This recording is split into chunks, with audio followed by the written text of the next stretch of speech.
Thus spoke Zarathustra. By Friedrich Nietzsche. This audiobook is mixed with pure delta wave 3 Hz frequency binaural beats for sleep and memory enhancement.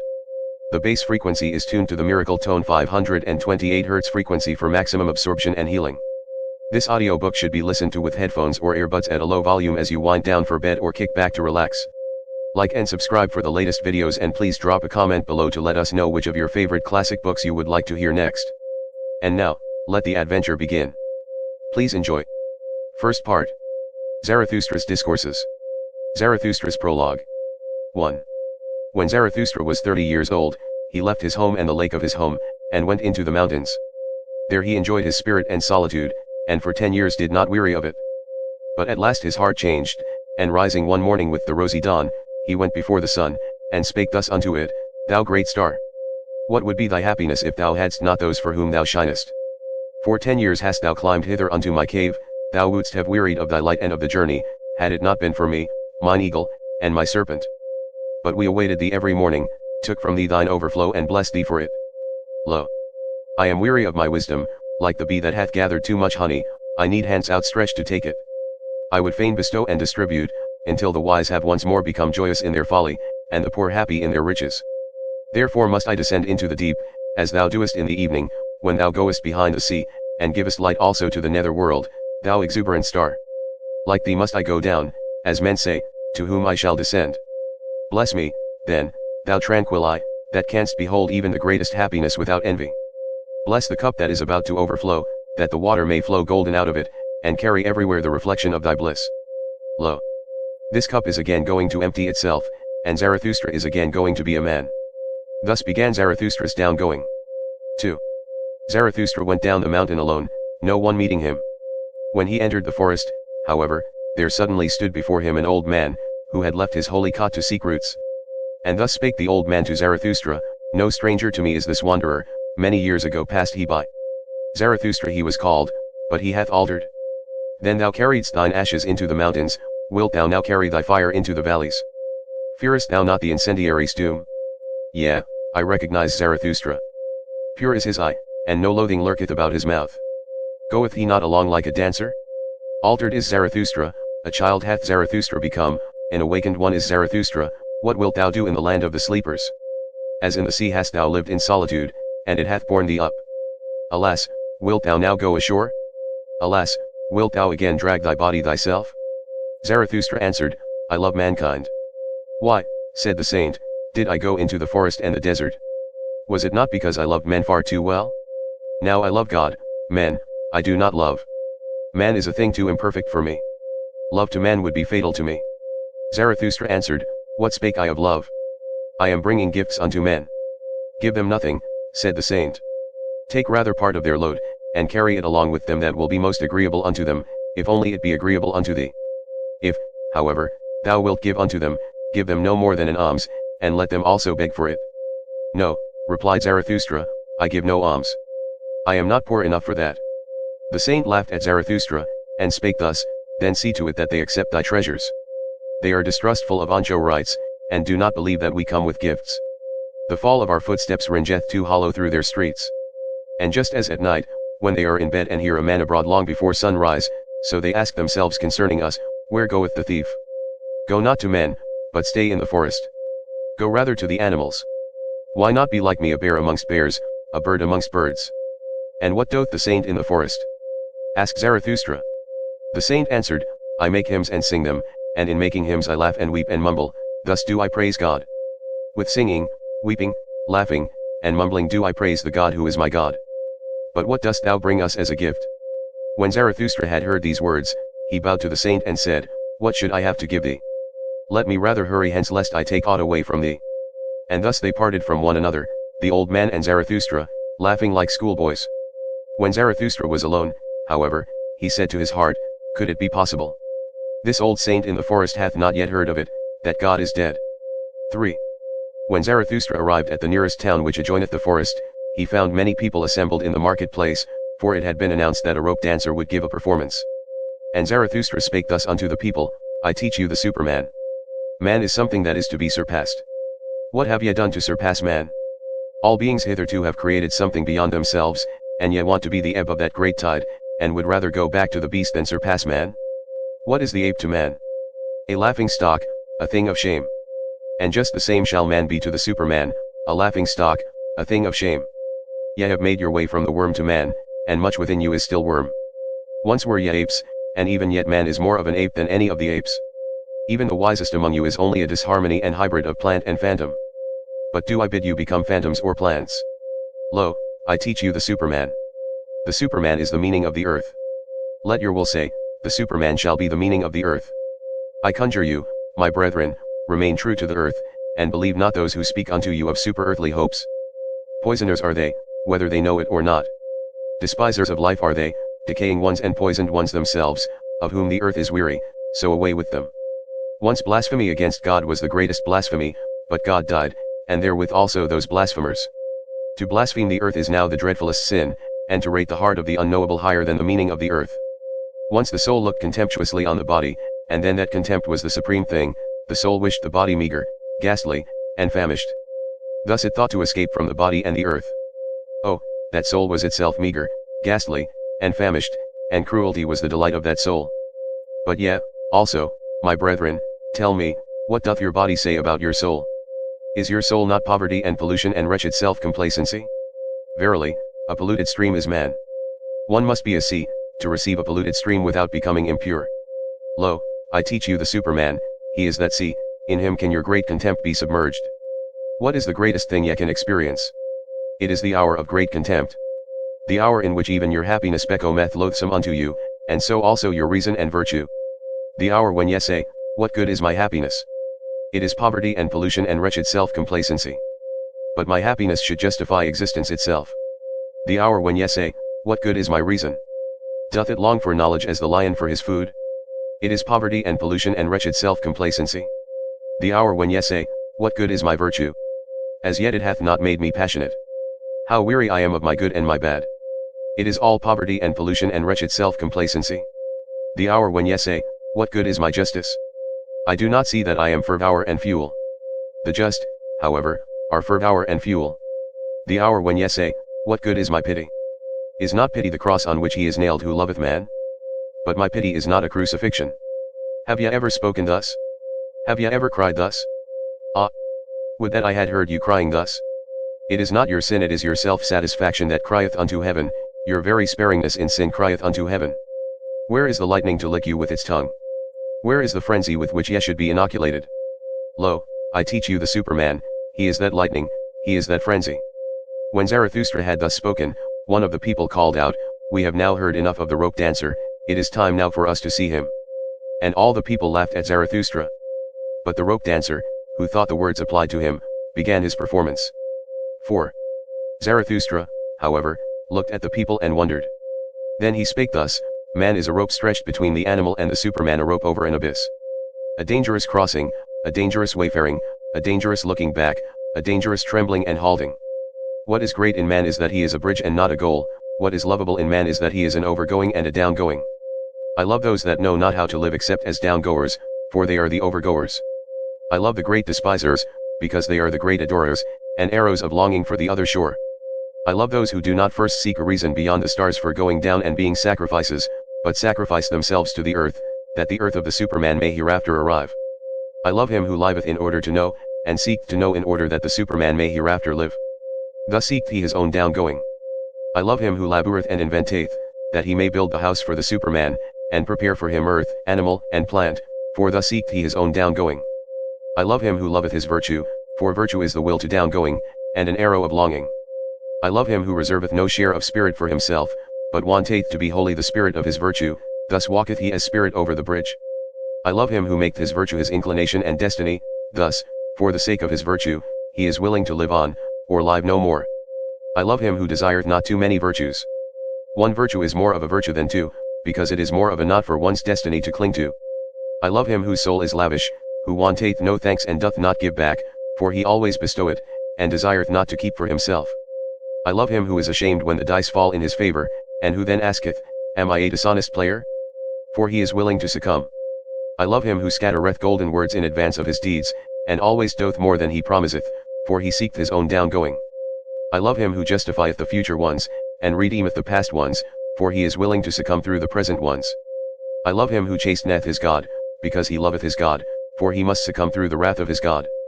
I love him whose soul is deep even in the wounding, and may succumb through a small matter, thus goeth he willingly over the bridge.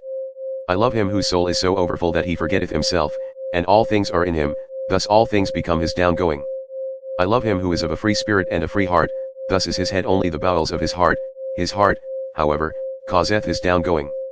I love all who are like heavy drops falling one by one out of the dark cloud that lowereth over man, they herald the coming of the lightning, and succumb as heralds. Lo, I am a herald of the lightning, and a heavy drop out of the cloud, the lightning, however, is the Superman. 5. When Zarathustra had spoken these words, he again looked at the people, and was silent. There they stand, said he to his heart, there they laugh, they understand me not, I am not the mouth for these ears. Must one first batter their ears, that they may learn to hear with their eyes? Must one clatter like kettledrums and penitential preachers? Or do they only believe the stammerer? They have something whereof they are proud. What do they call it, that which make them proud? Culture, they call it, it distinguisheth them from the goatherds. They dislike, therefore, to hear of contempt of themselves. So I will appeal to their pride. I will speak unto them of the most contemptible thing, that, however, is the last man. And thus spake Zarathustra unto the people, it is time for man to fix his goal. It is time for man to plant the germ of his highest hope. Still is his soil rich enough for it? But that soil will one day be poor and exhausted, and no lofty tree will any longer be able to grow thereon. Alas! There cometh the time when man will no longer launch the arrow of his longing beyond man, and the string of his bow will have unlearned to whiz. I tell you, one must still have chaos in one, to give birth to a dancing star. I tell you, ye have still chaos in you. Alas! There cometh the time when man will no longer give birth to any star. Alas! There cometh the time of the most despicable man, who can no longer despise himself. Lo! I show you the last man. What is love? What is creation? What is longing? What is a star? So asketh the last man, and blinketh. The earth hath then become small, and on it there hoppeth the last man who maketh everything small. His species is ineradicable like that of the ground flea, the last man liveth longest. We have discovered happiness, say the last men, and blink thereby. They have left the regions where it is hard to live, for they need warmth. One still loveth one's neighbor and rubbeth against him, for one needeth warmth. Turning ill and being distrustful, they consider sinful, they walk warily. He is a fool who still stumbleth over stones or men. A little poison now and then, that maketh pleasant dreams. And much poison at last for a pleasant death. One still worketh, for work is a pastime. But one is careful lest the pastime should hurt one. One no longer becometh poor or rich, both are too burdensome. Who still wanteth to rule? Who still wanteth to obey? Both are too burdensome. No shepherd, and one herd. Every one wanteth the same, every one is equal, he who hath other sentiments goeth voluntarily into the madhouse. Formerly all the world was insane, say the subtlest of them, and blink thereby. They are clever and know all that hath happened, so there is no end to their raillery. People still fall out, but are soon reconciled, otherwise it spoileth their stomachs. They have their little pleasures for the day, and their little pleasures for the night, but they have a regard for health. We have discovered happiness, say the last men, and blink thereby. And here ended the first discourse of Zarathustra, which is also called the prologue, for at this point the shouting and mirth of the multitude interrupted him. Give us this last man, O Zarathustra, they called out, make us into these last men. Then will we make thee a present of the Superman. And all the people exulted and smacked their lips. Zarathustra, however, turned sad, and said to his heart, they understand me not, I am not the mouth for these ears. Too long, perhaps, have I lived in the mountains, too much have I hearkened unto the brooks and trees, now do I speak unto them as unto the goatherds. Calm is my soul, and clear, like the mountains in the morning. But they think me cold, and a mocker with terrible jests. And now do they look at me and laugh, and while they laugh they hate me too. There is ice in their laughter. 6. Then, however, something happened which made every mouth mute and every eye fixed. In the meantime, of course, the rope dancer had commenced his performance, he had come out at a little door, and was going along the rope which was stretched between two towers, so that it hung above the marketplace and the people. When he was just midway across, the little door opened once more, and a gaudily dressed fellow like a buffoon sprang out, and went rapidly after the first one. Go on, halt foot, cried his frightful voice, go on, lazy bones, interloper, sallow face. Lest I tickle thee with my heel. What dost thou here between the towers? In the tower is the place for thee, thou shouldst be locked up, to one better than thyself thou blockest the way. And with every word he came nearer and nearer the first one. When, however, he was but a step behind, there happened a frightful thing which made every mouth mute and every eye fixed. He uttered a yell like a devil, and jumped over the other who was in his way. The latter, however, when he thus saw his rival triumph, lost at the same time his head and his footing on the rope. He threw his pole away, and shot downwards faster than it, like an eddy of arms and legs, into the depth. The marketplace and the people were like the sea when the storm cometh on, they all flew apart and in disorder, especially where the body was about to fall.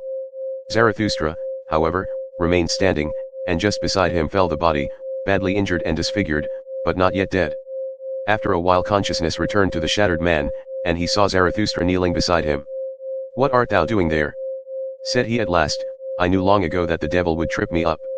Now he draggeth me to hell, wilt thou prevent him?" "On mine honor, my friend," answered Zarathustra, "there is nothing of all that whereof thou speakest, there is no devil and no hell. Thy soul will be dead even sooner than thy body, fear, therefore, nothing any more." The man looked up distrustfully. "If thou speakest the truth," said he, "I lose nothing when I lose my life. I am not much more than an animal which hath been taught to dance by blows and scanty fare." "Not at all," said Zarathustra, "thou hast made danger thy calling, therein there is nothing contemptible. Now thou perishest by thy calling, therefore will I bury thee with mine own hands." When Zarathustra had said this the dying one did not reply further, but he moved his hand as if he sought the hand of Zarathustra in gratitude. 7. Meanwhile the evening came on, and the marketplace veiled itself in gloom. Then the people dispersed, for even curiosity and terror become fatigued. Zarathustra, however, still sat beside the dead man on the ground, absorbed in thought, so he forgot the time. But at last it became night, and a cold wind blew upon the lonely one. Then arose Zarathustra and said to his heart, "Verily, a fine catch of fish hath Zarathustra made today. It is not a man he hath caught, but a corpse. Sombre is human life, and as yet without meaning, a buffoon may be faithful to it. I want to teach men the sense of their existence, which is the Superman, the lightning out of the dark cloud man. But still am I far from them, and my sense speaketh not unto their sense. To men I am still something between a fool and a corpse. Gloomy is the night, gloomy are the ways of Zarathustra. Come, thou cold and stiff companion. I carry thee to the place where I shall bury thee with mine own hands." 8. When Zarathustra had said this to his heart, he put the corpse upon his shoulders and set out on his way. Yet had he not gone 100 steps, when there stole a man up to him and whispered in his ear, and lo! He that spake was the buffoon from the tower. "Leave this town, O Zarathustra," said he, "there are too many here who hate thee. The good and just hate thee, and call thee their enemy and despiser, the believers in the orthodox belief hate thee, and call thee a danger to the multitude. It was thy good fortune to be laughed at, and verily thou spakest like a buffoon. It was thy good fortune to associate with the dead dog, by so humiliating thyself thou hast saved thy life today. Depart, however, from this town, or tomorrow I shall jump over thee, a living man over a dead one." And when he had said this, the buffoon vanished. Zarathustra, however, went on through the dark streets. At the gate of the town the grave diggers met him, they shone their torch on his face, and, recognizing Zarathustra, they sorely derided him. "Zarathustra is carrying away the dead dog, a fine thing that Zarathustra hath turned a grave digger. For our hands are too cleanly for that roast. Will Zarathustra steal the bite from the devil? Well then, good luck to the repast. If only the devil is not a better thief than Zarathustra. He will steal them both, he will eat them both." And they laughed among themselves, and put their heads together. Zarathustra made no answer thereto, but went on his way. When he had gone on for 2 hours, past forests and swamps, he had heard too much of the hungry howling of the wolves, and he himself became hungry. So he halted at a lonely house in which a light was burning. "Hunger attacketh me," said Zarathustra, "like a robber. Among forests and swamps my hunger attacketh me, and late in the night. Strange humours hath my hunger. Often it cometh to me only after a repast, and all day it hath failed to come. Where hath it been?" And thereupon Zarathustra knocked at the door of the house. An old man appeared, who carried a light, and asked, "Who cometh unto me and my bad sleep?" "A living man and a dead one," said Zarathustra. "Give me something to eat and drink, I forgot it during the day. He that feedeth the hungry refresheth his own soul, saith wisdom." The old man withdrew, but came back immediately and offered Zarathustra bread and wine. "A bad country for the hungry," said he, "that is why I live here. Animal and man come unto me, the ancho right. But bid thy companion eat and drink also, he is wearier than thou." Zarathustra answered, "My companion is dead, I shall hardly be able to persuade him to eat." "That doth not concern me," said the old man sullenly, he that knocketh at my door must take what I offer him. Eat, and fare ye well. Thereafter Zarathustra again went on for 2 hours, trusting to the path and the light of the stars, for he was an experienced night walker, and liked to look into the face of all that slept. When the morning dawned, however, Zarathustra found himself in a thick forest, and no path was any longer visible. He then put the dead man in a hollow tree at his head, for he wanted to protect him from the wolves, and laid himself down on the ground and moss. And immediately he fell asleep, tired in body, but with a tranquil soul. 9. Long slept Zarathustra, and not only the rosy dawn passed over his head, but also the morning.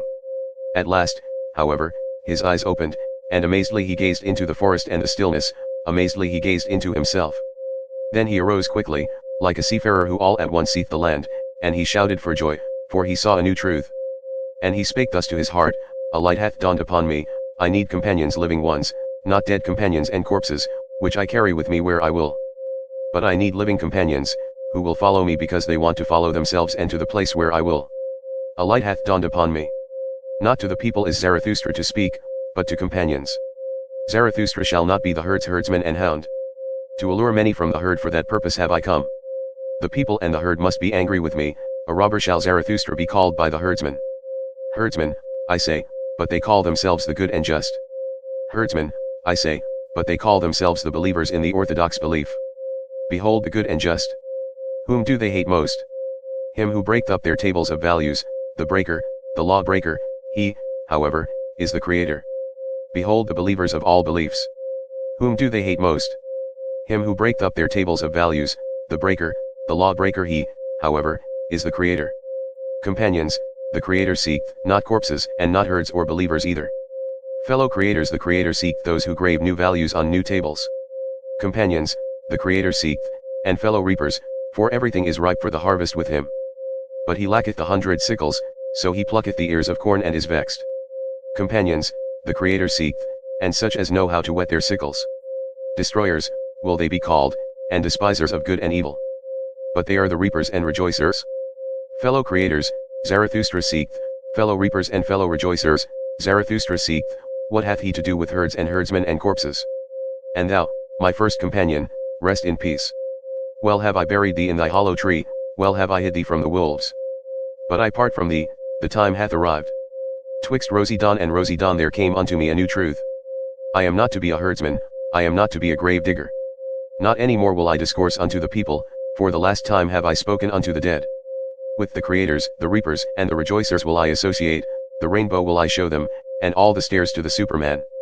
To the lone dwellers will I sing my song, and to the twain dwellers, and unto him who hath still ears for the unheard, will I make the heart heavy with my happiness. I make for my goal, I follow my course, over the loitering and tardy will I leap. Thus let my ongoing be their downgoing. 10. This had Zarathustra said to his heart when the sun stood at noontide. Then he looked inquiringly aloft, for he heard above him the sharp call of a bird. And behold! An eagle swept through the air in wide circles, and on it hung a serpent, not like a prey, but like a friend, for it kept itself coiled round the eagle's neck. They are mine animals, said Zarathustra, and rejoiced in his heart.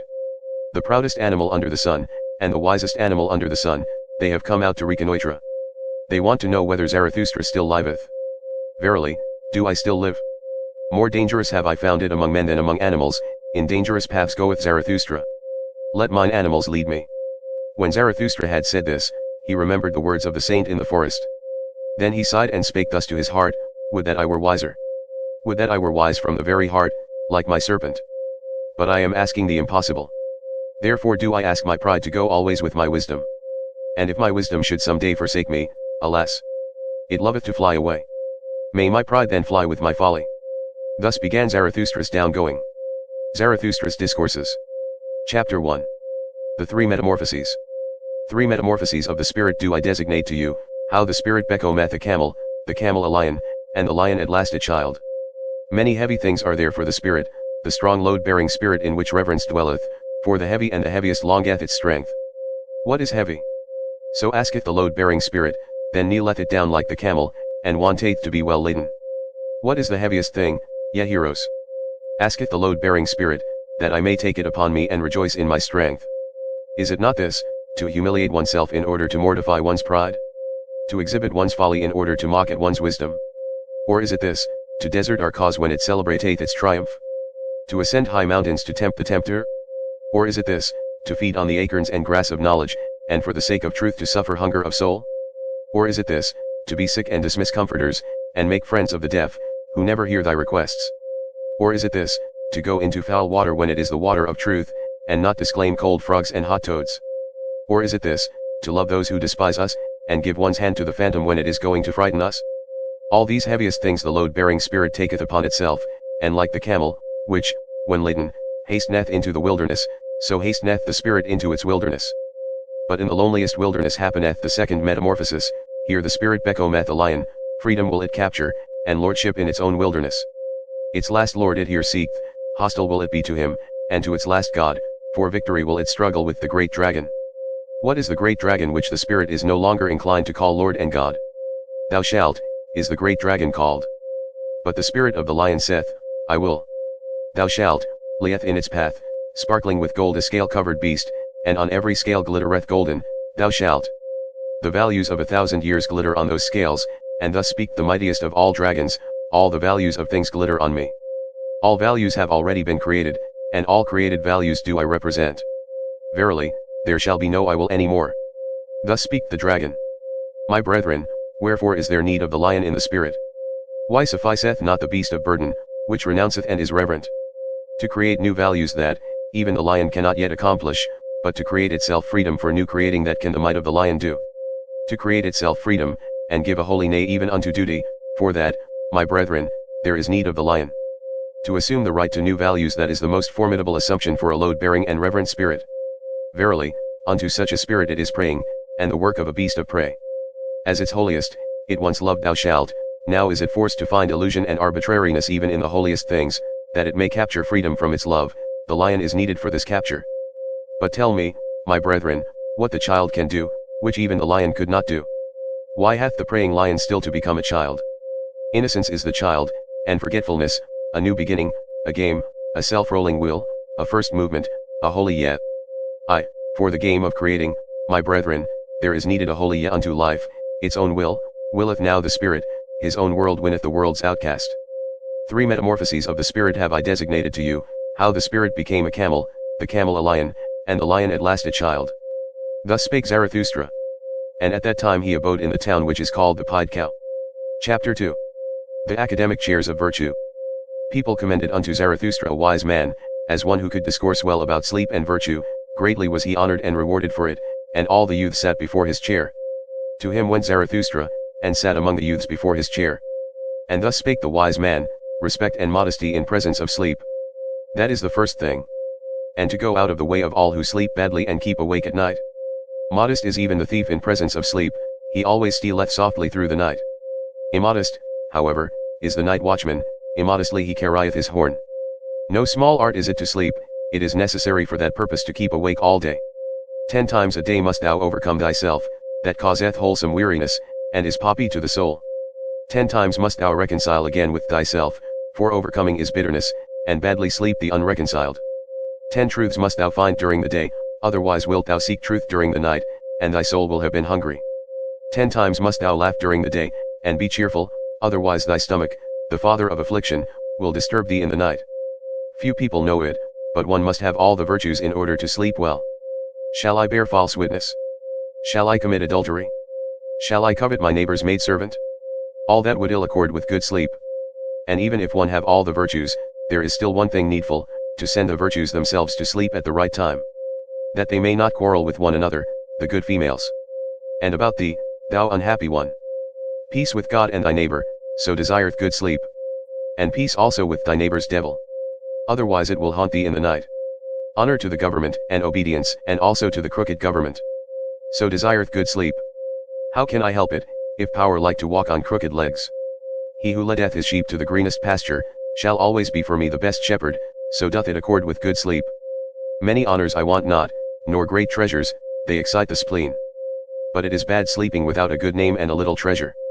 A small company is more welcome to me than a bad one, but they must come and go at the right time. So doth it accord with good sleep. Well, also, do the poor in spirit please me, they promote sleep. Blessed are they, especially if one always give in to them. Thus passeth the day unto the virtuous. When night cometh, then take I good care not to summon sleep. It disliked to be summoned sleep, the lord of the virtues. But I think of what I have done and thought during the day. Thus ruminating, patient as a cow, I ask myself, what were thy 10 overcomings?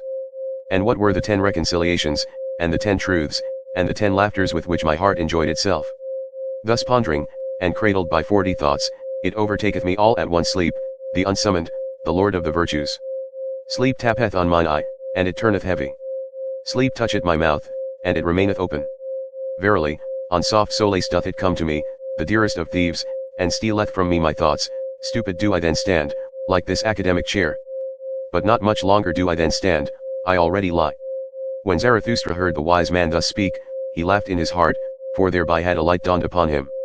And thus spake he to his heart, a fool seemeth this wise man with his 40 thoughts, but I believe he knoweth well how to sleep. Happy even is he who liveth near this wise man. Such sleep is contagious, even through a thick wall it is contagious. A magic resideth even in his academic chair. And not in vain did the youth sit before the preacher of virtue. His wisdom is to keep awake in order to sleep well. And verily, if life had no sense, and had I to choose nonsense, this would be the desirablest nonsense for me also. Now know I well what people sought formerly above all else when they sought teachers of virtue. Good sleep they sought for themselves, and poppy had virtues to promote it. To all those bellied sages of the academic chairs, wisdom was sleep without dreams, they knew no higher significance of life. Even at present, to be sure, there are some like this preacher of virtue, and not always so honorable, but their time is past. And not much longer do they stand, there they already lie.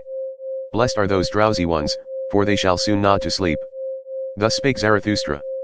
Chapter 3. Backworldsman.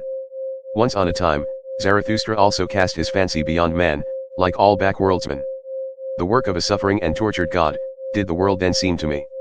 The dream and diction of a god, did the world then seem to me, colored vapors before the eyes of a divinely dissatisfied one. Good and evil, and joy and woe, and I and thou colored vapors did they seem to me before creative eyes. The Creator wished to look away from himself, thereupon he created the world. Intoxicating joy is it for the sufferer to look away from his suffering and forget himself. Intoxicating joy and self-forgetting, did the world once seem to me.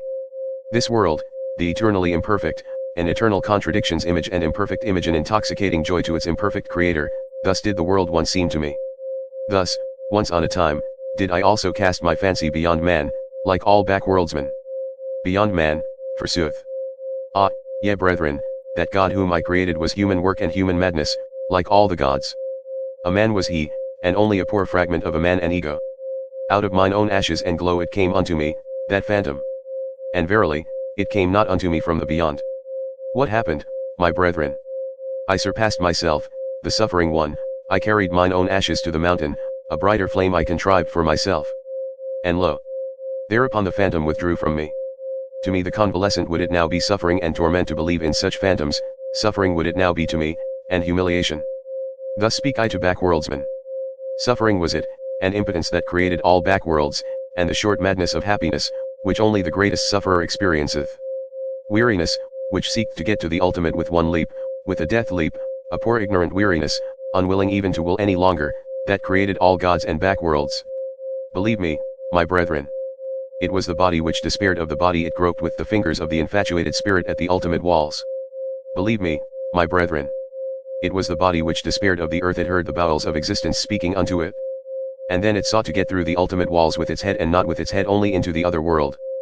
But that other world is well concealed from man, that dehumanist, inhuman world, which is a celestial naught, and the bowels of existence do not speak unto man, except as man. Verily, it is difficult to prove all being, and hard to make it speak. Tell me, ye brethren, is not the strangest of all things best proved? Yea, this ego, with its contradiction and perplexity, speaketh most uprightly of its being this creating, willing, evaluating ego, which is the measure and value of things. And this most upright existence, the ego, it speaketh of the body, and still implieth the body, even when it museth and raveth and fluttereth with broken wings. Always more uprightly learneth it to speak, the ego, and the more it learneth, the more doth it find titles and honors for the body and the earth. A new pride taught me mine ego, and that teach I unto men, no longer to thrust one's head into the sand of celestial things, but to carry it freely, a terrestrial head, which giveth meaning to the earth. A new will teach I unto men, to choose that path which man hath followed blindly, and to approve of it, and no longer to slink aside from it, like the sick and perishing. The sick and perishing, it was they who despised the body and the earth, and invented the heavenly world, and the redeeming blood drops, but even those sweet and sad poisons they borrowed from the body and the earth. From their misery they sought escape, and the stars were too remote for them. Then they sighed, oh that there were heavenly paths by which to steal into another existence and into happiness. Then they contrived for themselves thereby paths and bloody draughts. Beyond the sphere of their body and this earth they now fancied themselves transported, these ungrateful ones. But to what did they owe the convulsion and rapture of their transport? To their body and this earth. Gentle is Zarathustra to the sickly. Verily, he is not indignant at their modes of consolation and ingratitude. May they become convalescents and overcomers, and create higher bodies for themselves. Neither is Zarathustra indignant at a convalescent who looked tenderly on his delusions, and at midnight stealeth round the grave of his God, but sickness and a sick frame remain even in his tears. Many sickly ones have there always been among those who muse, and languish for God, violently they hate the discerning ones, and the latest of virtues, which is uprightness. Backward they always gaze toward dark ages, then, indeed, were delusion and faith something different. Raving of the reason was likeness to God, and doubt was sin. Too well do I know those godlike ones, they insist on being believed in, and that doubt is sin. Too well, also, do I know what they themselves most believe in. Verily, not in backworlds and redeeming blood drops, but in the body do they also believe most, and their own body is for them the thing in itself. But it is a sickly thing to them, and gladly would they get out of their skin. Therefore hearken they to the preachers of death, and themselves preach backworlds. Hearken rather, my brethren, to the voice of the healthy body, it is a more upright and pure voice. More uprightly and purely speak the healthy body, perfect and square built, and it speaketh of the meaning of the earth. Thus spake Zarathustra. Chapter 4. The despisers of the body. To the despisers of the body will I speak my word. I wish them neither to learn afresh, nor teach anew, but only to bid farewell to their own bodies, and thus be dumb. Body am I, and soul so saith the child. And why should one not speak like children? But the awakened one, the knowing one, saith, body am I entirely, and nothing more, and soul is only the name of something in the body. The body is a big sagacity, a plurality with one sense, a war and a peace, a flock and a shepherd. An instrument of thy body is also thy little sagacity, my brother, which thou callest spirit, a little instrument and plaything of thy big sagacity. Ego, sayest thou, and art proud of that word.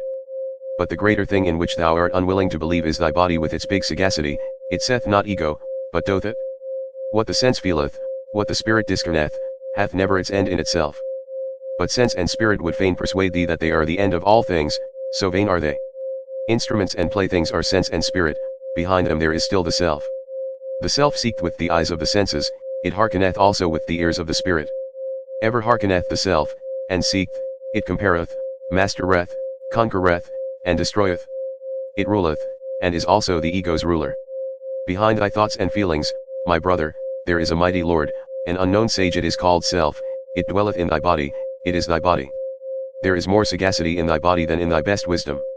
And who then knoweth why thy body requireth just thy best wisdom? Thyself laugheth at thine ego, and its proud prancings. What are these prancings and flights of thought unto me?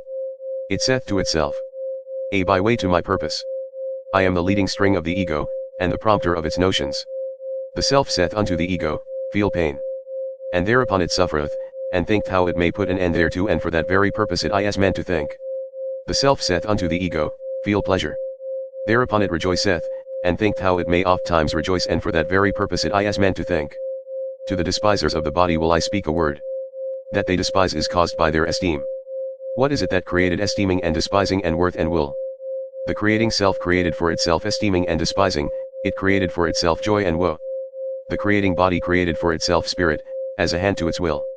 Even in your folly and despising ye each serve yourself, ye despisers of the body.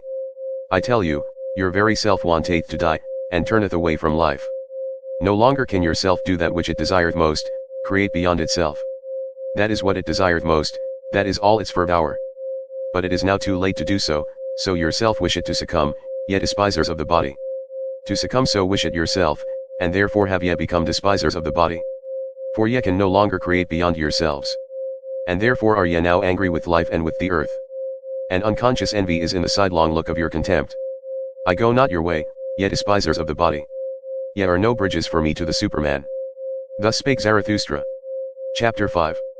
Joys and Passions. My brother, when thou hast a virtue, and it is thine own virtue, thou hast it in common with no one.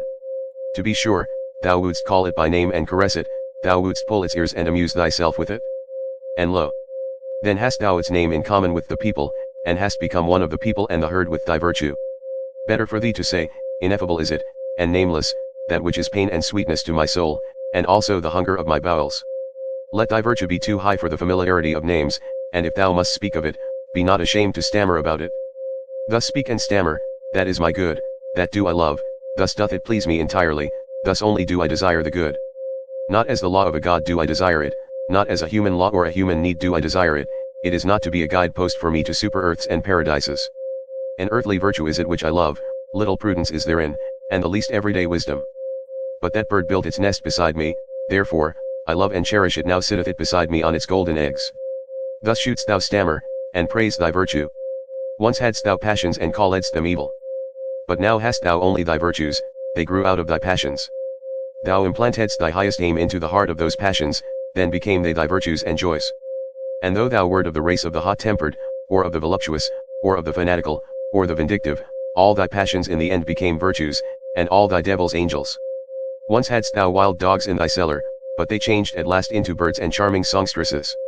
Out of thy poisons brewedst thou balsam for thyself, thy cow, affliction, milkedst thou, now drink thou the sweet milk of her udder. And nothing evil groweth in thee any longer, unless it be the evil that groweth out of the conflict of thy virtues. My brother, if thou be fortunate, then wilt thou have one virtue and no more, thus goest thou easier over the bridge. Illustrious is it to have many virtues, but a hard lot, and many a one hath gone into the wilderness and killed himself, because he was weary of being the battle and battlefield of virtues. My brother, are war and battle evil? Necessary, however, is the evil, necessary are the envy and the distrust and the backbiting among the virtues. Lo!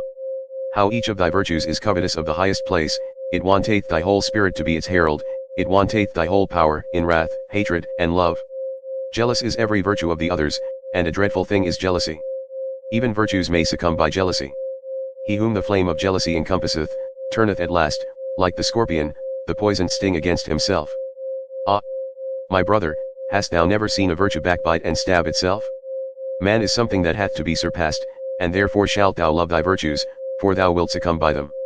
Thus spake Zarathustra. Chapter 6. The Pale Criminal. Ye do not mean to slay, ye judges and sacrificers, until the animal hath bowed its head. Lo! The pale criminal hath bowed his head, out of his eye speak the great contempt. Mine ego is something which is to be surpassed, mine ego is to me the great contempt of man, so speak that out of that eye. When he judged himself that was his supreme moment, let not the exalted one relapse again into his low estate. There is no salvation for him who thus suffereth from himself, unless it be speedy death. Your slaying, ye judges, shall be pity, and not revenge, and in that ye slay, see to it that ye yourselves justify life. It is not enough that ye should reconcile with him whom ye slay. Let your sorrow be love to the Superman, thus will ye justify your own survival. Enemy shall ye say but not villain, invalid shall ye say but not wretch, fool shall ye say but not sinner. And thou, red judge, if thou would say audibly all thou hast done in thought, then would every one cry, away with the nastiness and the virulent reptile. But one thing is the thought, another thing is the deed, and another thing is the idea of the deed. The will of causality doth not roll between them. An idea made this pale man pale. Adequate was he for his deed when he did it, but the idea of it, he could not endure when it was done. Evermore did he now see himself as the doer of one deed. Madness, I call this, the exception reversed itself to the rule in him. The streak of chalk bewitcheth a hen, the stroke he struck bewitched his weak reason. Madness after the deed, I call this. Hearken, ye judges. There is another madness besides, and it is before the deed. Ah!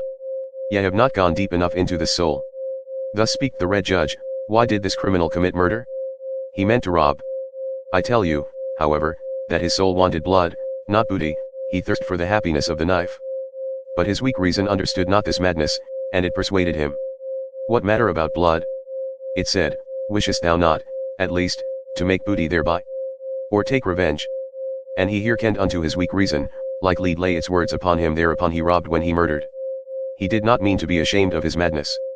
And now once more layeth the lead of his guilt upon him, and once more is his weak reason so benumbed, so paralyzed, and so dull. Could he only shake his head, then would his burden roll off, but who shaked that head? What is this man? A mass of diseases that reach out into the world through the spirit, there they want to get their prey. What is this man? A coil of wild serpents that are seldom at peace among themselves, so they go forth apart and seek prey in the world. Look at that poor body. What it suffered and craved, The poor soul interpreted to itself, it interpreted it as murderous desire, and eagerness for the happiness of the knife. Him who now turneth sick, the evil overtaketh which is now the evil, he seeketh to cause pain with that which causeth him pain. But there have been other ages, and another evil and good. Once was doubt evil, and the will to self. Then the invalid became a heretic or sorcerer, as heretic or sorcerer he suffered, and sought to cause suffering. But this will not enter your ears, it hurteth your good people, yet tell me. But what doth it matter to me about your good people? Many things in your good people cause me disgust, and verily, not their evil. I would that they had a madness by which they succumbed, like this pale criminal. Verily, I would that their madness were called truth, or fidelity, or justice, but they have their virtue in order to live long, and in wretched self-complacency. I am a railing alongside the torrent, whoever is able to grasp me may grasp me. Your crutch, however, I am not. Thus spake Zarathustra. Chapter 7. Reading and Writing. Of all that is written, I love only what a person hath written with his blood. Write with blood, and thou wilt find that blood is spirit. It is no easy task to understand unfamiliar blood, I hate the reading idlers. He who knoweth the reader, doth nothing more for the reader. Another century of readers and spirit itself will stink. Every one being allowed to learn to read, ruineth in the long run not only writing but also thinking. Once spirit was God, then it became man, and now it even becometh populace. He that writeth in blood and proverbs doth not want to be read, but learned by heart. In the mountains the shortest way is from peak to peak, but for that route thou must have long legs. Proverbs should be peaks, and those spoken to should be big and tall. The atmosphere rare and pure, danger near and the spirit full of a joyful wickedness, thus are things well matched. I want to have goblins about me, for I am courageous. The courage which scareth away ghosts, createth for itself goblins it wanteth to laugh. I no longer feel in common with you, the very cloud which I see beneath me, the blackness and heaviness at which I laugh, that is your thundercloud. Ye look aloft when ye long for exaltation, and I look downward because I am exalted. Who among you can at the same time laugh and be exalted? He who climbeth on the highest mountains, laugheth at all tragic plays and tragic realities. Courageous, unconcerned, scornful, coercive, so wisdom wisheth us, she is a woman, and ever loveth only a warrior. Yet tell me, life is hard to bear. But for what purpose should ye have your pride in the morning and your resignation in the evening? Life is hard to bear, but do not affect to be so delicate. We are all of us fine sumpter asses and assesses. What have we in common with the rosebud, which trembleth because a drop of dew hath formed upon it? It is true we love life, not because we are wont to live, but because we are wont to love. There is always some madness in love. But there is always, also, some method in madness. And to me also, who appreciate life, the butterflies, and soap bubbles, and whatever is like them amongst us, seem most to enjoy happiness. To see these light, foolish, pretty, lively little sprites flit about, that moveth Zarathustra to tears and songs. I should only believe in a God that would know how to dance. And when I saw my devil, I found him serious, thorough, profound, solemn. He was the spirit of gravity, through him all things fall. Not by wrath, but by laughter, do we slay. Come, let us slay the spirit of gravity. I learned to walk, since then have I let myself run. I learned to fly, since then I do not need pushing in order to move from a spot. Now am I light, now do I fly, now do I see myself under myself. Now there danceth a God in me. Thus spake Zarathustra. Chapter 8. The Tree on the Hill. Zarathustra's eye had perceived that a certain youth avoided him. And as he walked alone one evening over the hill surrounding the town called the Pied Cow, behold, there found he the youth sitting leaning against a tree, and gazing with wearied look into the valley. Zarathustra thereupon laid hold of the tree beside which the youth sat, and spake thus: If I wished to shake this tree with my hands, I should not be able to do so. But the wind, which we see not, troubleth and bendeth it as it listeth. We are sorest bent and troubled by invisible hands. Thereupon the youth arose disconcerted, and said, I hear Zarathustra, and just now was I thinking of him. Zarathustra answered, Why art thou frightened on that account? But it is the same with man as with the tree.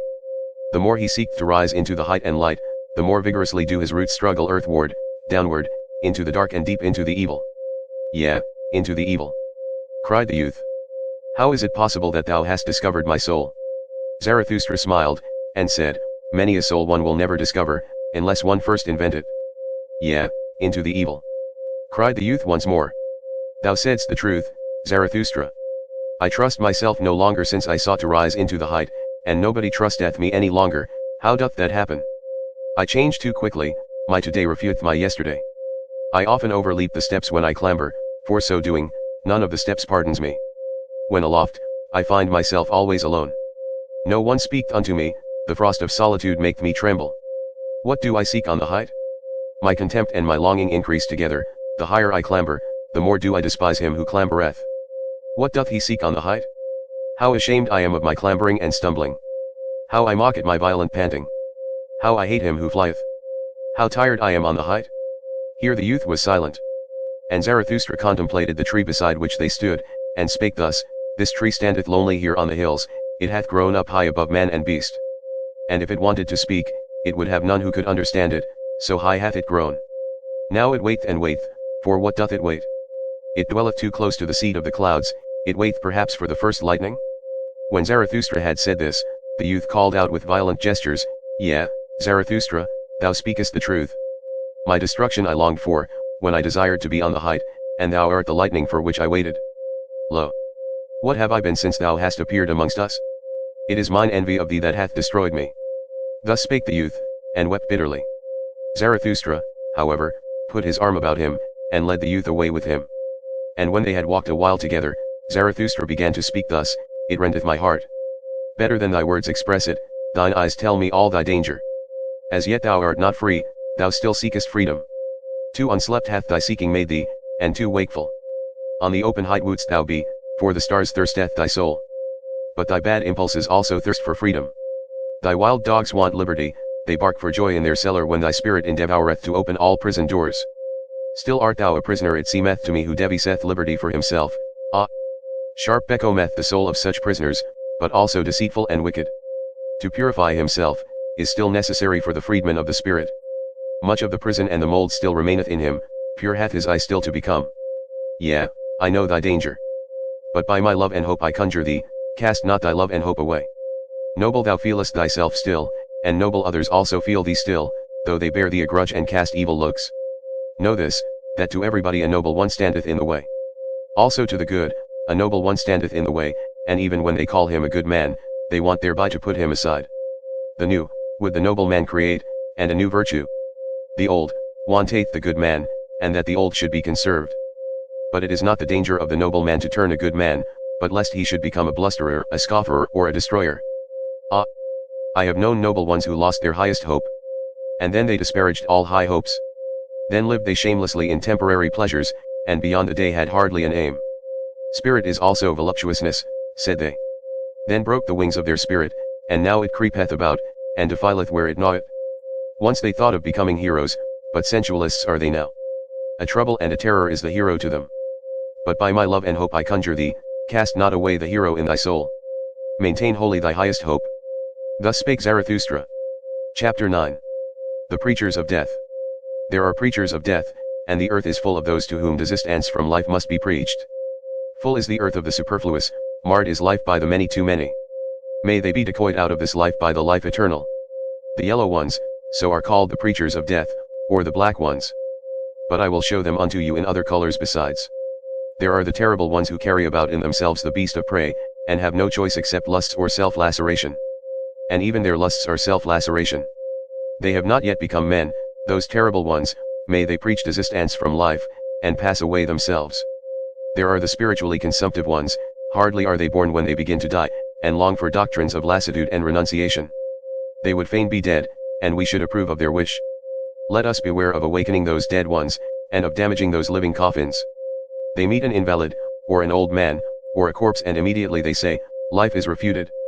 But they only are refuted, and their eye, which seeth only one aspect of existence. Shrouded in thick melancholy, and eager for the little casualties that bring death, thus do they wait, and clench their teeth. Or else, they grasp at sweetmeats, and mock at their childishness thereby, they cling to their straw of life, and mock at their still clinging to it. Their wisdom speak thus, a fool, he who remaineth alive, but so far are we fools. And that is the foolishest thing in life. Life is only suffering, so say others, and lie not. Then see to it that ye cease. See to it that the life ceaseth which is only suffering. And let this be the teaching of your virtue, thou shalt slay thyself. Thou shalt steal away from thyself. Lust is sin, so say some who preach death, let us go apart and beget no children. Giving birth is troublesome, say others, why still give birth? One beareth only the unfortunate. And they also are preachers of death. Pity is necessary, so saith a third party. Take what I have. Take what I am. So much less doth life bind me. Were they consistently pitiful, then would they make their neighbor sick of life. To be wicked, that would be their true goodness. But they want to be rid of life, what care they if they bind others still faster with their chains and gifts? And yet also, to whom life is rough labor and disquiet, are ye not very tired of life? Are ye not very ripe for the sermon of death? All ye to whom rough labor is dear, and the rapid, new, and strange ye put up with yourselves badly, your diligence is flight, and the will to self-forgetfulness. If ye believed more in life, then would ye devote yourselves less to the momentary. But for waiting, ye have not enough of capacity in you, nor even for idling. Everywhere resoundeth the voices of those who preach death, and the earth is full of those to whom death hath to be preached. Or life eternal, it is all the same to me if only they pass away quickly. Thus spake Zarathustra. Chapter 10. War and Warriors. By our best enemies we do not want to be spared, nor by those either whom we love from the very heart. So let me tell you the truth. My brethren in war, I love you from the very heart. I am, and was ever, your counterpart. And I am also your best enemy. So let me tell you the truth. I know the hatred and envy of your hearts. Ye are not great enough not to know of hatred and envy. Then be great enough not to be ashamed of them. And if ye cannot be saints of knowledge, then, I pray you, be at least its warriors. They are the companions and forerunners of such saintship. I see many soldiers, could I but see many warriors. Uniform one calleth what they wear, may it not be uniform what they therewith hide. Ye shall be those whose eyes ever seek for an enemy for your enemy. And with some of you there is hatred at first sight. Your enemy shall ye seek, your war shall ye wage, and for the sake of your thoughts? And if your thoughts succumb, your uprightness shall still shout triumph thereby. Ye shall love peace as a means to new wars, and the short peace more than the long. You I advise not to work, but to fight. You I advise not to peace, but to victory. Let your work be a fight, let your peace be a victory. One can only be silent and sit peacefully when one hath arrow and bow, otherwise one prateth and quarreleth. Let your peace be a victory. Ye say it is the good cause which halloweth even war? I say unto you, it is the good war which halloweth every cause. War and courage have done more great things than charity. Not your sympathy, but your bravery hath hitherto saved the victims. What is good? Ye ask. To be brave is good. Let the little girls say, to be good is what is pretty, and at the same time touching. They call you heartless, but your heart is true, and I love the bashfulness of your good will. Ye are ashamed of your flow, and others are ashamed of their ebb. Ye are ugly. Well then, my brethren, take the sublime about you, the mantle of the ugly. And when your soul becometh great, then doth it become haughty, and in your sublimity there is wickedness. I know you. In wickedness the haughty man and the weakling meet. But they misunderstand one another. I know you. Ye shall only have enemies to be hated, but not enemies to be despised. Ye must be proud of your enemies, then, the successes of your enemies are also your successes. Resistance, that is the distinction of the slave. Let your distinction be obedience. Let your commanding itself be obeying. To the good warrior soundeth thou shalt pleasanter than I will. And all that is dear unto you, ye shall first have it commanded unto you. Let your love to life be love to your highest hope, and let your highest hope be the highest thought of life. Your highest thought, however, ye shall have it commanded unto you by me, and it is this: man is something that is to be surpassed. So live your life of obedience and of war. What matter about long life? What warrior wish it to be spared? I spare you not, I love you from my very heart, my brethren in war. Thus spake Zarathustra. Chapter 11. The New Idol.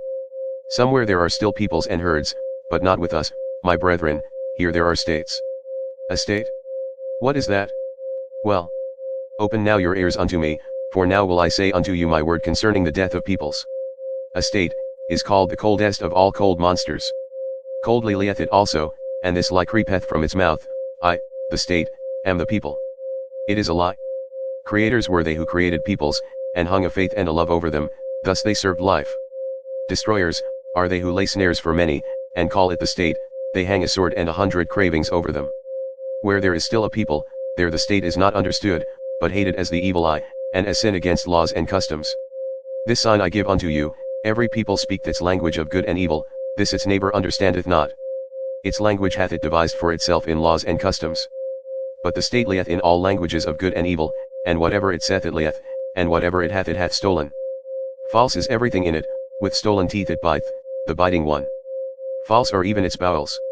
Confusion of language of good and evil, this sign I give unto you as the sign of the state. Verily, the will to death, indicateth this sign. Verily, it beckoneth unto the preachers of death. Many too many are born, for the superfluous ones was the state devised. See just how it enticeth them to it, the many too many. How it swalloweth and cheweth and reacheth them.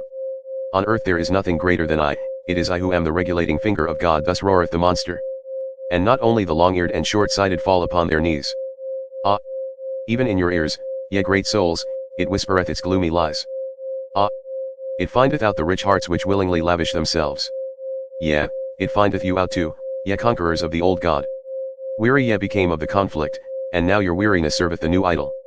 Heroes and honorable ones, it would fain set up around it, the new idol. Gladly it basketh in the sunshine of good consciences, the cold monster.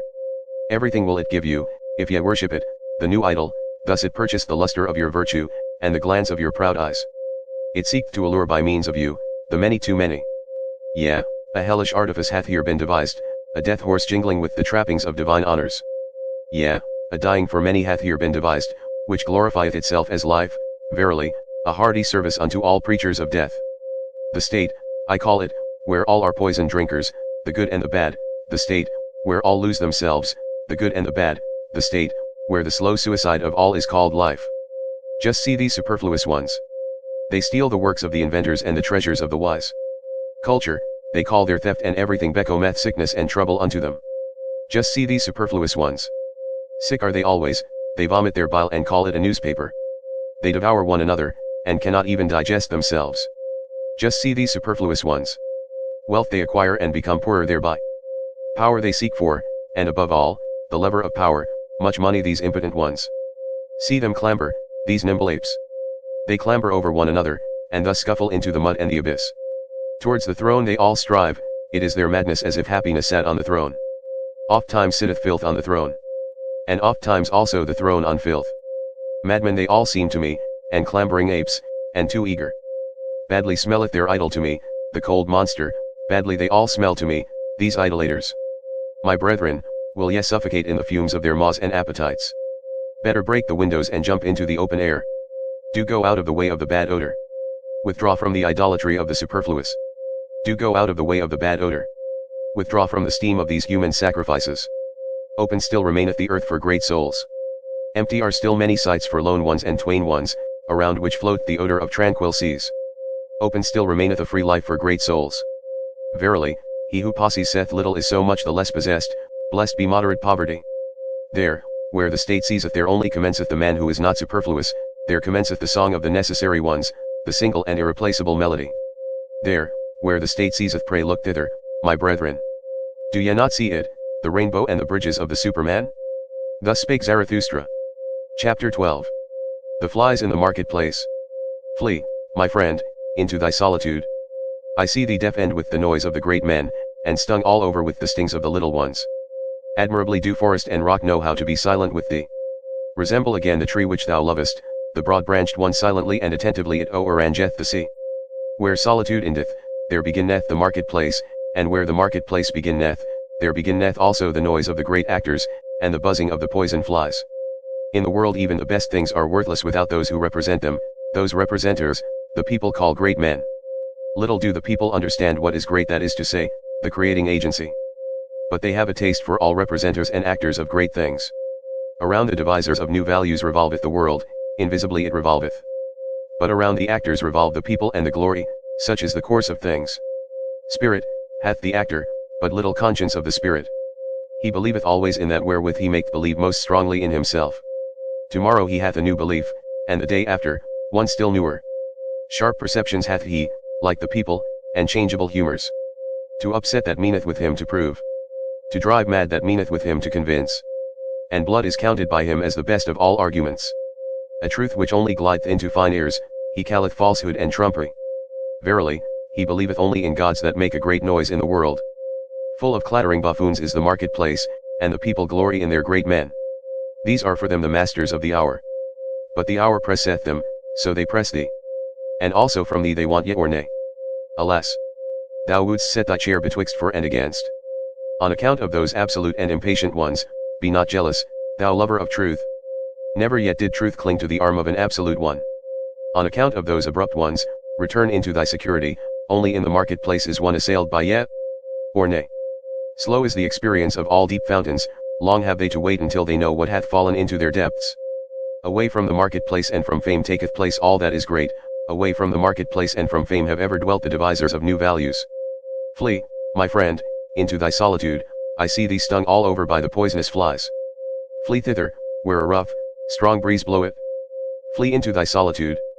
Thou hast lived too closely to the small and the pitiable. Flee from their invisible vengeance. Towards thee they have nothing but vengeance. Raise no longer an arm against them. Innumerable are they, and it is not thy lot to be a fly-flap. Innumerable are the small and pitiable ones, and of many a proud structure, raindrops and weeds have been the ruin. Thou art not stone, but already hast thou become hollow by the numerous drops. Thou wilt yet break and burst by the numerous drops. Exhausted I see thee, by poisonous flies, bleeding I see thee, and torn at 100 spots, and thy pride will not even upbraid.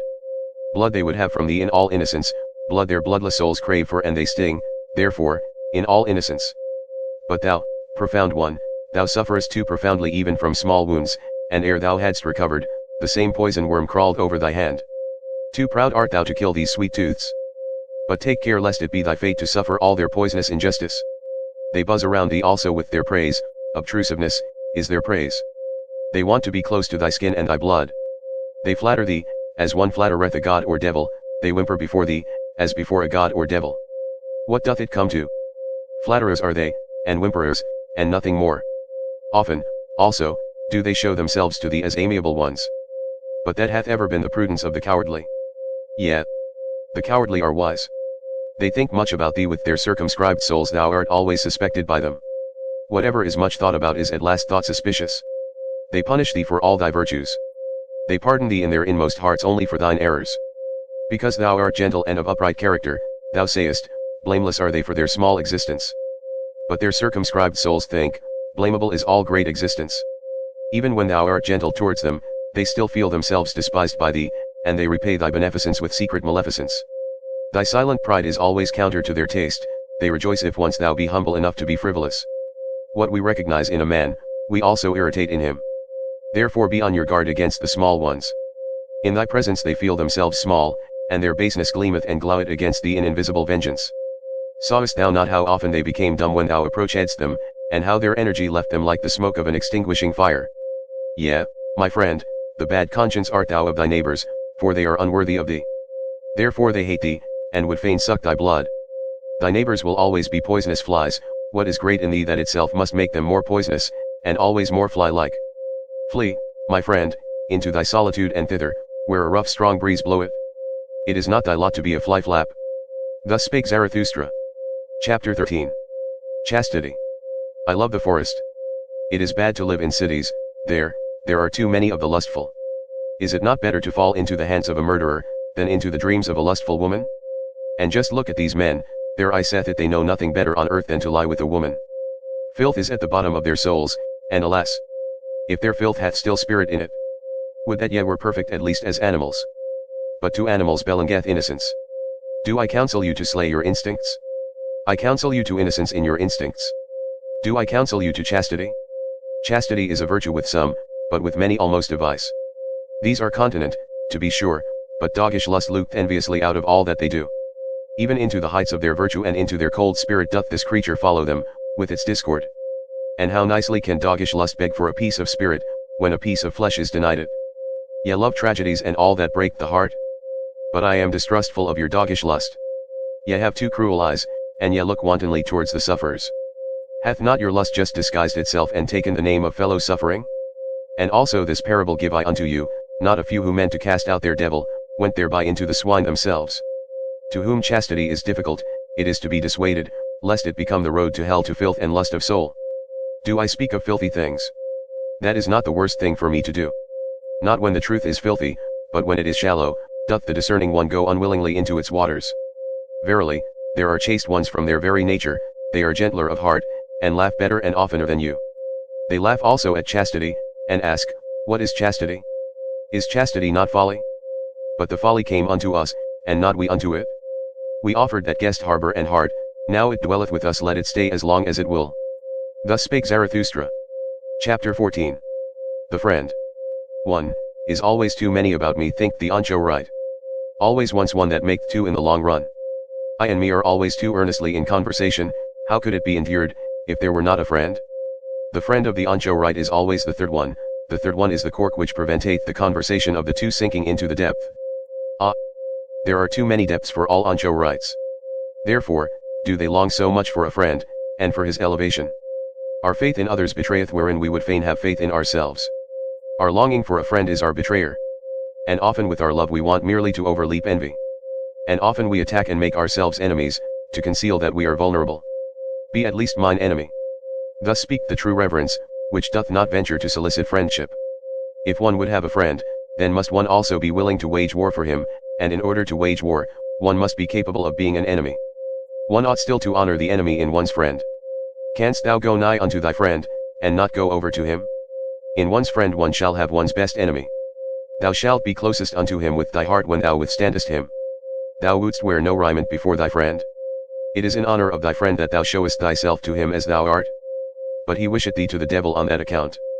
He who maketh no secret of himself shocketh, so much reason have ye to fear nakedness. I, if ye were gods, ye could then be ashamed of clothing. Thou canst not adorn thyself fine enough for thy friend, for thou shalt be unto him an arrow and a longing for the Superman. Sawest thou ever thy friend asleep to know how he looked? What is usually the countenance of thy friend? It is thine own countenance, in a coarse and imperfect mirror. Sawest thou ever thy friend asleep? Wert thou not dismayed at thy friend looking so? O my friend, man is something that hath to be surpassed. In divining and keeping silence shall the friend be a master, not everything must thou wish to see. Thy dream shall disclose unto thee what thy friend doth when awake. Let thy pity be a divining, to know first if thy friend wanteth pity. Perhaps he loveth in thee the unmoved eye, and the look of eternity. Let thy pity for thy friend be hid under a hard shell, thou shalt bite out a tooth upon it. Thus will it have delicacy and sweetness. Art thou pure air and solitude and bread and medicine to thy friend? Many a one cannot loosen his own fetters, but is nevertheless his friend's emancipator. Art thou a slave? Then thou canst not be a friend. Art thou a tyrant? Then thou canst not have friends. Far too long hath there been a slave and a tyrant concealed in woman. On that account woman is not yet capable of friendship, she knoweth only love. In woman's love there is injustice and blindness to all she doth not love. And even in woman's conscious love, there is still always surprise and lightning and night, along with the light. As yet woman is not capable of friendship, women are still cats, and birds. Or at the best, cows. As yet woman is not capable of friendship. But tell me, ye men, who of you are capable of friendship? Oh! Your poverty, ye men, and your sordidness of soul. As much as ye give to your friend, will I give even to my foe, and will not have become poorer thereby. There is comradeship, may there be friendship. Thus spake Zarathustra. Chapter 15. The 1001 Goals. Many lands saw Zarathustra, and many peoples, thus he discovered the good and bad of many peoples. No greater power did Zarathustra find on earth than good and bad. No people could live without first valuing. If a people will maintain itself, however, it must not value as its neighbor valueth. Much that passed for good with one people was regarded with scorn and contempt by another, thus I found it. Much found I here called bad, which was there decked with purple honors. Never did the one neighbor understand the other, ever did his soul marvel at his neighbor's delusion and wickedness. A table of excellencies hangeth over every people. Lo! It is the table of their triumphs, lo! It is the voice of their will to power. It is laudable, what they think hard, what is indispensable and hard they call good, and what relieveth in the direst distress, the unique and hardest of all, they extol as holy. Whatever make them rule and conquer and shine, to the dismay and envy of their neighbors, they regard as the high and foremost thing, the test and the meaning of all else. Verily, my brother, if thou knewest but a people's need, its land, its sky, and its neighbor, then wouldst thou divine the law of its surmountings, and why it climbeth up that ladder to its hope. Always shalt thou be the foremost and prominent above others, no one shall thy jealous soul love, except a friend that made the soul of a Greek thrill, thereby went he his way to greatness. To speak truth, and be skillful with bow and arrow, so seemed it alike pleasing and hard to the people from whom cometh my name, the name which is alike pleasing and hard to me. To honor father and mother, and from the root of the soul to do their will, this table of surmounting hung another people over them, and became powerful and permanent thereby. To have fidelity, and for the sake of fidelity to risk honor and blood, even in evil and dangerous courses, teaching itself so, another people mastered itself, and thus mastering itself, became pregnant and heavy with great hopes. Verily, men have given unto themselves all their good and bad. Verily, they took it not, they found it not, it came not unto them as a voice from heaven. Values did man only assign to things in order to maintain himself. He created only the significance of things, a human significance. Therefore, calleth he himself man, that is, the valuator. Valuing is creating, hear it, yet creating ones. Valuation itself is the treasure and jewel of the valued things. Through valuation only is there value, and without valuation the nut of existence would be hollow. Hear it, yet creating ones. Change of values, that is, change of the creating ones. Always doth he destroy who hath to be a creator. Creating ones were first of all peoples, and only in late times individuals. Verily, the individual himself is still the latest creation. Peoples once hung over them tables of the good. Love which would rule and love which would obey, created for themselves such tables. Older is the pleasure in the herd than the pleasure in the ego, and as long as the good conscience is for the herd, the bad conscience only saith, ego. Verily, the crafty ego, the loveless one, that seeketh its advantage in the advantage of many, it is not the origin of the herd, but its ruin. Loving ones, was it always, and creating ones, that created good and bad. Fire of love glowed in the names of all the virtues, and fire of wrath. Many lands saw Zarathustra, and many peoples, no greater power did Zarathustra find on earth than the creations of the loving ones. Good and bad are they called. Verily, a prodigy is this power of praising and blaming. Tell me, ye brethren, who will master it for me? Who will put a fetter upon the 1,000 necks of this animal? 1,000 goals have there been hitherto, for 1,000 peoples have there been. Only the fetter for the 1,000 necks is still lacking, there is lacking the one goal. As yet humanity hath not a goal. But pray tell me, my brethren, if the goal of humanity be still lacking, is there not also still lacking humanity itself? Thus spake Zarathustra. Chapter 16. Neighbor love. Ye crowd around your neighbor, and have fine words for it. But I say unto you, your neighbor love is your bad love of yourselves. Ye flee unto your neighbor from yourselves, and would fain make a virtue thereof, but I fathom your unselfishness. The thou is older than the I, the thou hath been consecrated, but not yet the I, so man presseth nigh unto his neighbor. Do I advise you to neighbor love? Rather do I advise you to neighbor flight and to furthest love. Higher than love to your neighbor is love to the furthest and future ones, higher still than love to men, is love to things and phantoms. The phantom that runneth on before thee, my brother, is fairer than thou. Why dost thou not give unto it thy flesh and thy bones? But thou fearest, and runnest unto thy neighbor. Ye cannot endure it with yourselves, and do not love yourselves sufficiently, so ye seek to mislead your neighbor into love, and would fain gild yourselves with his error. Would that ye could not endure it with any kind of near ones, or their neighbors, then would ye have to create your friend and his overflowing heart out of yourselves. Ye call in a witness when ye want to speak well of yourselves, and when ye have misled him to think well of you, ye also think well of yourselves. Not only doth he lie, who speaketh contrary to his knowledge, but more so, he who speaketh contrary to his ignorance. And thus speak ye of yourselves in your intercourse, and belie your neighbor with yourselves. Thus saith the fool, association with men spoileth the character, especially when one hath none. The one goeth to his neighbor because he seeketh himself, and the other because he would fain lose himself. Your bad love to yourselves maketh solitude a prison to you. The furthest ones are they who pay for your love to the near ones, and when there are but 5 of you together, a 6th must always die. I love not your festivals either, too many actors found I there, and even the spectators often behaved like actors. Not the neighbor do I teach you, but the friend. Let the friend be the festival of the earth to you, and a foretaste of the Superman. I teach you the friend and his overflowing heart. But one must know how to be a sponge, if one would be loved by overflowing hearts. I teach you the friend in whom the world standeth complete, a capsule of the good, the creating friend, who hath always a complete world to bestow.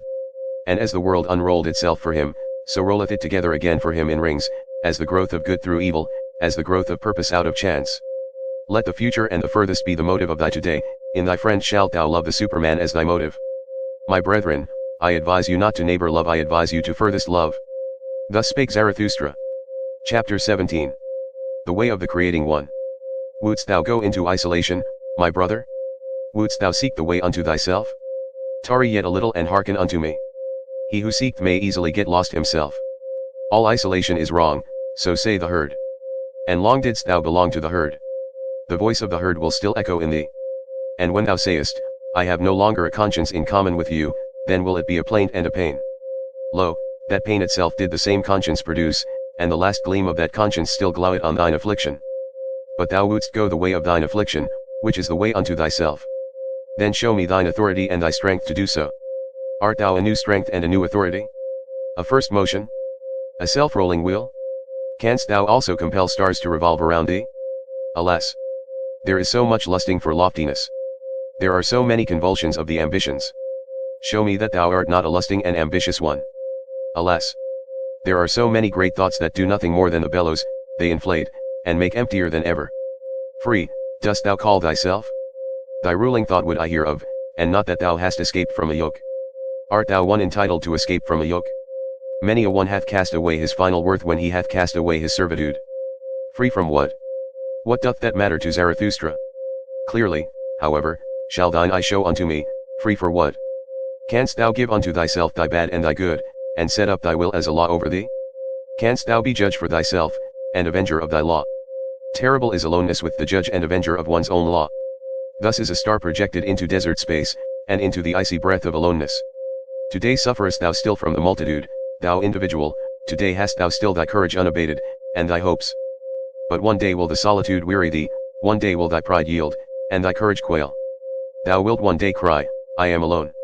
One day wilt thou see no longer thy loftiness, and see too closely thy lowliness, thy sublimity itself will frighten thee as a phantom.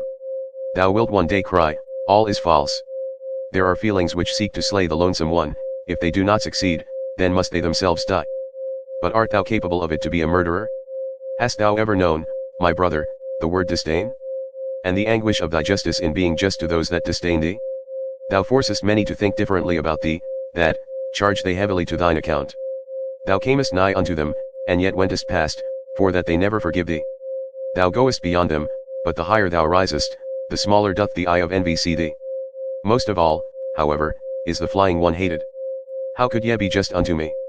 Must thou say I choose your injustice as my allotted portion? Injustice and filth cast they at the lonesome one, but, my brother, if thou wouldst be a star, thou must shine for them none the less on that account. And be on thy guard against the good and just. They would fain crucify those who devise their own virtue, they hate the lonesome ones. Be on thy guard, also, against holy simplicity. All is unholy to it that is not simple, fain, likewise, would it play with the fire of the faggot and stake. And be on thy guard, also, against the assaults of thy love. Too readily doth the recluse reach his hand to any one who meet him. To many a one mayest thou not give thy hand, but only thy paw, and I wish thy paw also to have claws. But the worst enemy thou canst meet, wilt thou thyself always be, thou waylayest thyself in caverns and forests.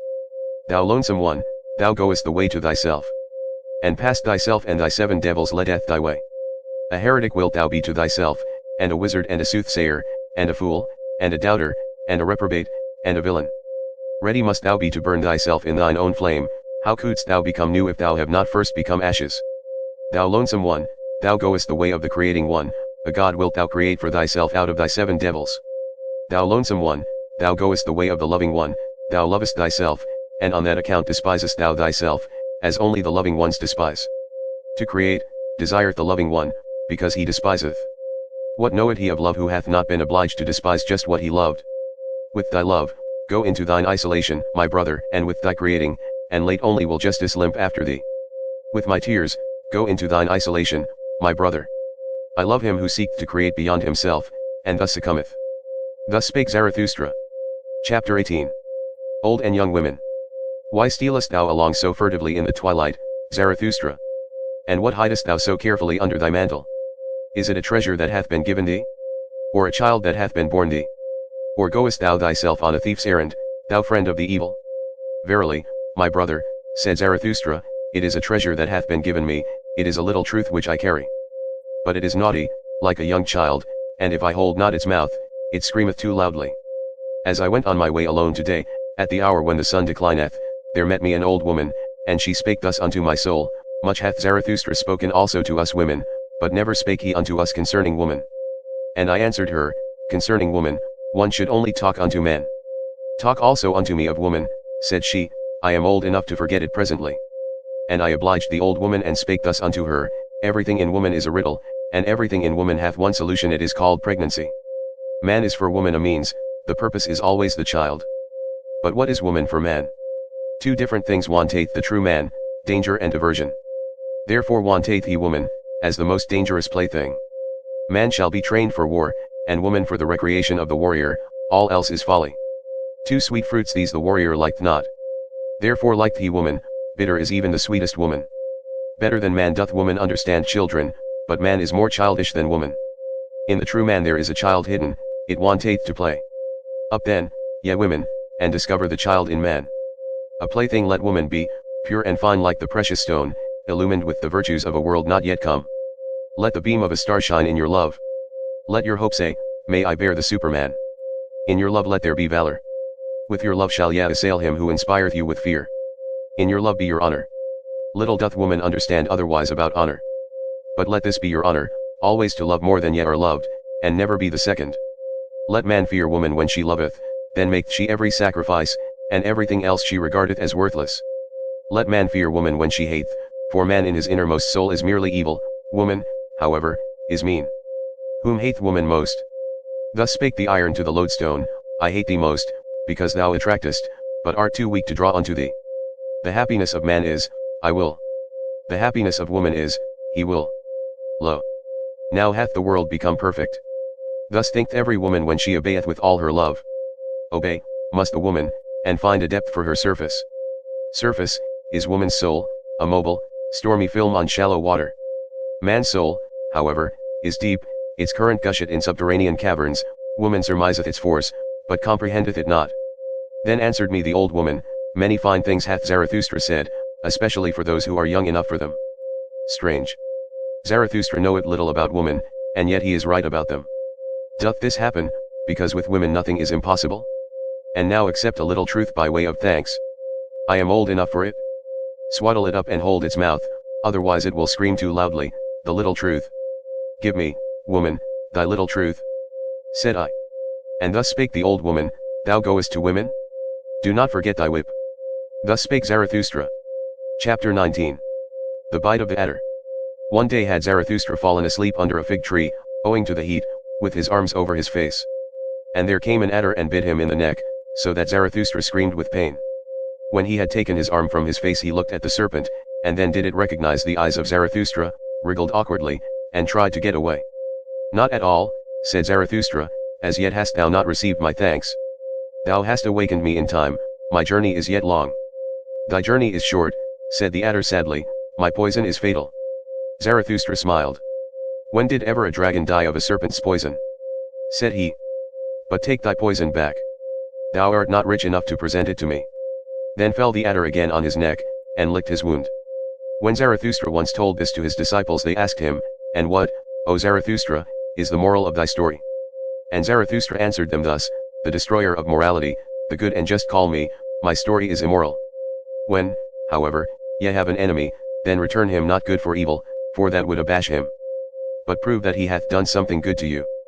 And rather be angry than abash any one. And when ye are cursed, it pleaseth me not that ye should then desire to bless. Rather curse a little also. And should a great injustice befall you, then do quickly 5 small ones besides. Hideous to behold is he on whom injustice presseth alone. Did ye ever know this? Shared injustice is half justice. And he who can bear it, shall take the injustice upon himself. A small revenge is humaner than no revenge at all. And if the punishment be not also a right and an honor to the transgressor, I do not like your punishing. Nobler is it to own oneself in the wrong than to establish one's right, especially if one be in the right. Only, one must be rich enough to do so. I do not like your cold justice, out of the eye of your judges there always glanceth the executioner and his cold steel. Tell me, where find we justice, which is love with seeing eyes? Devise me, then, the love which not only beareth all punishment, but also all guilt. Devise me, then, the justice which acquitteth every one except the judge. And would ye hear this likewise? To him who seeketh to be just from the heart, even the lie becometh philanthropy. But how could I be just from the heart? How can I give every one his own? Let this be enough for me, I give unto every one mine own. Finally, my brethren, guard against doing wrong to any ancho right. How could an ancho right forget? How could he requite? Like a deep well is an ancho right. Easy is it to throw in a stone, if it should sink to the bottom, however, tell me, who will bring it out again? Guard against injuring the ancho right? If ye have done so, however, well then, kill him also. Thus spake Zarathustra. Chapter 20. Child and Marriage. I have a question for thee alone, my brother, like a sounding lead, cast I this question into thy soul, that I may know its depth. Thou art young, and desirest child and marriage. But I ask thee, art thou a man entitled to desire a child? Art thou the victorious one, the self-conqueror, the ruler of thy passions, the master of thy virtues? Thus do I ask thee. Or doth the animal speak in thy wish, and necessity? Or isolation? Or discord in thee? I would have thy victory and freedom long for a child. Living monuments shalt thou build to thy victory and emancipation. Beyond thyself shalt thou build. But first of all must thou be built thyself, rectangular in body and soul. Not only onward shalt thou propagate thyself, but upward. For that purpose may the garden of marriage help thee. A higher body shalt thou create, a first movement, a spontaneously rolling will a creating one shalt thou create. Marriage, so call I the will of the twain to create the one that is more than those who created it. The reverence for one another, as those exercising such a will, call I marriage. Let this be the significance and the truth of thy marriage. But that which the many too many call marriage, those superfluous ones, what shall I call it? The poverty of soul in the twain. The filth of soul in the twain. The pitiable self-complacency in the twain. Marriage they call it all, and they say their marriages are made in heaven. Well, I do not like it, that heaven of the superfluous. No, I do not like them, those animals tangled in the heavenly toils. Far from me also be the God who limpeth thither to bless what he hath not matched. Laugh not at such marriages. What child hath not had reason to weep over its parents? Worthy did this man seem, and ripe for the meaning of the earth, but when I saw his wife, the earth seemed to me a home for madcaps. Yea, I would that the earth shook with convulsions when a saint and a goose made with one another. This one went forth in quest of truth as a hero, and at last got for himself a small decked up lie, his marriage he calleth it. That one was reserved in intercourse and chose choicely. But one time he spoiled his company for all time, his marriage he calleth it. Another sought a handmaid with the virtues of an angel. But all at once he became the handmaid of a woman, and now would he need also to become an angel. Careful, have I found all buyers, and all of them have astute eyes. But even the astutest of them buyeth his wife in a sack. Many short follies that is called love by you. And your marriage putteth an end to many short follies, with one long stupidity. Your love to woman, and woman's love to man, would that it were sympathy for suffering and veiled deities. But generally two animals alight on one another. But even your best love is only an enraptured simile and a painful ardour. It is a torch to light you to loftier paths. Beyond yourselves shall ye love some day. Then learn first of all to love. And on that account ye had to drink the bitter cup of your love. Bitterness is in the cup even of the best love, thus doth it cause longing for the Superman, thus doth it cause thirst in thee, the creating one. Thirst in the creating one, arrow and longing for the Superman. Tell me, my brother, is this thy will to marriage? Wholly call I such a will, and such a marriage. Thus spake Zarathustra. Chapter 21. Voluntary Death. Many die too late, and some die too early. Yet strange soundeth the precept, die at the right time. Die at the right time, so hate Zarathustra. To be sure, he who never liveth at the right time, how could he ever die at the right time? Would that he might never be born. Thus do I advise the superfluous ones. But even the superfluous ones make much ado about their death, and even the hollowest nut wanteth to be cracked. Every one regardeth dying as a great matter, but as yet death is not a festival. Not yet have people learned to inaugurate the finest festivals. The consummating death I show unto you, which becometh a stimulus and promise to the living. His death, dieth the consummating one triumphantly, surrounded by hoping and promising ones. Thus should one learn to die, and there should be no festival at which such a dying one doth not consecrate the oaths of the living. Thus to die is best, the next best, however, is to die in battle, and sacrifice a great soul. But to the fighter equally hateful as to the victor, is your grinning death which stealeth nigh like a thief, and yet cometh as master. My death, praise I unto you, the voluntary death, which cometh unto me because I want it. And when shall I want it? He that hath a goal and an heir, wanteth death at the right time for the goal and the heir. And out of reverence for the goal and the heir, he will hang up no more withered wreaths in the sanctuary of life. Verily, not the rope makers will I resemble, they lengthen out their cord, and thereby go ever backward. Many a one, also, waxed too old for his truths and triumphs, a toothless mouth hath no longer the right to every truth. And whoever wanteth to have fame, must take leave of honor betimes, and practice the difficult art of going at the right time. One must discontinue being feasted upon when one tasteth best, that is known by those who want to be long loved. Sour apples are there, no doubt, whose lot is to wait until the last day of autumn, and at the same time they become ripe, yellow, and shriveled. In some age the heart first, and in others the spirit. And some are hoary in youth, but the late young keep long young. To many men life is a failure, a poison worm gnaweth at their heart. Then let them see to it that their dying is all the more a success. Many never become sweet, they rot even in the summer. It is cowardice that holdeth them fast to their branches. Far too many live, and far too long hang they on their branches. Would that a storm came and shook all this rottenness and worm-eatenness from the tree. Would that there came preachers of speedy death. Those would be the appropriate storms and agitators of the trees of life. But I hear only slow death preached, and patience with all that is earthly. Ah! Ye preach patience with what is earthly? This earthly is it that hath too much patience with you, ye blasphemers. Verily, too early died that Hebrew whom the preachers of slow death honor, and to many hath it proved a calamity that he died too early. As yet had he known only tears, and the melancholy of the Hebrews, together with the hatred of the good and just the Hebrew Jesus, then was he seized with the longing for death. Had he but remained in the wilderness, and far from the good and just, then, perhaps, would he have learned to live, and love the earth and laughter also. Believe it, my brethren. He died too early, he himself would have disavowed his doctrine had he attained to my age. Noble enough was he to disavow. But he was still immature. Immaturely loveth the youth, and immaturely also hateth he man and earth. Confined and awkward are still his soul and the wings of his spirit. But in man there is more of the child than in the youth, and less of melancholy, better understandeth he about life and death. Free for death, and free in death, a holy naysayer, when there is no longer time for ye, thus understandeth he about death and life. That your dying may not be a reproach to man and the earth, my friends, that do I solicit from the honey of your soul.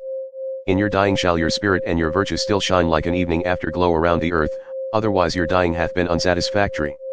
Thus will I die myself, that ye friends may love the earth more for my sake, and earth will I again become, to have rest in her that bore me. Verily, a goal had Zarathustra, he threw his ball. Now be ye friends the heirs of my goal, to you throw I the golden ball. Best of all, do I see you, my friends, throw the golden ball. And so tarry I still a little while on the earth, pardon me for it. Thus spake Zarathustra. Chapter 22. The bestowing virtue. 1. When Zarathustra had taken leave of the town to which his heart was attached, the name of which is the Pied Cow, there followed him many people who called themselves his disciples, and kept him company. Thus came they to a crossroad. Then Zarathustra told them that he now wanted to go alone, for he was fond of going alone. His disciples, however, presented him at his departure with a staff, on the golden handle of which a serpent twined round the sun. Zarathustra rejoiced on account of the staff, and supported himself thereon. Then spake he thus to his disciples, Tell me, pray, how came gold to the highest value? Because it is uncommon, and unprofiting, and beaming, and soft in luster, it always bestoweth itself. Only as image of the highest virtue came gold to the highest value. Gold-like, beameth the glance of the bestower. Gold luster maketh peace between moon and sun. Uncommon is the highest virtue, and unprofiting, beaming is it, and soft of luster, a bestowing virtue is the highest virtue. Verily, I divine you well, my disciples, ye strive like me for the bestowing virtue. What should ye have in common with cats and wolves?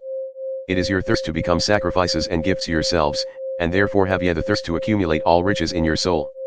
Insatiably striveth your soul for treasures and jewels, because your virtue is insatiable in desiring to bestow. Ye constrain all things to flow towards you and into you, so that they shall flow back again out of your fountain as the gifts of your love. Verily, an appropriator of all values must such bestowing love become, but healthy and holy, call I the selfishness. Another selfishness is there, an all too poor and hungry kind, which would always steal the selfishness of the sick, the sickly selfishness. With the eye of the thief it looketh upon all that is lustrous, with the craving of hunger it measureth him who hath abundance, and ever doth it prowl round the tables of bestowers. Sickness speaketh in such craving, and invisible degeneration, of a sickly body, speak the larcenous craving of the selfishness. Tell me, my brother, what do we think bad, and worst of all? Is it not degeneration? And we always suspect degeneration when the bestowing soul is lacking. Upward goeth our course from genera on to supergenera.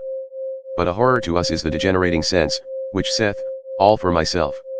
Upward soareth our sense, thus is it a simile of our body, a simile of an elevation. Such similes of elevations are the names of the virtues. Thus goeth the body through history, a becomer and fighter. And the spirit, what is it to the body? Its fights and victories herald, its companion and echo. Similes are all names of good and evil, they do not speak out, they only hint. A fool who seeketh knowledge from them. Give heed, my brethren, to every hour when your spirit would speak in similes, there is the origin of your virtue.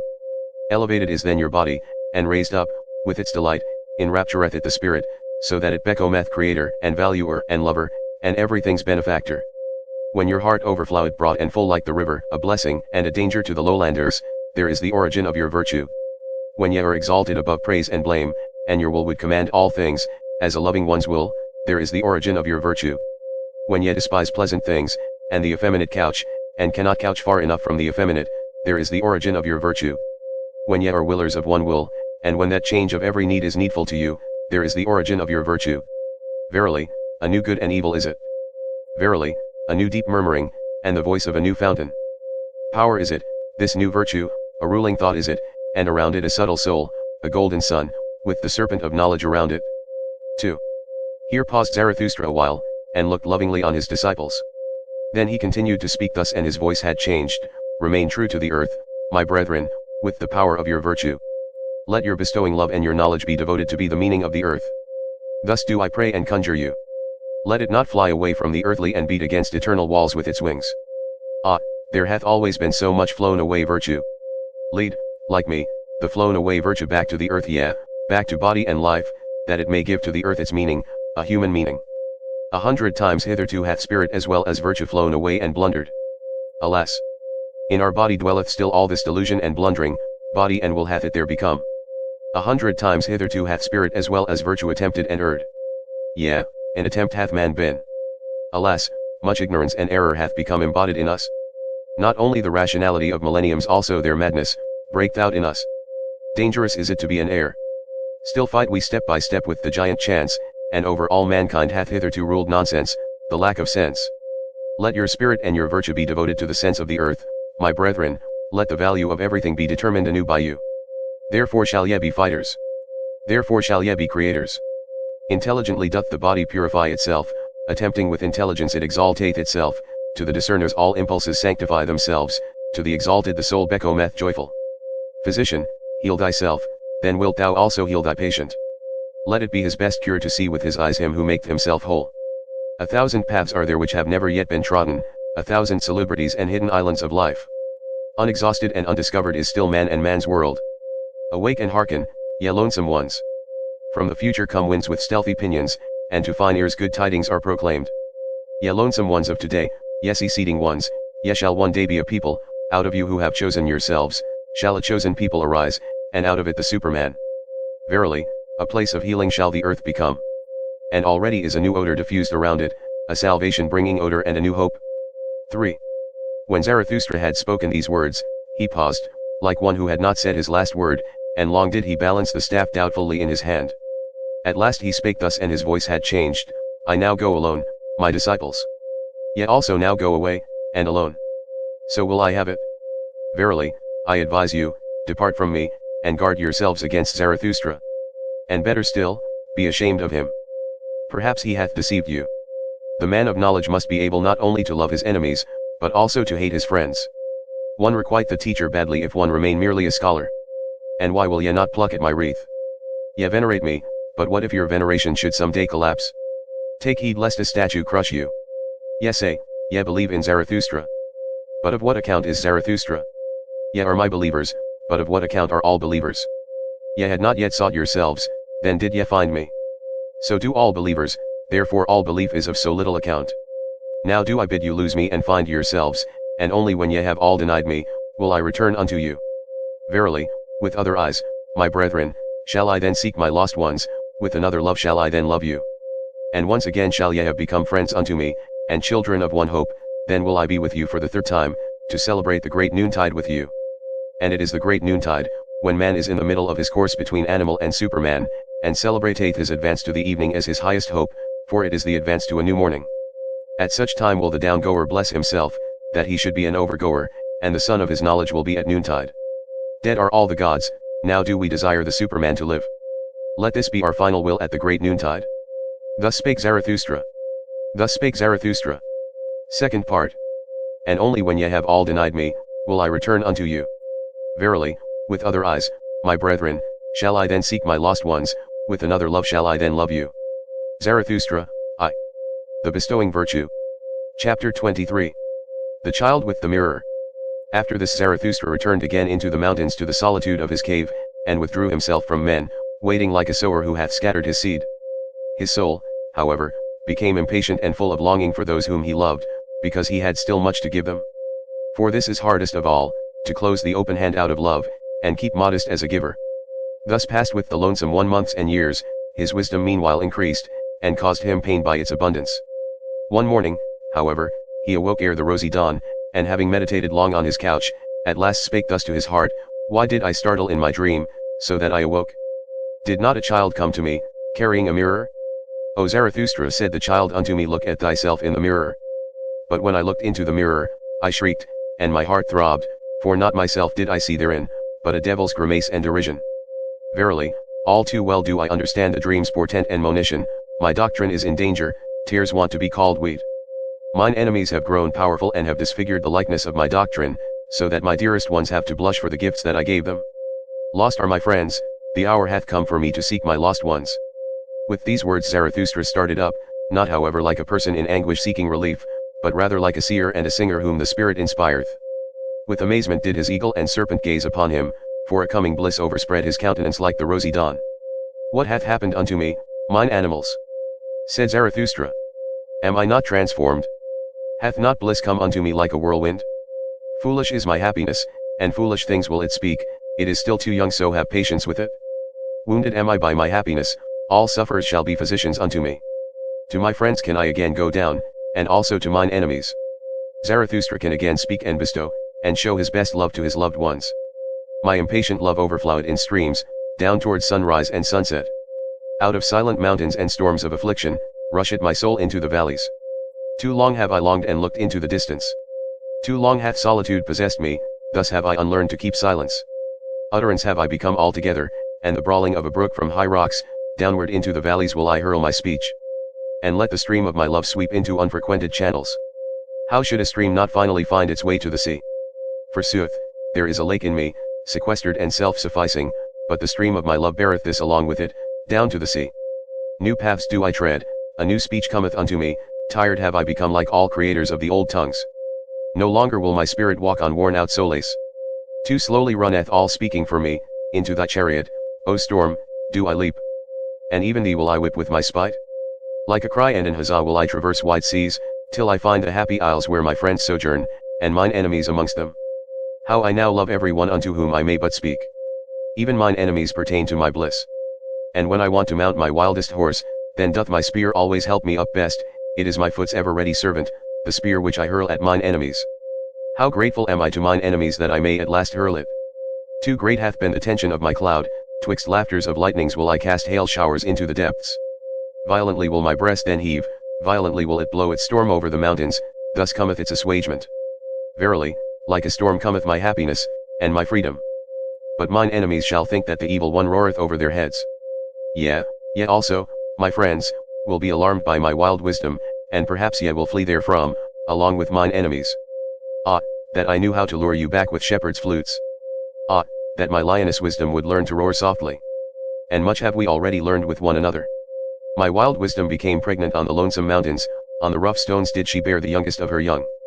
Now runneth she foolishly in the arid wilderness, and seeketh the soft sword, mine old, wild wisdom. On the soft sword of your hearts, my friends. On your love, would she fain couch her dearest one. Thus spake Zarathustra. Chapter 24. In the Happy Isles. The figs fall from the trees, they are good and sweet, and in falling the red skins of them break. A north wind am I to ripe figs. Thus, like figs, do these doctrines fall for you, my friends, imbibe now their juice and their sweet substance. It is autumn all around, and clear sky, and afternoon. Lo, what fullness is around us? And out of the midst of superabundance, it is delightful to look out upon distant seas. Once did people say God, when they looked out upon distant seas, now, however, have I taught you to say, Superman. God is a conjecture, but I do not wish your conjecturing to reach beyond your creating will. Could ye create a God? Then, I pray you, be silent about all gods. But ye could well create the Superman. Not perhaps ye yourselves, my brethren. But into fathers and forefathers of the Superman could ye transform yourselves, and let that be your best creating. God is a conjecture, but I should like your conjecturing restricted to the conceivable. Could ye conceive a God? But let this mean will to truth unto you, that everything be transformed into the humanly conceivable, the humanly visible, the humanly sensible. Your own discernment shall ye follow out to the end. And what ye have called the world shall but be created by you, your reason, your likeness, your will, your love, shall it itself become. And verily, for your bliss, ye discerning ones. And how would ye endure life without that hope, ye discerning ones? Neither in the inconceivable could ye have been born, nor in the irrational. But that I may reveal my heart entirely unto you, my friends, if there were gods, how could I endure it to be no God?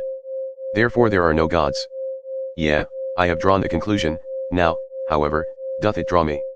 God is a conjecture, but who could drink all the bitterness of this conjecture without dying? Shall his faith be taken from the creating one, and from the eagle his flights into eagle heights? God is a thought, it maketh all the straight crooked, and all that standeth real. What? Time would be gone, and all the perishable would be but a lie. To think this is giddiness and vertigo to human limbs, and even vomiting to the stomach. Verily, the reeling sickness do I call it, to conjecture such a thing. Evil do I call it, and misanthropic, all that teaching about the one, and the plenum, and the unmoved, and the sufficient, and the imperishable.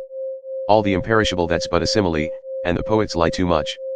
But of time and of becoming shall the best similes speak, a praise shall they be, and a justification of all perishableness. Creating, that is the great salvation from suffering, and life's alleviation.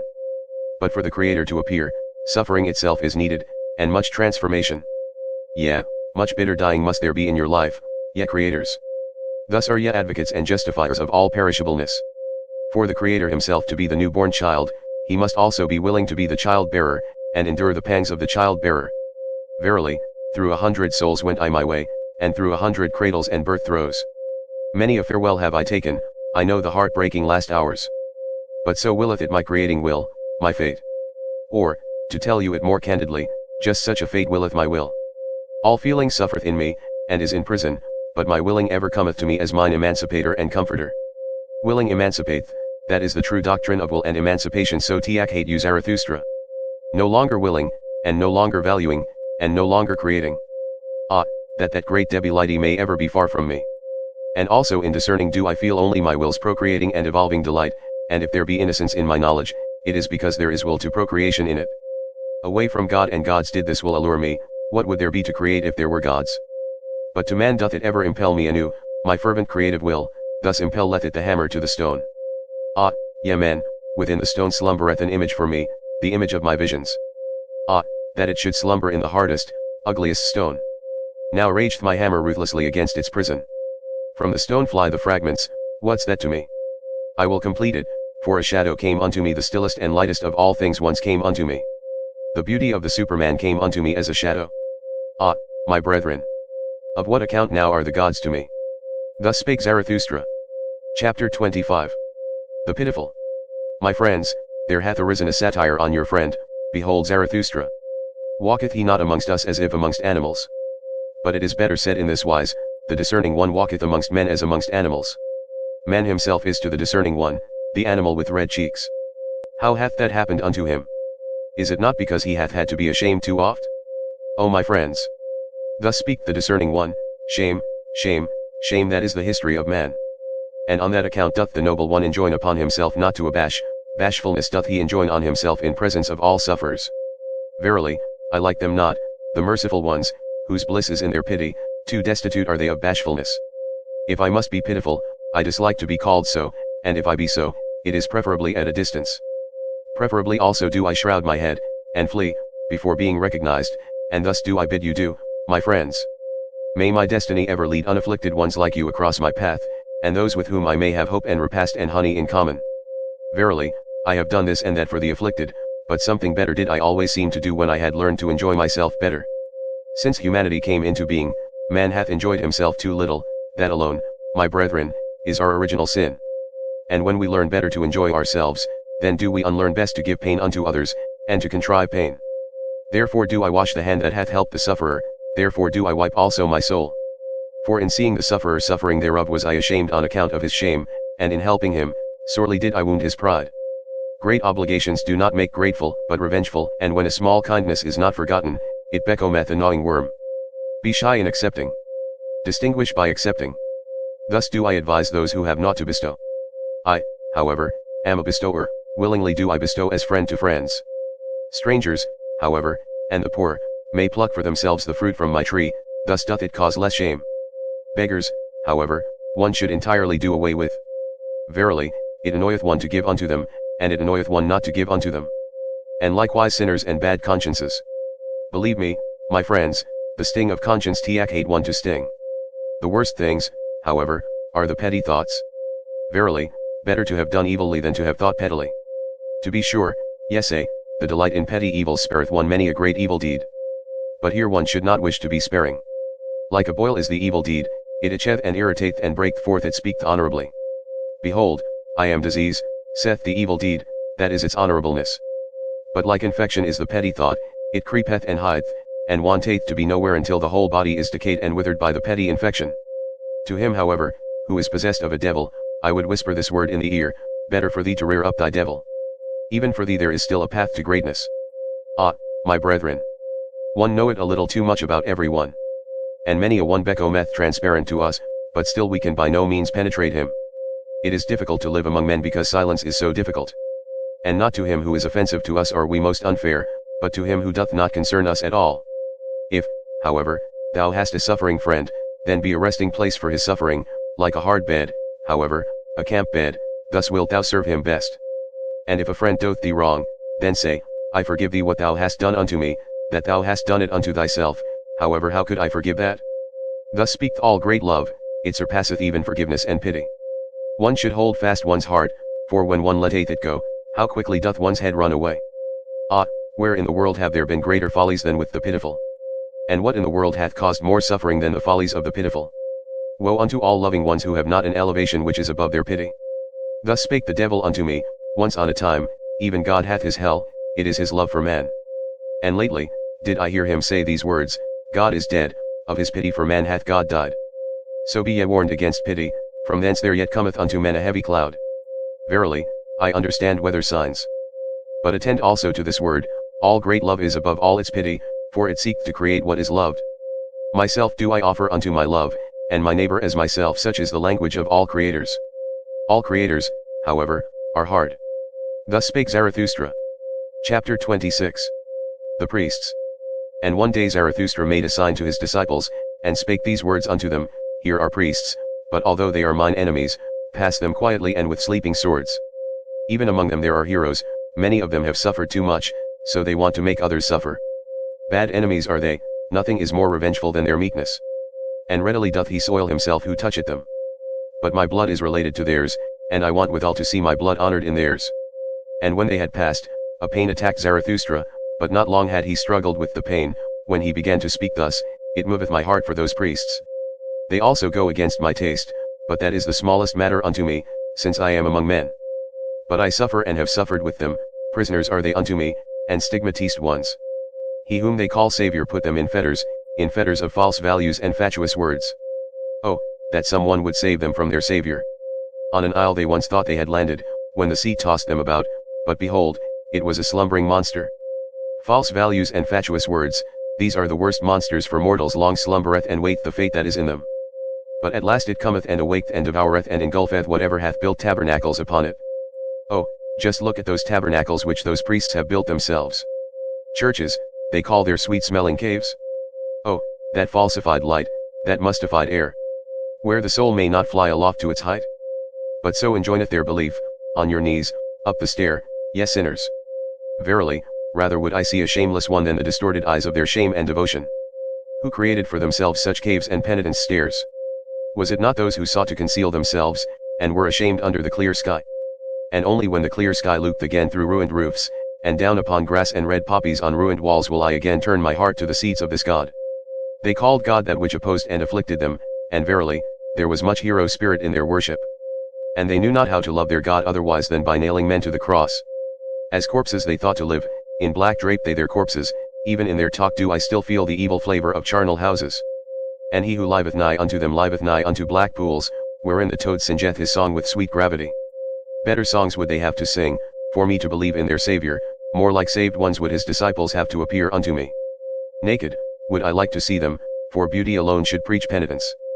But whom would that disguised affliction convince? Verily, their Saviours themselves came not from freedom and freedom's seventh heaven. Verily, they themselves never trod the carpets of knowledge. Of defects did the spirit of those Saviours consist, but into every defect had they put their illusion, their stopgap, which they called God. In their pity was their spirit drowned, and when they swelled and air swelled with pity, there always floated to the surface a great folly. Eagerly and with shouts drove they their flock over their footbridge, as if there were but one footbridge to the future. Verily, those shepherds also were still of the flock. Small spirits and spacious souls had those shepherds, but, my brethren, what small domains have even the most spacious souls hitherto been? Characters of blood did they write on the way they went, and their folly taught that truth is proved by blood. But blood is the very worst witness to truth, blood tainteth the purest teaching, and turneth it into delusion and hatred of heart. And when a person goeth through fire for his teaching, what doth that prove? It is more, verily, when out of one's own burning cometh one's own teaching. Sultry heart and cold head, where these meet, there ariseth the blusterer, the Saviour. Greater ones, verily, have there been, and higher born ones, than those whom the people call saviours, those rapturous blusterers. And by still greater ones than any of the saviours must ye be saved, my brethren, if ye would find the way to freedom. Never yet hath there been a Superman.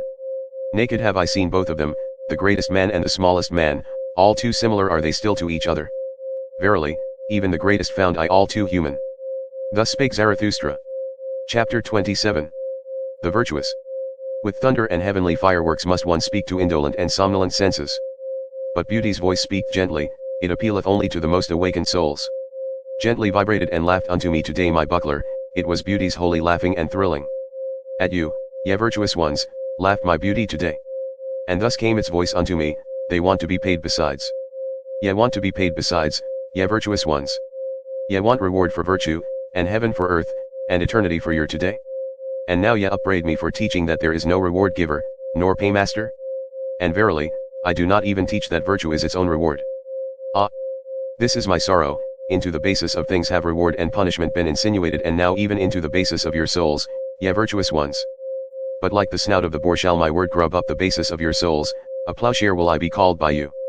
All the secrets of your heart shall be brought to light, and when ye lie in the sun, grubbed up and broken, then will also your falsehood be separated from your truth. For this is your truth, ye are too pure for the filth of the words, vengeance, punishment, recompense, retribution.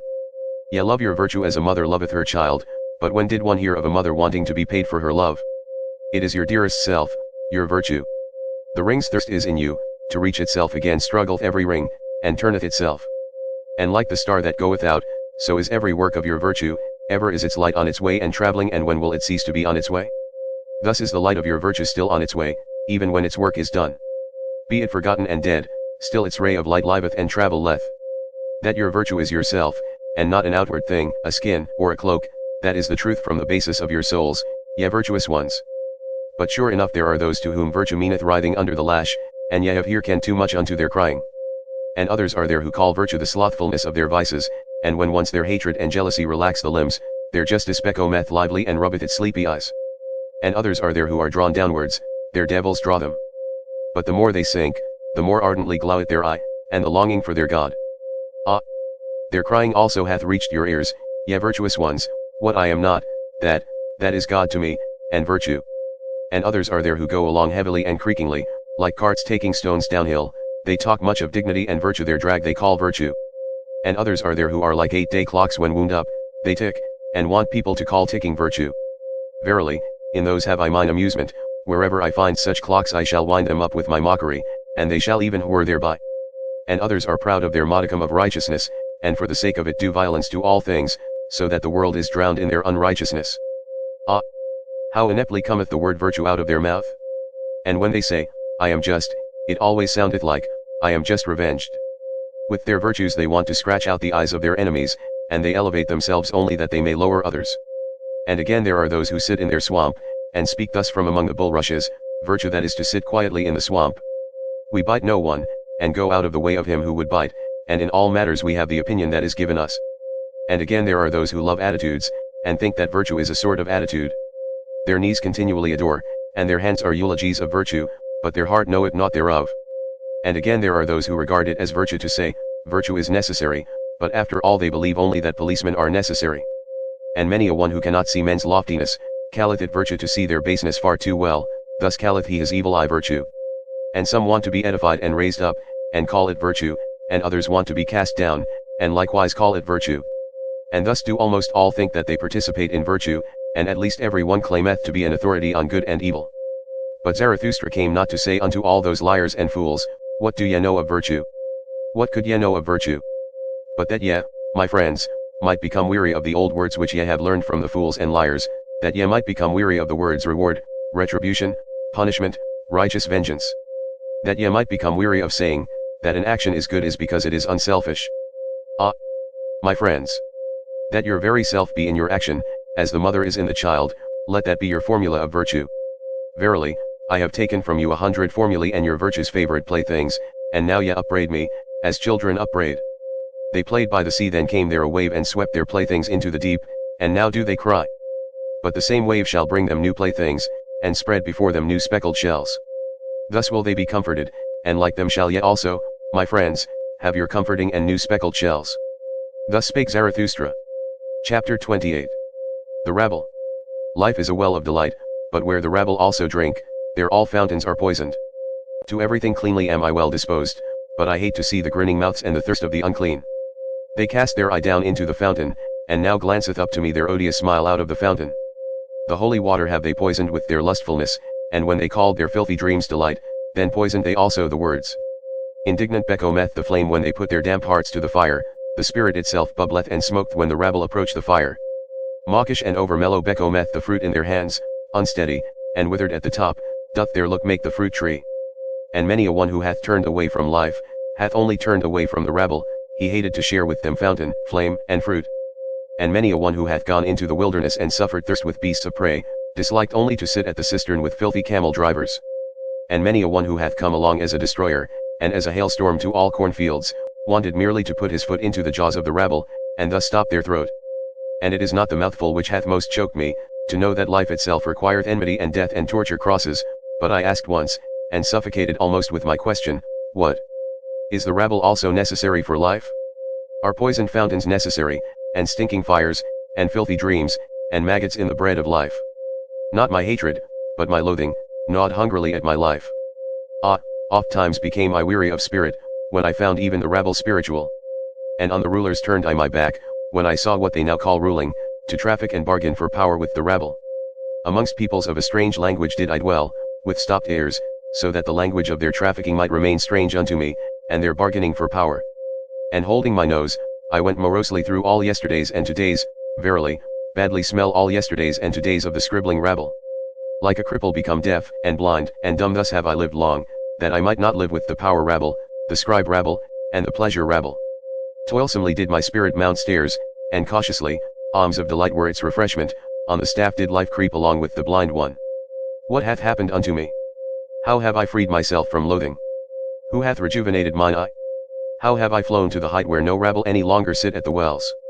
Did my loathing itself create for me wings and fountain divining powers? Verily, to the loftiest height had I to fly, to find again the well of delight. Oh, I have found it, my brethren. Here on the loftiest height bubbleth up for me the well of delight. And there is a life at whose waters none of the rabble drink with me. Almost too violently dost thou flow for me, thou fountain of delight. And often emptiest thou the goblet again, in wanting to fill it.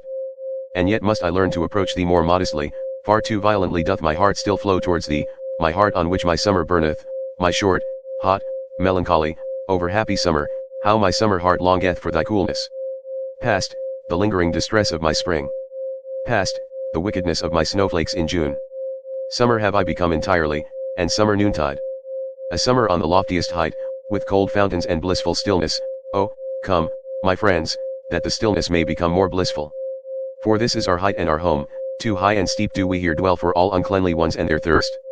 Cast but your pure eyes into the well of my delight, my friends. How could it become turbid thereby? It shall laugh back to you with its purity. On the tree of the future build we our nest, eagles shall bring us lone ones food in their beaks. Verily, no food of which the impure could be fellow partakers. Fire, would they think they devoured, and burn their mouths. Verily, no abodes do we here keep ready for the impure. An ice cave to their bodies would our happiness be, and to their spirits. And as strong winds will we live above them, neighbors to the eagles, neighbors to the snow, neighbors to the sun, thus live the strong winds. And like a wind will I one day blow amongst them, and with my spirit, take the breath from their spirit, thus willeth my future. Verily, a strong wind is Zarathustra to all low places, and this counselleth he to his enemies, and to whatever spitteth and speweth, take care not to spit against the wind. Thus spake Zarathustra. Chapter 29. The Tarantulas. Lo, this is the tarantula's den. Wouldst thou see the tarantula itself? Here hangeth its web, touch this, so that it may tremble. There cometh the tarantula willingly, welcome, tarantula. Black on thy back is thy triangle and symbol, and I know also what is in thy soul. Revenge is in thy soul, wherever thou bitest, there ariseth black scab, with revenge, thy poison make the soul giddy. Thus do I speak unto you in parable, ye who make the soul giddy, Yet preachers of equality. Tarantulas are yet unto me, and secretly revengeful ones. But I will soon bring your hiding places to the light, therefore do I laugh in your face my laughter of the height. Therefore do I tear at your web, that your rage may lure you out of your den of lies, and that your revenge may leap forth from behind your word justice. Because, for man to be redeemed from revenge, that is for me the bridge to the highest hope, and a rainbow after long storms. Otherwise, however, would the tarantulas have it. Let it be very justice for the world to become full of the storms of our vengeance. Thus do they talk to one another. Vengeance will we use, and insult, against all who are not like us. Thus do the tarantula hearts pledge themselves. And will to equality, that itself shall henceforth be the name of virtue, and against all that hath power will we raise an outcry. Yet preachers of equality, the tyrant frenzy of impotence crieth thus in you for equality, your most secret tyrant longings disguise themselves thus in virtue words. Fretted conceit and suppressed envy, perhaps your father's conceit and envy, in you break they forth as flame and frenzy of vengeance. What the Father hath hid cometh out in the Son, and oft have I found in the Son the Father's revealed secret. Inspired ones they resemble, but it is not the heart that inspired them but vengeance.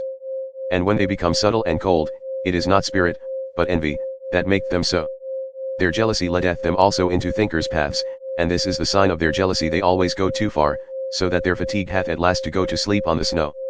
In all their lamentations soundeth vengeance, in all their eulogies is maleficence, and being judged seemeth to them bliss. But thus do I counsel you, my friends, distrust all in whom the impulse to punish is powerful. They are people of bad race and lineage, out of their countenances peer the hangman and the sleuth hound. Distrust all those who talk much of their justice. Verily, in their souls not only honey is lacking. And when they call themselves the good and just, forget not, that for them to be Pharisees, nothing is lacking but power. My friends, I will not be mixed up and confounded with others. There are those who preach my doctrine of life, and are at the same time preachers of equality, and tarantulas. That they speak in favor of life, though they sit in their den, these poison spiders, and withdrawn from life is because they would thereby do injury.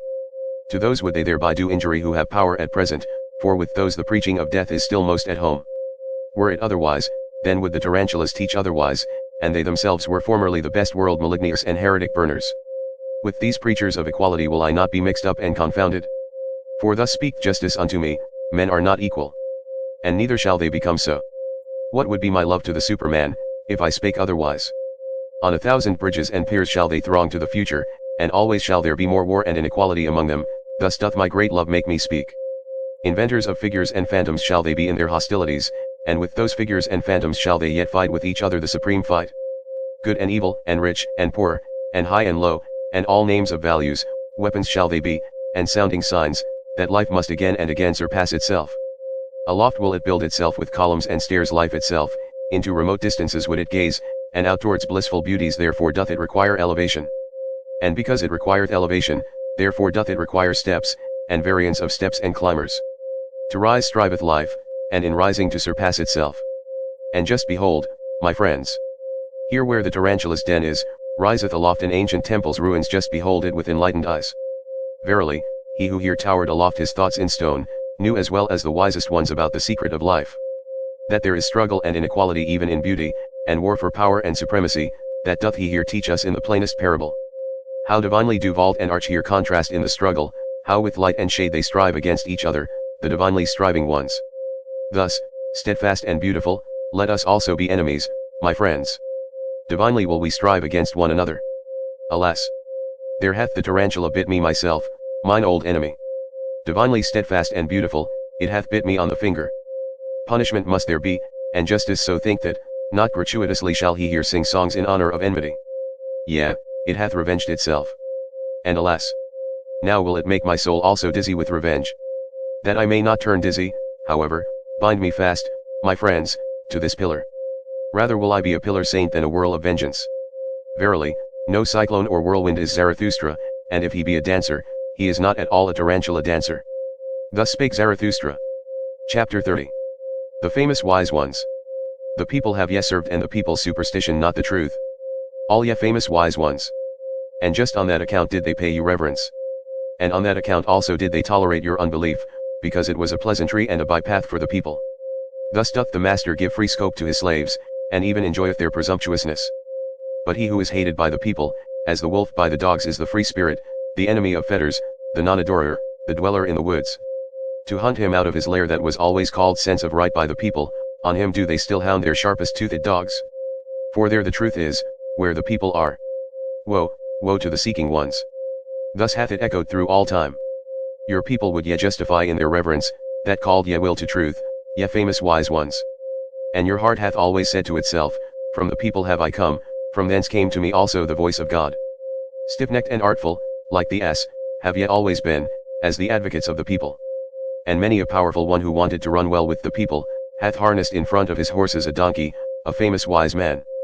And now, ye famous wise ones, I would have you finally throw off entirely the skin of the lion, the skin of the beast of prey, the speckled skin, and the disheveled locks of the investigator, the searcher, and the conqueror. Ah! For me to learn to believe in your conscientiousness, ye would first have to break your venerating will. Conscientious so call I him who goeth into God-forsaken wildernesses, and hath broken his venerating heart. In the yellow sands and burnt by the sun, he doubtless peereth thirstily at the isles rich in fountains, where life reposeth under shady trees. But his thirst doth not persuade him to become like those comfortable ones, for where there are oases, there are also idols. Hungry, fierce, lonesome, God-forsaken, so doth the lion will wish itself. Free from the happiness of slaves, redeemed from deities and adorations, fearless and fear-inspiring, grand and lonesome, so is the will of the conscientious. In the wilderness have ever dwelt the conscientious, the free spirits, as lords of the wilderness, but in the cities dwell the well-foddered, famous wise ones, the draft beasts. For, always, do they draw, as asses the people's carts. Not that I on that account upbraid them, but serving ones do they remain, and harnessed ones, even though they glitter in golden harness. And often have they been good servants and worthy of their hire. For thus saith virtue, if thou must be a servant, seek him unto whom thy service is most useful. The spirit and virtue of thy master shall advance by thou being his servant, thus wilt thou thyself advance with his spirit and virtue. And verily, ye famous wise ones, ye servants of the people, ye yourselves have advanced with the people's spirit and virtue, and the people by you. To your honor do I say it. But the people ye remain for me, even with your virtues, the people with purblind eyes, the people who know not what spirit is. Spirit is life which itself cutteth into life, by its own torture doth it increase its own knowledge, did ye know that before? And the spirit's happiness is this, to be anointed and consecrated with tears as a sacrificial victim, did ye know that before? And the blindness of the blind one, and his seeking and groping, shall yet testify to the power of the sun into which he hath gazed, did ye know that before? And with mountains shall the discerning one learn to build. It is a small thing for the spirit to remove mountains, did ye know that before? Ye know only the sparks of the spirit, but ye do not see the anvil which it is, and the cruelty of its hammer. Verily, ye know not the spirit's pride. But still less could ye endure the spirit's humility, should it ever want to speak. And never yet could ye cast your spirit into a pit of snow, ye are not hot enough for that. Thus are ye unaware, also, of the delight of its coldness. In all respects, however, ye make too familiar with the spirit, and out of wisdom have ye often made an almshouse and a hospital for bad poets. Ye are not eagles, thus have ye never experienced the happiness of the alarm of the spirit. And he who is not a bird should not camp above abysses. Ye seem to me lukewarm ones, but coldly flow it all deep knowledge. Ice cold are the innermost wells of the spirit, a refreshment to hot hands and handlers. Respectable do ye there stand, and stiff, and with straight backs, ye famous wise ones. No strong wind or will impelleth you. Have ye ne'er seen a sail crossing the sea, rounded and inflated, and trembling with the violence of the wind? Like the sail trembling with the violence of the spirit, doth my wisdom cross the sea, my wild wisdom. But ye servants of the people, ye famous wise ones, how could ye go with me? Thus spake Zarathustra. Chapter 31. The Night Song. 'Tis night, now do all gushing fountains speak louder. And my soul also is a gushing fountain. 'Tis night, now only do all songs of the loving ones awake. And my soul also is the song of a loving one. Something unappeased, unappeasable, is within me, it longeth to find expression. A craving for love is within me, which speaketh itself the language of love. Light am I, ah, that I were night. But it is my lonesomeness to be begirt with light. Ah, that I were dark and nightly. How would I suck at the breasts of light? And you yourselves would I bless, yet twinkling starlets and glow-worms aloft. And would rejoice in the gifts of your light. But I live in mine own light, I drink again into myself the flames that break forth from me. I know not the happiness of the receiver, and oft have I dreamt that stealing must be more blessed than receiving. It is my poverty that my hand never ceaseth bestowing, it is mine envy that I see waiting eyes and the brightened nights of longing. Oh, the misery of all bestowers. Oh, the darkening of my sun. Oh, the craving to crave. Oh, the violent hunger in satiety. They take from me, but do I yet touch their soul? There is a gap twixt giving and receiving, and the smallest gap hath finally to be bridged over. A hunger ariseth out of my beauty, I should like to injure those I illumine, I should like to rob those I have gifted, thus do I hunger for wickedness. Withdrawing my hand when another hand already stretcheth out to it, hesitating like the cascade, which hesitateth even in its leap, thus do I hunger for wickedness. Such revenge doth mine abundance think of, such mischief welleth out of my lonesomeness. My happiness in bestowing died in bestowing, my virtue became weary of itself by its abundance. He who ever bestoweth is in danger of losing his shame, to him who ever dispenseth, the hand and heart become callous by very dispensing. Mine eye no longer overfloweth for the shame of suppliants, my hand hath become too hard for the trembling of filled hands. Whence have gone the tears of mine eye, and the down of my heart? Oh, the lonesomeness of all bestowers. Oh, the silence of all shining ones. Many suns circle in desert space, to all that is dark do they speak with their light, but to me they are silent. Oh, this is the hostility of light to the shining one, unpityingly doth it pursue its course. Unfair to the shining one in its innermost heart, cold to the suns, thus travelleth every sun. Like a storm do the suns pursue their courses, that is their travelling. Their inexorable will do they follow, that is their coldness. Oh, yet only is it, ye dark, nightly ones, that extract warmth from the shining ones. Oh, yet only drink milk and refreshment from the light's udders. Ah, there is ice around me, my hand burneth with the iciness. Ah, there is thirst in me, it panteth after your thirst. 'Tis night, alas, that I have to be light, and thirst for the nightly, and lonesomeness. 'Tis night, now doth my longing break forth in me as a fountain, for speech do I long. 'Tis night, now do all gushing fountains speak louder, and my soul also is a gushing fountain. 'Tis night, now do all songs of loving ones awake, and my soul also is the song of a loving one. Thus sang Zarathustra. Chapter 32. The Dance Song. One evening went Zarathustra and his disciples through the forest, and when he sought for a well, lo, he lighted upon a green meadow peacefully surrounded with trees and bushes, where maidens were dancing together. As soon as the maidens recognized Zarathustra, they ceased dancing. Zarathustra, however, approached them with friendly mien and spake these words, "Cease not your dancing, ye lovely maidens. No game spoiler hath come to you with evil eye, no enemy of maidens. God's advocate am I with the devil, he, however, is the spirit of gravity. How could I, ye light-footed ones, be hostile to divine dances? Or to maidens' feet with fine ankles? To be sure, I am a forest, and a night of dark trees, but he who is not afraid of my darkness, will find banks full of roses under my cypresses. And even the little god may he find, who is dearest to maidens, beside the well lieth he quietly, with closed eyes. Verily, in broad daylight did he fall asleep, the sluggard. Had he perhaps chased butterflies too much? Upbraid me not, ye beautiful dancers, when I chasten the little god somewhat. He will cry, certainly, and weep, but he is laughable even when weeping. And with tears in his eyes shall he ask you for a dance, and I myself will sing a song to his dance, a dance song and satire on the spirit of gravity, my supremest, powerfulest devil, who is said to be lord of the world. And this is the song that Zarathustra sang when Cupid and the maidens danced together. Of late did I gaze into thine eye, O life, and into the unfathomable did I there seem to sink. But thou pulledst me out with a golden angle, derisively didst thou laugh when I called thee unfathomable. Such is the language of all fish, saidst thou, what they do not fathom is unfathomable. But changeable am I only, and wild, and altogether a woman, and no virtuous one, though I be called by you men the profound one, or the faithful one, the eternal one, the mysterious one. But ye men endow us always with your own virtues, alas, ye virtuous ones. Thus did she laugh, the unbelievable one, but never do I believe her and her laughter, when she speaked evil of herself. And when I talked face to face with my wild wisdom, she said to me angrily, Thou willest, thou cravest, thou lovest, on that account alone dost thou praise life. Then had I almost answered indignantly and told the truth to the angry one, and one cannot answer more indignantly than when one telleth the truth to one's wisdom. For thus do things stand with us three. In my heart do I love only life, and verily, most when I hate her. But that I am fond of wisdom, and often too fond, is because she remindeth me very strongly of life. She hath her eye, her laugh, and even her golden angle rod, am I responsible for it that both are so alike? And when once life asked me, who is she then, this wisdom? Then said I eagerly, ah, yes. Wisdom. One thirsteth for her and is not satisfied, one looketh through veils, one gropeth through nets. Is she beautiful? What do I know? But the oldest carps are still lured by her. Changeable is she, and wayward, often have I seen her bite her lip, and pass the comb against the grain of her hair. Perhaps she is wicked and false, and altogether a woman, but when she speaketh ill of herself, just then doth she seduce most. When I had said this unto life, Then laughed she maliciously, and shut her eyes. Of whom dost thou speak? Said she. Perhaps of me? And if thou wert right, is it proper to say that in such wise to my face? But now, pray, speak also of thy wisdom. Ah, and now hast thou again opened thine eyes, O beloved life. And into the unfathomable have I again seemed to sink. Thus sang Zarathustra.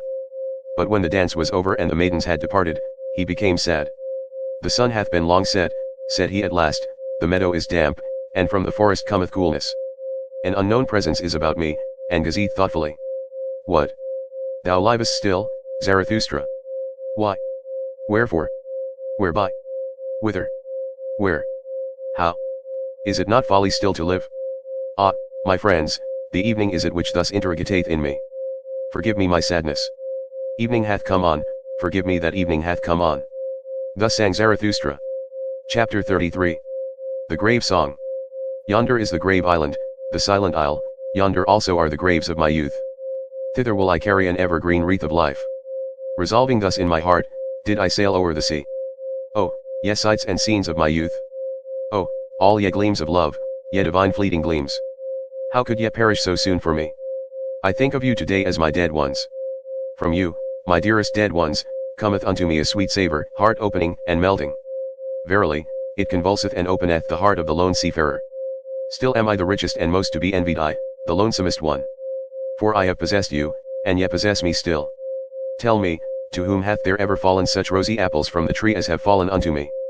Still am I your love's heir and heritage, blooming to your memory with many-hued, wild-growing virtues, O ye dearest ones. Ah, we were made to remain nigh unto each other, ye kindly strange marvels, and not like timid birds did ye come to me and my longing nay, but as trusting ones to a trusting one. Yea, made for faithfulness, like me, and for fond eternities, must I now name you by your faithlessness, ye divine glances and fleeting gleams, no other name have I yet learnt. Verily, too early did ye die for me, ye fugitives. Yet did ye not flee from me, nor did I flee from you, innocent are we to each other in our faithlessness. To kill me, did they strangle you, ye singing birds of my hopes? Yea, at you, ye dearest ones, did malice ever shoot its arrows to hit my heart? And they hit it? Because ye were always my dearest, my possession and my possessedness, on that account had ye to die young, and far too early. At my most vulnerable point did they shoot the arrow, namely, at you, whose skin is like down or more like the smile that dieth at a glance. But this word will I say unto mine enemies, what is all manslaughter in comparison with what ye have done unto me? Worse evil did ye do unto me than all manslaughter, the irretrievable did ye take from me, thus do I speak unto you, mine enemies. Slew ye not my youth's visions and dearest marvels. My playmates took ye from me, the blessed spirits. To their memory do I deposit this wreath and this curse.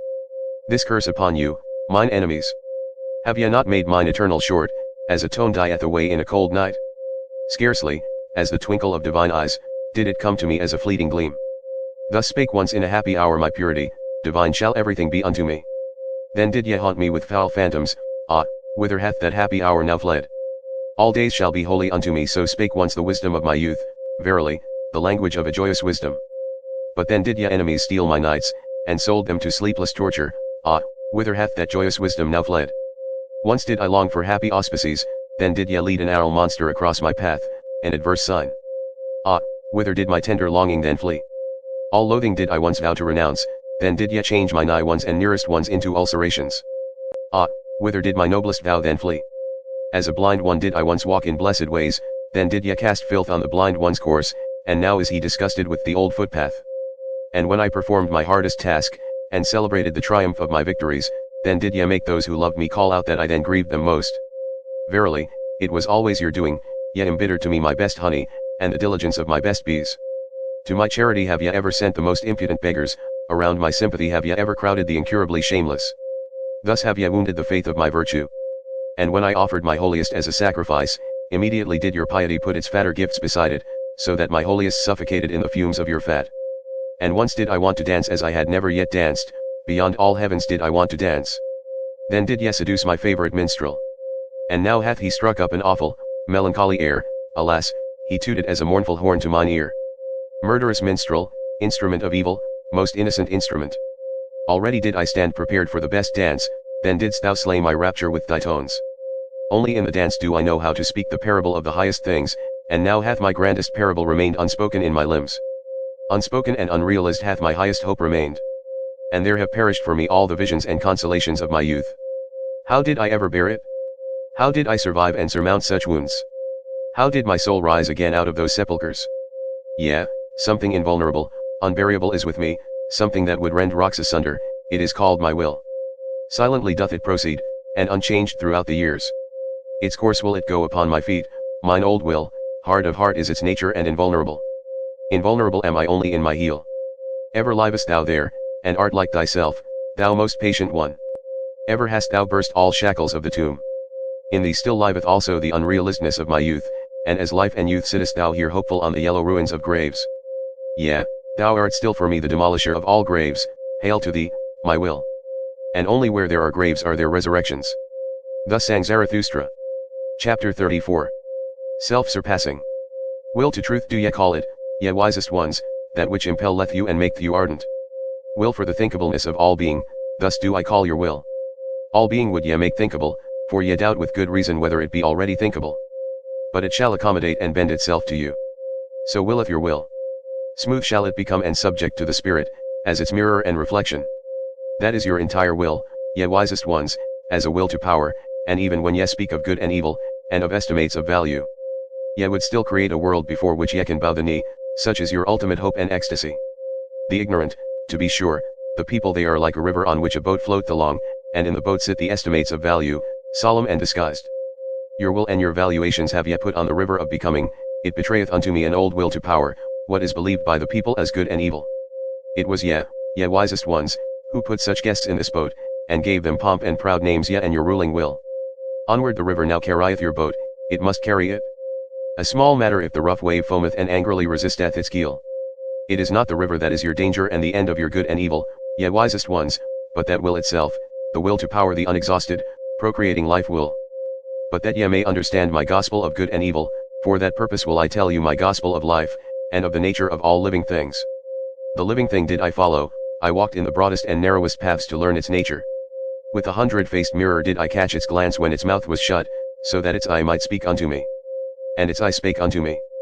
But wherever I found living things, there heard I also the language of obedience. All living things are obeying things. And this heard I secondly, whatever cannot obey itself, is commanded. Such is the nature of living things. This, however, is the third thing which I heard, namely, that commanding is more difficult than obeying. And not only because the commander beareth the burden of all obeyers, and because this burden readily cruciate him, an attempt and a risk seemed all commanding unto me, and whenever it commandeth, the living thing risketh itself thereby. Yea, even when it commandeth itself, then also must it atone for its commanding. Of its own law must it become the judge and avenger and victim. How doth this happen? So did I ask myself. What persuadeth the living thing to obey, and command, and even be obedient in commanding? Hearken now unto my word, ye wisest ones. Test it seriously, whether I have crept into the heart of life itself, and into the roots of its heart. Wherever I found a living thing, there found I will to power, and even in the will of the servant found I the will to be master. That to the stronger the weaker shall serve thereto persuadeth he his will who would be master over a still weaker one. That delight alone he is unwilling to forego. And as the lesser surrendereth himself to the greater that he may have delight and power over the least of all, so doth even the greatest surrender himself, and stake life, for the sake of power. It is the surrender of the greatest to run risk and danger, and play dice for death. And where there is sacrifice and service and love glances, there also is the will to be master. By ways doth the weaker then slink into the fortress, and into the heart of the mightier one, and there stealeth power. And this secret spake life herself unto me. Behold, said she, I am that which must ever surpass itself. To be sure, ye call it will to procreation, or impulse towards a goal, towards the higher, remoter, more manifold, but all that is one and the same secret. Rather would I succumb than disown this one thing, and verily, where there is succumbing and leaf falling, lo, there doth life sacrifice itself for power. That I have to be struggle, and becoming, and purpose, and cross-purpose. He who divineth my will, divineth well also on what crooked paths it hath to tread. Whatever I create, and however much I love it, soon must I be adverse to it, and to my love, so willeth my will. And even thou, discerning one, art only a path and footstep of my will, verily, my will to power walketh even on the feet of thy will to truth. He certainly did not hit the truth who shot at it the formula, will to existence, that will doth not exist. For what is not, cannot will, that, however, which is in existence how could it still strive for existence? Only where there is life, is there also will, not, however, will to life, but so teach I thee will to power. Much is reckoned higher than life itself by the living one, but out of the very reckoning speak the will to power. Thus did life once teach me, and thereby, ye wisest ones, do I solve you the riddle of your hearts. Verily, I say unto you, good and evil which would be everlasting it doth not exist. Of its own accord must it ever surpass itself anew. With your values and formulae of good and evil, ye exercise power, ye valuing ones, and that is your secret love, and the sparkling, trembling, and overflowing of your souls. But a stronger power groweth out of your values, and a new surpassing, by it break egg and eggshell. And he who hath to be a creator in good and evil verily, he hath first to be a destroyer, and break values in pieces. Thus doth the greatest evil pertain to the greatest good, that, however, is the creating good. Let us speak thereof, ye wisest ones, even though it be bad. To be silent is worse, all suppressed truths become poisonous. And let everything break up which can break up by our truths. Many a house is still to be built. Thus spake Zarathustra. Chapter 35. The Sublime Ones. Calm is the bottom of my sea, who would guess that it hideth droll monsters? Unmoved is my depth, but it sparkleth with swimming enigmas and laughters. A sublime one saw I today, a solemn one, a penitent of the spirit, oh, how my soul laughed at his ugliness. With upraised breast, and like those who draw in their breath, thus did he stand, the sublime one, and in silence, o'erhung with ugly truths, the spoil of his hunting, and rich in torn raiment, many thorns also hung on him but I saw no rose.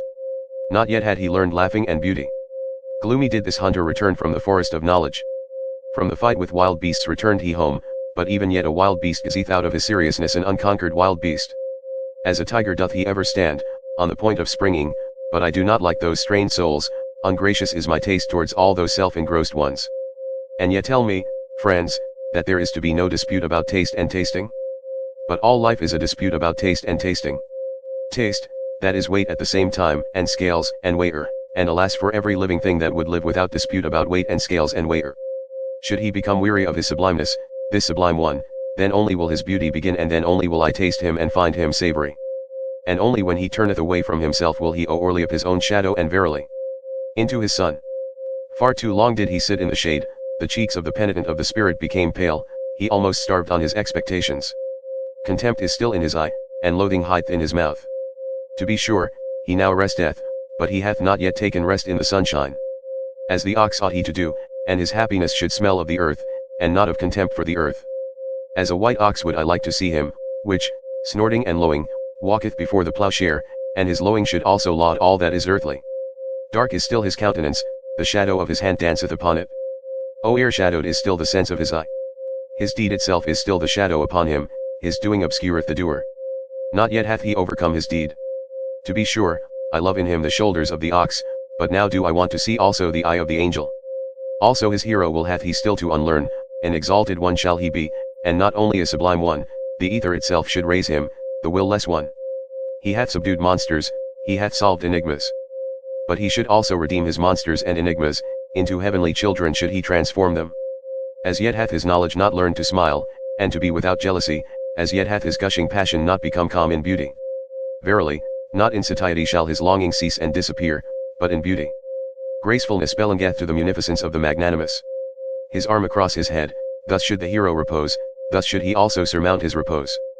But precisely to the hero is beauty the hardest thing of all.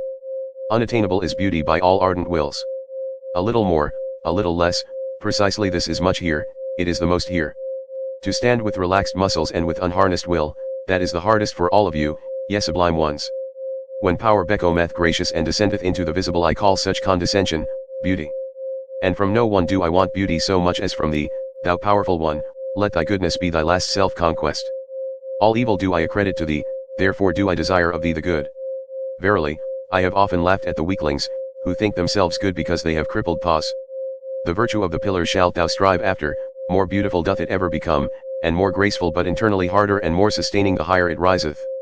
Yea, thou sublime one day shalt thou also be beautiful, and hold up the mirror to thine own beauty. Then will thy soul thrill with divine desires, and there will be adoration even in thy vanity. For this is the secret of the soul, when the hero hath abandoned it, then only approacheth it in dreams the superhero. Thus spake Zarathustra. Chapter 36. The Land of Culture. Too far did I fly into the future, a horror seized upon me. And when I looked around me, lo! Their time was my sole contemporary. Then did I fly backwards, homewards and always faster. Thus did I come unto you, ye present-day men, and into the land of culture. For the first time brought I an eye to see you, and good desire, verily, with longing in my heart did I come. But how did it turn out with me?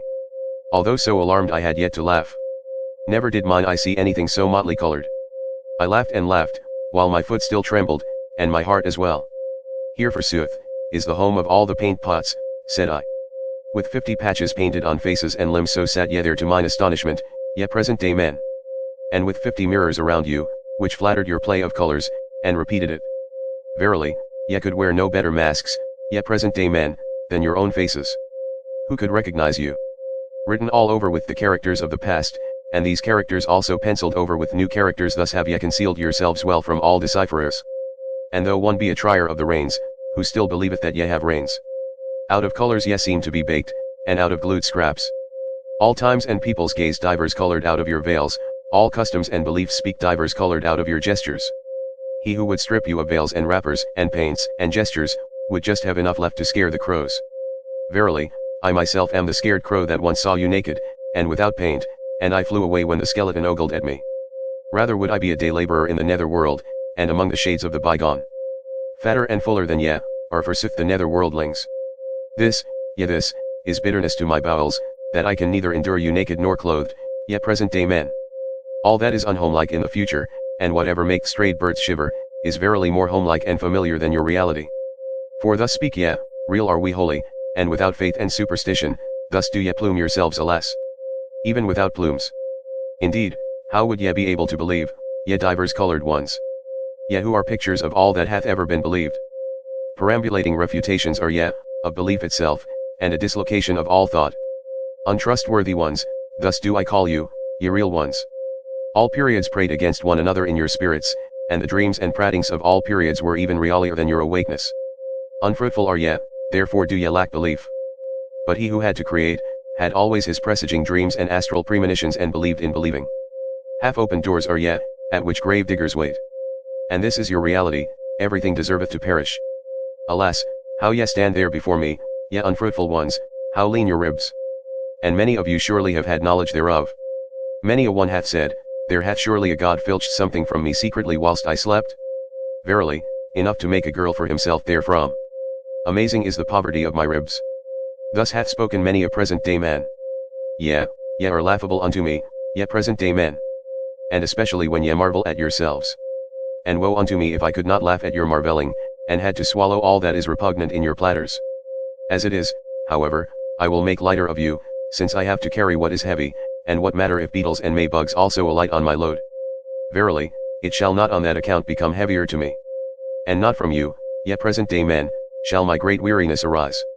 Ah, whither shall I now ascend with my longing? From all mountains do I look out for fatherlands and motherlands. But a home have I found nowhere, unsettled am I in all cities, and decamping at all gates. Alien to me, and a mockery, are the present-day men, to whom of late my heart impelled me, and exiled am I from fatherlands and motherlands. Thus do I love only my children's land, the undiscovered in the remotest sea, for it do I bid my sails search and search. Unto my children will I make amends for being the child of my fathers, and unto all the future for this present day. Thus spake Zarathustra. Chapter 37. Immaculate Perception. When yestereve the moon arose, then did I fancy it about to bear a son, so broad and teeming did it lie on the horizon. But it was a liar with its pregnancy, and sooner will I believe in the man in the moon than in the woman. To be sure, little of a man is he also, that timid night reveller. Verily, with a bad conscience doth he stalk over the roofs. For he is covetous and jealous, the monk in the moon, covetous of the earth, and all the joys of lovers. Nay, I like him not, that tomcat on the roofs. Hateful unto me are all that slink around half-closed windows. Piously and silently doth he stalk along on the star carpets, but I like no light-treading human feet, on which not even a spurging leth. Every honest one step speaketh, the cat however, stealeth along over the ground. Lo! Cat-like doth the moon come along, and dishonestly. This parable speak I unto you sentimental dissemblers, unto you, the pure discerners. You do I call covetous ones. Also ye love the earth, and the earthly, I have divined you well. But shame is in your love, and a bad conscience ye are like the moon. To despise the earthly hath your spirit been persuaded, but not your bowels, these, however, are the strongest in you. And now is your spirit ashamed to be at the service of your bowels, and goeth by ways and lying ways to escape its own shame. That would be the highest thing for me, so saith your lying spirit unto itself, to gaze upon life without desire, and not like the dog, with hanging out tongue, to be happy in gazing, with dead will, free from the grip and greed of selfishness, cold and ashy grey all over, but with intoxicated moon eyes. That would be the dearest thing to me. Thus doth the seduced one seduce himself, to love the earth as the moon loveth it, and with the eye only to feel its beauty. And this do I call immaculate perception of all things, to want nothing else from them, but to be allowed to lie before them as a mirror with 100 facets. Oh, ye sentimental dissemblers, ye covetous ones! Ye lack innocence in your desire, and now do ye defame desiring on that account. Verily, not as creators, as procreators, or as jubilators do ye love the earth. Where is innocence? Where there is will to procreation. And he who seeketh to create beyond himself, hath for me the purest will. Where is beauty? Where I must will with my whole will, where I will love and perish, that an image may not remain merely an image. Loving and perishing, these have rhymed from eternity.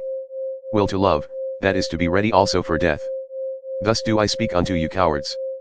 But now doth your emasculated ogling profess to be contemplation. And that which can be examined with cowardly eyes is to be christened beautiful. Oh, ye violators of noble names! But it shall be your curse, ye immaculate ones, ye pure discerners, that ye shall never bring forth, even though ye lie broad and teeming on the horizon. Verily, ye fill your mouth with noble words, and we are to believe that your heart overfloweth, ye cousiners. But my words are poor, contemptible, stammering words, gladly do I pick up what falleth from the table at your repasts. Yet still can I say therewith the truth to dissemblers. Yea, my fish bones, shells, and prickly leaves shall tickle the noses of dissemblers. Bad air is always about you and your repasts, your lascivious thoughts, your lies and secrets are indeed in the air. Dare only to believe in yourselves and in your inward parts. He who doth not believe in himself always lieth. A god's mask have ye hung in front of you, ye pure ones, into a god's mask hath your execrable coiling snake crawled. Verily ye deceive, ye contemplative ones. Even Zarathustra was once the dupe of your godlike exterior, he did not divine the serpent's coil with which it was stuffed. A god's soul, I once thought I saw playing in your games, ye pure discerners. No better arts did I once dream of than your arts.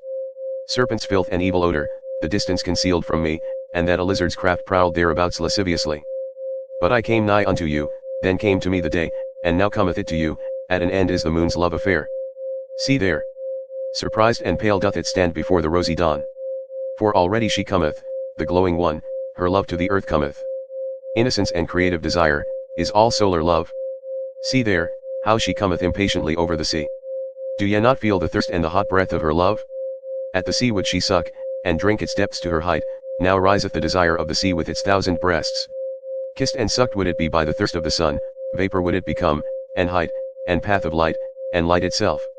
Verily, like the sun do I love life, and all deep seas. And this meaneth to me knowledge, all that is deep shall ascend to my height. Thus spake Zarathustra.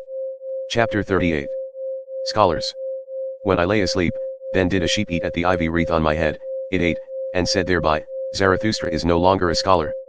It said this, and went away clumsily and proudly. A child told it to me. I like to lie here where the children play, beside the ruined wall, among thistles and red poppies. A scholar am I still to the children, and also to the thistles and red poppies. Innocent are they, even in their wickedness. But to the sheep I am no longer a scholar, so willeth my lot blessings upon it. For this is the truth, I have departed from the house of the scholars, and the door have I also slammed behind me. Too long did my soul sit hungry at their table, not like them have I got the knack of investigating, as the knack of nut cracking.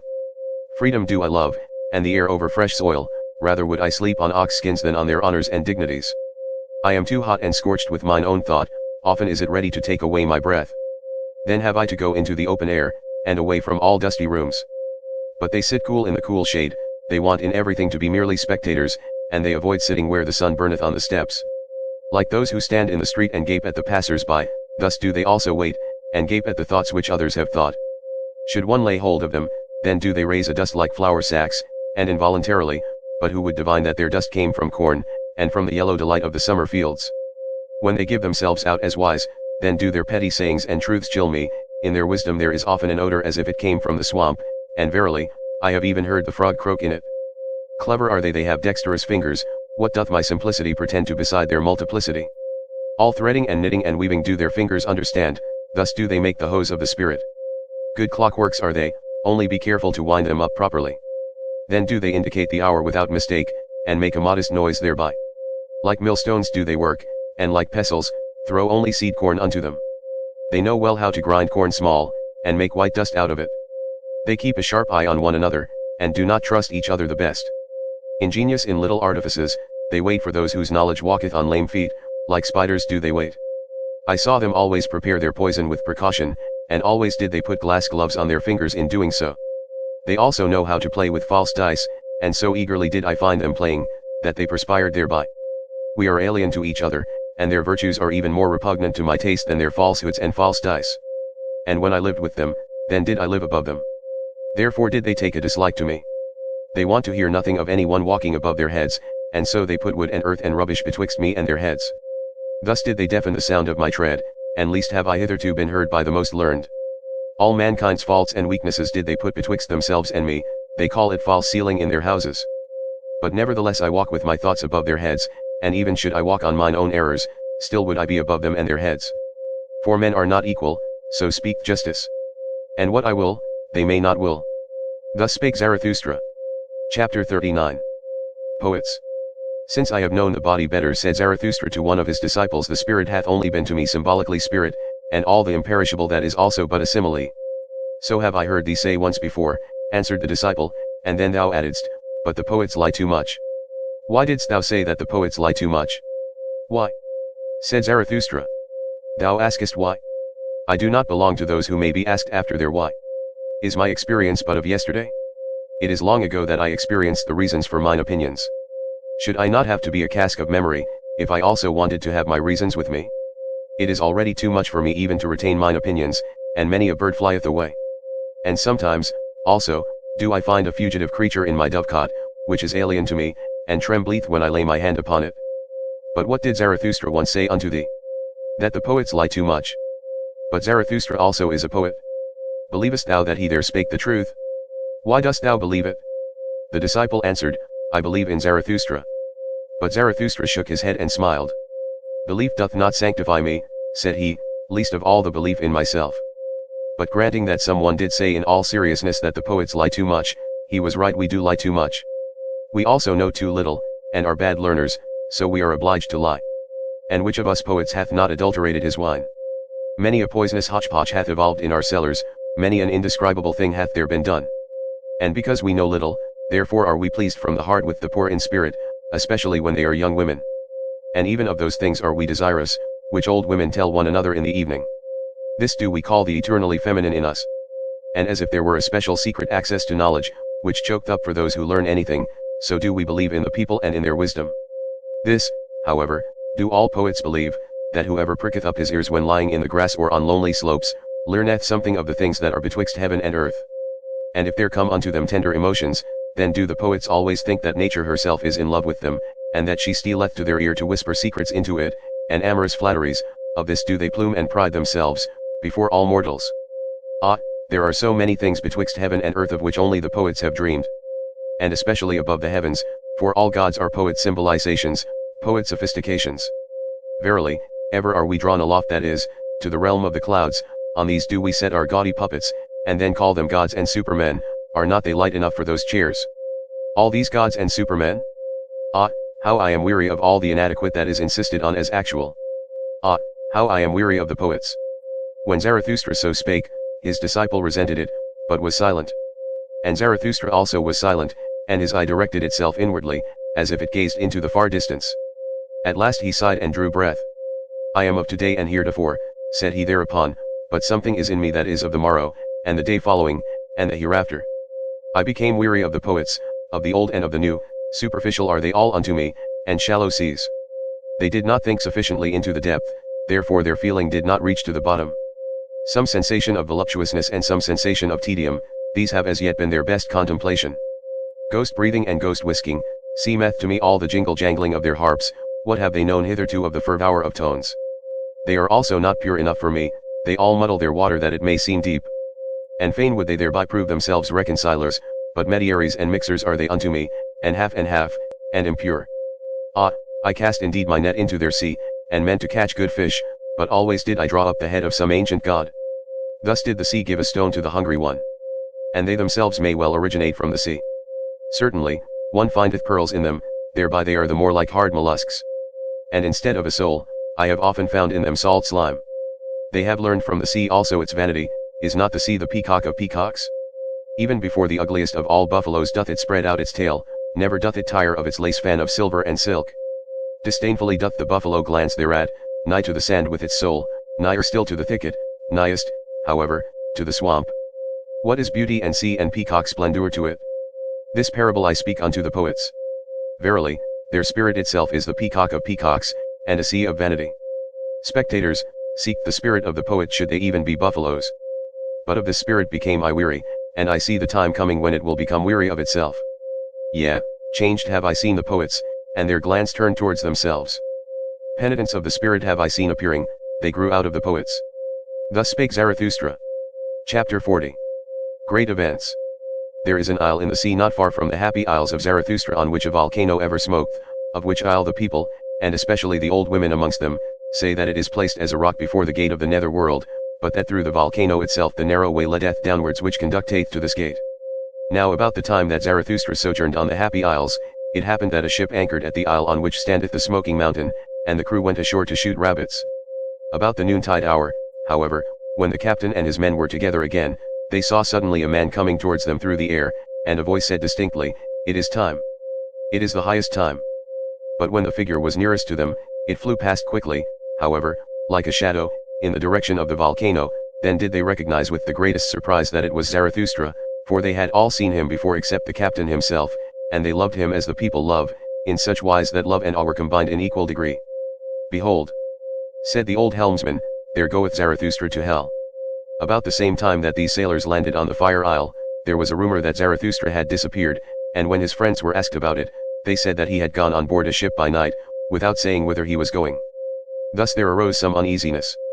After 3 days, however, there came the story of the ship's crew in addition to this uneasiness, and then did all the people say that the devil had taken Zarathustra. His disciples laughed, sure enough, at this talk, and one of them said even, "Sooner would I believe that Zarathustra hath taken the devil." But at the bottom of their hearts they were all full of anxiety and longing, so their joy was great when on the 5th day Zarathustra appeared amongst them. And this is the account of Zarathustra's interview with the fire dog. "The earth," said he, "hath a skin, and this skin hath diseases. One of these diseases, for example, is called man. And another of these diseases is called the fire dog. Concerning him men have greatly deceived themselves, and let themselves be deceived. To fathom this mystery did I go o'er the sea, and I have seen the truth naked, verily, barefooted up to the neck. Now do I know how it is concerning the fire dog, and likewise concerning all the spouting and subversive devils, of which not only old women are afraid. Up with thee, fire dog, out of thy depth," cried I, "and confess how deep that depth is.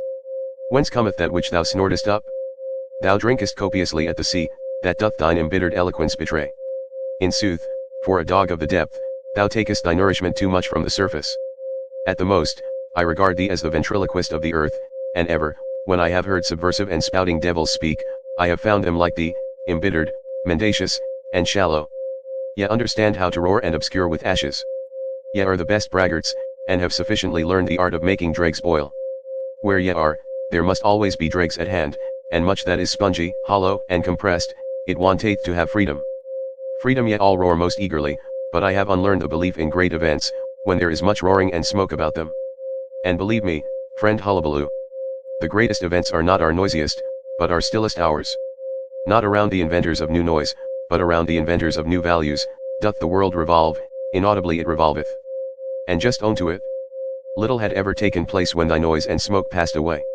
What, if a city did become a mummy, and a statue lay in the mud? And this do I say also to the o'er-throwers of statues, it is certainly the greatest folly to throw salt into the sea, and statues into the mud. In the mud of your contempt lay the statue, but it is just its law, that out of contempt its life and living beauty grow again. With diviner features doth it now arise, seducing by its suffering, and verily, it will yet thank you for o'erthrowing it, yes subverters. This counsel, however, do I counsel to kings and churches, and to all that is weak with age or virtue, let yourselves be o'erthrown, that ye may again come to life, and that virtue may come to you. Thus spake I before the fire dog. Then did he interrupt me sullenly, and asked, "Church? What is that?" "Church," answered I, "that is a kind of state, and indeed the most mendacious. But remain quiet, thou dissembling dog. Thou surely knowest thine own species best. Like thyself the state is a dissembling dog, like thee doth it like to speak with smoke and roaring to make believe, like thee, that it speaketh out of the heart of things. For it seeketh by all means to be the most important creature on earth, the state, and people think it so.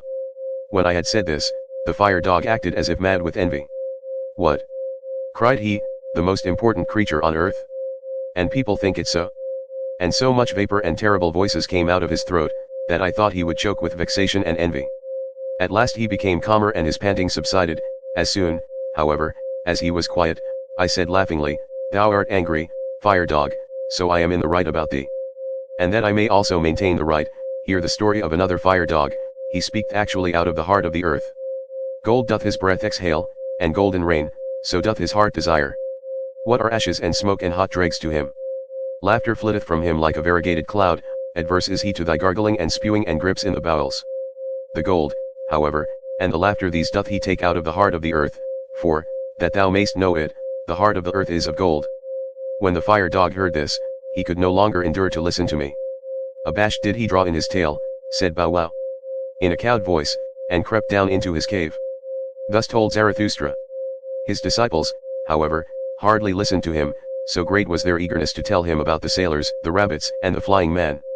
What am I to think of it? Said Zarathustra. Am I indeed a ghost? But it may have been my shadow. Ye have surely heard something of the wanderer and his shadow? One thing, however, is certain, I must keep a tighter hold of it, otherwise it will spoil my reputation. And once more Zarathustra shook his head and wondered. What am I to think of it? Said he once more. Why did the ghost cry, It is time. It is the highest time. For what is it then the highest time? Thus spake Zarathustra. Chapter 41. The Soothsayer. And I saw a great sadness come over mankind. The best turned weary of their works. A doctrine appeared, a faith ran beside it, all is empty, all is alike, all hath been. And from all hills there re-echoed, all is empty, all is alike, all hath been. To be sure we have harvested, but why have all our fruits become rotten and brown? What was it fell last night from the evil moon? In vain was all our labor, poison hath our wine become, the evil eye hath singed yellow our fields and hearts. Arid have we all become, and fire falling upon us, then do we turn dust like ashes, yea, the fire itself have we made a-weary. All our fountains have dried up, even the sea hath receded. All the ground trieth to gape, but the depth will not swallow. Alas! Where is there still a sea in which one could be drowned? So soundeth our plaint across shallow swamps. Verily, even for dying have we become too weary, now do we keep awake and live on in sepulchres. Thus did Zarathustra hear a soothsayer speak, and the foreboding touched his heart and transformed him. Sorrowfully did he go about and wearily, and he became like unto those of whom the soothsayer had spoken. Verily, said he unto his disciples, a little while, and there cometh the long twilight. Alas, how shall I preserve my light through it? That it may not smother in the sorrowfulness. To remoter worlds shall it be a light, and also to remotest nights?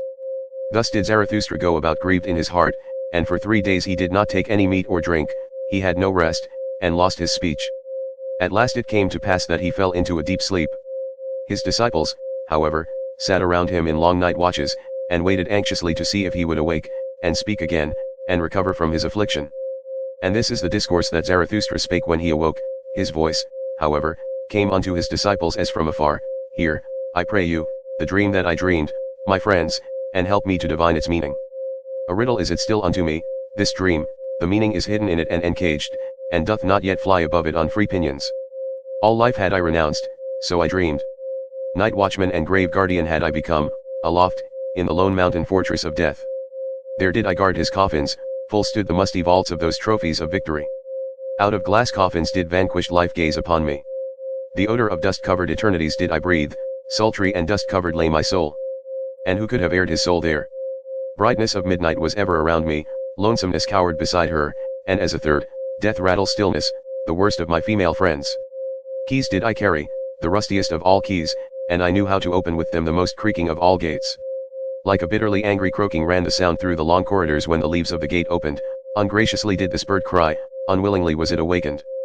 But more frightful even, and more heart-strangling was it, when it again became silent and still all around, and I alone sat in that malignant silence. Thus did time pass with me, and slip by, if time there still was, what do I know thereof? But at last there happened that which awoke me. Thrice did their peals at the gate like thunders, thrice did the vaults resound and howl again, then did I go to the gate. Alpa! Cried I, who carrieth his ashes unto the mountain? Alpa! Alpa! Who carrieth his ashes unto the mountain?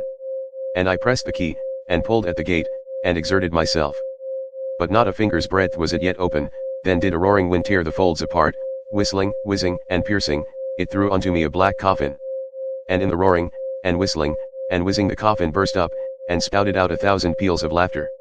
And 1,000 caricatures of children, angels, owls, fools, and child-sized butterflies laughed and mocked, and roared at me. Fearfully was I terrified thereby, it prostrated me. And I cried with horror as I ne'er cried before.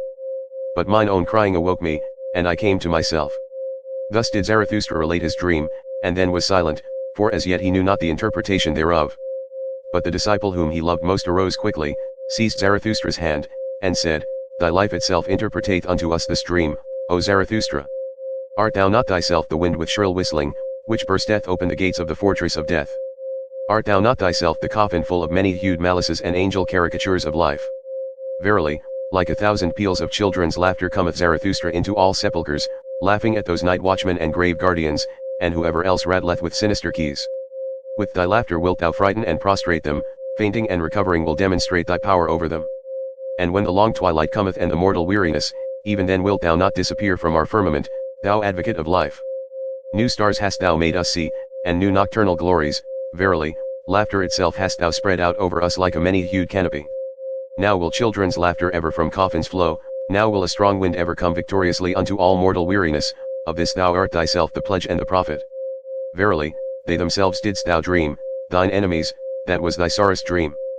But as thou awokest from them and camest to thyself, so shall they awaken from themselves and come unto thee. Thus spake the disciple, and all the others then thronged around Zarathustra, grasped him by the hands, and tried to persuade him to leave his bed and his sadness, and return unto them. Zarathustra, however, sat upright on his couch, with an absent look. Like one returning from long foreign sojourn did he look on his disciples, and examined their features, but still he knew them not. When, however, they raised him, and set him upon his feet, behold, all on a sudden his eye changed, he understood everything that had happened, stroked his beard, and said with a strong voice, Well, this hath just its time, but see to it, my disciples, that we have a good repast, and without delay. Thus do I mean to make amends for bad dreams. The soothsayer, however, shall eat and drink at my side, and verily, I will yet show him a sea in which he can drown himself. Thus spake Zarathustra. Then did he gaze long into the face of the disciple who had been the dream interpreter, and shook his head. Chapter 42. Redemption. When Zarathustra went one day over the great bridge, then did the cripples and beggars surround him, and a hunchback spake thus unto him, Behold, Zarathustra, even the people learn from thee, and acquire faith in thy teaching, but for them to believe fully in thee, one thing is still needful, thou must first of all convince us cripples. Here hast thou now a fine selection, and verily, an opportunity with more than one forelock. The blind canst thou heal, and make the lame run, and from him who hath too much behind, couldst thou well, also, take away a little, that, I think, would be the right method to make the cripples believe in Zarathustra. Zarathustra, however, answered thus unto him who so spake, When one taketh his hump from the hunchback, then doth one take from him his spirit, so do the people teach. And when one giveth the blind man eyes, then doth he see too many bad things on the earth, so that he curseth him who healed him. He, however, who maketh the lame man run, inflicteth upon him the greatest injury, for hardly can he run, when his vices run away with him, so do the people teach concerning cripples. And why should not Zarathustra also learn from the people, when the people learn from Zarathustra? It is, however, the smallest thing unto me since I have been amongst men, to see one person lacking an eye, another an ear, and a third a leg, and that others have lost the tongue, or the nose, or the head. I see and have seen worse things, and divers things so hideous, that I should neither like to speak of all matters, nor even keep silent about some of them, namely, men who lack everything, except that they have too much of one thing, men who are nothing more than a big eye, or a big mouth, or a big belly, or something else big, reversed cripples, I call such men. And when I came out of my solitude, and for the first time passed over this bridge, then I could not trust mine eyes, but looked again and again, and said at last, That is an ear. An ear as big as a man. I looked still more attentively, and actually there did move under the ear something that was pitiably small and poor and slim. And in truth this immense ear was perched on a small thin stalk. The stalk, however, was a man. A person putting a glass to his eyes, could even recognize further a small envious countenance, and also that a bloated soleate dangled at the stalk. The people told me, however, that the big ear was not only a man, but a great man, a genius. But I never believed in the people when they spake of great men, and I hold to my belief that it was a reversed cripple, who had too little of everything, and too much of one thing. When Zarathustra had spoken thus unto the hunchback, and unto those of whom the hunchback was the mouthpiece and advocate, then did he turn to his disciples in profound dejection, and said, Verily, my friends, I walk amongst men as amongst the fragments and limbs of human beings. This is the terrible thing to mine eye, that I find man broken up, and scattered about, as on a battle and butcher ground. And when mine eye fleet from the present to the bygone, it findeth ever the same, fragments and limbs and fearful chances, but no men. The present and the bygone upon earth, my friends, that is my most unbearable trouble, and I should not know how to live, if I were not a seer of what is to come. A seer, a purposer, a creator, a future itself, and a bridge to the future, and alas, also as it were a cripple on this bridge, all that is Zarathustra. And yet also ask yourselves often, who is Zarathustra to us? What shall he be called by us? And like me, did ye give yourselves questions for answers? Is he a promiser? Or a fulfiller? A conqueror? Or an inheritor? A harvest? Or a plowshare? A physician? Or a healed one? Is he a poet? Or a genuine one? An emancipator? Or a subjugator? A good one? Or an evil one? I walk amongst men as the fragments of the future, that future which I contemplate. And it is all my poetization and aspiration to compose and collect into unity what is fragment and riddle and fearful chance.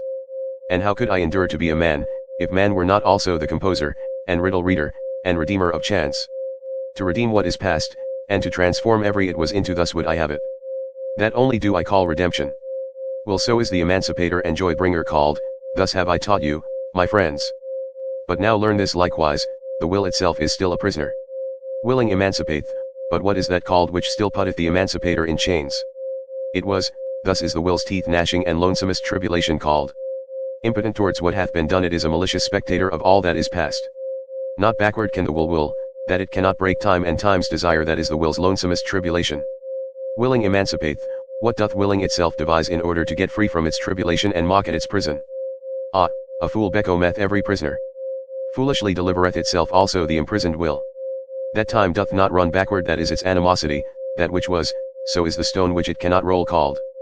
And thus doth it roll stones out of animosity and ill humor, and taketh revenge on whatever doth not, like it, feel rage and ill humor. Thus did the will, the emancipator, become a torturer, and on all that is capable of suffering it taketh revenge, because it cannot go backward. This, this alone is revenge itself, the will's antipathy to time, and its it was. Verily, a great folly dwelleth in our will, and it became a curse unto all humanity, that this folly acquired spirit. The spirit of revenge, my friends, that hath hitherto been man's best contemplation, and where there was suffering, it was claimed there was always penalty. Penalty, so calleth itself revenge. With a lying word it feigneth a good conscience. And because in the willer himself there is suffering, because he cannot will backwards, thus was willing itself, and all life, claimed to be penalty. And then did cloud after cloud roll over the spirit, until at last madness preached, everything perisheth, therefore everything deserveth to perish. And this itself is justice, the law of time, that he must devour his children, thus did madness preach. Morally are things ordered according to justice and penalty. Oh, where is there deliverance from the flux of things and from the existence of penalty? Thus did madness preach. Can there be deliverance when there is eternal justice? Alas, unrollable is the stone, it was, eternal must also be all penalties. Thus did madness preach. No deed can be annihilated, how could it be undone by the penalty? This is what is eternal in the existence of penalty, that existence also must be eternally recurring deed and guilt. Unless the will should at last deliver itself, and willing become non-willing. But ye know, my brethren, this fabulous song of madness. Away from those fabulous songs did I lead you when I taught you, the will is a creator. All it was is a fragment, a riddle, a fearful chance until the creating will saith thereto, but thus would I have it. Until the creating will saith thereto, but thus do I will it. Thus shall I will it. But did it ever speak thus? And when doth this take place? Hath the will been unharnessed from its own folly? Hath the will become its own deliverer and joy bringer? Hath it unlearned the spirit of revenge and all teeth gnashing? And who hath taught it reconciliation with time, and something higher than all reconciliation? Something higher than all reconciliation must the will which is the will to power, but how doth that take place? Who hath taught it also to will backwards? But at this point in his discourse it chanced that Zarathustra suddenly paused, and looked like a person in the greatest alarm. With terror in his eyes did he gaze on his disciples, his glances pierced as with arrows their thoughts and arrear thoughts. But after a brief space he again laughed, and said soothingly, "It is difficult to live amongst men, because silence is so difficult especially for a babbler." Thus spake Zarathustra. The hunchback, however, had listened to the conversation and had covered his face during the time, but when he heard Zarathustra laugh, he looked up with curiosity, and said slowly, "But why doth Zarathustra speak otherwise unto us than unto his disciples?" Zarathustra answered, "What is there to be wondered at? With hunchbacks one may well speak in a hunchbacked way." "Very good," said the hunchback, "and with pupils one may well tell tales out of school. But why doth Zarathustra speak otherwise unto his pupils than unto himself?" Chapter 43. Manly Prudence. Not the height, it is the declivity that is terrible. The declivity, where the gaze shooteth downwards, and the hand gropeth upwards. There doth the heart become giddy through its double will. Ah, friends, do ye divine also my heart's double will? This is my declivity and my danger, that my gaze shooteth towards the summit, and my hand would fain clutch and lean on the depth. To man clingeth my will, with chains do I bind myself to man, because I am pulled upwards to the Superman, for thither doth mine other will tend. And therefore do I live blindly among men, as if I knew them not, that my hand may not entirely lose belief in firmness. I know not you men, this gloom and consolation is often spread around me. I sit at the gateway for every rogue, and ask, who wish it to deceive me? This is my first manly prudence, that I allow myself to be deceived, so as not to be on my guard against deceivers. Ah, if I were on my guard against man, how could man be an anchor to my ball? Too easily would I be pulled upwards and away. This providence is over my fate, that I have to be without foresight. And he who would not languish amongst men, must learn to drink out of all glasses, and he who would keep clean amongst men, must know how to wash himself even with dirty water. And thus spake I often to myself for consolation, courage. Cheer up, old heart. An unhappiness hath failed to befall thee, enjoy that as thy happiness. This, however, is mine other manly prudence, I am more forbearing to the vain than to the proud. Is not wounded vanity the mother of all tragedies? Where, however, pride is wounded, there groweth up something better than pride. That life may be fair to behold, its game must be well played, for that purpose, however, it needeth good actors. Good actors have I found all the vain ones, they play, and wish people to be fond of beholding them, all their spirit is in this wish. They represent themselves, they invent themselves, in their neighborhood I like to look upon life, it cureth of melancholy.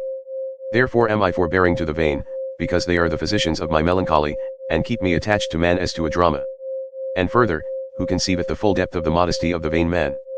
I am favorable to him, and sympathetic on account of his modesty. From you would he learn his belief in himself, he feedeth upon your glances, he eateth praise out of your hands. Your lies doth he even believe when you lie favorably about him, for in its depth sigheth his heart, what am I? And if that be the true virtue which is unconscious of itself, well, the vain man is unconscious of his modesty. This is, however, my third manly prudence, I am not put out of conceit with the wicked by your timorousness. I am happy to see the marvels the warm sun hatcheth, tigers and palms and rattlesnakes. Also amongst men there is a beautiful brood of the warm sun, and much that is marvelous in the wicked. In truth, as your wisest did not seem to me so very wise, so found I also human wickedness below the fame of it. And oft did I ask with a shake of the head, why still rattle, ye rattlesnakes? Verily, there is still a future even for evil. And the warmest south is still undiscovered by man. How many things are now called the worst wickedness, which are only 12 feet broad and 3 months long. Some day, however, will greater dragons come into the world. For that the Superman may not lack his dragon, the super dragon that is worthy of him, there must still much warm sun glow on moist virgin forests. Out of your wildcats must tigers have evolved, and out of your poison toads, crocodiles, for the good hunter shall have a good hunt. And verily, ye good and just. In you there is much to be laughed at, and especially your fear of what hath hitherto been called the devil. So alien are ye in your souls to what is great, that to you the Superman would be frightful in his goodness. And ye wise and knowing ones, ye would flee from the solar glow of the wisdom in which the Superman joyfully batheth his nakedness. Ye highest men who have come within my ken. This is my doubt of you, and my secret laughter, I suspect ye would call my Superman a devil. Ah, I became tired of those highest and best ones, from their height did I long to be up, out, and away to the Superman. A horror came over me when I saw those best ones naked, then there grew for me the pinions to soar away into distant futures. Into more distant futures, into more southern souths than ever artist dreamed of, thither, where gods are ashamed of all clothes.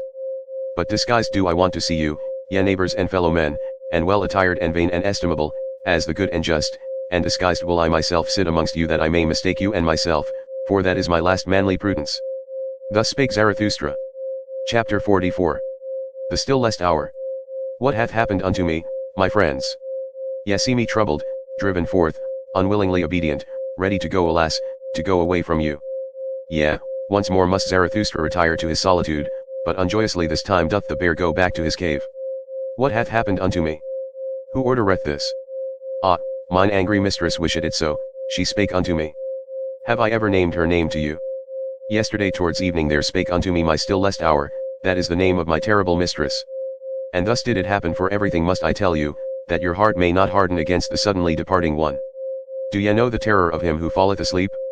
To the very toes he is terrified, because the ground giveth way under him, and the dream beginneth. This do I speak unto you in parable. Yesterday at the stillest hour did the ground give way under me, the dream began. The hour hand moved on, the timepiece of my life drew breath, never did I hear such stillness around me, so that my heart was terrified. Then was there spoken unto me without voice, Thou knowest it, Zarathustra. And I cried in terror at this whispering, and the blood left my face, but I was silent.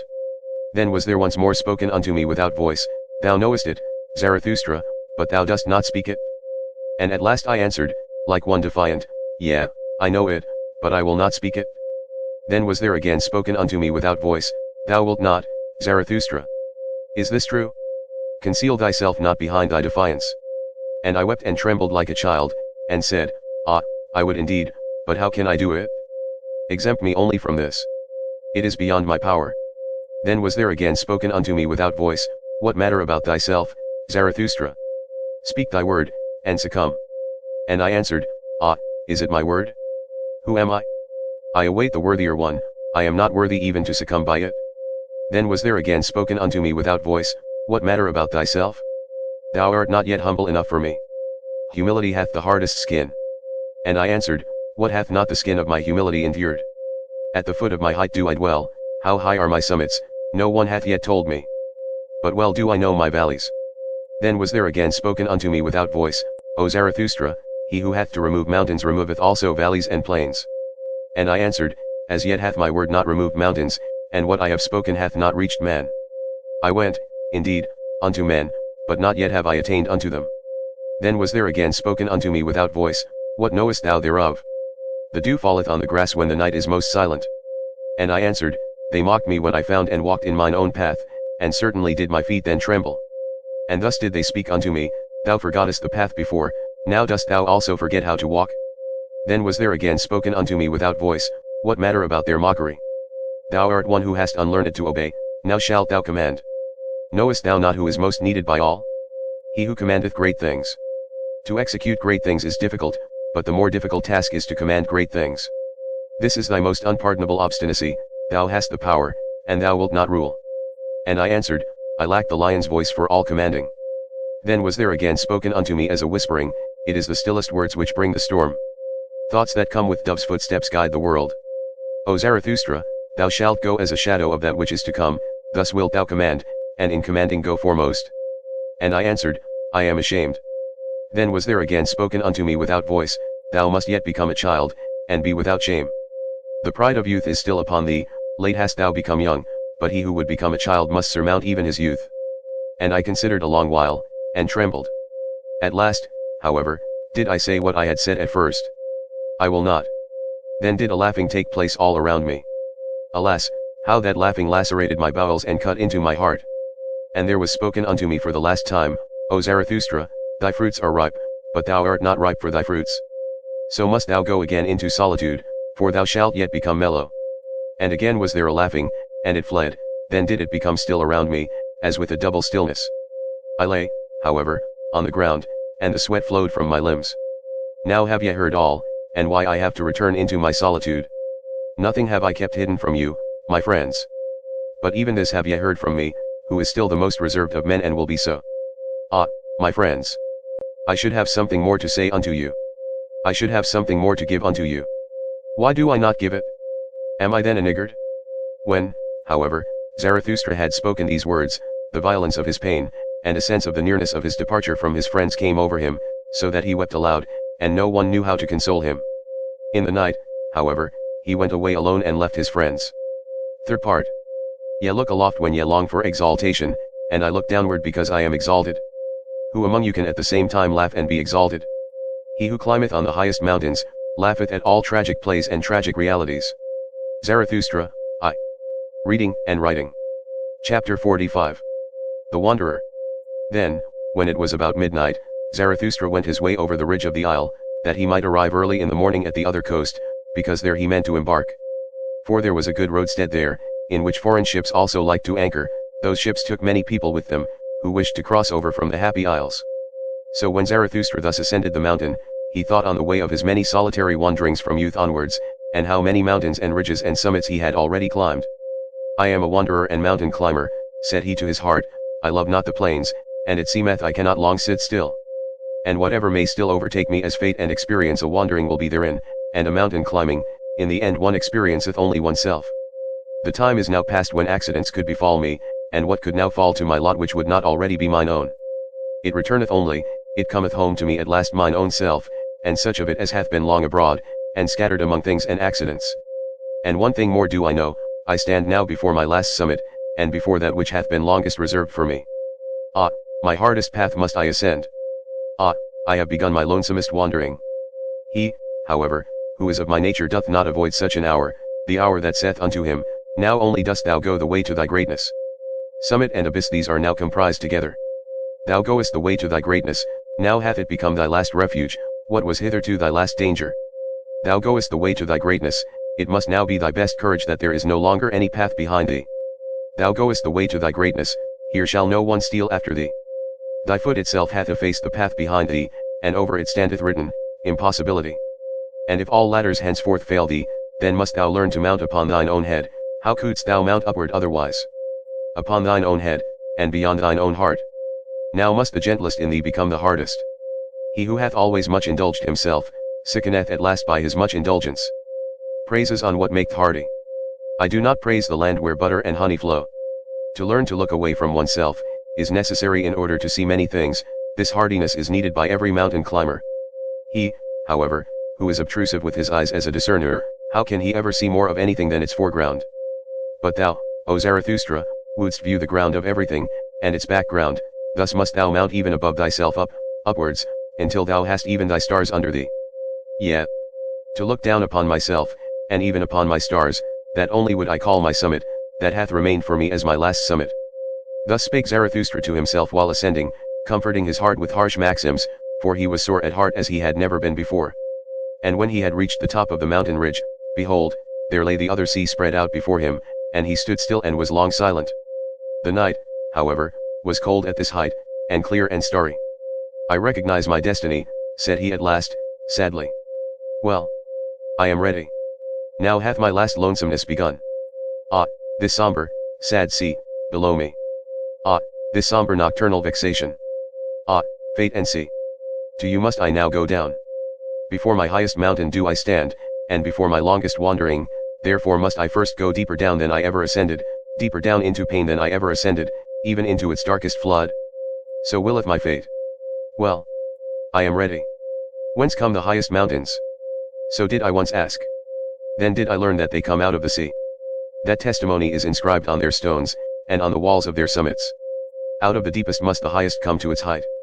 Thus spake Zarathustra on the ridge of the mountain where it was cold, when, however, he came into the vicinity of the sea, and at last stood alone amongst the cliffs, then had he become weary on his way, and eager than ever before. Everything as yet sleepeth, said he, even the sea sleepeth. Drowsily and strangely doth its eye gaze upon me. But it breatheth warmly, I feel it. And I feel also that it dreameth. It tosseth about dreamily on hard pillows. Hark! Hark! How it groaneth with evil recollections. Or evil expectations. Ah, I am sad along with thee, thou dusky monster, and angry with myself even for thy sake. Ah, that my hand hath not strength enough. Gladly, indeed, would I free thee from evil dreams. And while Zarathustra thus spake, he laughed at himself with melancholy and bitterness. What? Zarathustra, said he, wilt thou even sing consolation to the sea? Ah, thou amiable fool, Zarathustra, thou too blindly confiding one. But thus hast thou ever been, ever hast thou approached confidently all that is terrible. Every monster wouldst thou caress. A whiff of warm breath, a little soft tuft on its paw, and immediately wert thou ready to love and lure it. Love is the danger of the lonesomest one, love to anything, if it only live. Laughable, verily, is my folly and my modesty in love. Thus spake Zarathustra, and laughed thereby a second time. Then, however, he thought of his abandoned friends, and as if he had done them a wrong with his thoughts, he upbraided himself because of his thoughts. And forthwith it came to pass that the laugher wept with anger, and longing wept Zarathustra bitterly. Chapter 46. The Vision and the Enigma. 1. When it got abroad among the sailors that Zarathustra was on board the ship, for a man who came from the Happy Isles had gone on board along with him, there was great curiosity and expectation. But Zarathustra kept silent for 2 days, and was cold and deaf with sadness, so that he neither answered looks nor questions.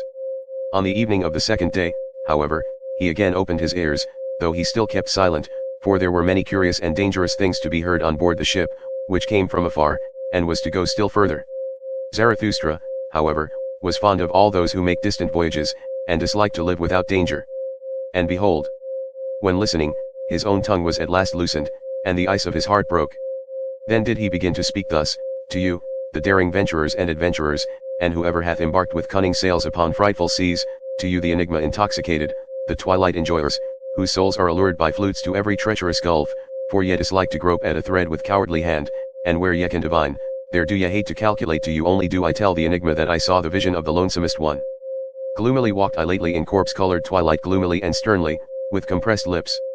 Not only one sun had set for me a path which ascended daringly among boulders, an evil, lonesome path, which neither herb nor shrub any longer cheered, a mountain path, crunched under the daring of my foot. Mutely marching over the scornful clinking of pebbles, trampling the stone that let it slip, thus did my foot force its way upwards. Upwards, in spite of the spirit that drew it downwards, towards the abyss, the spirit of gravity, my devil and arch-enemy. Upwards, although it sat upon me, half dwarf, half mole, paralysing, dripping lead in mine ear, and thoughts like drops of lead into my brain. O Zarathustra, it whispered scornfully, syllable by syllable, thou stone of wisdom. Thou threwest thyself high, but every thrown stone must fall. O Zarathustra, thou stone of wisdom, thou sling stone, thou star destroyer. Thyself threwest thou so high, but every thrown stone must fall. Condemned of thyself, and to thine own stoning, O Zarathustra, far indeed threwest thou thy stone, but upon thyself will it recoil. Then was the dwarf silent, and it lasted long. The silence, however, oppressed me, and to be thus in pairs, one is verily lonesomer than when alone. I ascended, I dreamed, I thought, but everything oppressed me. A sick one did I resemble, whom bad torture wearieth, and a worse dream reawakeneth out of his first sleep. But there is something in me which I call courage, it hath hitherto slain for me every dejection. This courage at last bade me stand still and say, Dwarf, thou, or I. For courage is the best slayer, courage which attacketh, for in every attack there is sound of triumph. Man, however, is the most courageous animal, thereby hath he overcome every animal. With sound of triumph hath he overcome every pain, human pain, however, is the sorest pain. Courage slayeth also giddiness at abysses, and where doth man not stand at abysses? Is not seeing itself seeing abysses?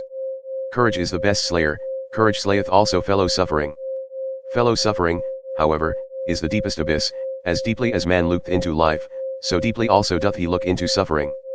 Courage, however, is the best slayer, courage which attacketh, it slayeth even death itself, for it saith, was that life?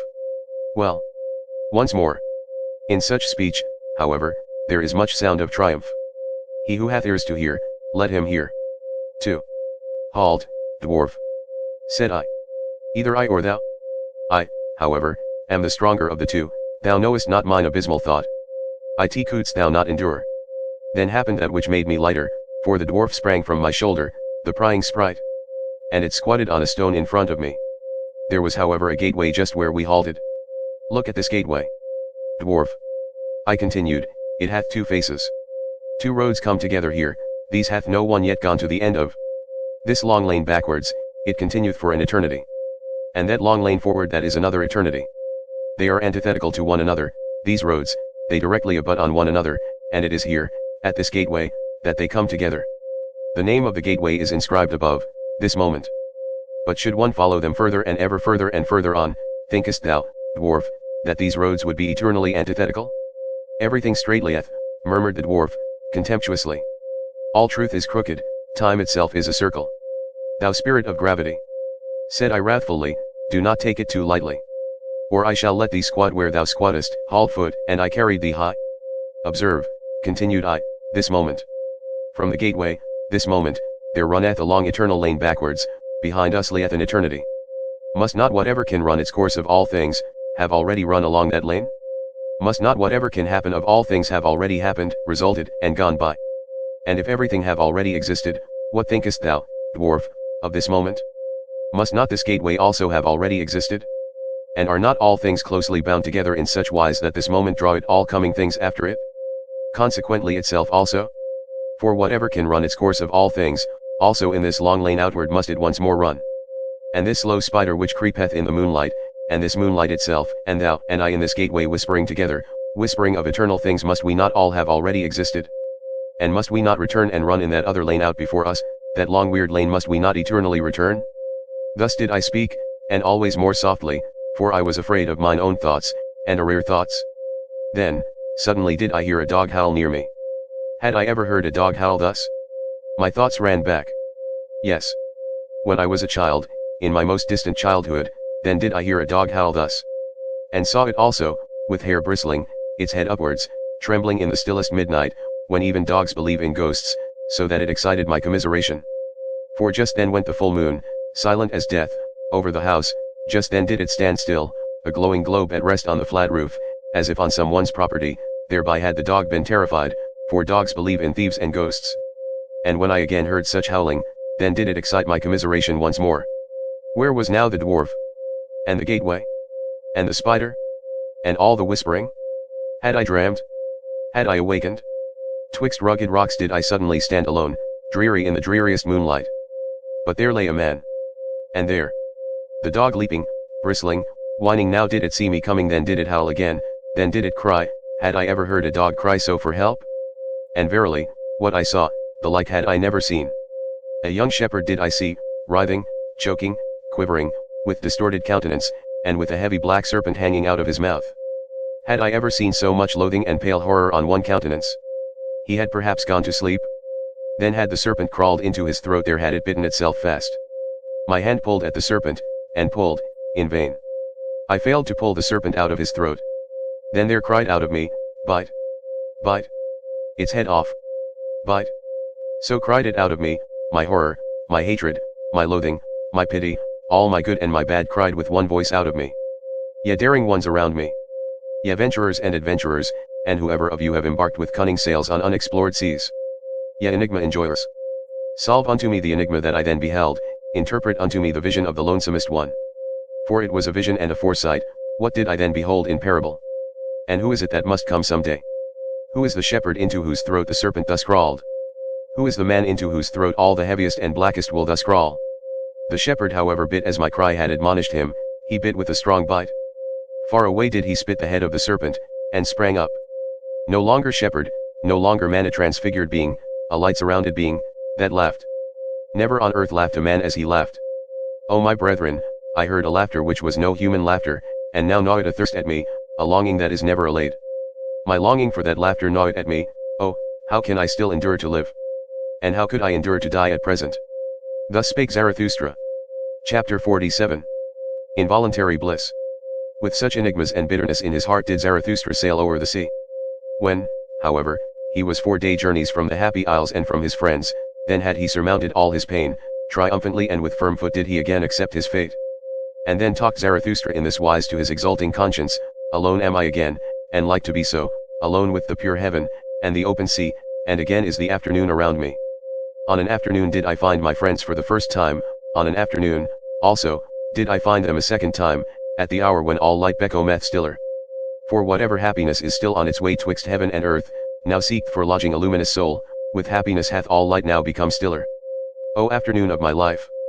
Once did my happiness also descend to the valley that it might seek a lodging, then did it find those open hospitable souls. O afternoon of my life! What did I not surrender that I might have one thing, this living plantation of my thoughts, and this dawn of my highest hope? Companions did the creating one once seek, and children of his hope, and lo, it turned out that he could not find them, except he himself should first create them. Thus am I in the midst of my work, to my children going, and from them returning, for the sake of his children must Zarathustra perfect himself. For in one's heart one loveth only one's child and one's work, And where there is great love to oneself, then is it the sign of pregnancy, so have I found it. Still are my children verdant in their first spring, standing nigh one another, and shaken in common by the winds, the trees of my garden and of my best soil. And verily, where such trees stand beside one another, there are happy isles. But one day will I take them up, and put each by itself alone, that it may learn lonesomeness and defiance and prudence. Gnarled and crooked and with flexible hardness shall it then stand by the sea, a living lighthouse of unconquerable life. Yonder where the storms rush down into the sea, and the snout of the mountain drink water, shall each on a time have his day and night watches, for his testing and recognition. Recognized and tested shall each be, to see if he be of my type and lineage, if he be master of a long will, silent even when he speaketh, and giving in such wise that he taketh in giving, so that he may one day become my companion, a fellow creator and fellow enjoyer with Zarathustra, such a one as writeth my will on my tables, for the fuller perfection of all things. And for his sake and for those like him, must I perfect myself, therefore do I now avoid my happiness, and present myself to every misfortune for my final testing and recognition. And verily, it were time that I went away, and the wanderer's shadow and the longest tedium and the stillest hour have all said unto me, it is the highest time. The word blew to me through the keyhole and said, Come. The door sprang subtly open unto me, and said, Go. But I lay enchained to my love for my children, desire spread the snare for me, the desire for love that I should become the prey of my children, and lose myself in them. Desiring that is now for me to have lost myself. I possess you, my children. In this possessing shall everything be assurance and nothing desire. But brooding lay the son of my love upon me, in his own juice stewed Zarathustra, then did shadows and doubts fly past me. For frost and winter I now longed, oh, that frost and winter would again make me crack and crunch. Sighed I, then arose icy mist out of me. My past burst its tomb, many pains buried alive woke up, fully slept had they merely, concealed in corpse clothes. So called everything unto me in signs, it is time. But I heard not, until at last mine abyss moved, and my thought bit me. Ah, abysmal thought, which art my thought? When shall I find strength to hear thee burrowing, and no longer tremble? To my very throat throbbeth my heart when I hear thee burrowing. Thy muteness even is like to strangle me, thou abysmal mute one. As yet have I never ventured to call thee up, it hath been enough that I have carried thee about with me. As yet have I not been strong enough for my final lion wantonness and playfulness. Sufficiently formidable unto me hath thy weight ever been, but one day shall I yet find the strength and the lion's voice which will call thee up. When I shall have surmounted myself therein, then will I surmount myself also in that which is greater, and a victory shall be the seal of my perfection. Meanwhile do I sail along on uncertain seas, chance flattereth me, smooth-tongued chance, forward and backward do I gaze, still see I no end. As yet hath the hour of my final struggle not come to me, or doth it come to me perhaps just now? Verily, with insidious beauty do sea and life gaze upon me round about, O afternoon of my life. O happiness before eventide. O haven upon high seas. O peace in uncertainty. How I distrust all of you. Verily, distrustful am I of your insidious beauty. Like the lover am I, who distrusteth too sleek smiling. As he pusheth the best beloved before him tender even in severity, the jealous one, so do I push this blissful hour before me. Away with thee, thou blissful hour. With thee hath there come to me an involuntary bliss. Ready for my severest pain do I here stand, at the wrong time hast thou come. Away with thee, thou blissful hour. Rather harbor there with my children. Hasten. And bless them before eventide with my happiness. There, already approach at eventide, the sun sankth. Away my happiness. Thus spake Zarathustra. And he waited for his misfortune the whole night, but he waited in vain. The night remained clear and calm, and happiness itself came nigher and nigher unto him. Towards morning, however, Zarathustra laughed to his heart, and said mockingly, Happiness runneth after me. That is because I do not run after women. Happiness, however, is a woman. Chapter 48. Before sunrise. O heaven above me, thou pure, thou deep heaven. Thou abyss of light. Gazing on thee, I tremble with divine desires. Up to thy height to toss myself, that is my depth. In thy purity to hide myself, that is mine innocence. The God veileth his beauty, thus hidest thou thy stars. Thou speakest not, thus proclaimest thou thy wisdom unto me. Mute o'er the raging sea hast thou risen for me today, thy love and thy modesty make a revelation unto my raging soul. In that thou camest unto me beautiful, veiled in thy beauty, in that thou spakest unto me mutely, obvious in thy wisdom, oh, how could I fail to divine all the modesty of thy soul? Before the sun didst thou come unto me the lonesomest one. We have been friends from the beginning, to us are grief, gruesomeness, and ground common, even the sun is common to us. We do not speak to each other, because we know too much, we keep silent to each other, we smile our knowledge to each other. Art thou not the light of my fire? Hast thou not the sister soul of mine insight? Together did we learn everything, together did we learn to ascend beyond ourselves to ourselves, and to smile uncloudedly, uncloudedly to smile down out of luminous eyes and out of miles of distance, when under us constraint and purpose and guilt steam like rain. And wandered I alone, for what did my soul hunger by night and in labyrinthine paths? And climbed I mountains, whom did I ever seek, if not thee, upon mountains? And all my wandering and mountain climbing, a necessity was it merely, and a makeshift of the unhandy one, to fly only, wanteth mine entire will, to fly into thee. And what have I hated more than passing clouds, and whatever tainteth thee? And mine own hatred have I even hated, because it tainted thee. The passing clouds I detest, those stealthy cats of prey, they take from thee and me what is common to us, the vast unbounded yea and amen saying. These mediators and mixers we detest, the passing clouds, those half and half ones, that have neither learned to bless nor to curse from the heart. Rather will I sit in a tub under a closed heaven, rather will I sit in the abyss without heaven, than see thee, thou luminous heaven, tainted with passing clouds. And oft have I longed to pin them fast with the jagged gold wires of lightning, that I might, like the thunder, beat the drum upon their kettle bellies, an angry drummer, because they rob me of thy yea and amen. Thou heaven above me, thou pure, thou luminous heaven. Thou abyss of light, because they rob thee of my yea and amen. For rather will I have noise and thunders and tempest blasts, than this discreet, doubting cat repose, and also amongst men do I hate most of all the soft treaders, and half ones, and the doubting, hesitating, passing clouds. And he who cannot bless shall learn to curse. This clear teaching dropped unto me from the clear heaven, this star standeth in my heaven even in dark nights. I, however, am a blesser and a yesayer, if thou be but around me, thou pure, thou luminous heaven. Thou abyss of light. Into all abysses do I then carry my beneficent yesaying. A blesser have I become and a yesayer, and therefore strove I long and was a striver, that I might one day get my hands free for blessing. This, however, is my blessing, to stand above everything as its own heaven, its round roof, its azure bell and eternal security, and blessed is he who thus blesseth. For all things are baptized at the font of eternity, and beyond good and evil themselves, however, are but fugitive shadows and damp afflictions and passing clouds. Verily, it is a blessing and not a blasphemy when I teach that above all things there standeth the heaven of chance, the heaven of innocence, the heaven of hazard, the heaven of wantonness. Of hazard, that is the oldest nobility in the world, that gave I back to all things, I emancipated them from bondage under purpose. This freedom and celestial serenity did I put like an azure bell above all things, when I taught that over them and through them, no eternal will willeth.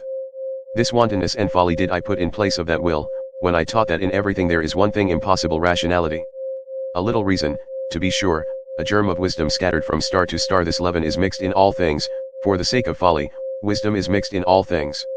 A little wisdom is indeed possible, but this blessed security have I found in all things, that they prefer to dance on the feet of chance. O heaven above me! Thou pure, thou lofty heaven! This is now thy purity unto me, that there is no eternal reason spider and reason cobweb, that thou art to me a dancing floor for divine chances, that thou art to me a table of the gods, for divine dice and dice players. But thou blushest? Have I spoken unspeakable things? Have I abused, when I meant to bless thee? Or is it the shame of being two of us that make thee blush? Dost thou bid me go and be silent, because now day cometh? The world is deep, and deeper than the day could read. Not everything may be uttered in presence of day. But day cometh, so let us part. O heaven above me, thou modest one! Thou glowing one! O thou, my happiness before sunrise! The day cometh, so let us part. Thus spake Zarathustra. Chapter 49. The Bedwarfing Virtue. 1. When Zarathustra was again on the continent, he did not go straightway to his mountains and his cave, but made many wanderings and questionings, and ascertained this and that, so that he said of himself jestingly, Lo, a river that floweth back unto its source in many windings. For he wanted to learn what had taken place among men during the interval, whether they had become greater or smaller. And once, when he saw a row of new houses, he marveled, and said, What do these houses mean? Verily, no great soul put them up as its simile. Did perhaps a silly child take them out of its toy box? Would that another child put them again into the box? And these rooms and chambers, can men go out and in there? They seem to be made for silk dolls, or for dainty eaters, who perhaps let others eat with them. And Zarathustra stood still and meditated. At last he said sorrowfully, There hath everything become smaller. Everywhere do I see lower doorways, he who is of my type can still go there through, but he must stoop. Oh, when shall I arrive again at my home, where I shall no longer have to stoop before the small ones? And Zarathustra sighed, and gazed into the distance. The same day, however, he gave his discourse on the bedwarfing virtue. 2. I pass through this people and keep mine eyes open, they do not forgive me for not envying their virtues. They bite at me, because I say unto them that for small people, small virtues are necessary, and because it is hard for me to understand that small people are necessary. Here am I still like a cock in a strange farmyard, at which even the hens peck, but on that account I am not unfriendly to the hens. I am courteous towards them, as towards all small annoyances, to be prickly towards what is small, seemeth to me wisdom for hedgehogs. They all speak of me when they sit around their fire in the evening, they speak of me, but no one thinketh of me. This is the new stillness which I have experienced, their noise around me spreadeth a mantle over my thoughts. They shout to one another, what is this gloomy cloud about to do to us? Let us see that it doth not bring a plague upon us. And recently did a woman seize upon her child that was coming unto me, take the children away, cried she, such eyes scorch children's souls. They cough when I speak, they think coughing an objection to strong winds, they divine nothing of the boisterousness of my happiness. We have not yet time for Zarathustra, so they object, but what matter about a time that hath no time for Zarathustra? And if they should altogether praise me, how could I go to sleep on their praise? A girdle of spines is their praise unto me, it scratcheth me even when I take it off. And this also did I learn among them, the praiser doth as if he gave back, in truth, however, he wanteth more to be given him. Ask my foot if their lauding and luring strains please it? Verily, to such measure and tick-tack, it liketh neither to dance nor to stand still. To small virtues would they fain lure and laud me, to the tick-tack of small happiness would they fain persuade my foot. I pass through this people and keep mine eyes open, they have become smaller, and ever become smaller, the reason thereof is their doctrine of happiness and virtue. For they are moderate also in virtue, because they want comfort. With comfort, however, moderate virtue only is compatible. To be sure, they also learn in their way to stride on and stride forward, that, I call their hobbling. Thereby they become a hindrance to all who are in haste. And many of them go forward, and look backwards thereby, with stiffened necks, those do I like to run up against. Foot and I shall not lie, nor give the lie to each other. But there is much lying among small people. Some of them will, but most of them are willed. Some of them are genuine, but most of them are bad actors. There are actors without knowing it amongst them, and actors without intending it, the genuine ones are always rare, especially the genuine actors. Of man there is little here, therefore do their women masculinize themselves. For only he who is man enough, will save the woman in woman. And this hypocrisy found I worst amongst them, that even those who command feign the virtues of those who serve. I serve, thou servest, we serve, so shanteth here even the hypocrisy of the rulers, and alas! If the first lord be only the first servant. Ah, even upon their hypocrisy did mine eyes curiosity alight, and well did I divine all their fly happiness, and their buzzing around sunny window panes. So much kindness, so much weakness do I see. So much justice and pity, so much weakness. Round, fair, and considerate are they to one another, as grains of sand are round, fair, and considerate to grains of sand. Modestly to embrace a small happiness that do they call submission. And at the same time they peer modestly after a new small happiness. In their hearts they want simply one thing most of all, that no one hurt them. Thus do they anticipate every one's wishes and do well unto every one. That, however, is cowardice, though it be called virtue. And when they chance to speak harshly, those small people, then do I hear therein only their hoarseness, every draught of air make them hoarse. Shrewd indeed are they, their virtues have shrewd fingers. But they lack fists, their fingers do not know how to creep behind fists. Virtue for them is what maketh modest and tame, therewith have they made the wolf a dog, and man himself man's best domestic animal. We set our chair in the midst, so saith their smirking unto me, and as far from dying gladiators as from satisfied swine. That, however, is mediocrity, though it be called moderation. 3. I pass through this people and let fall many words, but they know neither how to take nor how to retain them. They wonder why I came not to revile venery and vice, and verily, I came not to warn against pickpockets either. They wonder why I am not ready to abet and whet their wisdom, as if they had not yet enough of wiseacres, whose voices grate on mine ear like slate pencils. And when I call out, curse all the cowardly devils in you, that would fain whimper and fold the hands and adore, then do they shout, Zarathustra is godless. And especially do their teachers of submission shout this, but precisely in their ears do I love to cry, yeah. I am Zarathustra, the godless. Those teachers of submission. Wherever there is aught puny, or sickly, or scabby, there do they creep like lice, and only my disgust preventeth me from cracking them. Well, this is my sermon for their ears, I am Zarathustra the godless, who saith, who is more godless than I, that I may enjoy his teaching? I am Zarathustra the godless, where do I find mine equal? And all those are mine equals who give unto themselves their will, and divest themselves of all submission. I am Zarathustra the godless. I cook every chance in my pot. And only when it hath been quite cooked do I welcome it as my food. And verily, many a chance came imperiously unto me, but still more imperiously did my will speak unto it, then did it lie imploringly upon its knees imploring that it might find home and heart with me, and saying flatteringly, See, O Zarathustra, how friend only cometh unto friend. But why talk I, when no one hath mine ears? And so will I shout it out unto all the winds, ye ever become smaller, ye small people. Ye crumble away, ye comfortable ones. Ye will yet perish by your many small virtues, by your many small omissions, and by your many small submissions. Too tender, too yielding, so is your soil. But for a tree to become great, it seeketh to twine hard roots around hard rocks. Also what ye omit weaveth at the web of all the human future, even your knot is a cobweb, and a spider that liveth on the blood of the future. And when ye take, then is it like stealing, ye small virtuous ones, but even among knaves honor saith that one shall only steal when one cannot rob. It giveth itself that is also a doctrine of submission. But I say unto you, ye comfortable ones, that it taketh to itself, and will ever take more and more from you. Ah, that ye would renounce all half-willing, and would decide for idleness as ye decide for action. Ah, that ye understood my word, do ever what ye will but first be such as can will. Love ever your neighbor as yourselves but first be such as love themselves such as love with great love, such as love with great contempt. Thus speak Zarathustra the godless. But why talk I, when no one hath mine ears? It is still an hour too early for me here. Mine own forerunner am I among this people, mine own cock crow in dark lanes. But their hour cometh. And there cometh also mine. Hourly do they become smaller, poorer, unfruitfuler, poor herbs, poor earth. And soon shall they stand before me like dry grass and prairie, and verily, weary of themselves and panting for fire, more than for water. O blessed hour of the lightning! O mystery before noontide! Running fires will I one day make of them, and heralds with flaming tongues, herald shall they one day with flaming tongues, it cometh, it is nigh, the great noontide. Thus spake Zarathustra. Chapter 50. On the Olive Mount. Winter, a bad guest, sitteth with me at home, blue are my hands with his friendly hand shaking. I honor him, that bad guest, but gladly leave him alone.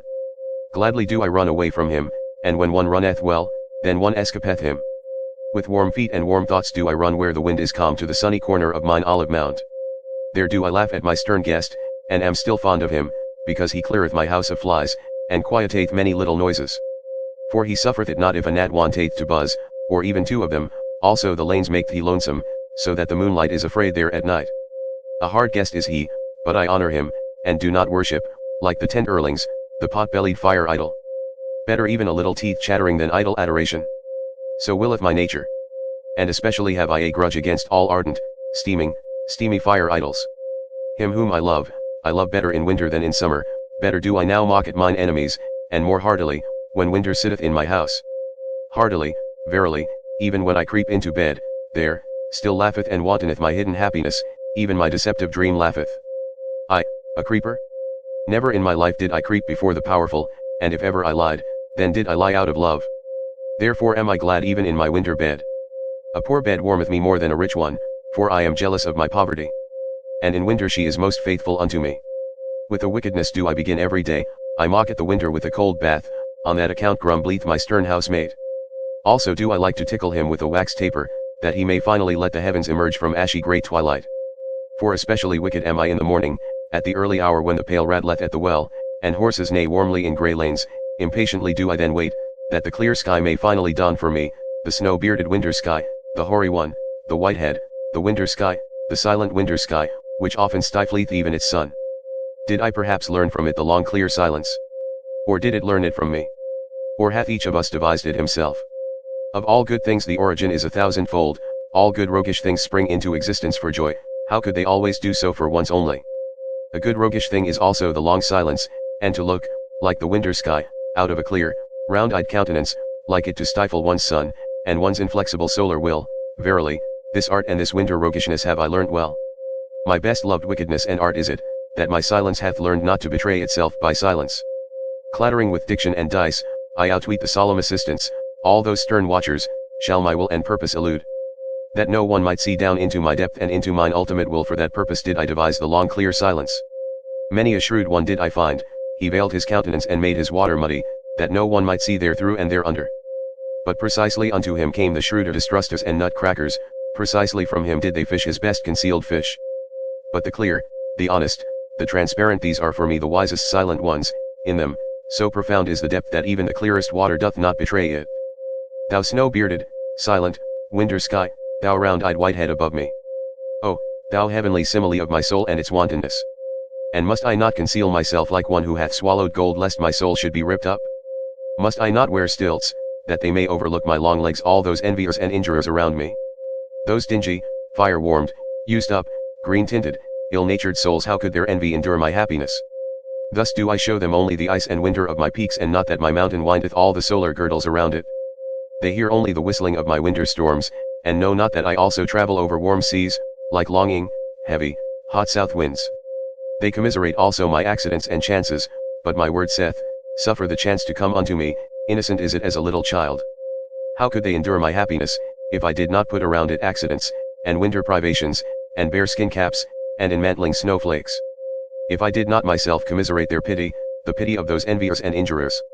If I did not myself sigh before them, and chatter with cold, and patiently let myself be swathed in their pity? This is the wise waggish will and good will of my soul, that it concealeth not its winters and glacial storms, it concealeth not its chilblains either. To one man, lonesomeness is the flight of the sick one, to another, it is the flight from the sick ones. Let them hear me chattering and sighing with winter cold, all those poor squinting knaves around me. With such sighing and chattering do I flee from their heated rooms. Let them sympathize with me and sigh with me on account of my chilblains, at the ice of knowledge will he yet freeze to death. So they mourn. Meanwhile do I run with warm feet hither and thither on mine olive mount, in the sunny corner of mine olive mount do I sing, and mock at all pity. Thus sang Zarathustra. Chapter 51. On passing by. Thus slowly wandering through many peoples and divers cities, did Zarathustra return by roundabout roads to his mountains and his cave. And behold, thereby came he unawares also to the gate of the great city.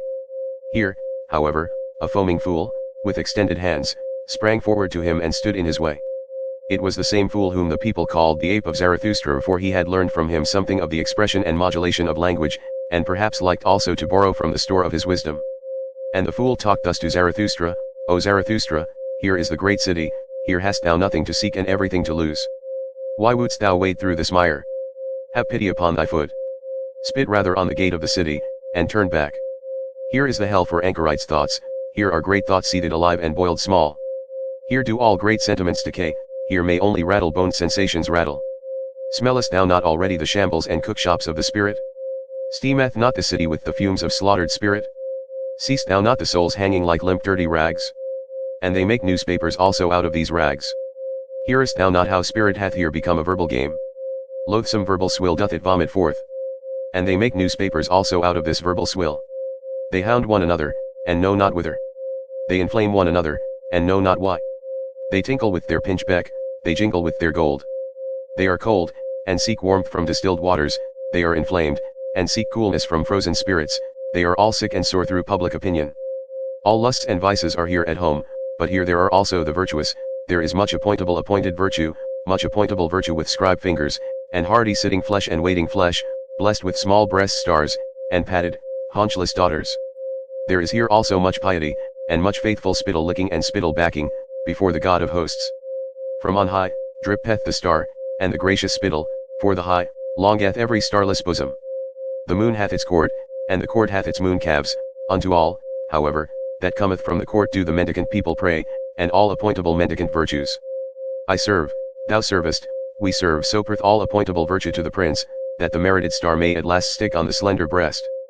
But the moon still revolveth around all that is earthly, so revolveth also the prince around what is earthliest of all that, however, is the gold of the shopman. The god of the hosts of war is not the god of the golden bar, the prince proposeth, but the shopman disposeth. By all that is luminous and strong and good in thee, O Zarathustra. Spit on the city of shopmen and return back.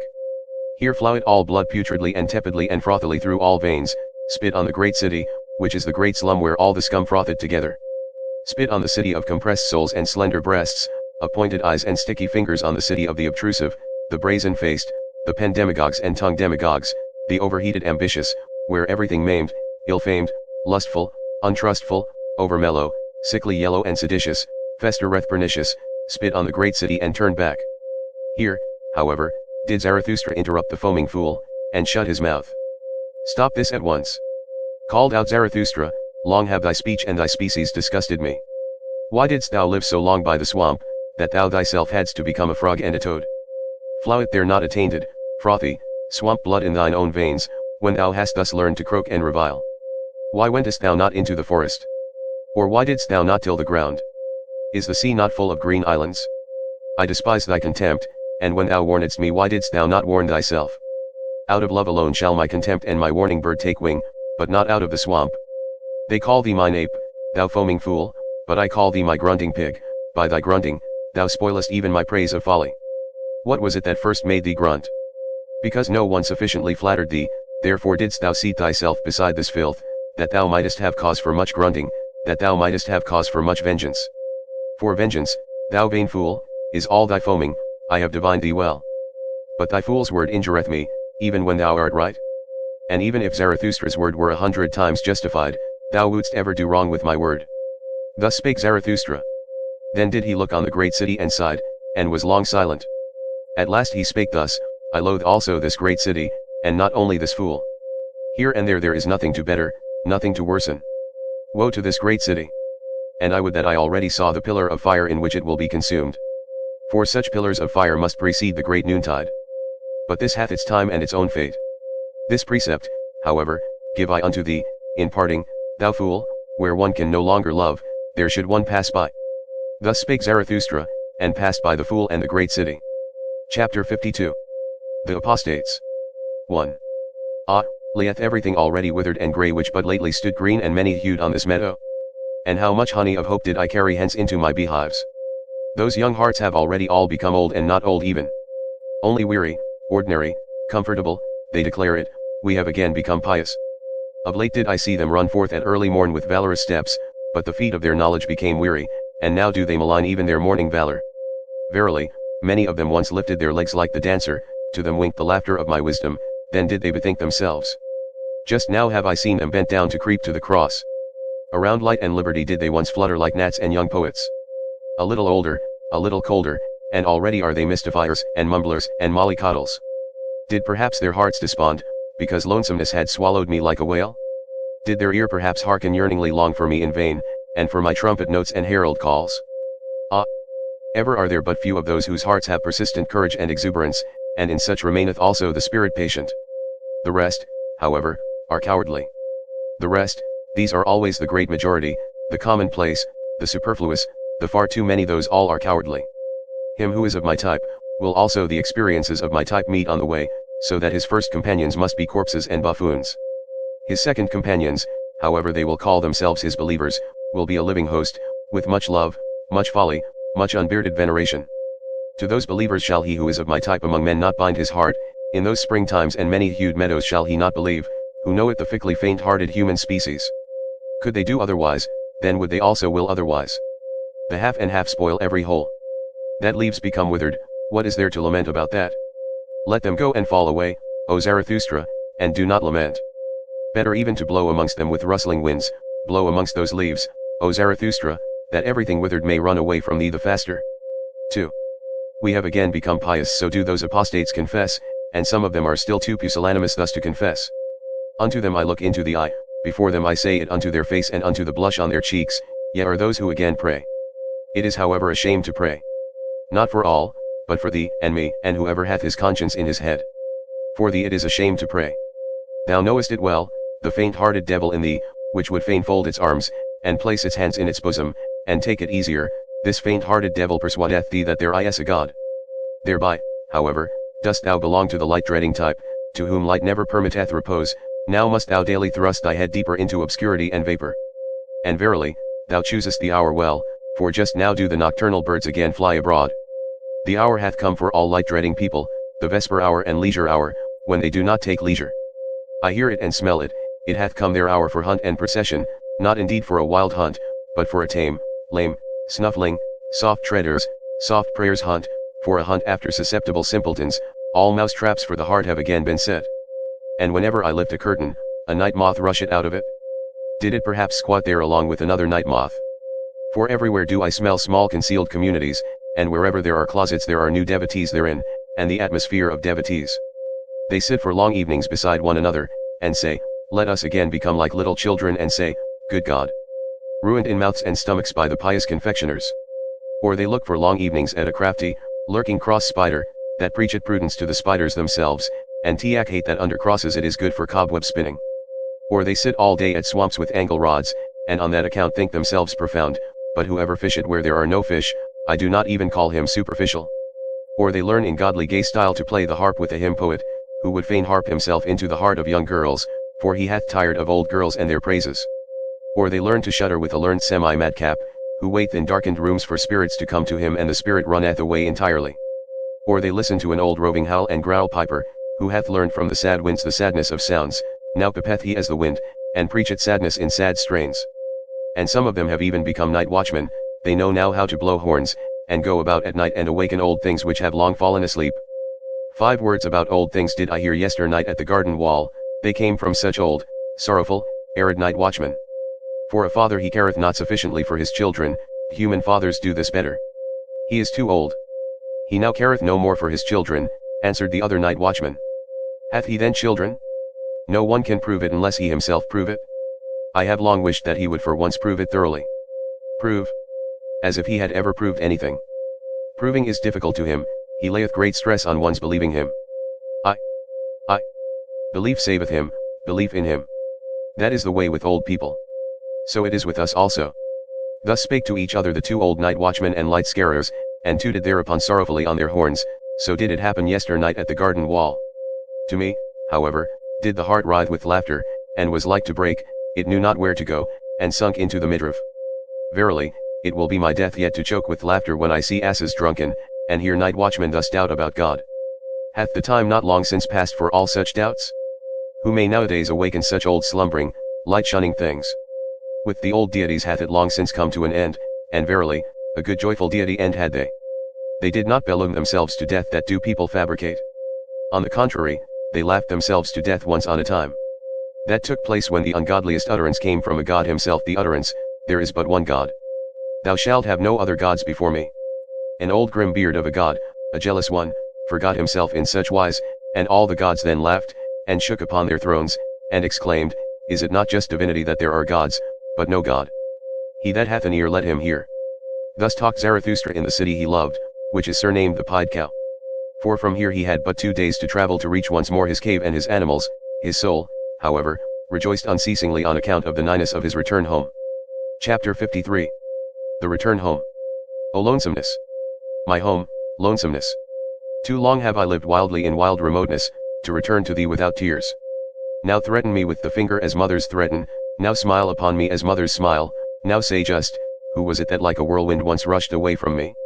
Who when departing called out, too long have I sat with lonesomeness, there have I unlearned silence. That hast thou learned now surely? O Zarathustra, everything do I know, and that thou wert more forsaken amongst the many, thou unique one, than thou ever wert with me. One thing is forsakenness, another matter is lonesomeness, that hast thou now learned. And that amongst men thou wilt ever be wild and strange even when they love thee, for above all they want to be treated indulgently. Here, however, art thou at home and house with thyself, here canst thou utter everything, and unbosom all motives, nothing is here ashamed of congealed feelings. Here do all things come caressingly to thy talk and flatter thee, for they want to ride upon thy back. On every simile dost thou here ride to every truth. Uprightly and openly mayest thou here talk to all things, and verily, it soundeth as praise in their ears, for one to talk to all things directly. Another matter, however, is forsakenness. For, dost thou remember, O Zarathustra? When thy bird screamed overhead, when thou stoodest in the forest, irresolute, ignorant where to go, beside a corpse, when thou spakest, let mine animals lead me. More dangerous have I found it among men than among animals, that was forsakenness. And dost thou remember, O Zarathustra? When thou sattest in thine isle, a well of wine giving and granting amongst empty buckets, bestowing and distributing amongst the thirsty, until at last thou alone sattest thirsty amongst the drunken ones, and wailedst nightly, is taking not more blessed than giving? And stealing yet more blessed than taking? That was forsakenness. And dost thou remember, O Zarathustra? When thy stillest hour came and drove thee forth from thyself, when with wicked whispering it said, speak and succumb. When it disgusted thee with all thy waiting and silence, and discouraged thy humble courage, that was forsakenness. O lonesomeness! My home, lonesomeness! How blessedly and tenderly speak thy voice unto me! We do not question each other, we do not complain to each other, we go together openly through open doors. For all is open with thee and clear, and even the hours run here on lighter feet. For in the dark, time weighed heavier upon one than in the light. Here fly open unto me all beings' words and word cabinets, here all being wanteth to become words, here all becoming wanteth to learn of me how to talk. Down there, however, all talking is in vain. There, forgetting and passing by are the best wisdom, that have I learned now. He who would understand everything in man must handle everything. But for that I have 2 clean hands. I do not like even to inhale their breath, alas! That I have lived so long among their noise and bad breaths. O blessed stillness around me! O pure odors around me! How from a deep breast the stillness fetcheth pure breath! How it hearkeneth, this blessed stillness! But down there speaketh everything, there is everything misheard. If one announce one's wisdom with bells, the shopman in the marketplace will outjingle it with pennies. Everything among them talketh, no one knoweth any longer how to understand. Everything falleth into the water, nothing falleth any longer into deep wells. Everything among them talketh, nothing succeedeth any longer and accomplisheth itself. Everything cackleth, but who will still sit quietly on the nest and hatch eggs? Everything among them talketh, everything is out-talked. And that which yesterday was still too hard for time itself and its tooth, hangeth today, outjumped and outshewed, from the mouths of the men of today. Everything among them talketh, everything is betrayed. And what was once called the secret and secrecy of profound souls, belongeth today to the street trumpeters and other butterflies. O human hubbub, thou wonderful thing! Thou noise in dark streets! Now art thou again behind me, my greatest danger lieth behind me. In indulging and pitying lay ever my greatest danger, and all human hubbub wish it to be indulged and tolerated. With suppressed truths, with fool's hand and befooled heart, and rich in petty lies of pity, thus have I ever lived among men. Disguised did I sit amongst them, ready to misjudge myself that I might endure them, and willingly saying to myself, Thou fool, thou dost not know men. One unlearneth men when one liveth amongst them, there is too much foreground in all men what can far-seeing, far-longing eyes do there. And, fool that I was, when they misjudged me, I indulged them on that account more than myself, being habitually hard on myself, and often even taking revenge on myself for the indulgence. Stung all over by poisonous flies, and hollowed like the stone by many drops of wickedness, thus did I sit among them, and still said to myself, innocent is everything petty of its pettiness. Especially did I find those who call themselves the good, the most poisonous flies, they sting in all innocence, they lie in all innocence, how could they be just towards me? He who liveth amongst the good pity hate him to lie. Pity makes stifling air for all free souls. For the stupidity of the good is unfathomable. To conceal myself and my riches that did I learn down there, for every one did I still find poor in spirit. It was the lie of my pity, that I knew in every one, that I saw and scented in every one, what was enough of spirit for him, and what was too much. They're stiff wise men, I call them wise, not stiff, thus did I learn to slur over words. The grave diggers dig for themselves diseases. Under old rubbish rest bad vapors. One should not stir up the marsh. One should live on mountains. With blessed nostrils do I again breathe mountain freedom. Freed at last is my nose from the smell of all human hubbub. With sharp breezes tickled, as with sparkling wine, sneezeth my soul sneezeth, and shouteth self-congratulatingly, health to thee. Thus spake Zarathustra. Chapter 54. The Three Evil Things. 1. In my dream, in my last morning dream, I stood today on a promontory beyond the world, I held a pair of scales, and weighed the world. Alas, that the rosy dawn came too early to me, she glowed me awake, the jealous one. Jealous is she always of the glows of my morning dream. Measurable by him who hath time, weighable by a good weigher, attainable by strong pinions, divinable by divine nutcrackers, thus did my dream find the world, my dream, a bold sailor, half ship, half hurricane, silent as the butterfly, impatient as the falcon, how had it the patience and leisure today for world weighing? Did my wisdom perhaps speak secretly to it, my laughing, wide-awake day wisdom, which mocketh at all infinite worlds? For it saith, where force is, there becometh number the master, it hath more force. How confidently did my dream contemplate this finite world, not new-fangledly, not old-fangledly, not timidly, not entreatingly, as if a big round apple presented itself to my hand, a ripe golden apple, with a coolly soft, velvety skin, thus did the world present itself unto me, as if a tree nodded unto me, a broad-branched, strong-willed tree, curved as a recline and a footstool for weary travelers, thus did the world stand on my promontory, as if delicate hands carried a casket. Towards me a casket open for the delectation of modest adoring eyes, thus did the world present itself before me today, not riddle enough to scare human love from it, not solution enough to put to sleep human wisdom, a humanly good thing was the world to me today, of which such bad things are said. How I thank my morning dream that I thus at today's dawn, weighed the world. As a humanly good thing did it come unto me, this dream and heart comforter. And that I may do the like by day, and imitate and copy its best, now will I put the 3 worst things on the scales, and weigh them humanly well. He who taught to bless taught also to curse. What are the 3 best cursed things in the world? These will I put on the scales. Voluptuousness, passion for power, and selfishness, these 3 things have hitherto been best cursed, and have been in worst and falsest repute. These 3 things will I weigh humanly well. Well, here is my promontory, and there is the sea it rolleth hither unto me, shaggily and fawningly, the old, faithful, 100-headed dog monster that I love. Well, here will I hold the scales over the weltering sea, and also a witness do I choose to look on the ancho-right tree, the strong-odored, broad-arched tree that I love. On what bridge goeth the now to the hereafter? By what constraint doth the high stoop to the low? And what enjoineth even the highest still to grow upwards? Now stand the scales poised and at rest, 3 heavy questions have I thrown in, 3 heavy answers carrieth the other scale. 2. Voluptuousness, unto all hair-shirt despisers of the body, a sting and stake, and, cursed as the world, by all backworldsmen, for it mocketh and befooleth all erring, misinferring teachers. Voluptuousness, to the rabble, the slow fire at which it is burnt, to all wormy wood, to all stinking rags, the prepared heat and stew furnace. Voluptuousness, to free hearts, a thing innocent and free, the garden happiness of the earth, all the future's thanks overflow to the present. Voluptuousness, only to the withered a sweet poison, to the lion-willed, however, the great cordial, and the reverently saved wine of wines. Voluptuousness, the great symbolic happiness of a higher happiness and highest hope. For to many is marriage promised, and more than marriage, to many that are more unknown to each other than man and woman, and who hath fully understood how unknown to each other are man and woman.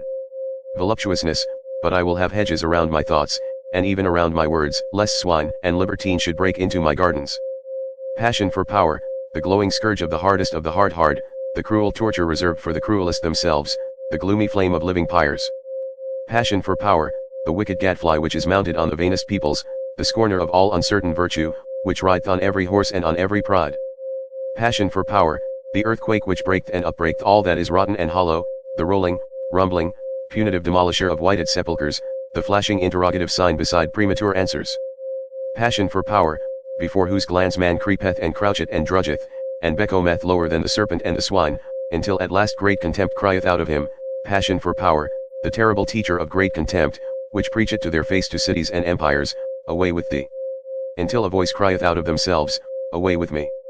Passion for power, which, however, mounteth alluringly even to the pure and lonesome, and up to self-satisfied elevations, glowing like a love that painteth purple felicities alluringly on earthly heavens.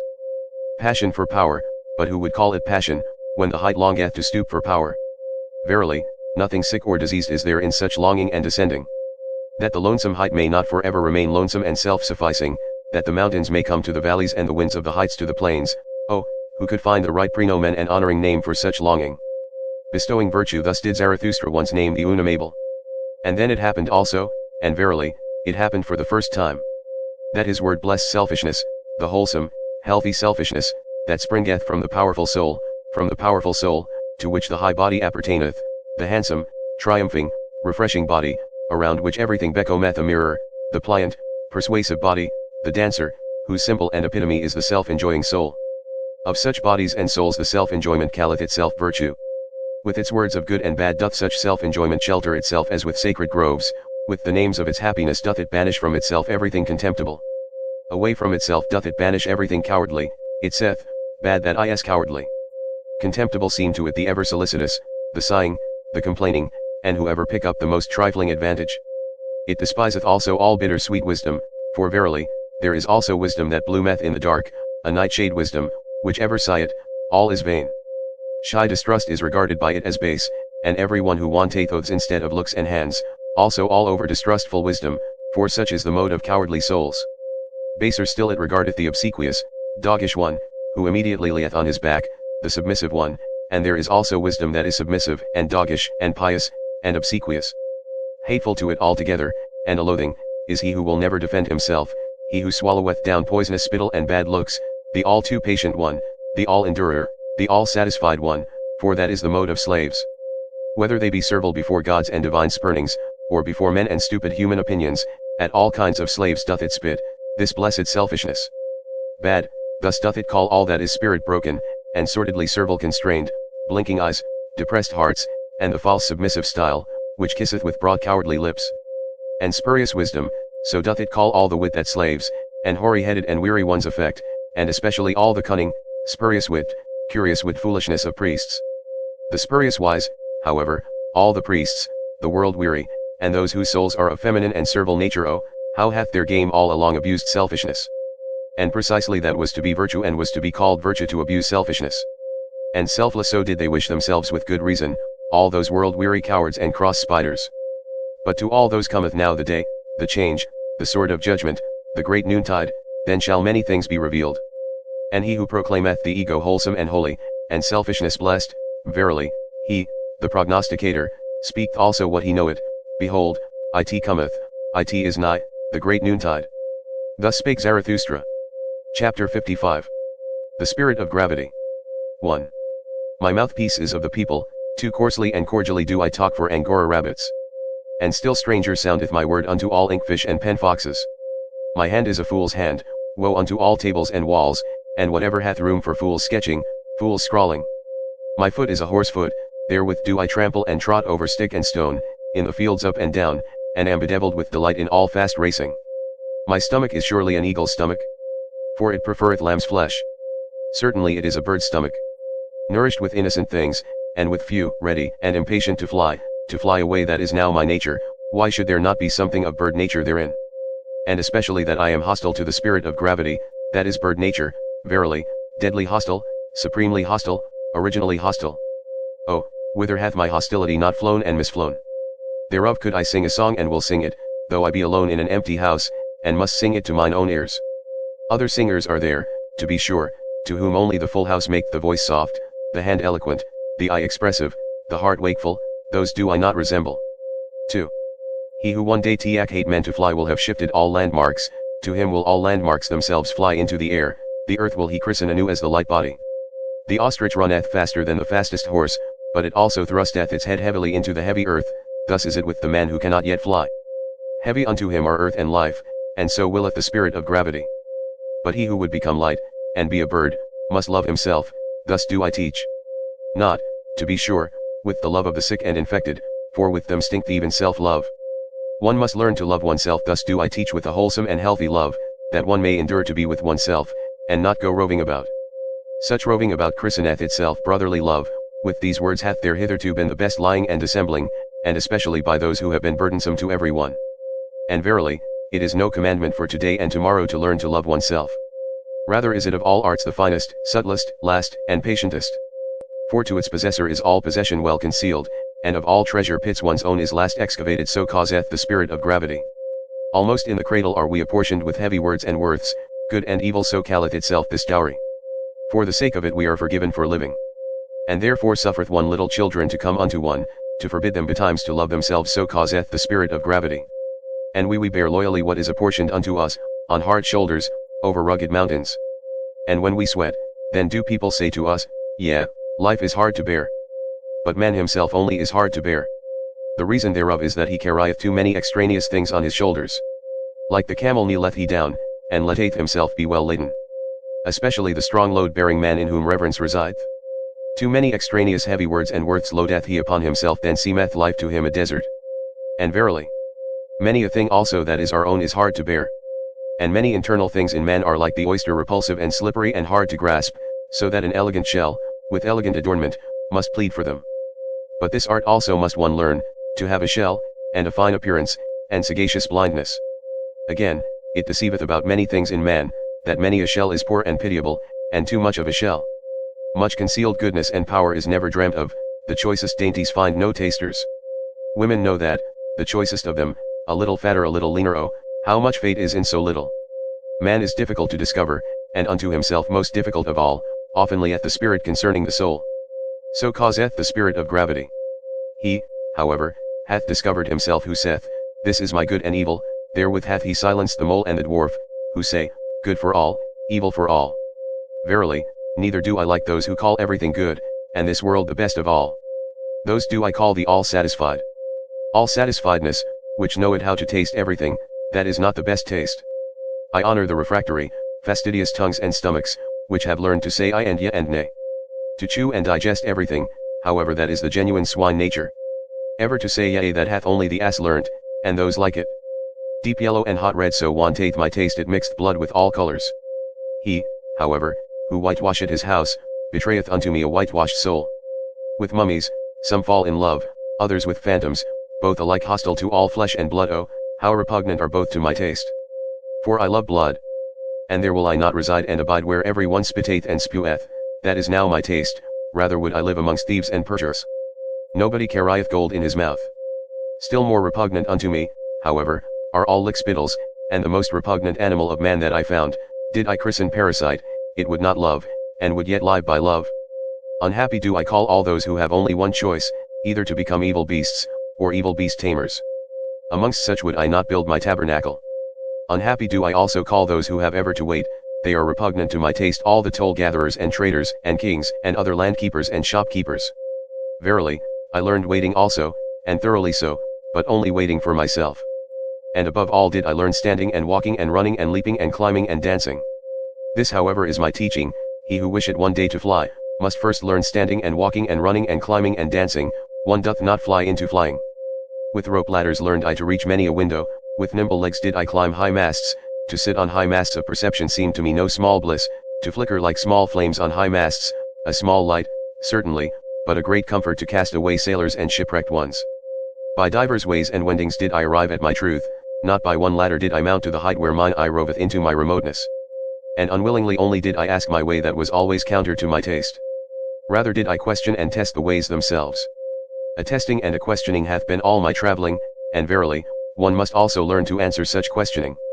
That, however, is my taste, neither a good nor a bad taste, but my taste, of which I have no longer either shame or secrecy. This is now my way, where is yours? Thus did I answer those who asked me the way. For the way it doth not exist. Thus spake Zarathustra. Chapter 56. Old and New Tables. 1. Here do I sit and wait, old broken tables around me and also new half-written tables. When cometh mine hour? The hour of my descent, of my downgoing, for once more will I go unto men. For that hour do I now wait, for first must the signs come unto me that it is mine hour, namely, the laughing lion with the flock of doves. Meanwhile do I talk to myself as one who hath time. No one telleth me anything new, so I tell myself mine own story. 2. When I came unto men, then found I them resting on an old infatuation, all of them thought they had long known what was good and bad for men. An old wearisome business seemed to them all discourse about virtue, and he who wished to sleep well spake of good and bad ere retiring to rest. This somnolence did I disturb when I taught that no one yet knoweth what is good and bad, unless it be the creating one. It is he, however, who createth man's goal, and giveth to the earth its meaning and its future, he only affectateth that aught is good or bad. And I bade them upset their old academic chairs, and wherever that old infatuation had sat, I bade them laugh at their great moralists, their saints, their poets, and their saviors. At their gloomy sages did I bid them laugh, and whoever had sat admonishing as a black scarecrow on the tree of life. On their great grave highway did I seat myself, and even beside the carrion and vultures, and I laughed at all their bygone and its mellow decaying glory. Verily, like penitential preachers and fools did I cry wrath and shame on all their greatness and smallness. Oh, that their best is so very small. Oh, that their worst is so very small. Thus did I laugh. Thus did my wise longing, born in the mountains, cry and laugh in me, a wild wisdom, verily. My great pinion rustling longing.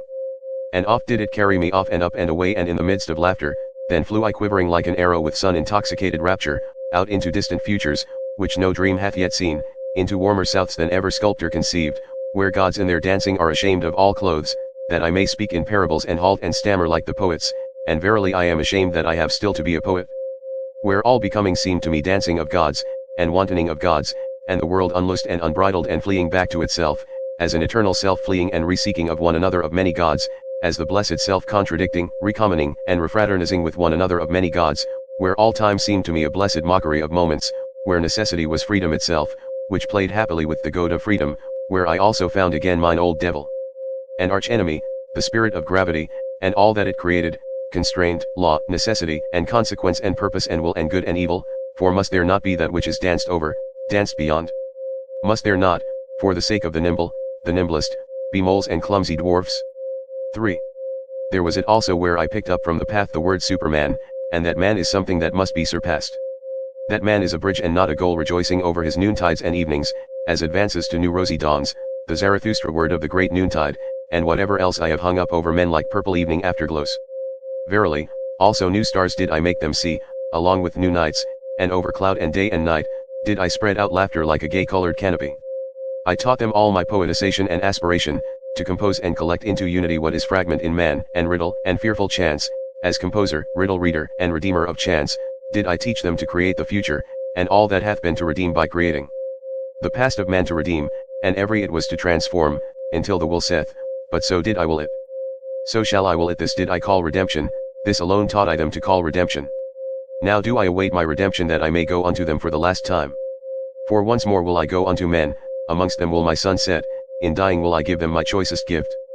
From the sun did I learn this, when it goeth down, the exuberant one, gold doth it then pour into the sea, out of inexhaustible riches, so that the poorest fisherman row it even with golden oars.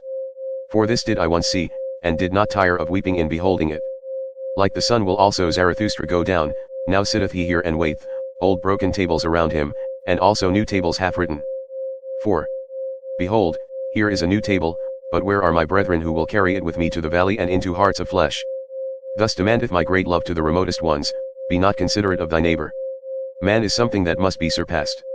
There are many divers ways and modes of surpassing, see thou thereto. But only a buffoon thinketh, man can also be overleapt. Surpass thyself even in thy neighbor, and a right which thou canst seize upon, shalt thou not allow to be given thee. What thou doest can no one do to thee again. Lo, there is no requital. He who cannot command himself shall obey. And many a one can command himself, but still sorely lacketh self-obedience. 5. Thus wisheth the type of noble souls, they desire to have nothing gratuitously, least of all, life. He who is of the populace wisheth to live gratuitously, we others, however, to whom life hath given itself, we are ever considering what we can best give in return. And verily, it is a noble dictum which saith, what life promiseth you as, that promise will we keep to life. One should not wish to enjoy where one doth not contribute to the enjoyment. And one should not wish to enjoy. For enjoyment and innocence are the most bashful things. Neither like to be sought for. One should have them, but one should rather seek for guilt and pain. 6. O my brethren, he who is a firstling is ever sacrificed. Now, however, are we firstlings? We all bleed on secret sacrificial altars, we all burn and broil in honor of ancient idols. Our best is still young, this exciteth old palates.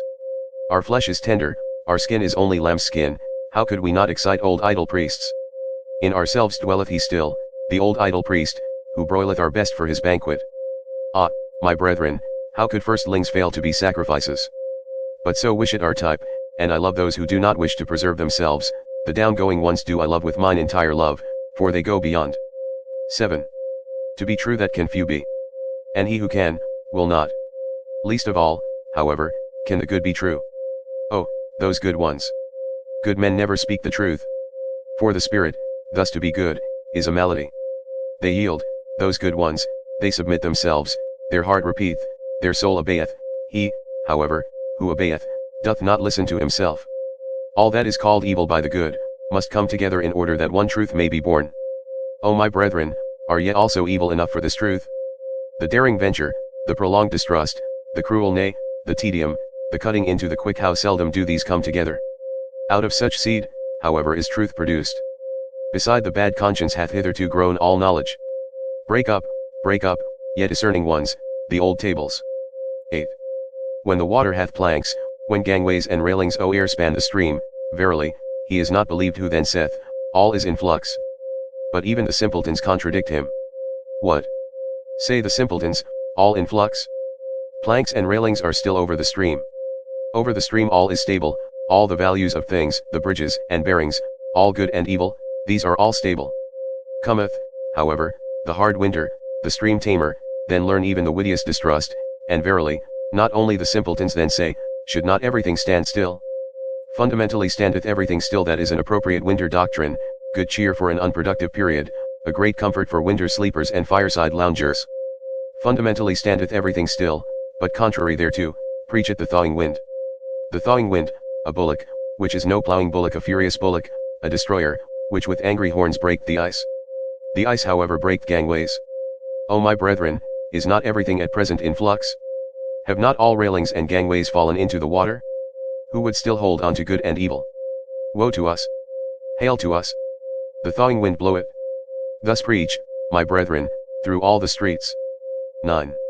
There is an old illusion, it is called good and evil. Around soothsayers and astrologers hath hitherto revolved the orbit of this illusion. Once did one believe in soothsayers and astrologers, and therefore did one believe, everything is fate, thou shalt, for thou must. Then again did one distrust all soothsayers and astrologers, and therefore did one believe, everything is freedom, thou canst, for thou willest. O my brethren, concerning the stars and the future there hath hitherto been only illusion, and not knowledge, and therefore concerning good and evil there hath hitherto been only illusion and not knowledge. 10. Thou shalt not rob. Thou shalt not slay. Such precepts were once called holy, before them did one bow the knee and the head, and take off one's shoes. But I ask you, where have there ever been better robbers and slayers in the world than such holy precepts? Is there not even in all life robbing and slaying? And for such precepts to be called holy, was not truth itself thereby slain? Or was it a sermon of death that called holy what contradicted and dissuaded from life? O my brethren, break up for me the old tables. 11. It is my sympathy with all the past that I see it is abandoned to the favor, the spirit, and the madness of every generation that cometh, and reinterpreteth all that hath been as its bridge. A great potentate might arise, an artful prodigy, who with approval and disapproval could strain and constrain all the past, until it became for him a bridge, a harbinger, a herald, and a cock crowing. This however is the other danger, and mine other sympathy, he who is of the populace, his thoughts go back to his grandfather, with his grandfather, however, doth time cease. Thus is all the past abandoned, for it might some day happen for the populace to become master, and drown all time in shallow waters. Therefore, O my brethren, a new nobility is needed, which shall be the adversary of all populace and potentate rule, and shall inscribe anew the word noble on new tables. For many noble ones are needed, and many kinds of noble ones, for a new nobility. Or, as I once said in parable, that is just divinity, that there are gods, but no God. 12. O my brethren, I consecrate you and point you to a new nobility, ye shall become procreators and cultivators and sowers of the future, verily, not to a nobility which ye could purchase like traders with traders' gold, for little worth is all that hath its price. Let it not be your honor henceforth whence ye come, but whither ye go. Your will and your feet which seek to surpass you, let these be your new honor. Verily, not that ye have served the prince of what account are princes now. Nor that ye have become a bulwark to that which standeth, that it may stand more firmly. Not that your family have become courtly at courts, and that ye have learned gay-colored, like the flamingo to stand long hours in shallow pools, for ability to stand is a merit in courtiers, and all courtiers believe that unto blessedness after death pertaineth permission to sit. Nor even that a spirit called holy, led your forefathers into promised lands, which I do not praise, for where the worst of all trees grew the cross, in that land there is nothing to praise. And verily, wherever this Holy Spirit led its knights, always in such campaigns did goats and geese, and reheads, and guy-heads run foremost. O my brethren, not backward shall your nobility gaze, but outward. Exiles shall ye be from all fatherlands and forefatherlands. Your children's land shall ye love, let this love be your new nobility, the undiscovered in the remotest seas. For it do I bid your sails search and search. Unto your children shall ye make amends for being the children of your fathers, all the past shall ye thus redeem. This new table do I place over you. 13. Why should one live? All is vain. To live that is to thrash straw, to live that is to burn oneself and yet not get warm. Such ancient babbling still passeth for wisdom, because it is old, however, and smelleth mustily, therefore is it the more honored. Even mold ennobleth. Children might thus speak, they shun the fire because it hath burnt them. There is much childishness in the old books of wisdom. And he who ever thrasheth straw, why should he be allowed to rail at thrashing? Such a fool one would have to muzzle.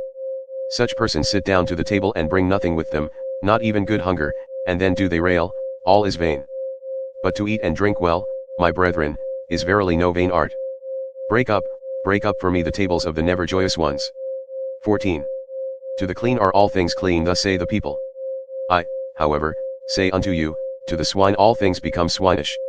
Therefore preach the visionaries and bowed heads, whose hearts are also bowed down. The world itself is a filthy monster.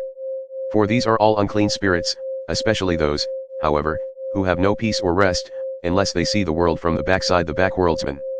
To those do I say it to the face, although it sound unpleasantly, the world resembleth man, in that it hath a backside, so much is true. There is in the world much filth, so much is true. But the world itself is not therefore a filthy monster. There is wisdom in the fact that much in the world smelleth badly, loathing itself createth wings, and fountain divining powers. In the best there is still something to loathe, and the best is still something that must be surpassed. O my brethren, there is much wisdom in the fact that much filth is in the world. 15. Such sayings did I hear pious backworldsmen speak to their consciences, and verily without wickedness or guile, although there is nothing more guileful in the world, or more wicked. Let the world be as it is. Raise not a finger against it. Let whoever will choke and stab and skin and scrape the people, raise not a finger against it. Thereby will they learn to renounce the world. And thine own reason this shalt thou thyself stifle and choke, for it is a reason of this world, thereby wilt thou learn thyself to renounce the world. Shatter, shatter, O my brethren, those old tables of the pious. Tatter the maxims of the world maligners. 16. He who learneth much unlearneth all violent cravings that do people now whisper to one another in all the dark lanes. Wisdom wearieth, nothing is worth while, thou shalt not crave. This new table found I hanging even in the public markets. Break up for me, O my brethren, break up also that new table. The weary o' the world put it up, and the preachers of death and the jailer, for lo, it is also a sermon for slavery, because they learned badly and not the best, and everything too early and everything too fast, because they ate badly, from thence hath resulted their ruined stomach, for a ruined stomach, is their spirit, it persuadeth to death. For verily, my brethren, the spirit is a stomach. Life is a well of delight, but to him in whom the ruined stomach speaketh, the father of affliction, all fountains are poisoned. To discern, that is delight to the lion-willed. But he who hath become weary, is himself merely willed, with him play all the waves. And such is always the nature of weak men, they lose themselves on their way. And at last asketh their weariness, why did we ever go on the way? All is indifferent. To them soundeth it pleasant to have preached in their ears, nothing is worth while. Ye shall not will. That, however, is a sermon for slavery. O my brethren, a fresh blustering wind cometh Zarathustra unto all way weary ones, many noses will he yet make sneeze. Even through walls bloweth my free breath, and into prisons and imprisoned spirits. Willing emancipateth, for willing is creating, so do I teach. And only for creating shall ye learn. And also the learning shall ye learn only from me, the learning well. He who hath ears let him hear. 17. There standeth the boat thither goeth it over, perhaps into vast nothingness, but who willeth to enter into this perhaps? None of you want to enter into the death boat. How should ye then be world weary ones? World weary ones. And have not even withdrawn from the earth.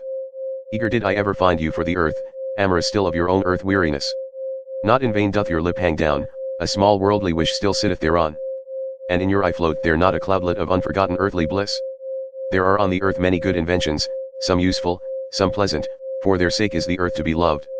And many such good inventions are there, that they are like woman's breasts, useful at the same time, and pleasant. Ye world-weary ones, however. Ye earth-idlers. You, shall one beat with stripes? With stripes shall one again make you sprightly limbs. For if ye be not invalids, or decrepit creatures, of whom the earth is weary, then are ye sly sloths, or dainty, sneaking pleasure cats. And if ye will not again run gaily, then shall ye pass away. To the incurable shall one not seek to be a physician, thus Tiak hate Zarathustra, so shall ye pass away. But more courage is needed to make an end and to make a new verse, that do all physicians and poets know well. 18. O my brethren, there are tables which weariness framed, and tables which slothfulness framed, corrupt slothfulness, although they speak similarly, they want to be heard differently. See this languishing one. Only a span breadth is he from his goal, but from weariness hath he lain down obstinately in the dust, this brave one. From weariness yawneth he at the path, at the earth, at the goal, and at himself, not a step further will he go, this brave one. Now gloweth the sun upon him, and the dogs lick at his sweat, but he lieth there in his obstinacy and preferreth to languish, a span breadth from his goal, to languish. Verily, ye will have to drag him into his heaven by the hair of his head, this hero.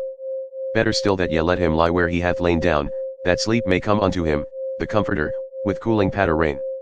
Let him lie, until of his own accord he awakeneth, until of his own accord he repudiateth all weariness, and what weariness hath taught through him. Only, my brethren, see that ye scare the dogs away from him, the idle skulkers, and all the swarming vermin of the cultured, that feast on the sweat of every hero. 19. I form circles around me and holy boundaries, ever fewer ascend with me ever higher mountains, I build a mountain range out of ever holier mountains. But wherever ye would ascend with me, O my brethren, take care lest a parasite ascend with you. A parasite, that is a reptile, a creeping, cringing reptile, that trieth to fatten on your infirm and sore places.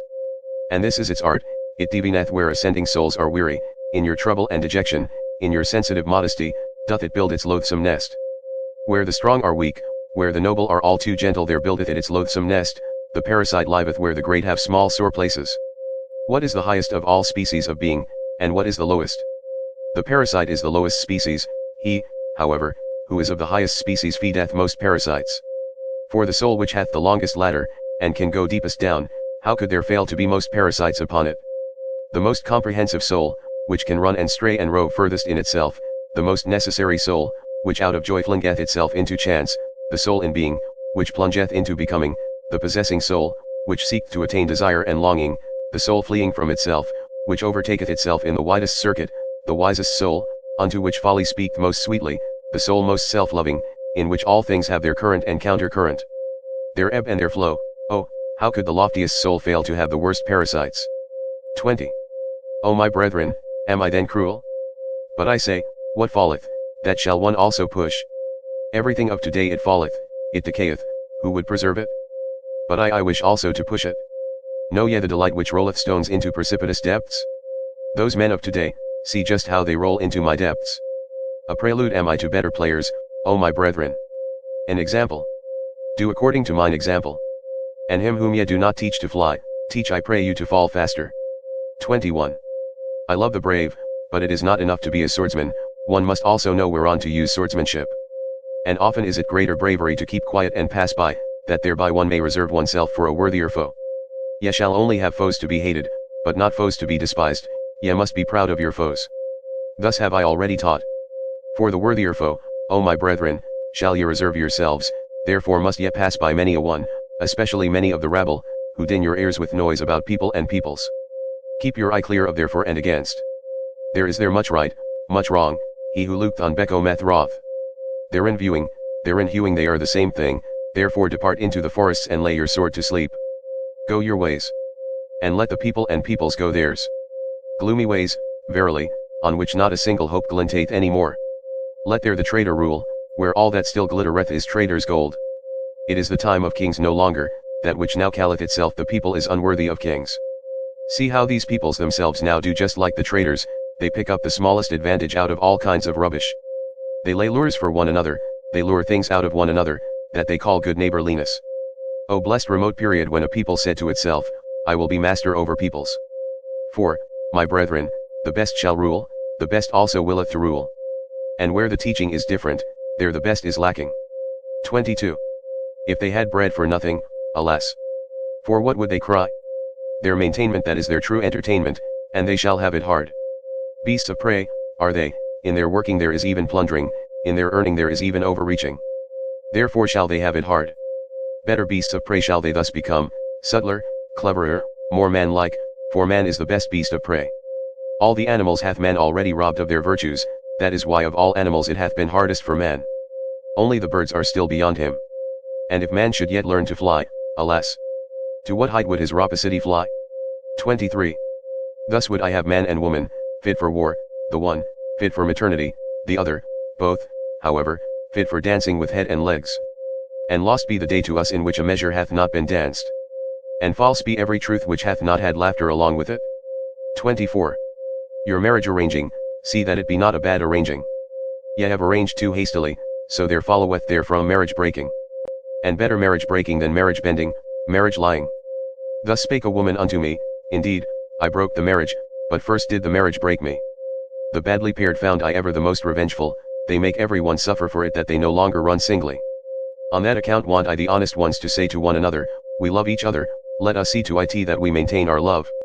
Or shall our pledging be blundering? Give us a set term and a small marriage, that we may see if we are fit for the great marriage. It is a great matter always to be twain. Thus do I counsel all honest ones, and what would be my love to the Superman, and to all that is to come, if I should counsel and speak otherwise. Not only to propagate yourselves onwards but upwards thereto, O my brethren, may the garden of marriage help you. 25. He who hath grown wise concerning old origins, lo, he will at last seek after the fountains of the future and new origins. O my brethren, not long will it be until new peoples shall arise and new fountains shall rush down into new depths. For the earthquake it choked up many wells, it causeth much languishing, but it bringeth also to light inner powers and secrets. The earthquake discloseth new fountains. In the earthquake of old peoples new fountains burst forth. And whoever calleth out, lo, here is a well for many thirsty ones, one heart for many longing ones, one will for many instruments, around him collectate the people, that is to say, many attempting ones. Who can command, who must obey, that is there attempted? Ah, with what long seeking and solving and failing and learning and re-attempting. Human society, it is an attempt, so I teach a long seeking, it seeked however the ruler. An attempt, my brethren. And no contract.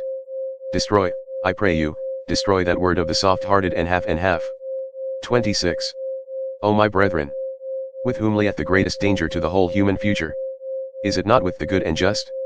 As those who say and feel in their hearts, we already know what is good and just, we possess it also, woe to those who still seek thereafter. And whatever harm the wicked may do, the harm of the good is the harmfulest harm. And whatever harm the world maligners may do, the harm of the good is the harmfulest harm. O my brethren, into the hearts of the good and just looked someone once on a time, who said, they are the Pharisees. But people did not understand him. The good and just themselves were not free to understand him, their spirit was imprisoned in their good conscience. The stupidity of the good is unfathomably wise. It is the truth, however, that the good must be Pharisees, they have no choice. The good must crucify him who deviseth his own virtue. That is the truth. The second one, however, who discovered their country, the country, heart, and soil of the good and just, it was he who asked, whom do they hate most? The Creator, hate they most, him who break the tables and old values, the breaker, him they call the law breaker. For the good they cannot create, they are always the beginning of the end, they crucify him who write new values on new tables, they sacrifice unto themselves the future, they crucify the whole human future. The good they have always been the beginning of the end. 27. O my brethren, have ye also understood this word? And what I once said of the last man? With whom lieth the greatest danger to the whole human future? Is it not with the good and just? Break up, I pray you, the good and just. O my brethren, have ye understood also this word? 28. Ye flee from me? Ye are frightened? Ye tremble at this word? O my brethren, when I enjoined you to break up the good, and the tables of the good, then only did I embark man on his high seas. And now only cometh unto him the great terror, the great outlook, the great sickness, the great nausea, the great sea sickness. False shores and false securities did the good teach you, in the lies of the good were ye born and bred. Everything hath been radically contorted and distorted by the good. But he who discovered the country of man, discovered also the country of man's future. Now shall ye be sailors for me, brave, patient. Keep yourselves up betimes, my brethren, learn to keep yourselves up. The sea stormeth, many seek to raise themselves again by you. The sea stormeth, all is in the sea. Well, cheer up, ye old seaman hearts. What of fatherland? Thither striveth our helm where our children's land is. Thitherwards, stormier than the sea, stormeth our great longing. 29. Why so hard? Said to the diamond one day the charcoal, are we then not near relatives? Why so soft? O my brethren, thus do I ask you, are ye then not my brethren? Why so soft, so submissive, and yielding? Why is there so much negation and abnegation in your hearts? Why is there so little fate in your looks? And if ye will not be fates and inexorable ones, how can ye one day conquer with me? And if your hardness will not glance and cut and chip to pieces, how can ye one day create with me? For the creators are hard. And blessedness must it seem to you to press your hand upon millenniums as upon wax, blessedness to write upon the will of millenniums as upon brass, harder than brass, nobler than brass. Entirely hard is only the noblest. This new table, O my brethren, put I up over you, become hard. 30. O thou, my will. Thou change of every need, my needfulness. Preserve me from all small victories. Thou fatedness of my soul, which I call fate. Thou in me. Over me. Preserve and spare me for one great fate. And thy last greatness, my will, spare it for thy last, that thou mayest be inexorable in thy victory. Ah, who hath not succumbed to his victory? Ah, whose eye hath not bedimmed in this intoxicated twilight? Ah, whose foot hath not faltered and forgotten in victory how to stand? That I may one day be ready and ripe in the great noontide, ready and ripe like the glowing ore, the lightning-bearing cloud, and the swelling milk udder, ready for myself and for my most hidden will, a bow eager for its arrow, an arrow eager for its star, a star, ready and ripe in its noontide, glowing, pierced, blessed, by annihilating sun arrows, a sun itself, and an inexorable sun will, ready for annihilation in victory. O will, thou change of every need, my needfulness. Spare me for one great victory. Thus spake Zarathustra. Chapter 57.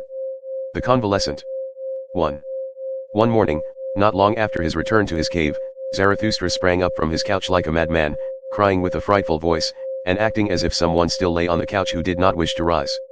Zarathustra's voice also resounded in such a manner that his animals came to him frightened, and out of all the neighboring caves and lurking places all the creatures slipped away flying, fluttering, creeping, or leaping, according to their variety of foot or wing. Zarathustra, however, spake these words, "Up, abysmal thought out of my depth. I am thy cock and morning dawn, thou overslept reptile, up, up. My voice shall soon crow thee awake. Unbind the fetters of thine ears, listen. For I wish to hear thee. Up, up. There is thunder enough to make the very graves listen. And rub the sleep and all the dimness and blindness out of thine eyes. Hear me also with thine eyes, my voice is a medicine even for those born blind. And once thou art awake, then shalt thou ever remain awake. It is not my custom to awake great-grandmothers out of their sleep that I may bid them sleep on. Thou stirrest, stretchest thyself, wheezest. Up, up. Not wheeze, shalt thou, but speak unto me. Zarathustra calleth thee, Zarathustra the godless. I, Zarathustra, the advocate of living, the advocate of suffering, the advocate of the circuit thee do I call, my most abysmal thought. Joy to me. Thou comest, I hear thee. Mine abyss speaketh, my lowest depth have I turned over into the light. Joy to me. Come hither. Give me thy hand, ha. Let be. Aha. Disgust, disgust, disgust, alas to me. 2. Hardly, however, had Zarathustra spoken these words, when he fell down as one dead, and remained long as one dead. When however he again came to himself, then was he pale and trembling, and remained lying, and for long he would neither eat nor drink. This condition continued for 7 days, his animals, however, did not leave him day nor night, except that the eagle flew forth to fetch food. And what it fetched and foraged, it laid on Zarathustra's couch, so that Zarathustra at last lay among yellow and red berries, grapes, rosy apples, sweet-smelling herbage, and pine cones. At his feet, however, 2 lambs were stretched, which the eagle had with difficulty carried off from their shepherds. At last, after 7 days, Zarathustra raised himself upon his couch, took a rosy apple in his hand, smelled it and found it smell pleasant. Then did his animals think the time had come to speak unto him. O Zarathustra, said they, now hast thou lain thus for 7 days with heavy eyes, wilt thou not set thyself again upon thy feet? Step out of thy cave, the world waiteth for thee as a garden. The wind playeth with heavy fragrance which seeketh for thee, and all brooks would like to run after thee. All things long for thee, since thou hast remained alone for 7 days, step forth out of thy cave. All things want to be thy physicians. Did perhaps a new knowledge come to thee, a bitter, grievous knowledge? Like leavened dough layest thou, thy soul arose and swelled beyond all its bounds. O mine animals, answered Zarathustra, talk on thus and let me listen. It refresheth me so to hear your talk, where there is talk, there is the world as a garden unto me. How charming it is that there are words and tones, are not words and tones rainbows and seeming bridges twixt the eternally separated? To each soul belongeth another world, to each soul is every other soul a back world. Among the most alike doth semblance deceive most delightfully, for the smallest gap is most difficult to bridge over. For me, how could there be an outside of me? There is no outside. But this we forget on hearing tones, how delightful it is that we forget. Have not names and tones been given unto things that man may refresh himself with them? It is a beautiful folly, speaking, therewith danceth man over everything. How lovely is all speech and all falsehoods of tones. With tones danceth our love on variegated rainbows.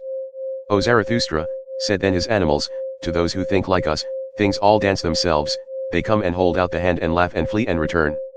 Everything goeth, everything returneth, eternally rolleth the will of existence.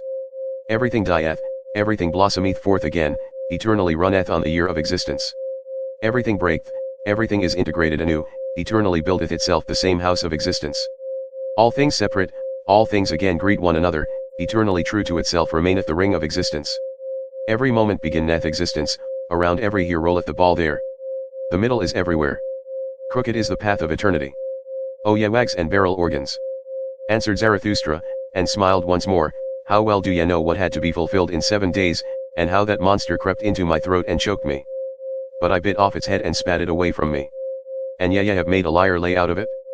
Now, however, do I lie here, still exhausted with that biting and spitting away, still sick with mine own salvation. And ye looked on at it all? O mine animals, are ye also cruel? Did ye like to look at my great pain as men do? For man is the cruelest animal. At tragedies, bullfights, and crucifixions hath he hitherto been happiest on earth, and when he invented his hell, behold, that was his heaven on earth. When the great man crieth, Immediately runneth the little man thither, and his tongue hangeth out of his mouth for very lusting. He, however, calleth it his pity. The little man, especially the poet, how passionately doth he accuse life in words. Hearken to him, but do not fail to hear the delight which is in all accusation. Such accusers of life them life overcometh with a glance of the eye. Thou lovest me? Saith the insolent one, wait a little, as yet have I no time for thee.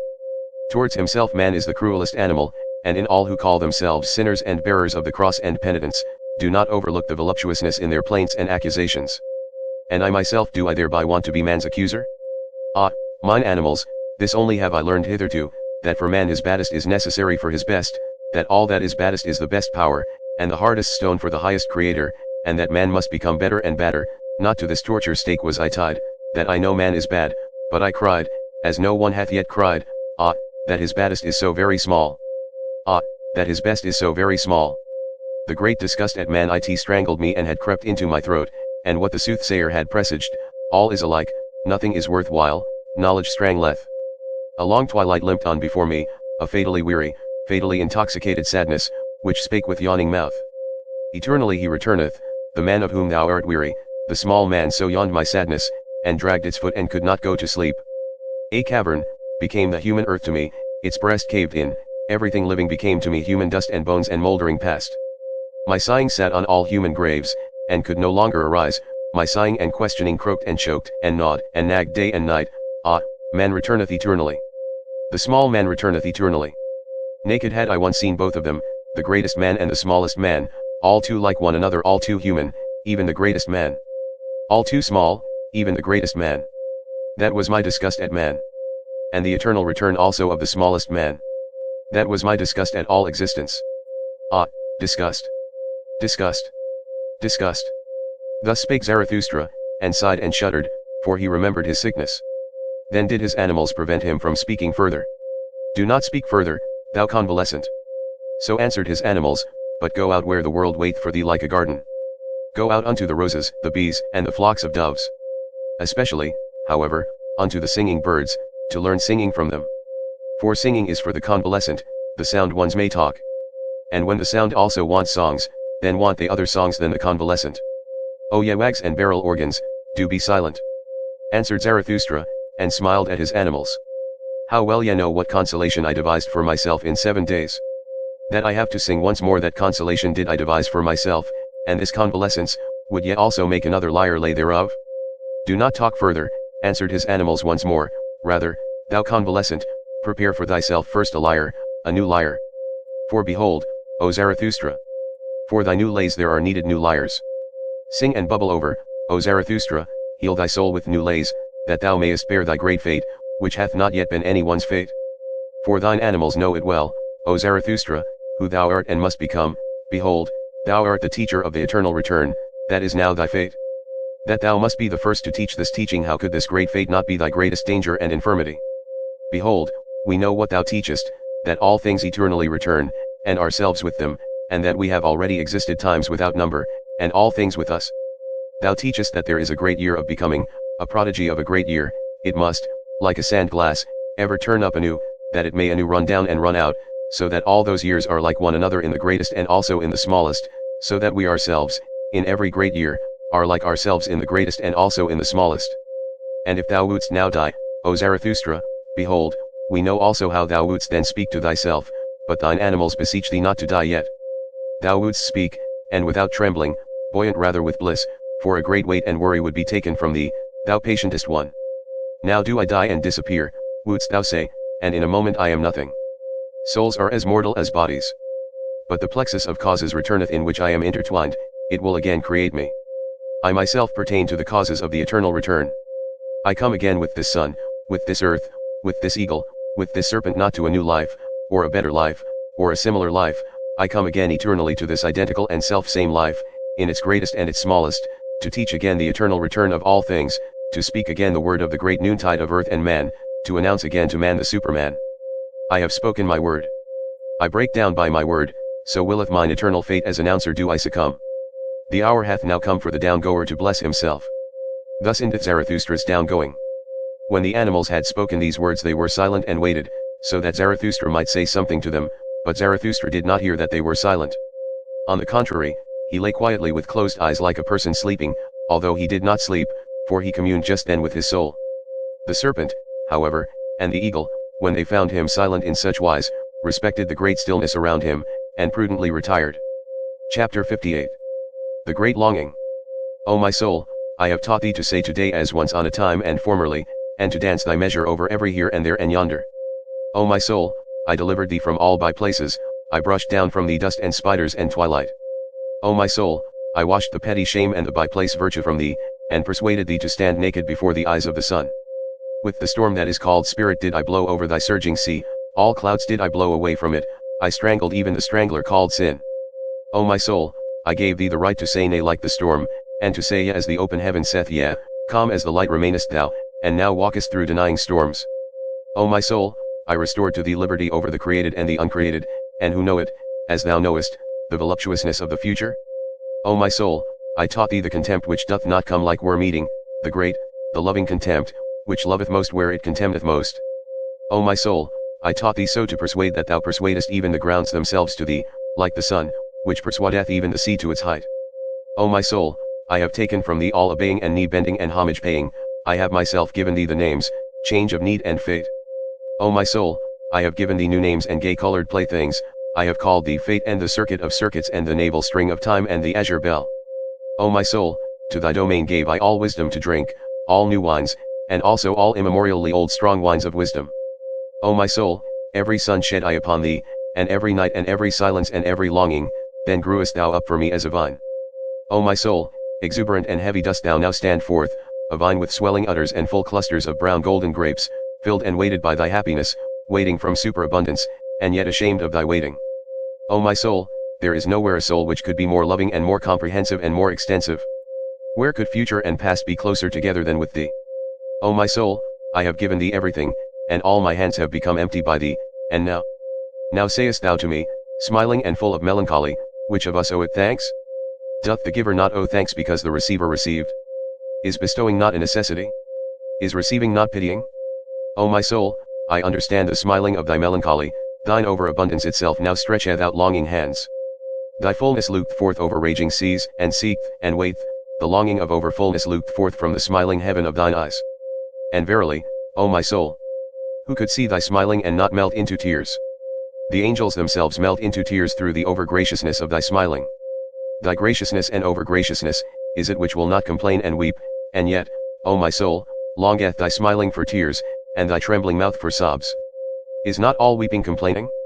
And all complaining, accusing? Thus speakest thou to thyself, and therefore, O my soul, wilt thou rather smile than pour forth thy grief than in gushing tears pour forth all thy grief concerning thy fullness, and concerning the craving of the vine for the vintager and vintage knife? But wilt thou not weep forth thy purple melancholy, then wilt thou have to sing, O my soul. Behold, I smile myself, who foretell thee this, thou wilt have to sing with passionate song, until all seas turn calm to hearken unto thy longing, until overcome longing sees the bark glide, the golden marvel, around the gold of which all good, bad, and marvelous things frisk, also many large and small animals, and everything that hath light marvelous feet, so that it can run on violet blue paths, towards the golden marvel, the spontaneous bark, and its master, he, however, is the vintager who waiteth with the diamond vintage knife, thy great deliverer, O my soul, the nameless one for whom future songs only will find names. And verily, already hath thy breath the fragrance of future songs, already glowest thou and dreamest, already drinkest thou thirstily at all deep echoing wells of consolation, already reposeth thy melancholy in the bliss of future songs. O my soul, now have I given thee all, and even my last possession, and all my hands have become empty by thee, that I bade thee sing, behold, that was my last thing to give. That I bade thee sing, say now, say, which of us now oweth thanks? Better still, however, sing unto me, sing, O my soul. And let me thank thee. Thus spake Zarathustra. Chapter 59. The Second Dance Song. 1. Into thine eyes gazed I lately, O life, gold saw I gleam in thy night eyes, my heart stood still with delight, a golden bark saw I gleam on darkened waters, a sinking, drinking, reblinking, golden swing bark. At my dance frantic foot, dost thou cast a glance, a laughing, questioning, melting, thrown glance, twice only movedst thou thy rattle with thy little hands, then did my feet swing with dance fury. My heels reared aloft, my toes they here kenned, thee they would know, hath not the dancer his ear in his toe? Unto thee did I spring, Then fledst thou back from my bound, and towards me waved thy flying tresses round. Away from thee did I spring, and from thy snaky tresses, then stoodst thou there half turned, and in thine eye caresses. With crooked glances dost thou teach me crooked courses, on crooked courses learn my feet crafty fancies. I fear thee near, I love thee far, thy flight allureth me, thy seeking secureth me, I suffer, but for thee, what would I not gladly bear? For thee, whose coldness inflameth, whose hatred misleadeth, whose flight enchaineth, whose mockery pleadeth, who would not hate thee, thou great bindress, in windress, temptress, seek rest, find rest. Who would not love thee, thou innocent, impatient, wind-swift, child-eyed sinner? Whither pullest thou me now, thou paragon and tomboy? And now foolest thou me fleeing, thou sweet romp dost annoy. I dance after thee, I follow even faint traces lonely. Where art thou? Give me thy hand. Or thy finger only. Here are caves and thickets, we shall go astray.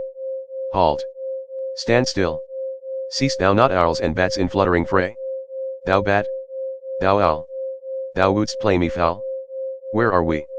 From the dogs hast thou learned thus to bark and howl. Thou gnashest on me sweetly with little white teeth, thine evil eyes shoot out upon me, thy curly little mane from underneath. This is a dance over stock and stone, I am the hunter, wilt thou be my hound, or my chamois anon? Now beside me. And quickly, wickedly springing. Now up. And over. Alas! I have fallen myself over swinging. Oh, see me lying, thou arrogant one, and imploring grace. Gladly would I walk with thee in some lovelier place. In the paths of love, through bushes variegated, quiet, trim. Or there along the lake, where goldfishes dance and swim. Thou art now aweary? There above our sheep and sunset stripes, is it not sweet to sleep the shepherd pipes? Thou art so very weary? I carry thee thither, let just thine arm sink. And art thou thirsty I should have something, but thy mouth would not like it to drink. Oh, that cursed, nimble, supple serpent and lurking witch. Where art thou gone? But in my face do I feel through thy hand 2 spots and red blotches itch. I am verily weary of it, ever thy sheepish shepherd to be. Thou witch, if I have hitherto sung unto thee, now shalt thou cry unto me. To the rhythm of my whip shalt thou dance and cry. I forget not my whip. Not I. 2. Then did life answer me thus, and kept thereby her fine ears closed, O Zarathustra. Crack not so terribly with thy whip. Thou knowest surely that noise killeth thought, and just now there came to me such delicate thoughts. We are both of us genuine ne'er-do-wells and ne'er-do-ills. Beyond good and evil found we our island and our green meadow we two alone. Therefore must we be friendly to each other. And even should we not love each other from the bottom of our hearts, must we then have a grudge against each other if we do not love each other perfectly? And that I am friendly to thee, and often too friendly, that knowest thou, and the reason is that I am envious of thy wisdom. Ah, this mad old fool, wisdom. If thy wisdom should one day run away from thee, ah, then would also my love run away from thee quickly. Thereupon did life look thoughtfully behind and around, and said softly, O Zarathustra, thou art not faithful enough to me. Thou lovest me not nearly so much as thou sayest, I know thou thinkest of soon leaving me. There is an old heavy, booming clock, it boometh by night up to thy cave, when thou hearest this clock strike the hours at midnight, then thinkest thou between 1 and 12 thereon thou thinkest thereon, O Zarathustra, I know it of soon leaving me. Yea, answered I, hesitatingly, but thou knowest it also and I said something into her ear, in amongst her confused, yellow, foolish tresses. Thou knowest that, O Zarathustra. That knoweth no one and we gazed at each other, and looked at the green meadow o'er which the cool evening was just passing, and we wept together. Then, however, was life dearer unto me than all my wisdom had ever been. Thus spake Zarathustra. 3. 1. O man! Take heed. 2. What saith deep midnight's voice indeed? 3. I slept my sleep 4. From deepest dream I've woke and plead. 5. The world is deep. 6. And deeper than the day could read. 7. Deep is its woe 8. Joy deeper still than grief can be. 9. Woe saith, hence. Go. 10. But joys all want eternity 11. Want deep profound eternity. 12. Chapter 60. The Seven Seals. Or the Yea and Amen lay. 1. If I be a diviner and full of the divining spirit which wandereth on high mountain ridges, twixt 2 seas, wandereth twixt the past and the future as a heavy cloud hostile to sultry plains, and to all that is weary and can neither die nor live, ready for lightning in its dark bosom, and for the redeeming flash of light, charged with lightnings which say yet, which laugh yet. Ready for divining flashes of lightning, blessed, however, is he who is thus charged. And verily, long must he hang like a heavy tempest on the mountain, who shall one day kindle the light of the future. Oh, how could I not be ardent for eternity and for the marriage ring of rings, the ring of the return? Never yet have I found the woman by whom I should like to have children, unless it be this woman whom I love, for I love thee, O eternity. For I love thee, O eternity. 2. If ever my wrath hath burst graves, shifted landmarks, or rolled old shattered tables into precipitous depths, if ever my scorn hath scattered mouldered words to the winds, and if I have come like a besom to cross spiders, and as a cleansing wind to old charnel houses, if ever I have sat rejoicing where old gods lie buried, world blessing, world loving, beside the monuments of old world maligners, for even churches and God's graves do I love, if only heaven looked through their ruined roofs with pure eyes, gladly do I sit like grass and red poppies on ruined churches. Oh, how could I not be ardent for eternity, and for the marriage ring of rings, the ring of the return? Never yet have I found the woman by whom I should like to have children, unless it be this woman whom I love, for I love thee, O eternity. For I love thee, O eternity. 3. If ever a breath hath come to me of the creative breath, and of the heavenly necessity which compelleth even chances to dance star dances, if ever I have laughed with the laughter of the creative lightning, to which the long thunder of the deed followeth, grumblingly, but obediently, if ever I have played dice with the gods at the divine table of the earth, so that the earth quaked and ruptured, and snorted forth fire streams, for a divine table is the earth, and trembling with new creative dictums and dice casts of the gods, oh, how could I not be ardent for eternity, and for the marriage ring of rings, the ring of the return? Never yet have I found the woman by whom I should like to have children, unless it be this woman whom I love, for I love thee, O eternity. For I love thee, O eternity. 4. If ever I have drunk a full draught of the foaming spice and confection bowl in which all things are well mixed, if ever my hand hath mingled the furthest with the nearest, fire with spirit, joy with sorrow, and the harshest with the kindest, if I myself am a grain of the saving salt which maketh everything in the confection bowl mix well, for there is a salt which uniteth good with evil, and even the evilest is worthy, as spicing and as final over foaming, oh, how could I not be ardent for eternity, and for the marriage ring of rings, the ring of the return? Never yet have I found the woman by whom I should like to have children, unless it be this woman whom I love, for I love thee, O eternity. For I love thee, O eternity. 5. If I be fond of the sea, and all that is sea-like, and fondest of it when it angrily contradicteth me, if the exploring delight be in me, which impelleth sails to the undiscovered, if the seafarer's delight be in my delight, if ever my rejoicing hath called out, the shore hath vanished, now hath fallen from me the last chain, the boundless roareth around me, far away sparkle for me space and time, well, cheer up, old heart. Oh, how could I not be ardent for eternity, and for the marriage ring of rings, the ring of the return? Never yet have I found the woman by whom I should like to have children, unless it be this woman whom I love, for I love thee, O eternity. For I love thee, O eternity. 6.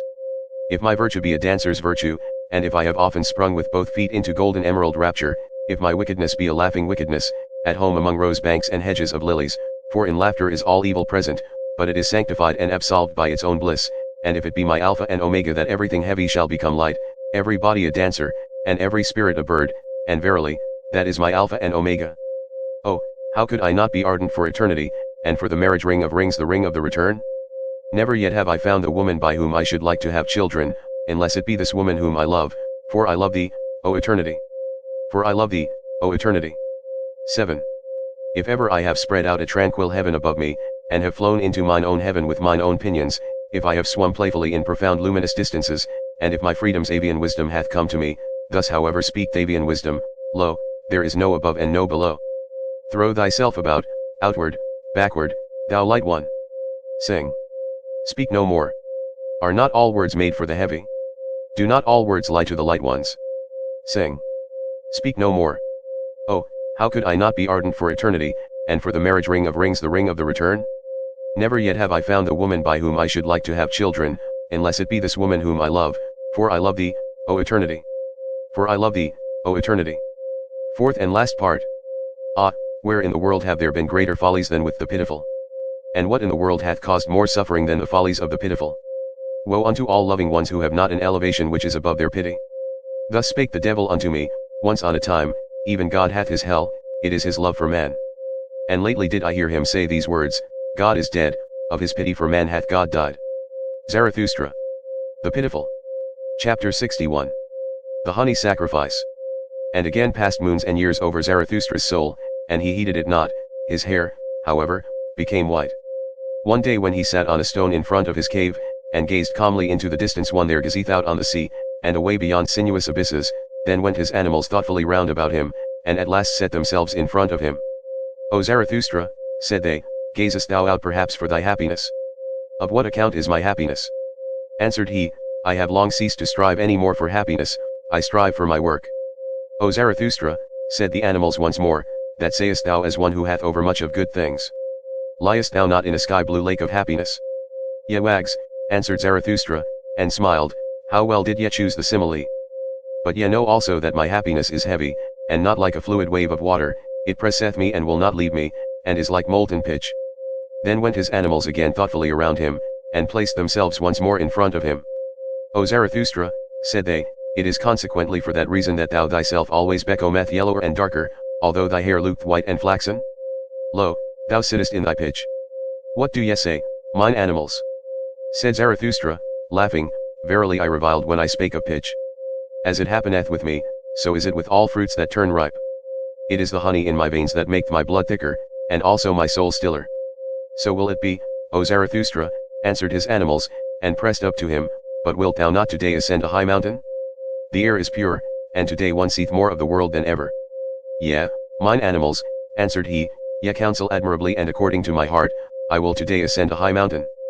But see that honey is there ready to hand, yellow, white, good, ice cool, golden comb honey. For know that when aloft I will make the honey sacrifice. When Zarathustra, however, was aloft on the summit, he sent his animals home that had accompanied him, and found that he was now alone.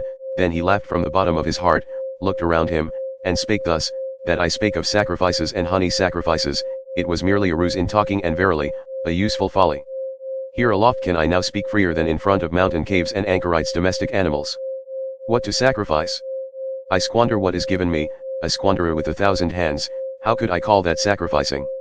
And when I desired honey I only desired bait, and sweet mucus and mucilage, for which even the mouths of growling bears, and strange, sulky, evil birds, water, the best bait, as huntsmen and fishermen require it.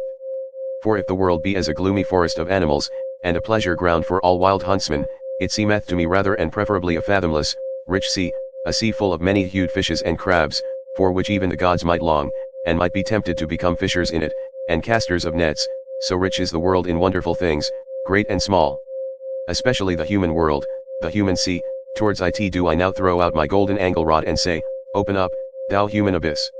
Open up, and throw unto me thy fish and shining crabs. With my best bait shall I allure to myself today the strangest human fish.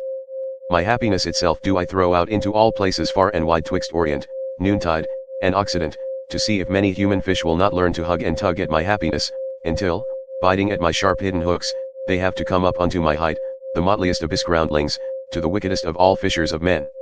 For this am I from the heart and from the beginning drawing, hither drawing, upward drawing, upbringing, a drawer, a trainer, a training master, who not in vain counselled himself once on a time, become what thou art. Thus may men now come up to me, for as yet do I await the signs that it is time for my down going, as yet do I not myself go down, as I must do, amongst men. Therefore do I here wait, crafty and scornful upon high mountains, no impatient one, no patient one, rather one who hath even unlearned patience, because he no longer suffereth. For my fate giveth me time, it hath forgotten me perhaps? Or doth it sit behind a big stone and catch flies? And verily, I am well disposed to mine eternal fate, because it doth not hound and hurry me, but leaveth me time for merriment and mischief, so that I have today ascended this high mountain to catch fish. Did ever any one catch fish upon high mountains? And though it be a folly what I here seek and do, it is better so than that down below I should become solemn with waiting, and green and yellow a posturing wrath snorter with waiting, a holy hailstorm from the mountains, an impatient one that shouteth down into the valleys, hearken, else I will scourge you with the scourge of God. Not that I would have a grudge against such wrathful ones on that account, they are well enough for laughter to me. Impatient must they now be, those big alarm drums, which find a voice now or never. Myself, however, and my fate we do not talk to the present, neither do we talk to the never, for talking we have patience and time and more than time. For one day must it yet come, and may not pass by. What must one day come and may not pass by? Our great Hazar, that is to say, our great, remote human kingdom, the Zarathustra kingdom of 1,000 years, how remote may such remoteness be? What doth it concern me? But on that account it is none the less sure unto me, with both feet stand I secure on this ground, on an eternal ground, on hard primary rock, on this highest, hardest, primary mountain ridge, unto which all winds come, as unto the storm parting, asking where? And whence? And whither? Here laugh, laugh, my hearty, healthy wickedness. From high mountains cast down thy glittering scorn laughter. Allure for me with thy glittering the finest human fish. And whatever belongeth unto me in all seas, my in and for me in all things fish that out for me, bring that up to me, for that do I wait, the wickedest of all fish catchers. Out, out, my fishing hook. In and down, thou bait of my happiness. Drip thy sweetest dew, thou honey of my heart. Bite, my fishing hook, into the belly of all black affliction. Look out, mine eye. Oh, how many seas round about me, what dawning human futures. And above me what rosy red stillness. What unclouded silence. Chapter 62. The Cry of Distress. The next day sat Zarathustra again on the stone in front of his cave, whilst his animals roved about in the world outside to bring home new food, also new honey, for Zarathustra had spent and wasted the old honey to the very last particle. When he thus sat, however, with a stick in his hand, tracing the shadow of his figure on the earth, and reflecting verily, not upon himself and his shadow, all at once he startled and shrank back, for he saw another shadow beside his own. And when he hastily looked around and stood up, behold, there stood the soothsayer beside him, the same whom he had once given to eat and drink at his table, the proclaimer of the great weariness, who taught, all is alike, nothing is worth while, the world is without meaning, knowledge strangleth. But his face had changed since then, and when Zarathustra looked into his eyes, his heart was startled once more, so much evil announcement and ashy grey lightnings passed over that countenance. The soothsayer, who had perceived what went on in Zarathustra's soul, wiped his face with his hand, as if he would wipe out the impression, the same did also Zarathustra. And when both of them had thus silently composed and strengthened themselves, they gave each other the hand, as a token that they wanted once more to recognize each other. Welcome hither, said Zarathustra, thou soothsayer of the great weariness, not in vain shalt thou once have been my messmate and guest. Eat and drink also with me today, and forgive it that a cheerful old man sitteth with thee at table. A cheerful old man? Answered the soothsayer, shaking his head, but whoever thou art, or wouldst be, O Zarathustra, thou hast been here aloft the longest time, in a little while thy bark shall no longer rest on dry land. Do I then rest on dry land? Asked Zarathustra, laughing. The waves around thy mountain, answered the soothsayer, rise and rise, the waves of great distress and affliction, they will soon raise thy bark also and carry thee away. Thereupon was Zarathustra silent and wondered. Dost thou still hear nothing? Continued the soothsayer, doth it not rush and roar out of the depth? Zarathustra was silent once more and listened, then heard he a long, long cry, which the abysses threw to one another and passed on, for none of them wished to retain it, so evil did it sound. Thou ill announcer, said Zarathustra at last, that is a cry of distress, and the cry of a man, it may come perhaps out of a black sea. But what doth human distress matter to me? My last sin which hath been reserved for me, knowest thou what it is called? Pity. Answered the soothsayer from an overflowing heart, and raised both his hands aloft. O Zarathustra, I have come that I may seduce thee to thy last sin. And hardly had those words been uttered when there sounded the cry once more, and longer and more alarming than before, also much nearer. Hearest thou? Hearest thou, O Zarathustra? Called out the soothsayer, the cry concerneth thee, it calleth thee, come, come, come, it is time, it is the highest time. Zarathustra was silent thereupon, confused and staggered. At last he asked, like one who hesitateth in himself, and who is it that there calleth me? But thou knowest it, certainly, answered the soothsayer warmly, why dost thou conceal thyself? It is the higher man that crieth for thee. The higher man? Cried Zarathustra, horror-stricken, what wanteth he? What wanteth he? The higher man. What wanteth he here? And his skin covered with perspiration. The soothsayer, however, did not heed Zarathustra's alarm, but listened and listened in the downward direction. When, however, it had been still there for a long while, he looked behind, and saw Zarathustra standing trembling.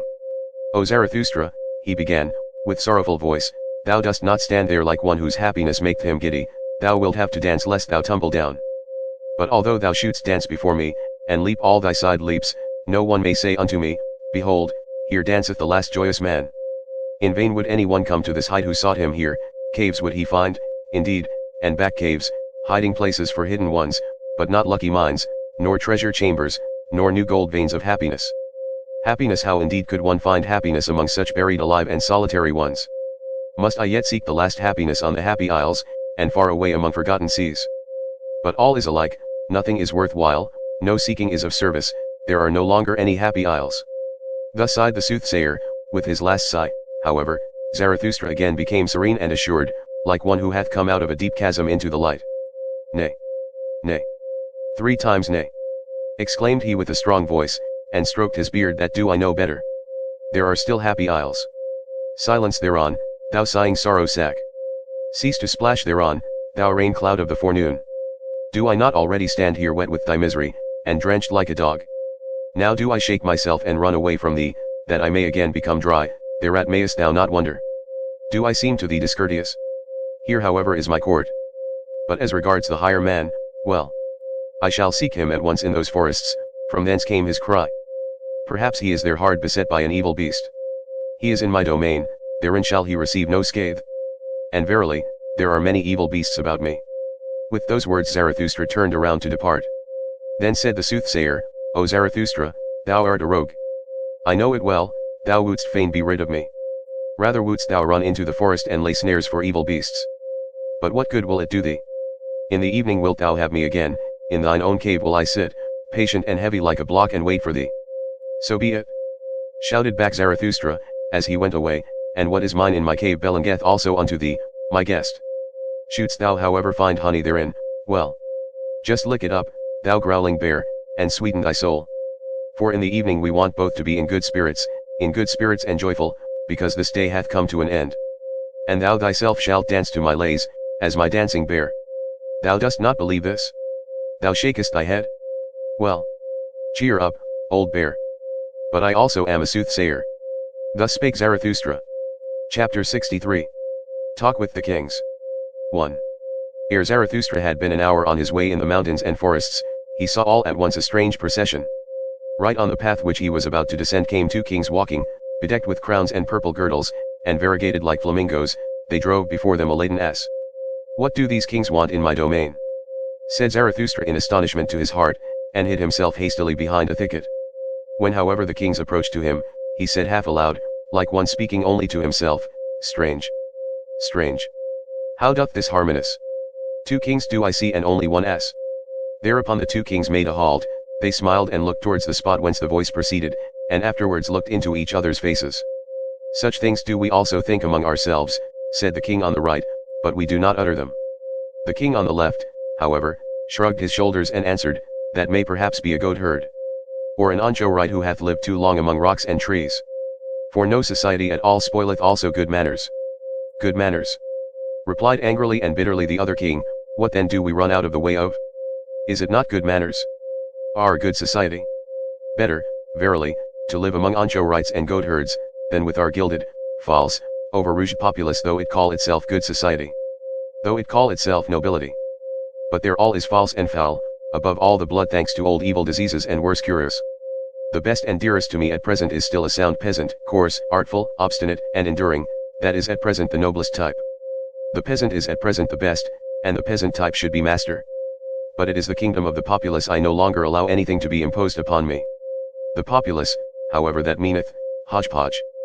Populace hodgepodge, therein is everything mixed with everything, saint and swindler, gentleman and Jew, and every beast out of Noah's ark. Good manners. Everything is false and foul with us. No one knoweth any longer how to reverence, it is that precisely that we run away from. They are fulsome obtrusive dogs, they gild palm leaves. This loathing choked me, that we kings ourselves have become false, draped and disguised with the old faded pomp of our ancestors, show pieces for the stupidest, the craftiest, and whosoever at present trafficketh for power. We are not the first men and have nevertheless to stand for them, of this imposture have we at last become weary and disgusted. From the rabble have we gone out of the way, from all those bawlers and scribe blowflies, from the traitor stench, the ambition fidgeting, the bad breath, fie, to live among the rabble, fie, to stand for the first men among the rabble. Ah, loathing. Loathing. Loathing. What doth it now matter about us kings? Thine old sickness seizeth thee, said here the king on the left, thy loathing seizeth thee, my poor brother. Thou knowest, however, that some one heareth us. Immediately thereupon, Zarathustra, who had opened ears and eyes to this talk, rose from his hiding place, advanced towards the kings, and thus began, He who hearkeneth unto you, he who gladly hearkeneth unto you, is called Zarathustra. I am Zarathustra who once said, what doth it now matter about kings? Forgive me, I rejoiced when ye said to each other, what doth it matter about us kings? Here, however, is my domain and jurisdiction, what may ye be seeking in my domain? Perhaps, however, ye have found on your way what I seek, namely, the higher man. When the kings heard this, they beat upon their breasts and said with one voice, We are recognized. With the sword of thine utterance severest thou the thickest darkness of our hearts. Thou hast discovered our distress, for lo, we are on our way to find the higher man, the man that is higher than we, although we are kings. To him do we convey this S. For the highest man shall also be the highest Lord on earth. There is no sorrow misfortune in all human destiny, than when the mighty of the earth are not also the first men. Then everything becometh false and distorted and monstrous. And when they are even the last men, and more beast than man, then riseth the populace in honor, and at last saith even the populace virtue, Lo, I alone am virtue. What have I just heard? Answered Zarathustra. What wisdom in kings? I am enchanted, and verily, I have already promptings to make a rhyme thereon, even if it should happen to be a rhyme not suited for everyone's ears. I unlearned long ago to have consideration for long ears. Well then. Well now. Here, however, it happened that the ass also found utterance. It said distinctly and with malevolence, Yea. 'Twas once methinks year one of our blessed Lord, drunk without wine, the Sibyl thus deplored, how ill things go. Decline. Decline. Ne'er sank the world so low. Rome now hath turned harlot and harlot stew, Rome Caesar a beast, and God hath turned Jew. 2. With those rhymes of Zarathustra the kings were delighted. The king on the right, however, said, O Zarathustra, how well it was that we set out to see thee. For thine enemies showed us thy likeness in their mirror, there lookedst thou with the grimace of a devil, and sneeringly, so that we were afraid of thee. But what good did it do? Always didst thou prick us anew in heart and ear with thy sayings. Then did we say at last, what doth it matter how he look? We must hear him who hate, ye shall love peace as a means to new wars, and the short peace more than the long. No one ever spake such warlike words. What is good? To be brave is good.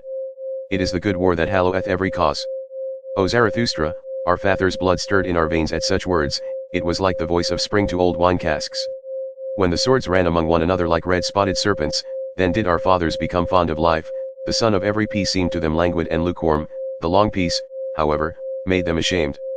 How they sighed, our fathers, when they saw on the wall brightly furbished, dried up swords. Like those they thirst for war. For a sword thirsteth to drink blood, and sparkleth with desire. When the kings thus discoursed and talked eagerly of the happiness of their fathers, there came upon Zarathustra no little desire to mock at their eagerness, for evidently they were very peaceable kings whom he saw before him, kings with old and refined features. But he restrained himself. Well, said he, thither leadeth the way, there lieth the cave of Zarathustra, and this day is to have a long evening. At present, however, a cry of distress calleth me hastily away from you. It will honor my cave if kings want to sit and wait in it, but, to be sure, ye will have to wait long. Well, what of that? Where doth one at present learn better to wait than at courts? And the whole virtue of kings that hath remained unto them is it not called today, ability to wait? Thus spake Zarathustra. Chapter 64. The Leech. And Zarathustra went thoughtfully on, further and lower down, through forests and past moory bottoms, as it happeneth, however, to every one who meditateth upon hard matters, he trod thereby unawares upon a man. And lo, there spurted into his face all at once a cry of pain, and 2 curses and 20 bad invectives, so that in his fright he raised his stick and also struck the trodden one. Immediately afterwards, however, he regained his composure, and his heart laughed at the folly he had just committed. Pardon me, said he to the trodden one, who had got up enraged, and had seated himself, pardon me, and hear first of all a parable. As a wanderer who dreameth of remote things on a lonesome highway, runneth unawares against a sleeping dog, a dog which lieth in the sun, as both of them then start up and snap at each other, like deadly enemies, those 2 beings mortally frightened, so did it happen unto us. And yet how little was lacking for them to caress each other, that dog and that lonesome one. Are they not both lonesome ones? Whoever thou art, said the trodden one, still enraged, thou treadest also too nigh me with thy parable, and not only with thy foot. Lo! Am I then a dog? And thereupon the sitting one got up, and pulled his naked arm out of the swamp. For at first he had lain outstretched on the ground, hidden and indiscernible, like those who lie in wait for swamp game. But whatever art thou about? Called out Zarathustra in alarm, for he saw a deal of blood streaming over the naked arm. What hath hurt thee? Hath an evil beast bit thee, thou unfortunate one? The bleeding one laughed, still angry. What matter is it to thee? Said he, and was about to go on. Here am I at home and in my province. Let him question me whoever will. To a dolt, however, I shall hardly answer. Thou art mistaken, said Zarathustra sympathetically, and held him fast. Thou art mistaken. Here thou art not at home, but in my domain, and therein shall no one receive any hurt. Call me however what thou wilt, I am who I must be. I call myself Zarathustra. Well, up thither is the way to Zarathustra's cave, it is not far. Wilt thou not attend to thy wounds at my home? It hath gone badly with thee, thou unfortunate one, in this life. First a beast bit thee, and then a man trod upon thee. When however the trodden one had heard the name of Zarathustra, he was transformed. What happeneth unto me? He exclaimed, who preoccupieth me so much in this life as this one man, namely Zarathustra, and that one animal that liveth on blood, the leech?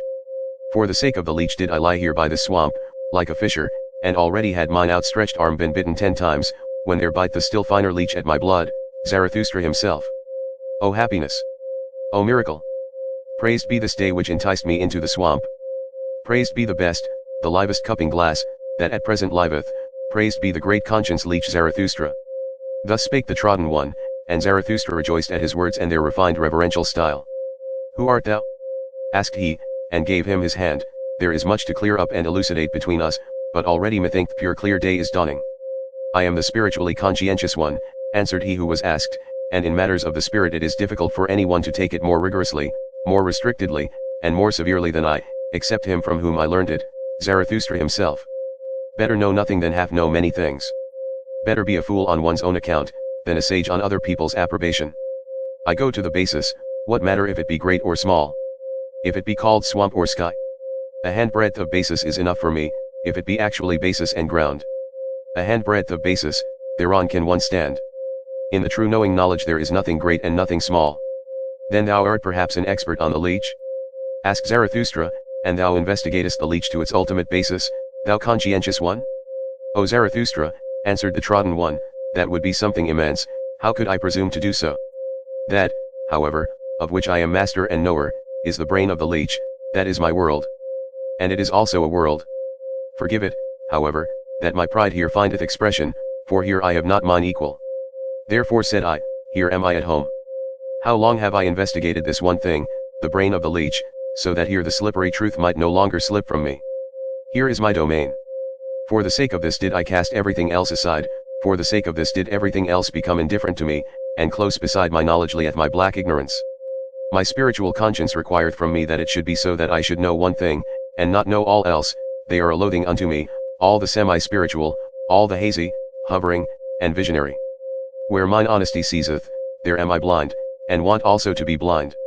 Where I want to know, however, there want I also to be honest, namely, severe, rigorous, restricted, cruel and inexorable.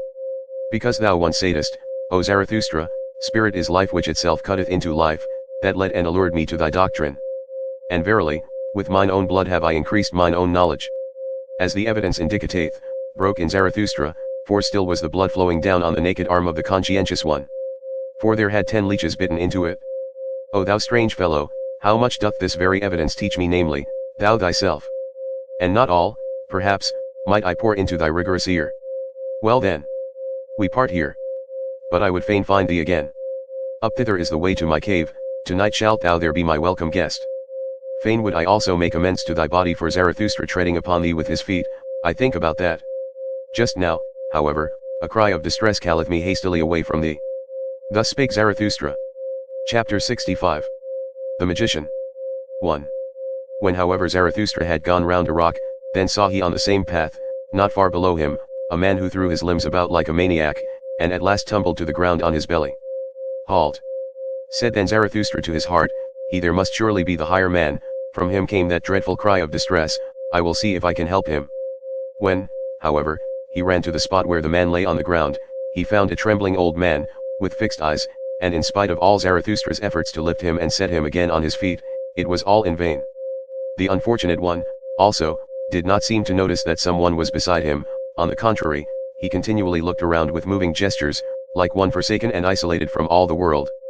At last, however, after much trembling, and convulsion, and curling himself up, he began to lament thus, who warm me, who love me still. Give ardent fingers. Give hardening charcoal warmers. Prone, outstretched, trembling, like him, half dead and cold, whose feet one warm and shaken, by unfamiliar fevers, shivering with sharpened, icy cold frost arrows, by thee pursued, my fancy. Ineffable. Recondite. Sore frightening. Thou huntsman hind the cloud banks. Now lightning struck by thee, thou mocking eye that me in darkness watcheth, thus do I lie, bend myself, twist myself, convulsed with all eternal torture, and smitten by thee, cruelest huntsman, thou unfamiliar god. Smite deeper. Smite yet once more.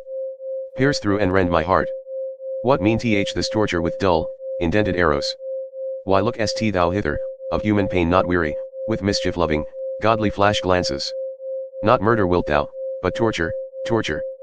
For why me torture, thou mischief-loving, unfamiliar god? Ha! Ha! Thou stealest nigh in midnight's gloomy hour? What wilt thou? Speak. Thou crowdst me, praisest ha! Now far too closely. Thou hearst me breathing, thou o'erhearst my heart, thou ever jealous one. Of what, pray, ever jealous? Off. Off. For why the latter? Wouldst thou get in? To heart in clamber? To mine own secretest conceptions in clamber? Shameless one. Thou unknown one. Thief. What seekst thou by thy stealing? What seekst thou by thy hearkening? What seekst thou by thy torturing? Thou torturer. Thou hangman god. Or shall I, as the mastiffs do, roll me before thee? And cringing, enraptured, frantical, my tail friendly waggle. In vain. Goad further. Cruelest goader. No dog thy game just am I, cruelest huntsman. Thy proudest of captives, thou robber hind the cloud banks. Speak finally. Thou lightning veiled one. Thou unknown one. Speak. What wilt thou, highway ambusher, from me? What wilt thou, unfamiliar god? What? Ransom gold? How much of ransom gold? Solicit much that bid my pride. And be concise that bid mine other pride. Ha! Ha! Me wantest thou? Me. Entire. Ha! Ha! And torturest me, fool that thou art, dead torturest quite my pride. Give love to me who warm me still. Who love me still. Give ardent fingers, give hardening charcoal warmers, give me, the lonesomest, the ice, ah. Sevenfold frozen ice, for very enemies, for foes, doth make one thirst, give, yield to me, cruelest foe, thyself. Away. There fled he surely, my final, only comrade, my greatest foe, mine unfamiliar my hangman god. Nay. Come thou back. With all of thy great tortures. To me the last of lonesome ones, oh, come thou back. All my hot tears in streamlets trickle their course to thee. And all my final hearty fervour upglow to thee. Oh, come thou back, mine unfamiliar god. My pain. My final bliss. 2. Here, however, Zarathustra could no longer restrain himself, he took his staff and struck the wailer with all his might. Stop this, cried he to him with wrathful laughter, stop this, thou stage player. Thou false coiner. Thou liar from the very heart. I know thee well. I will soon make warm legs to thee, thou evil magician, I know well how to make it hot for such as thou. Leave off, said the old man, and sprang up from the ground, strike me no more, O Zarathustra. I did it only for amusement. That kind of thing belongeth to mine art. Thee thyself, I wanted to put to the proof when I gave this performance. And verily, thou hast well detected me. But thou thyself hast given me no small proof of thyself, thou art hard, thou wise Zarathustra. Hard strikest thou with thy truths, thy cudgel forceth from me this truth. Flatter not, answered Zarathustra, still excited and frowning, thou stage player from the heart. Thou art false, why speakest thou of truth? Thou peacock of peacocks, thou sea of vanity, what didst thou represent before me, thou evil magician, whom was I meant to believe in when thou wailedst in such wise? The penitent in spirit, said the old man, it was him I represented, thou thyself once devisedst this expression, the poet and magician who at last turneth his spirit against himself, the transformed one who freezeth to death by his bad science and conscience. And just acknowledge it, it was long, O Zarathustra, before thou discoveredst my trick and lie. Thou believedst in my distress when thou heldest my head with both thy hands, I heard thee lament we have loved him too little, loved him too little. Because I so far deceived thee, my wickedness rejoiced in me. Thou mayest have deceived subtler ones than I, said Zarathustra sternly. I am not on my guard against deceivers, I have to be without precaution, so willeth my lot. Thou, however, must deceive, so far do I know thee. Thou must ever be equivocal, trivical, quadrivocal, and conquivocal. Even what thou hast now confessed, is not nearly true enough nor false enough for me. Thou bad false coiner, how couldst thou do otherwise? Thy very malady wouldst thou whitewash if thou showed thyself naked to thy physician. Thus didst thou whitewash thy lie before me when thou saidst, I did so only for amusement. There was also seriousness therein, thou art something of a penitent in spirit. I divine thee well, thou hast become the enchanter of all the world, but for thyself thou hast no lie or artifice left, thou art disenchanted to thyself. Thou hast reaped disgust as thy one truth. No word in thee is any longer genuine, but thy mouth is so, that is to say, the disgust that cleaveth unto thy mouth. Who art thou at all? Cried here the old magician with defiant voice, who dareth to speak thus unto me, the greatest man now living? And a green flash shot from his eye at Zarathustra. But immediately after he changed, and said sadly, O Zarathustra, I am weary of it, I am disgusted with mine arts, I am not great, why do I dissemble? But thou knowest it well, I sought for greatness. A great man I wanted to appear, and persuaded many, but the lie hath been beyond my power. On it do I collapse. O Zarathustra, everything is a lie in me, but that I collapse, this my collapsing is genuine. It honoureth thee, said Zarathustra gloomily, looking down with sidelong glance, it honoureth thee that thou soughtest for greatness, but it betrayeth thee also. Thou art not great. Thou bad old magician, that is the best and the honestest thing I honour in thee, that thou hast become weary of thyself, and hast expressed it, I am not great. Therein do I honour thee as a penitent in spirit, and although only for the twinkling of an eye, in that one moment wast thou genuine. But tell me, what seekest thou here in my forests and rocks? And if thou hast put thyself in my way, what proof of me wouldst thou have? Wherein didst thou put me to the test? Thus spake Zarathustra, and his eyes sparkled. But the old magician kept silence for a while, then said he, Did I put thee to the test? I seek only.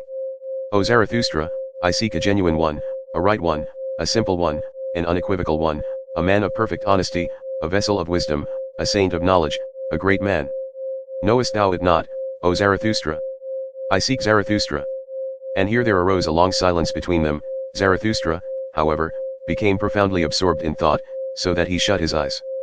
But afterwards, coming back to the situation, he grasped the hand of the magician, and said, full of politeness and policy, Well, up thither leadeth the way, there is the cave of Zarathustra. In it mayest thou seek him whom thou wouldst fain find. And ask counsel of mine animals, mine eagle and my serpent, they shall help thee to seek. My cave however is large. I myself, to be sure I have as yet seen no great man. That which is great, the acutest eye is at present insensible to it. It is the kingdom of the populace. Many a one have I found who stretched and inflated himself, and the people cried, Behold, a great man. But what good do all bellows do? The wind cometh out at last.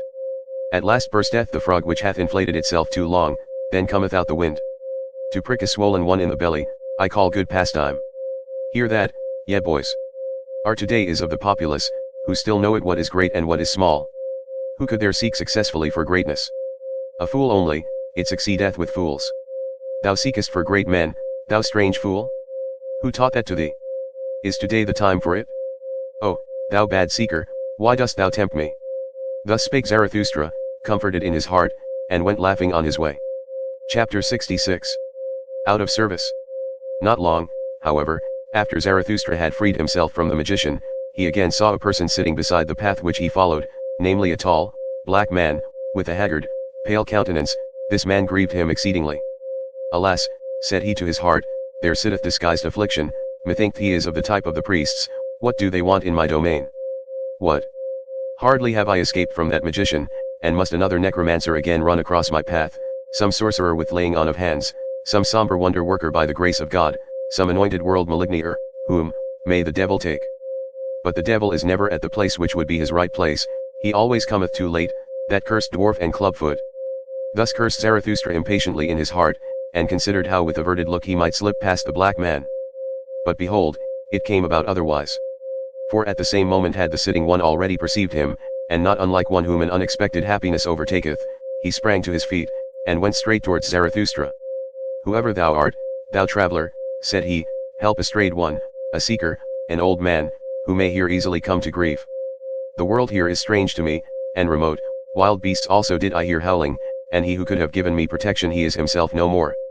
I was seeking the pious man, a saint and an anchorite, who, alone in his forest, had not yet heard of what all the world know it at present. What doth all the world know at present? Asked Zarathustra. Perhaps that the old God no longer liveth, in whom all the world once believed. Thou sayest it, answered the old man sorrowfully. And I served that old God until his last hour. Now, however, Am I out of service, without master, and yet not free? Likewise am I no longer merry even for an hour, except it be in recollections. Therefore did I ascend into these mountains, that I might finally have a festival for myself once more, as becomes an old pope and church father, for know it, that I am the last pope. A festival of pious recollections and divine services. Now, however, is he himself dead, the most pious of men, the saint in the forest, who praised his God constantly with singing and mumbling. He himself found I no longer when I found his cot, but 2 wolves found I therein, which howled on account of his death, for all animals loved him. Then did I haste away. Had I thus come in vain into these forests and mountains? Then did my heart determine that I should seek another, the most pious of all those who believe not in God. My heart determined that I should seek Zarathustra. Thus spake the hoary man, and gazed with keen eyes at him who stood before him. Zarathustra however seized the hand of the old pope and regarded it a long while with admiration. Lo! Thou venerable one, said he then, what a fine and long hand! That is the hand of one who hath ever dispensed blessings. Now, however, doth it hold fast him whom thou seekest, me, Zarathustra? It is I, the ungodly Zarathustra, who saith, who is ungodlier than I, that I may enjoy his teaching? Thus spake Zarathustra, and penetrated with his glances the thoughts and arrear thoughts of the old pope. At last the latter began, he who most loved and possessed him hath now also lost him most. Lo, I myself am surely the most godless of us at present. But who could rejoice at that? Thou servedst him to the last? Asked Zarathustra thoughtfully, after a deep silence, thou knowest how he died? Is it true what they say, that sympathy choked him, that he saw how man hung on the cross, and could not endure it, that his love to man became his hell, and at last his death? The old pope however did not answer, but looked aside timidly, with a painful and gloomy expression. Let him go, said Zarathustra, after prolonged meditation, still looking the old man straight in the eye. Let him go, he is gone. And though it honoureth thee that thou speakest only in praise of this dead one, yet thou knowest as well as I who he was, and that he went curious ways. To speak before 3 eyes, said the old pope cheerfully, he was blind of one eye. In divine matters I am more enlightened than Zarathustra himself, and may well be so. My love served him long years, my will followed all his will. A good servant, however, knoweth everything, and many a thing even which a master hideth from himself. He was a hidden God, full of secrecy. Verily, he did not come by his son otherwise than by secret ways. At the door of his faith standeth adultery. Whoever extolleth him as a God of love, doth not think highly enough of love itself. Did not that God want also to be judge? But the loving one loveth irrespective of reward and requital. When he was young, that God out of the Orient, then was he harsh and revengeful, and built himself a hell for the delight of his favorites. At last, however, he became old and soft and mellow and pitiful, more like a grandfather than a father, but most like a tottering old grandmother. There did he sit shriveled in his chimney corner, fretting on account of his weak legs, world weary, will weary, and one day he suffocated of his all too great pity. Thou old pope, said here Zarathustra interposing, hast thou seen that with thine eyes? It could well have happened in that way, and also otherwise. When gods die they always die many kinds of death. Well, at all events, one way or other he is gone. He was counter to the taste of mine ears and eyes, worse than that I should not like to say against him. I love everything that looked bright and speaked honestly. But he thou knowest it, forsooth, thou old priest, there was something of thy type in him, the priest type he was equivocal. He was also indistinct. How he raged at us, this wrath snorter, because we understood him badly. But why did he not speak more clearly? And if the fault lay in our ears, why did he give us ears that heard him badly? If there was dirt in our ears, well, who put it in them? Too much miscarried with him, this potter who had not learned thoroughly. That he took revenge on his pots and creations, however, because they turned out badly, that was a sin against good taste. There is also good taste in piety, this at last said, away with such a God. Better to have no God, better to set up destiny on one's own account, better to be a fool, better to be God oneself. What do I hear? Said then the old pope, with intent airs, O Zarathustra, thou art more pious than thou believest, with such an unbelief. Some God in thee hath converted thee to thine ungodliness. Is it not thy piety itself which no longer letteth thee believe in a God? And thine over-great honesty will yet lead thee even beyond good and evil. Behold, what hath been reserved for thee? Thou hast eyes and hands and mouth, which have been predestined for blessing from eternity. One doth not bless with the hand alone. Nigh unto thee, though thou professest to be the ungodliest one, I feel a hale and holy odor of long benedictions, I feel glad and grieved thereby. Let me be thy guest, O Zarathustra, for a single night. Nowhere on earth shall I now feel better than with thee. Amen. So shall it be. Said Zarathustra, With great astonishment, up thither leadeth the way, there lieth the cave of Zarathustra. Gladly, forsooth, would I conduct thee thither myself, thou venerable one, for I love all pious men. But now a cry of distress calleth me hastily away from thee. In my domain shall no one come to grief, my cave is a good haven. And best of all would I like to put every sorrowful one again on firm land and firm legs. Who, however, could take thy melancholy off thy shoulders? For that I am too weak. Long, verily, should we have to wait until some one reawoke thy God for thee. For that old God liveth no more, he is indeed dead. Thus spake Zarathustra. Chapter 67. The Ugliest Man. And again did Zarathustra's feet run through mountains and forests, and his eyes sought and sought, but nowhere was he to be seen whom they wanted to see, the sorely distressed sufferer and crier. On the whole way, however, he rejoiced in his heart and was full of gratitude. What good things, said he, hath this day given me, as amends for its bad beginning. What strange interlocutors have I found. At their words will I now chew along, while as at good corn, small shall my teeth grind and crush them, until they flow like milk into my soul. When, however, the path again curved round a rock, all at once the landscape changed, and Zarathustra entered into a realm of death. Here bristled aloft black and red cliffs, without any grass, tree, or bird's voice.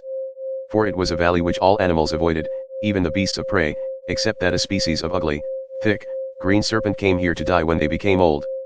Therefore the shepherds called this valley, Serpent Death. Zarathustra, however, became absorbed in dark recollections, for it seemed to him as if he had once before stood in this valley. And much heaviness settled on his mind, so that he walked slowly and always more slowly, and at last stood still. Then, however, when he opened his eyes, he saw something sitting by the wayside shaped like a man, and hardly like a man, something nondescript. And all at once there came over Zarathustra a great shame, because he had gazed on such a thing. Blushing up to the very roots of his white hair, he turned aside his glance, and raised his foot that he might leave this ill-starred place. Then, however, became the dead wilderness vocal, for from the ground a noise welled up, gurgling and rattling, as water gurgleth and rattleth at night through stopped-up water pipes, and at last it turned into human voice and human speech. It sounded thus: Zarathustra. Zarathustra. Read my riddle. Say, say. What is the revenge on the witness? I entice thee back, here is smooth ice. See to it, that thy pride doth not here break its legs. Thou thinkest thyself wise, thou proud Zarathustra. Read then the riddle, thou hard nut cracker, the riddle that I am. Say then, who am I? When however Zarathustra had heard these words, what think ye then took place in his soul? Pity overcame him, and he sank down all at once, like an oak that hath long withstood many tree fellers, heavily, suddenly, to the terror even of those who meant to fell it. But immediately he got up again from the ground, and his countenance became stern. I know thee well, said he, with a brazen voice, thou art the murderer of God. Let me go. Thou couldst not endure him who beheld thee, whoever beheld thee through and through, thou ugliest man. Thou tookest revenge on this witness. Thus spake Zarathustra and was about to go, but the nondescript grasped at a corner of his garment and began anew to gurgle and seek for words. Stay, said he at last, stay. Do not pass by. I have divined what axe it was that struck thee to the ground. Hail to thee, O Zarathustra, that thou art again upon thy feet. Thou hast divined, I know it well, how the man feeleth who killed him, the murderer of God. Stay. Sit down here beside me, it is not to no purpose. To whom would I go but unto thee? Stay, sit down. Do not however look at me. Honor thus mine ugliness. They persecute me, now art thou my last refuge. Not with their hatred, not with their bailiffs, oh, such persecution would I mock at, and be proud and cheerful. Hath not all success hitherto been with the well-persecuted ones? And he who persecuteth well learneth readily to be obsequent when once he is put behind. But it is their pity is it from which I flee away and flee to thee. O Zarathustra, protect me, thou, my last refuge, thou sole one who divinest me, thou hast divined how the man feeleth who killed him. Stay. And if thou wilt go, thou impatient one, go not the way that I came. That way is bad. Art thou angry with me because I have already racked language too long? Because I have already counseled thee? But know that it is I, the ugliest man, who have also the largest, heaviest feet. Where I have gone, the way is bad. I tread all paths to death and destruction. But that thou passedst me by in silence, that thou blushedst, I saw it well, thereby did I know thee as Zarathustra. Every one else would have thrown to me his alms, his pity, in look and speech. But for that I am not beggar enough, that didst thou divine. For that I am too rich, rich in what is great, frightful, ugliest, most unutterable. Thy shame, O Zarathustra, honored me. With difficulty did I get out of the crowd of the pitiful, that I might find the only one who at present hate that pity is obtrusive thyself, O Zarathustra. Whether it be the pity of a god, or whether it be human pity, it is offensive to modesty. And unwillingness to help may be nobler than the virtue that rusheth to do so. That however namely, pity is called virtue itself at present by all petty people, they have no reverence for great misfortune, great ugliness, great failure. Beyond all these do I look, as a dog looketh over the backs of thronging flocks of sheep. They are petty, good-willed, great people. As the heron looked contemptuously at shallow pools, with backward bent head, so do I look at the throng of grey little waves and wills and souls. Too long have we acknowledged them to be right, those petty people, so we have at last given them power as well, and now do they teach that good is only what petty people call good. And truth is at present what the preacher spake who himself sprang from them, that singular saint and advocate of the petty people, who testified of himself, I am the truth. That immodest one hath long made the petty people greatly puffed up, he who taught no small error when he taught, I am the truth.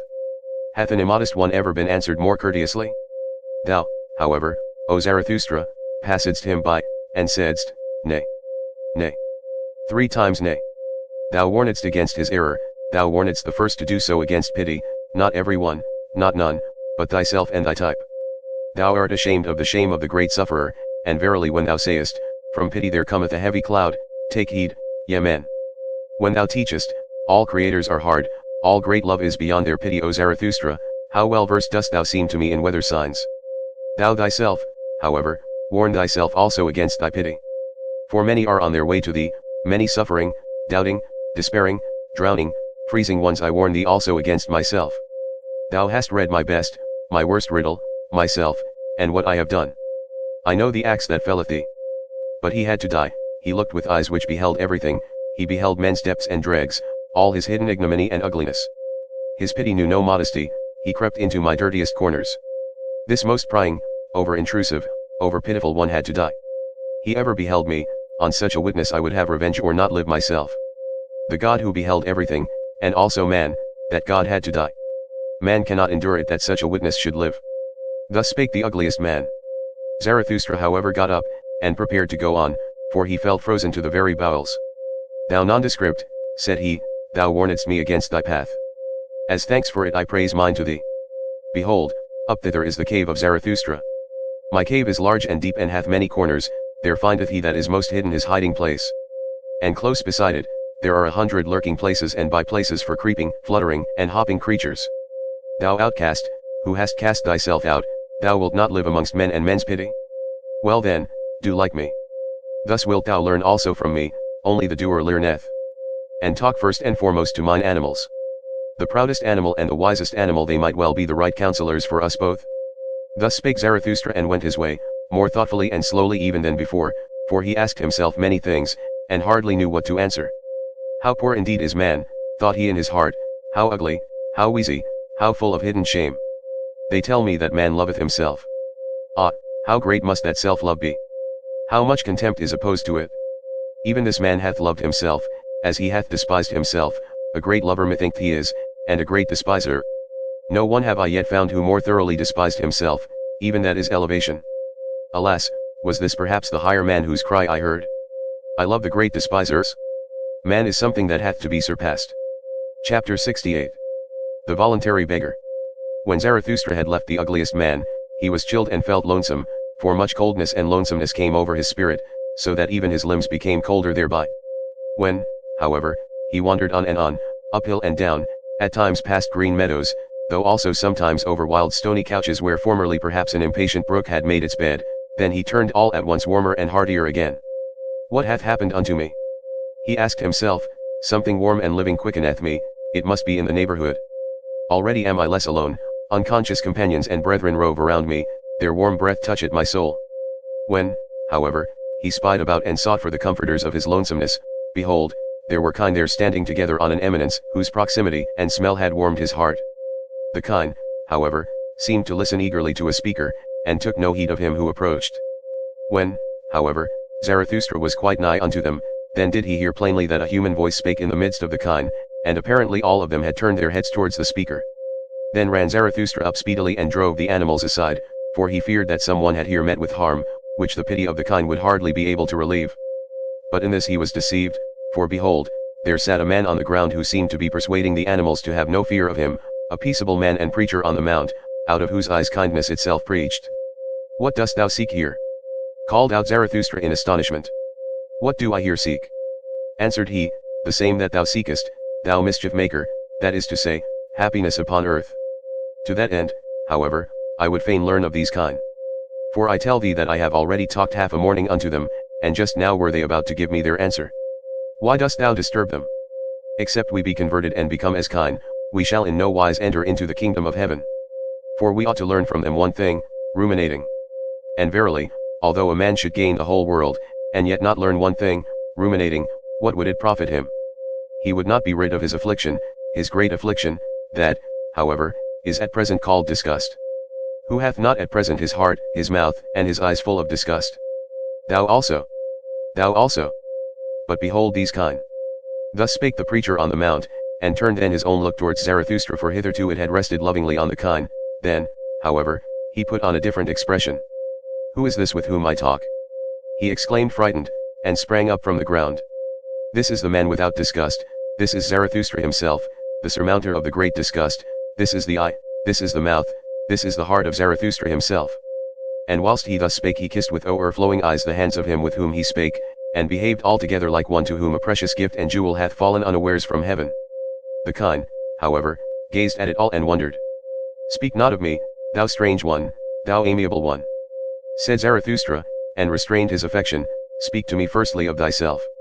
Art thou not the voluntary beggar who once cast away great riches, who was ashamed of his riches and of the rich, and fled to the poorest to bestow upon them his abundance and his heart? But they received him not. But they received me not, said the voluntary beggar, thou knowest it, forsooth. So I went at last to the animals and to those kine." "Then learnedst thou," interrupted Zarathustra, "how much harder it is to give properly than to take properly, and that bestowing well is an art, the last, subtlest master art of kindness. Especially nowadays," answered the voluntary beggar, "at present, that is to say, when everything low hath become rebellious and exclusive and haughty in its manner, in the manner of the populace. For the hour hath come, thou knowest it forsooth, for the great, evil, long, slow mob and slave insurrection, it extendeth and extendeth. Now doth it provoke the lower classes, all benevolence and petty giving, and the over-rich may be on their guard. Whoever at present drip, like bulgy bottles out of all too small necks, of such bottles at present one willingly break the necks. Wanton avidity, bilious envy, careworn revenge, populous pride, all these struck mine eye. It is no longer true that the poor are blessed. The kingdom of heaven, however, is with the kine. And why is it not with the rich?" asked Zarathustra temptingly, while he kept back the kine which sniffed familiarly at the peaceful one. "Why dost thou tempt me?" answered the other. "Thou knowest it thyself better even than I. What was it drove me to the poorest, O Zarathustra? Was it not my disgust at the richest? At the culprits of riches, with cold eyes and rank thoughts, who pick up profit out of all kinds of rubbish, at this rabble that stink to heaven, at this gilded, falsified populace, whose fathers were pickpockets, or carrion crows, or rag pickers, with wives compliant, lewd, and forgetful, for they are all of them not far different from harlots, populace above, populace below. What are poor and rich at present? That distinction did I unlearn, then did I flee away further and ever further, until I came to those kine." Thus spake the peaceful one, and puffed himself and perspired with his words, so that the kine wondered anew. Zarathustra, however, kept looking into his face with a smile, all the time the man talked so severely, and shook silently his head. "Thou doest violence to thyself, thou preacher on the mount, when thou usest such severe words. For such severity neither thy mouth nor thine eye have been given thee. Nor, methinketh, hath thy stomach either, unto it all such rage and hatred and foaming over is repugnant. Thy stomach wanteth softer things, thou art not a butcher. Rather seemest thou to me a plant eater and a root man. Perhaps thou grindest corn. Certainly, however, thou art averse to fleshly joys, and thou lovest honey. Thou hast divined me well," answered the voluntary beggar, with lightened heart. "I love honey, I also grind corn, for I have sought out what tasteth sweetly and maketh pure breath, also what requireth a long time, a day's work and a mouth's work for gentle idlers and sluggards. Furthest, to be sure, have those kine carried it, they have devised ruminating and lying in the sun. They also abstain from all heavy thoughts which inflate the heart." "Well," said Zarathustra, "thou shouldst also see mine animals, mine eagle, and my serpent, their like do not at present exist on earth. Behold, thither leadeth the way to my cave, be tonight its guest. And talk to mine animals of the happiness of animals, until I myself come home. For now a cry of distress calleth me hastily away from thee. Also, shouldst thou find new honey with me, ice cold, golden comb honey, eat it. Now, however, take leave at once of thy kind, thou strange one. Thou amiable one. Though it be hard for thee. For they are thy warmest friends and preceptors. One excepted, whom I hold still dearer, answered the voluntary beggar. Thou thyself art good, O Zarathustra, and better even than a cow. Away, away with thee. Thou evil flatterer. Cried Zarathustra mischievously, why dost thou spoil me with such praise and flattery, honey? Away, away from me. Cried he once more, and heaved his stick at the fond beggar, who, however, ran nimbly away. Chapter 69. The Shadow. Scarcely however was the voluntary beggar gone in haste, and Zarathustra again alone, when he heard behind him a new voice which called out, Stay. Zarathustra. Do wait. It is myself, forsooth, O Zarathustra, myself, thy shadow. But Zarathustra did not wait, for a sudden irritation came over him on account of the crowd and the crowding in his mountains. Whither hath my lonesomeness gone? Spake he. It is verily becoming too much for me, these mountains swarm, my kingdom is no longer of this world, I require new mountains. My shadow calleth me. What matter about my shadow? Let it run after me. I run away from it. Thus spake Zarathustra to his heart and ran away. But the one behind followed after him, so that immediately there were three runners, one after the other, namely, foremost the voluntary beggar, then Zarathustra, and thirdly, and hindmost, his shadow. But not long had they run thus when Zarathustra became conscious of his folly, and shook off with one jerk all his irritation and detestation. What? Said he, have not the most ludicrous things always happened to us old anchorites and saints? Verily, my folly hath grown big in the mountains. Now do I hear 6 old fools' legs rattling behind one another. But doth Zarathustra need to be frightened by his shadow? Also, methink that after all it hath longer legs than mine. Thus spake Zarathustra, and, laughing with eyes and entrails, he stood still and turned round quickly, and behold, he almost thereby threw his shadow and follower to the ground, so closely had the latter followed at his heels, and so weak was he. For when Zarathustra scrutinized him with his glance he was frightened as by a sudden apparition, so slender, swarthy, hollow and worn out did this follower appear. Who art thou? Asked Zarathustra vehemently, what doest thou here? And why callest thou thyself my shadow? Thou art not pleasing unto me. Forgive me, answered the shadow, that it is I, and if I please thee not well, O Zarathustra. Therein do I admire thee and thy good taste. A wanderer am I, who have walked long at thy heels, always on the way, but without a goal, also without a home, so that verily, I lack little of being the eternally wandering Jew, except that I am not eternal and not a Jew. What? Must I ever be on the way? Whirled by every wind, unsettled, driven about? O earth, thou hast become too round for me. On every surface have I already sat, like tired dust have I fallen asleep on mirrors and window panes, everything taketh from me, nothing giveth, I become thin, I am almost equal to a shadow.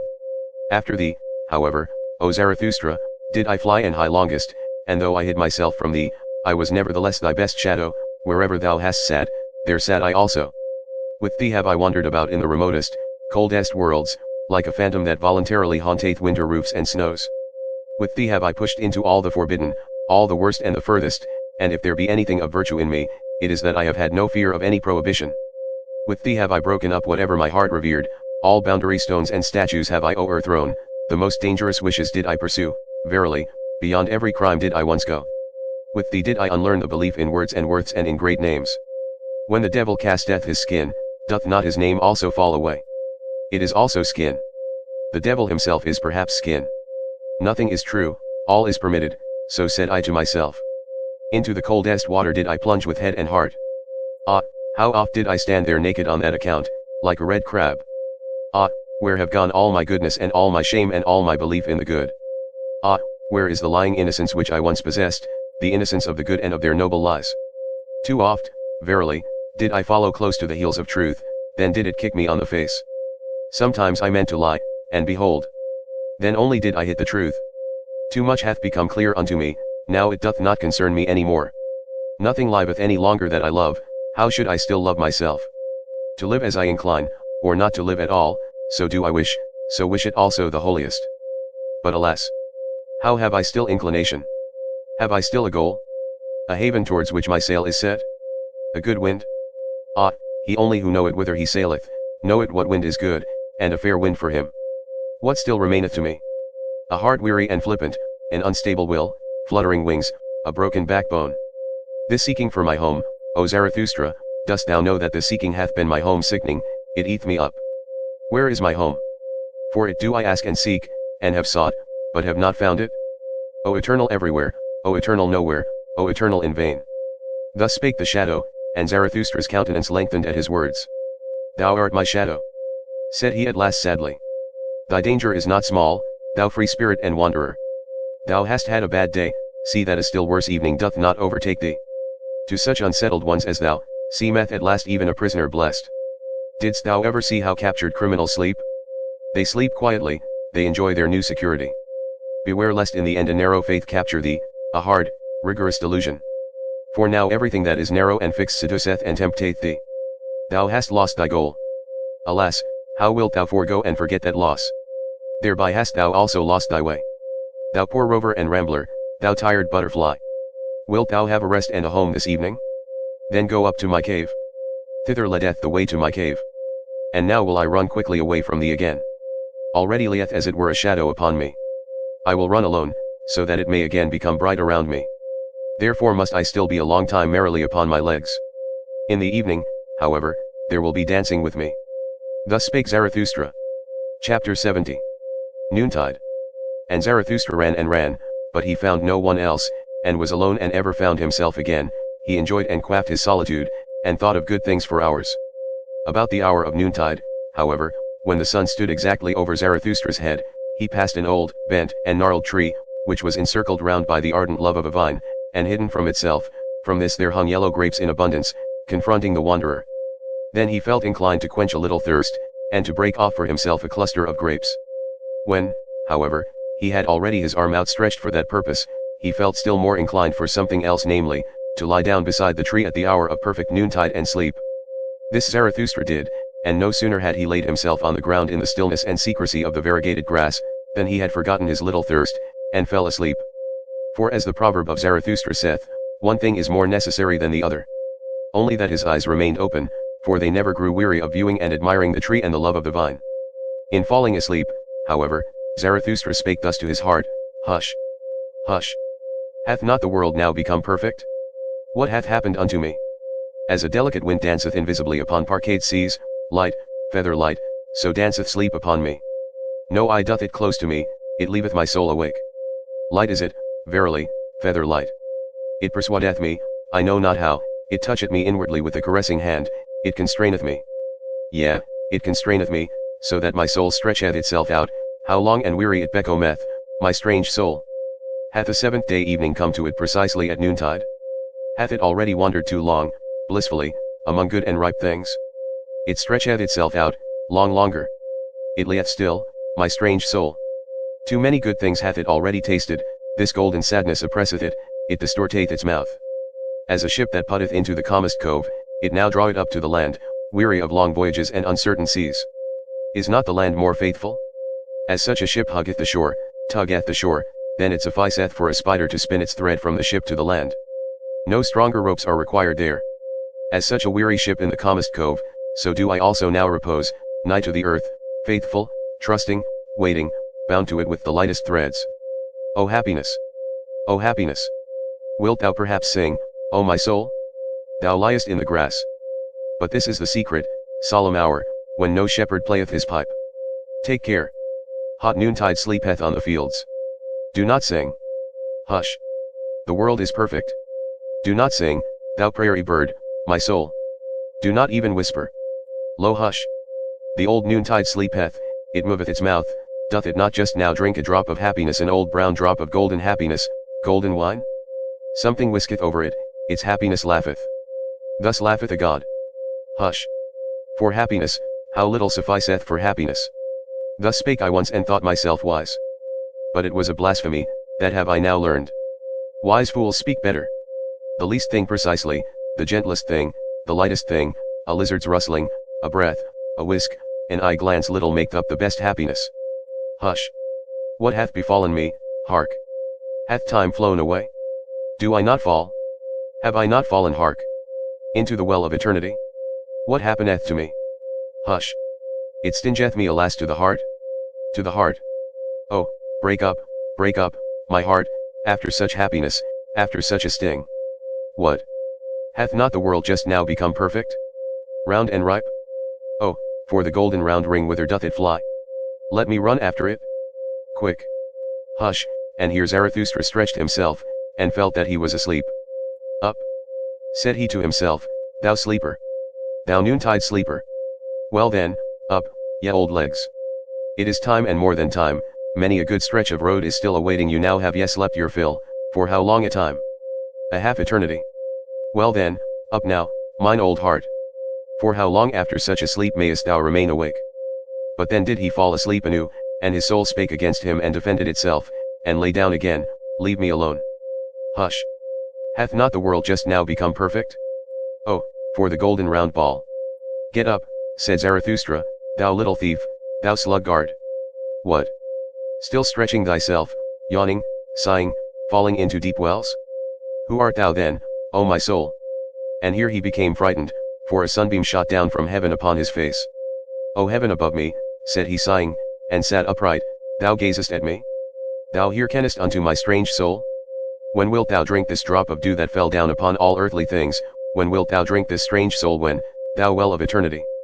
Thou joyous, awful, noontide abyss! When wilt thou drink my soul back into thee?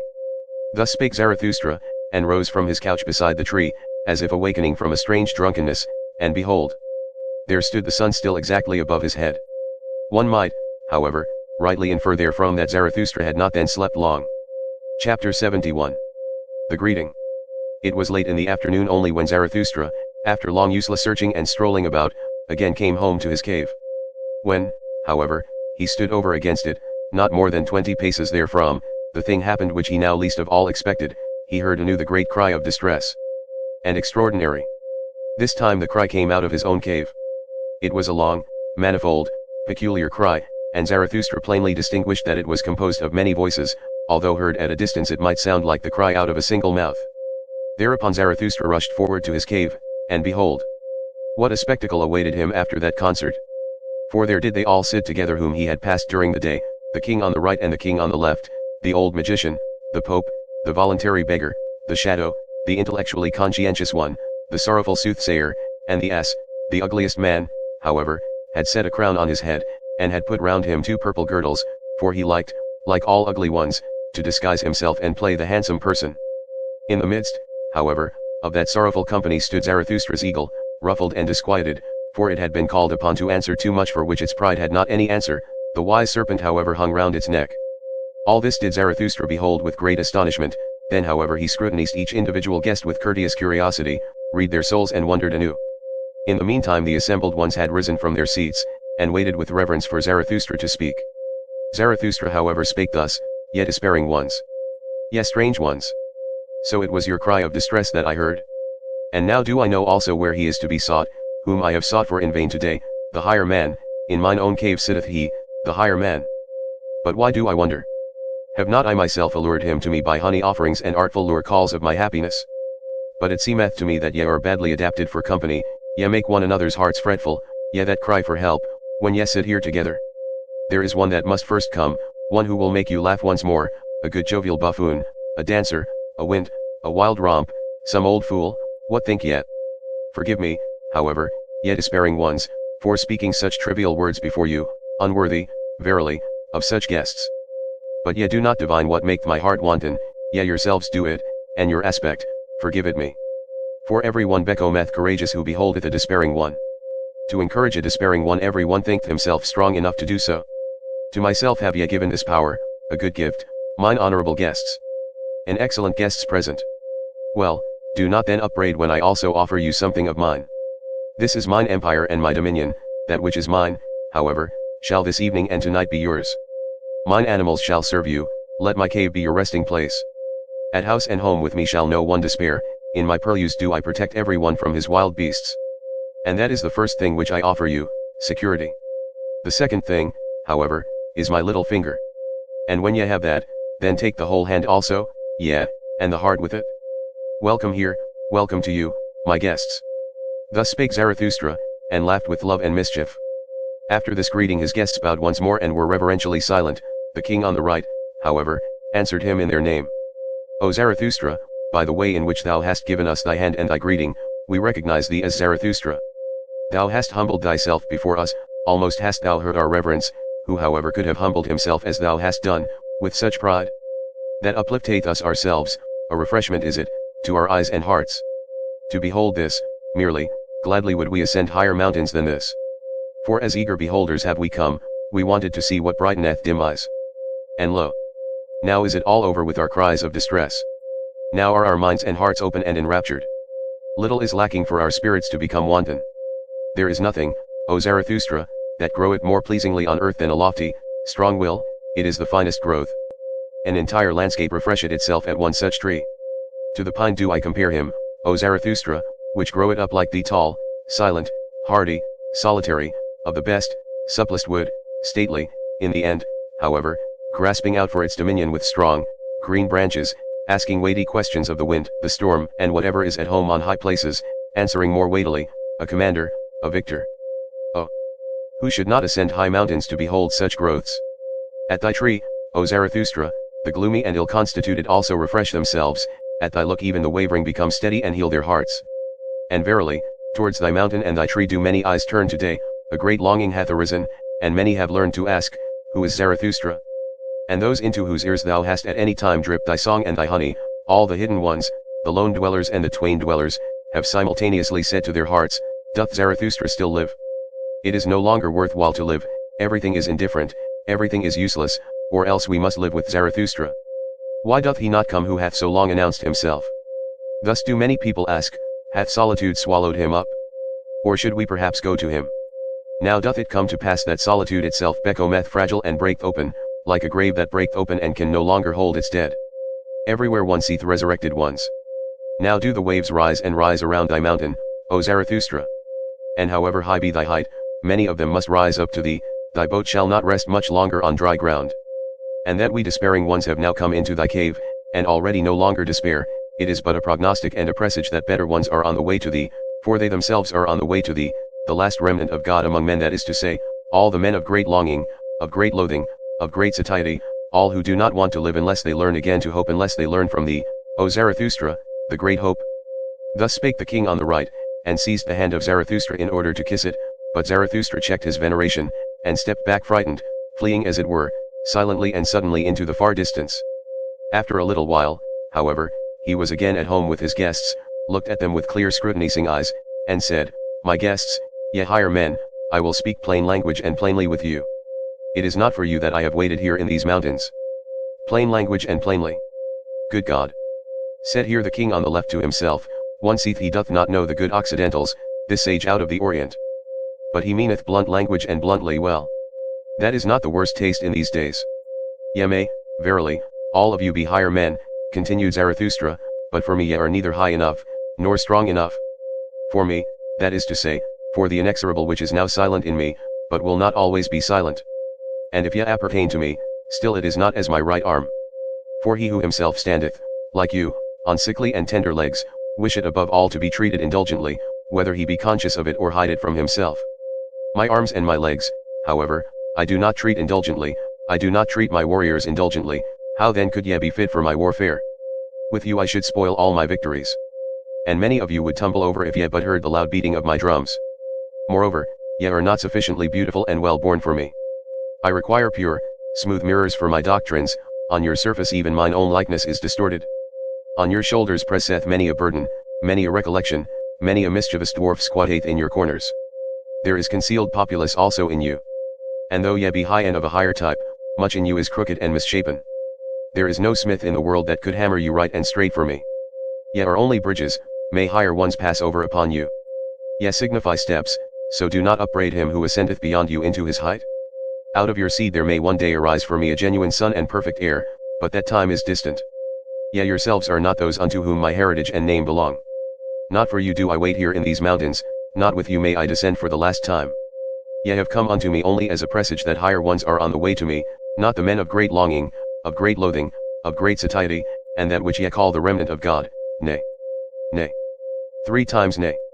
For others do I wait here in these mountains, and will not lift my foot from thence without them, for higher ones, stronger ones, triumphant ones, merrier ones, For such as are built squarely in body and soul, laughing lions must come.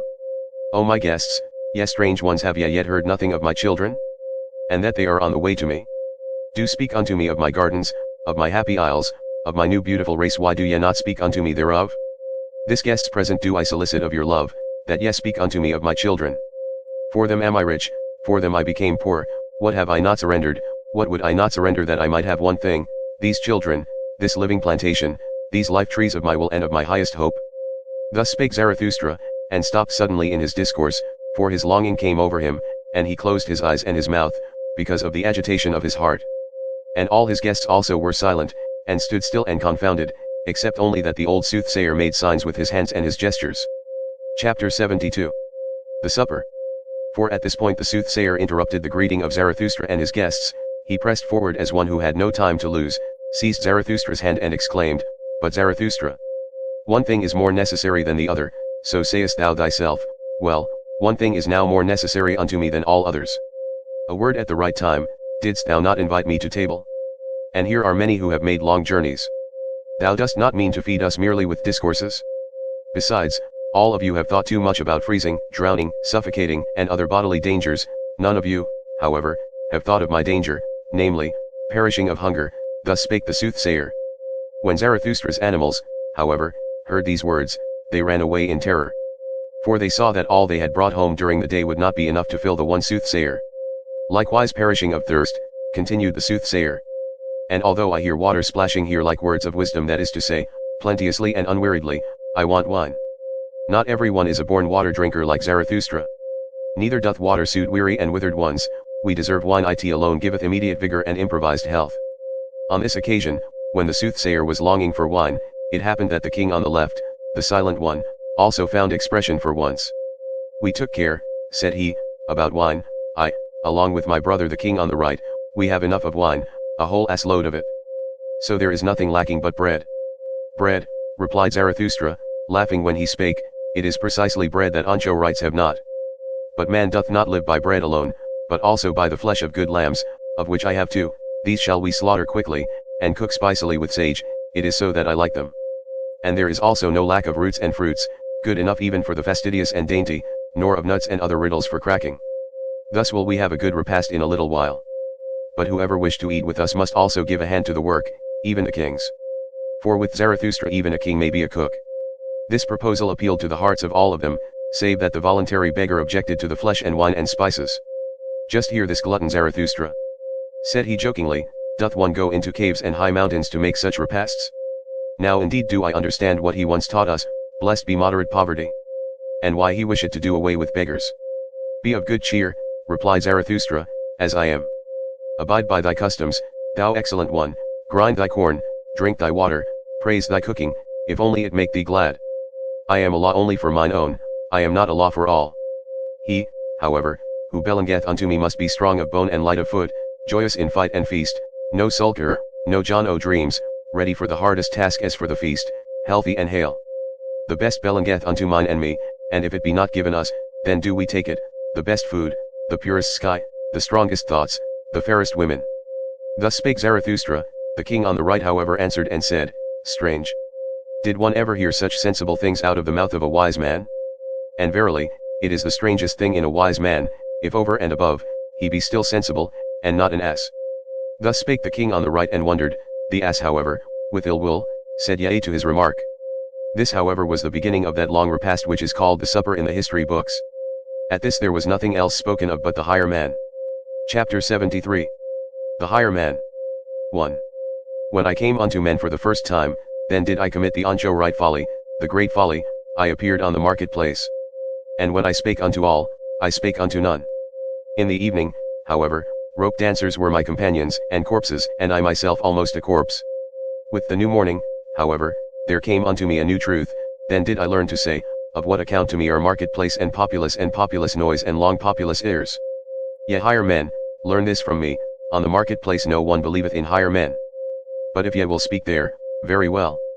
The populace, however, blinked, we are all equal. Ye higher men, so blinked the populace, there are no higher men, we are all equal, man is man, before God we are all equal. Before God. Now, however, this God hath died. Before the populace, however, we will not be equal. Ye higher men, away from the marketplace. 2. Before God. Now however this God hath died. Ye higher men, this God was your greatest danger. Only since he lay in the grave have ye again arisen. Now only cometh the great noontide, now only doth the higher man become master. Have ye understood this word, O my brethren? Ye are frightened, do your hearts turn giddy? Doth the abyss here yawn for you? Doth the hellhound here yelp at you? Well, take heart. Ye higher men. Now only travaileth the mountain of the human future. God hath died, now do we desire the Superman to live. 3. The most careful ask today, how is man to be maintained? Zarathustra however asketh, as the first and only one, how is man to be surpassed? The Superman, I have at heart, that is the first and only thing to me and not man, not the neighbor, not the poorest, not the sorriest, not the best. O my brethren, what I can love in man is that he is an overgoing and a downgoing. And also in you there is much that maketh me love and hope. In that ye have despised, ye higher men, that maketh me hope. For the great despisers are the great reverers. In that ye have despaired, there is much to honor. For ye have not learned to submit yourselves, ye have not learned petty policy. For today have the petty people become master, they all preach submission and humility and policy and diligence and consideration and the long etc. of petty virtues. Whatever is of the effeminate type, whatever originateth from the servile type, and especially the populous mishmash, that wisheth now to be master of all human destiny. O disgust! Disgust! Disgust! That asketh and never tireth, how is man to maintain himself best, longest, most pleasantly? Thereby are they the masters of today. These masters of today surpass them, O my brethren, these petty people, they are the Superman's greatest danger. Surpass, ye higher men, the petty virtues, the petty policy, the sand-grain considerateness, the anthill trumpery, the pitiable comfortableness, the happiness of the greatest number. And rather despair than submit yourselves. And verily, I love you, because ye know not today how to live, ye higher men. For thus do ye lie best. 4. Have ye courage, O my brethren? Are ye stout-hearted? Not the courage before witnesses, but ancho right and eagle courage, which not even a god any longer beholdeth. Cold souls, mules, the blind and the drunken, I do not call stout-hearted. He hath heart who knoweth fear, but vanquisheth it, who seeth the abyss, but with pride. He who seeth the abyss, but with eagle's eyes, he who with eagle's talons gropeth the abyss, he hath courage. 5. Man is evil, so said to me for consolation, all the wisest ones. Ah, if only it be still true today. For the evil is man's best force. Man must become better and eviler, so do I teach. The evilest is necessary for the Superman's best. It may have been well for the preacher of the petty people to suffer and be burdened by men's sin. I, however, rejoice in great sin as my great consolation. Such things, however, are not said for long ears. Every word, also, is not suited for every mouth. These are fine far away things, at them sheep's claws shall not grasp. 6. Ye higher men, think ye that I am here to put right what ye have put wrong? Or that I wished henceforth to make snugger couches for you sufferers? Or show you restless, miswandering, misclimbing ones, new and easier footpaths? Nay. Nay. 3 times nay. Always more, always better ones of your type shall succumb, for ye shall always have it worse and harder. Thus only groweth man aloft to the height where the lightning striketh and shattereth him, high enough for the lightning. Towards the few, the long, the remote go forth my soul and my seeking, of what account to me are your many little, short miseries? Ye do not yet suffer enough for me. For ye suffer from yourselves, ye have not yet suffered from men. Ye would lie if ye spake otherwise. None of you suffereth from what I have suffered. 7. It is not enough for me that the lightning no longer doth harm. I do not wish to conduct it away, it shall learn to work for me. My wisdom hath accumulated long like a cloud, it becometh stiller and darker. So doth all wisdom which shall one day bear lightnings. Unto these men of today will I not be light, nor be called light. Them will I blind, lightning of my wisdom. Put out their eyes. 8. Do not will anything beyond your power, there is a bad falseness in those who will beyond their power. Especially when they will great things. For they awaken distrust in great things, these subtle false coiners and stage players, until at last they are false towards themselves, squint-eyed, whited cankers, glossed over with strong words, parade virtues, and brilliant false deeds. Take good care there, ye higher men. For nothing is more precious to me, and rarer, than honesty. Is this today not that of the populace? The populace however know it not what is great and what is small, what is straight and what is honest, it is innocently crooked, it ever lieth. 9. Have a good distrust today, ye higher men, ye enheartened ones, ye open-hearted ones. And keep your reason secret. For this today is that of the populace. What the populace once learned to believe without reasons, who could refute it to them by means of reasons? And on the marketplace one convinceth with gestures. But reasons make the populace distrustful. And when truth hath once triumphed there, then ask yourselves with good distrust, what strong error hath fought for it? Be on your guard also against the learned. They hate you, because they are unproductive. They have cold, withered eyes before which every bird is unplumed. Such persons vaunt about not lying, but inability to lie is still far from being love to truth. Be on your guard. Freedom from fever is still far from being knowledge. Refrigerated spirits I do not believe in.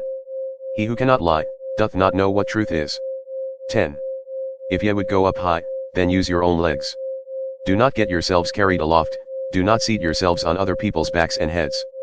Thou hast mounted, however, on horseback. Thou now ridest briskly up to thy goal? Well, my friend. But thy lame foot is also with thee on horseback. When thou reachest thy goal, when thou alightest from thy horse, precisely on thy height, thou higher man, then wilt thou stumble. 11. Ye creating ones, ye higher men. One is only pregnant with one's own child. Do not let yourselves be imposed upon or put upon. Who then is your neighbor? Even if ye act for your neighbor, ye still do not create for him. Unlearn, I pray you, this for, ye creating ones, your very virtue wisheth you to have naught to do with for and on account of and because. Against these false little words shall ye stop your ears. For one's neighbor, is the virtue only of the petty people, there it is said like and like, and hand washeth hand, they have neither the right nor the power for your self-seeking. In your self-seeking, ye creating ones, there is the foresight and foreseeing of the pregnant.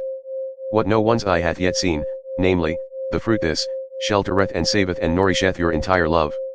Where your entire love is, namely, with your child, there is also your entire virtue. Your work, your will is your neighbor, let no false values impose upon you. 12. Ye creating ones, ye higher men. Whoever hath to give birth is sick, whoever hath given birth, however, is unclean. Ask women, one giveth birth, not because it giveth pleasure. The pain maketh hens and poets cackle. Ye creating ones, in you there is much uncleanliness. That is because ye have had to be mothers. A new child, oh, how much new filth hath also come into the world. Go apart. He who hath given birth shall wash his soul. 13. Be not virtuous beyond your powers. And seek nothing from yourselves opposed to probability. Walk in the footsteps in which your father's virtue hath already walked. How would ye rise high, if your father's will should not rise with you? He, however, who would be a firstling, let him take care lest he also become a lastling. And where the vices of your fathers are, there should ye not set up as saints.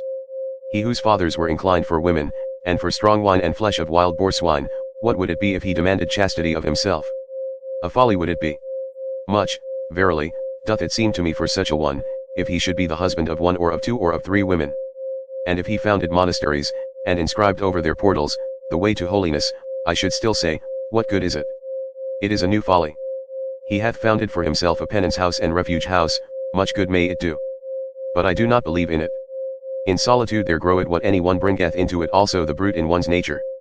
Thus is solitude inadvisable unto many.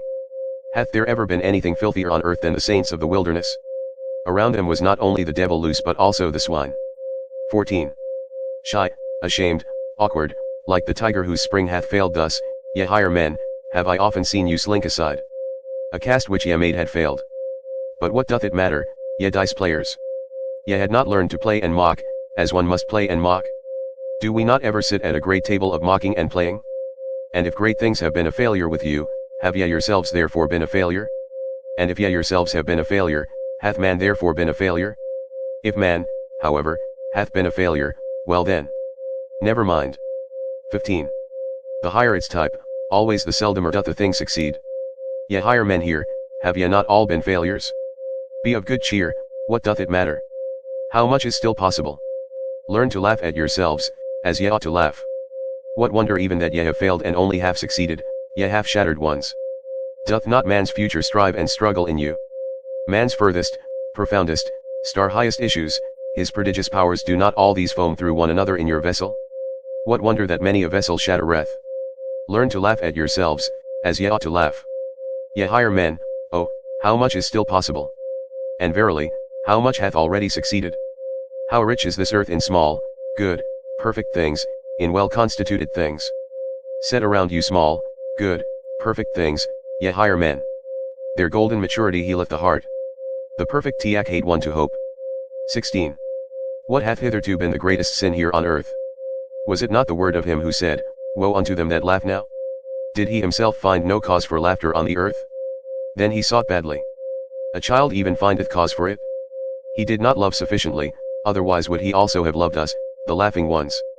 But he hated and hooted us, wailing and teeth gnashing did he promise us. Must one then curse immediately, when one doth not love? That seemeth to me bad taste. Thus did he, however, this absolute one. He sprang from the populace. And he himself just did not love sufficiently, otherwise would he have raged less because people did not love him. All great love doth not seek love, it seeketh more. Go out of the way of all such absolute ones. They are a poor sickly type, a populist type, they look at this life with ill will, they have an evil eye for this earth. Go out of the way of all such absolute ones. They have heavy feet and sultry hearts, they do not know how to dance. How could the earth be light to such ones? 17. Tortuously do all good things come nigh to their goal. Like cats they curve their backs, they purr inwardly with their approaching happiness, all good things laugh. His step betrayeth whether a person already walketh on his own path, just see me walk. He, however, who cometh nigh to his goal, danceth. And verily, a statue have I not become, not yet do I stand there stiff, stupid and stony, like a pillar, I love fast racing. And though there be on earth fens and dense afflictions, he who hath light feet runneth even across the mud, and danceth, as upon well-swept ice. Lift up your hearts, my brethren, high, higher. And do not forget your legs. Lift up also your legs, ye good dancers, and better still, if ye stand upon your heads. 18. This crown of the laughter, this rose garland crown, I myself have put on this crown, I myself have consecrated my laughter. No one else have I found today potent enough for this. Zarathustra the dancer, Zarathustra the light one, who beckoneth with his pinions, one ready for flight, beckoning unto all birds, ready and prepared, a blissfully light-spirited one, Zarathustra the soothsayer, Zarathustra the sooth-laugher, no impatient one, no absolute one, one who loveth leaps and side leaps, I myself have put on this crown. 19. Lift up your hearts, my brethren, high, higher. And do not forget your legs. Lift up also your legs, ye good dancers, and better still if ye stand upon your heads. There are also heavy animals in a state of happiness, there are club-footed ones from the beginning. Curiously do they exert themselves, like an elephant which endeavoureth to stand upon its head. Better, however, to be foolish with happiness than foolish with misfortune, better to dance awkwardly than walk lamely. So learn, I pray you, my wisdom, ye higher men, even the worst thing hath two good reverse sides, even the worst thing hath good dancing legs, so learn, I pray you, ye higher men, to put yourselves on your proper legs. So unlearn, I pray you, the sorrow sighing, and all the populace sadness. Oh, how sad the buffoons of the populace seem to me today. This today, however, is that of the populace. 20. Do like unto the wind when it rusheth forth from its mountain caves, unto its own piping will it dance, the seas tremble and leap under its footsteps. That which giveth wings to asses, that which milketh the lionesses, praised be that good, unruly spirit, which cometh like a hurricane unto all the present and unto all the populace, which is hostile to thistleheads and puzzleheads, and to all withered leaves and weeds, praised be this wild, good, free spirit of the storm, which danceth upon fens and afflictions, as upon meadows. Which hate the consumptive populace dogs, and all the ill-constituted, sullen brood, praised be the spirit of all free spirits, the laughing storm, which bloweth dust into the eyes of all the melanopic and melancholic. Ye higher men, the worst thing in you is that ye have none of you learned to dance as ye ought to dance beyond yourselves. What doth it matter that ye have failed? How many things are still possible? So learn to laugh beyond yourselves. Lift up your hearts, ye good dancers, high, higher. And do not forget the good laughter. This crown of the laughter, this rose garland crown, to you my brethren do I cast this crown. Laughing have I consecrated, ye higher men, learn, I pray you to laugh. Chapter 74. The Song of Melancholy. 1. When Zarathustra spake these sayings, he stood nigh to the entrance of his cave, with the last words, however, he slipped away from his guests, and fled for a little while into the open air. O pure odors around me, cried he, O blessed stillness around me. But where are mine animals? Hither, hither, mine eagle and my serpent. Tell me, mine animals, these higher men, all of them do they perhaps not smell well? O pure odors around me. Now only do I know and feel how I love you, mine animals. And Zarathustra said once more, I love you, mine animals. The eagle, however, and the serpent pressed close to him when he spake these words, and looked up to him. In this attitude were they all three silent together, and sniffed and sipped the good air with one another. For the air here outside was better than with the higher men. 2. Hardly, however, had Zarathustra left the cave when the old magician got up, looked cunningly about him, and said, He is gone. And already, ye higher men, let me tickle you with this complimentary and flattering name, as he himself doth already doth mine evil spirit of deceit and magic attack me, my melancholy devil, which is an adversary to this Zarathustra from the very heart, forgive it for this. Now doth it wish to conjure before you, it hath just its hour, in vain do I struggle with this evil spirit.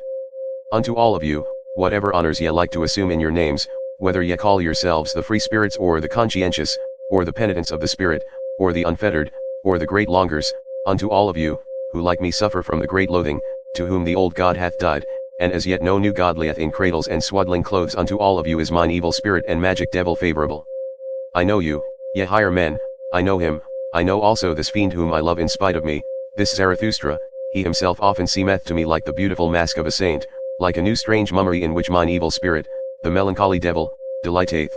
I love Zarathustra, so doth it often seem to me, for the sake of mine evil spirit.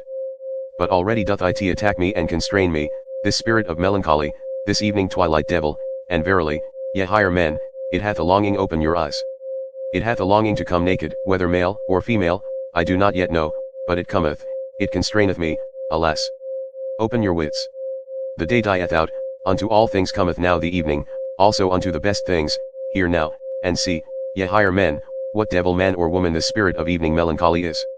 Thus spake the old magician, looked cunningly about him, and then seized his harp. 3. In evening's limpid air, what time the dew soothings unto the earth downpour, invisibly and unheard for tender shoe gear where the soothing dews, like all that's kind gentle, bethink'st thou then, bethink'st thou, burning heart, how once thou thirstest for heaven's kindly teardrops and dews down droppings, all cinched and weary thirstest, what time on yellow grass pathways wicked, occidental sunny glances through somber trees. About thee sported, blindingly sunny glow glances, gladly hurting? Of truth the wooer. Thou. So taunted they nay. Merely poet.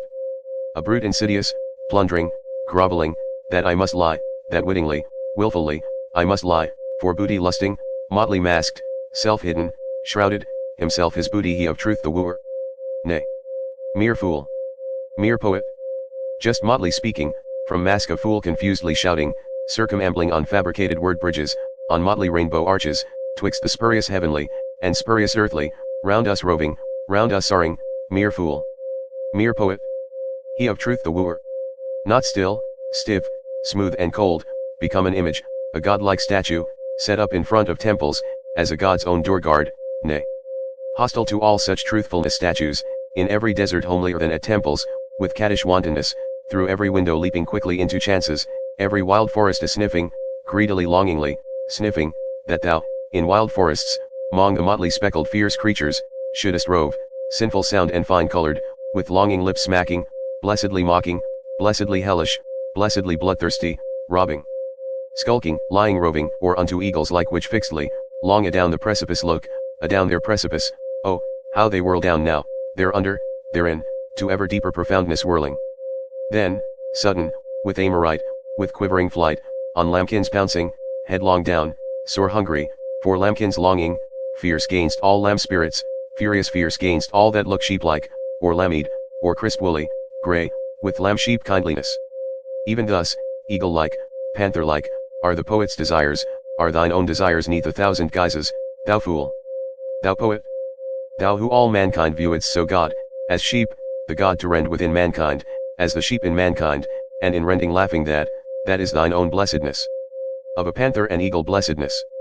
Of a poet and fool the blessedness. In evening's limpid air, what time the moon sickle, green, twixt the purple glowings, and jealous, steal forth, of day the foe, with every step in secret, the rosy garland hammocks down sickling, till they've sunken down nightwards, faded, down sunken, thus had I sunken one day from mine own truth insanity, from mine own fervid day longings, of day aweary, sick of sunshine, sunk downwards, evenwards, shadowwards, by one sole trueness all scorched and thirsty, bethink'st thou still, bethink'st thou, burning heart, how then thou thirstest? That I should banned be from all the trueness. Mere fool. Mere poet. Chapter 75. Science. Thus sang the magician, and all who were present went like birds unawares into the net of his artful and melancholy voluptuousness. Only the spiritually conscientious one had not been caught. He at once snatched the harp from the magician and called out, "Air! Let in good air! Let in Zarathustra! Thou makest this cave sultry and poisonous, thou bad old magician!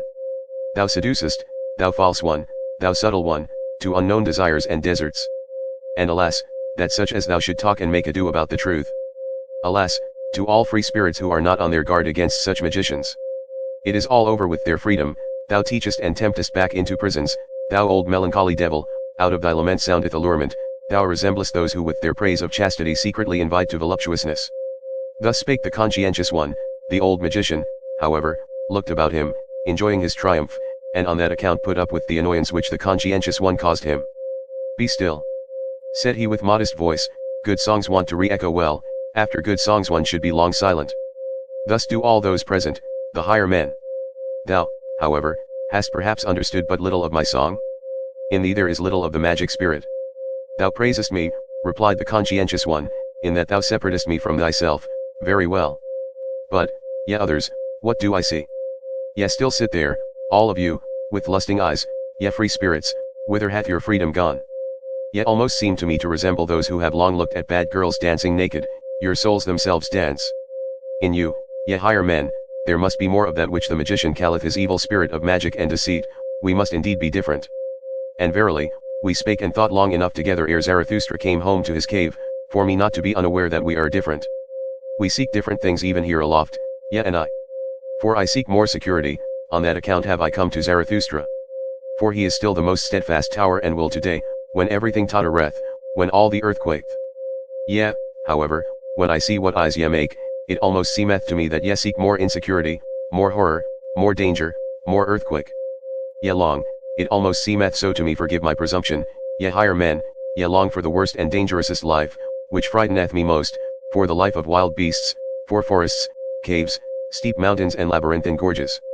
And it is not those who lead out of danger that please you best, but those who lead you away from all paths, the misleaders. But if such longing in you be actual, it seemeth to me nevertheless to be impossible. For fear that is man's original and fundamental feeling, through fear everything is explained, original sin and original virtue. Through fear there grew also my virtue, that is to say, science. For fear of wild animals that hath been longest fostered in man, inclusive of the animal which he concealeth and feareth in himself, Zarathustra calleth it the beast inside. Such prolonged ancient fear, at last becomes subtle, spiritual, and intellectual at present, methinketh, it is called science. Thus spake the conscientious one, but Zarathustra, who had just come back into his cave and had heard and divined the last discourse, threw a handful of roses to the conscientious one, and laughed on account of his truths. "Why," he exclaimed, "what did I hear just now? Verily, it seemeth to me, thou art a fool, or else I myself am one, and quietly and quickly will I put thy truth upside down. For fear is an exception with us. Courage, however, and adventure, and delight in the uncertain, in the unattempted courage seemeth to me the entire primitive history of man. The wildest and most courageous animals hath he envied and robbed of all their virtues, thus only did he become man. This courage, at last becomes subtle, spiritual, and intellectual, this human courage, with eagle's pinions and serpent's wisdom, this, it seemeth to me, is called at present Zarathustra." Cried all of them there assembled, as if with one voice, and burst out at the same time into a great laughter. There arose, however, from them as it were a heavy cloud. Even the magician laughed, and said wisely, "Well, it is gone, mine evil spirit. And did I not myself warn you against it when I said that it was a deceiver, a lying and deceiving spirit? Especially when it showeth itself naked. But what can I do with regard to its tricks? Have I created it and the world? Well, let us be good again, and of good cheer." And although Zarathustra looked with evil eye, just see him. He disliked me, ere night cometh will he again learn to love and laud me, he cannot live long without committing such follies. He loveth his enemies, this art knoweth he better than any one I have seen. But he taketh revenge for it on his friends. Thus spake the old magician, and the higher men applauded him, so that Zarathustra went round, and mischievously and lovingly shook hands with his friends, like one who hath to make amends and apologize to every one for something. When however he had thereby come to the door of his cave, lo, then had he again a longing for the good air outside, and for his animals, and wished to steal out. Chapter 76. Among Daughters of the Desert. 1. Go not away, said then the wanderer who called himself Zarathustra's shadow, Abide with us, otherwise the old gloomy affliction might again fall upon us. Now hath that old magician given us of his worst for our good, and lo! The good, pious Pope there hath tears in his eyes, and hath quite embarked again upon the sea of melancholy. Those kings may well put on a good air before us still, for that have they learned best of us all at present. Had they however no one to see them, I wager that with them also the bad game would again commence, the bad game of drifting clouds, of damp melancholy, of curtained heavens, of stolen suns, of howling autumn winds, the bad game of our howling and crying for help. Abide with us, O Zarathustra. Here there is much concealed misery that wisheth to speak, much evening, much cloud, much damp air.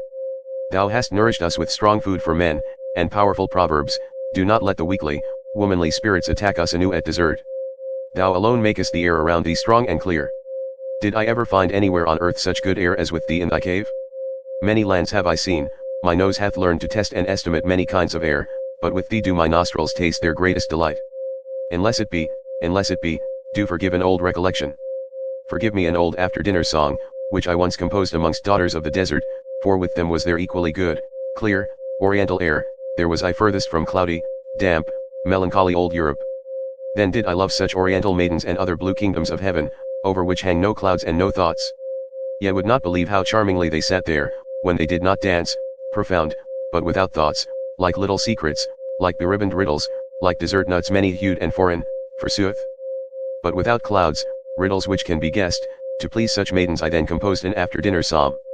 Thus spake the wanderer who called himself Zarathustra's shadow, and before anyone answered him, he had seized the harp of the old magician, crossed his legs, and looked calmly and sagely around him. With his nostrils, however, he inhaled the air slowly and questioningly, like one who in new countries tasteth new foreign air. Afterward he began to sing with a kind of roaring. 2. The deserts grow, woe him who doth them hide. Ha! Solemnly. In effect solemnly. A worthy beginning. Afric manner, solemnly. Of a lion worthy, or perhaps of a virtuous howl monkey, but it's naught to you, ye friendly damsels dearly loved, at whose own feet to me, the first occasion, to a European under palm trees, a seat is now granted. Selah. Wonderful, truly. Here do I sit now, the desert nigh, and yet I am so far still from the desert, even in not yet deserted, that is, I'm swallowed down by this the smallest oasis. It opened up just yawning, its loveliest mouth agape, most sweet-odored of all mouthlets, then fell I right in, right down, right through in mong you, ye friendly damsels dearly loved. Selah. Hail. Hail. To that whale, fish-like, if it thus for its guest's convenience made things nice. Ye well know, surely, my learned illusion? Hail to its belly, if it had such loveliest oasis belly as this is, though however I doubt about it, with this come I out of old Europe, that doubt more eagerly than doth any elderly married woman. May the Lord improve it. Amen. Here do I sit now, in this the smallest oasis, like a date indeed, brown, quite sweet, gold suppurating, for rounded mouth of maiden longing, but yet still more for youthful, maid-like, ice cold and snow white and incisory front teeth, and for such assuredly, pine the hearts all of ardent date fruits. Selah. To the there named south fruits now, similar, all too similar, do I lie here, by little flying insects round sniffled and round played, and also by yet littler, foolisher and peccable wishes and fantasies, environed by you, yes silent, presentientest maiden kittens, Dudu and Sulika, round sphinxed, that into one word I may crowd much feeling, forgive me, O God, all such speech sinning. Sit I here the best of air sniffling, paradisal air, truly, bright and buoyant air, golden mottled, as goodly air as ever from lunar orb down fell, be it by hazard, or supervenated by arrogancy. As the ancient poets relate it. But doubter, I'm now calling it in question, with this do I come indeed out of Europe, that doubt more eagerly than doth any elderly married woman. May the Lord improve it. Amen. This the finest air drinking, with nostrils outswelled like goblets, lacking future, lacking remembrances, thus do I sit here, ye friendly damsels dearly loved, and look at the palm tree there, how it, to a dance girl, like, doth bow and bend and on its haunches bob, one doth it too, when one view it long. To a dance girl like, who as it seemed to me, too long, and dangerously persistent, always, just on single leg hath stood. Then forgot she thereby, as it seemed to me, the other leg. For vainly I, at least, did search for the missing fellow jewel, namely, the other leg in the sanctified precincts, nigh her very dearest, very tenderest, flapping and fluttering and flickering skirting. Yea, if ye should, ye beauteous friendly ones, quite take my word, she hath, alas, lost it. Who? Who? Who? It is away. Forever away. The other leg. Oh, pity for that loveliest other leg. Where may it now tarry, all forsaken weeping? The lonesomest leg? In fear perhaps before a furious, yellow, blonde, and curled leonine monster? Or perhaps even gnawed away, nibbled badly, most wretched, woeful. Woeful. Nibbled badly. Selah. Oh, weep ye not, gentle spirits. Weep ye not, ye date fruit spirits. Milk bosoms. Ye sweetwood hard purselets. Weep ye no more, pallid dodo. Be a man, Sulika. Bold. Bold. Or else should there perhaps something strengthening, heart strengthening, here most proper be? Some inspiring text? Some solemn exhortation? Ha! Up now. Honor. Moral honor. European honor. Blow again, continue, bellows box of virtue.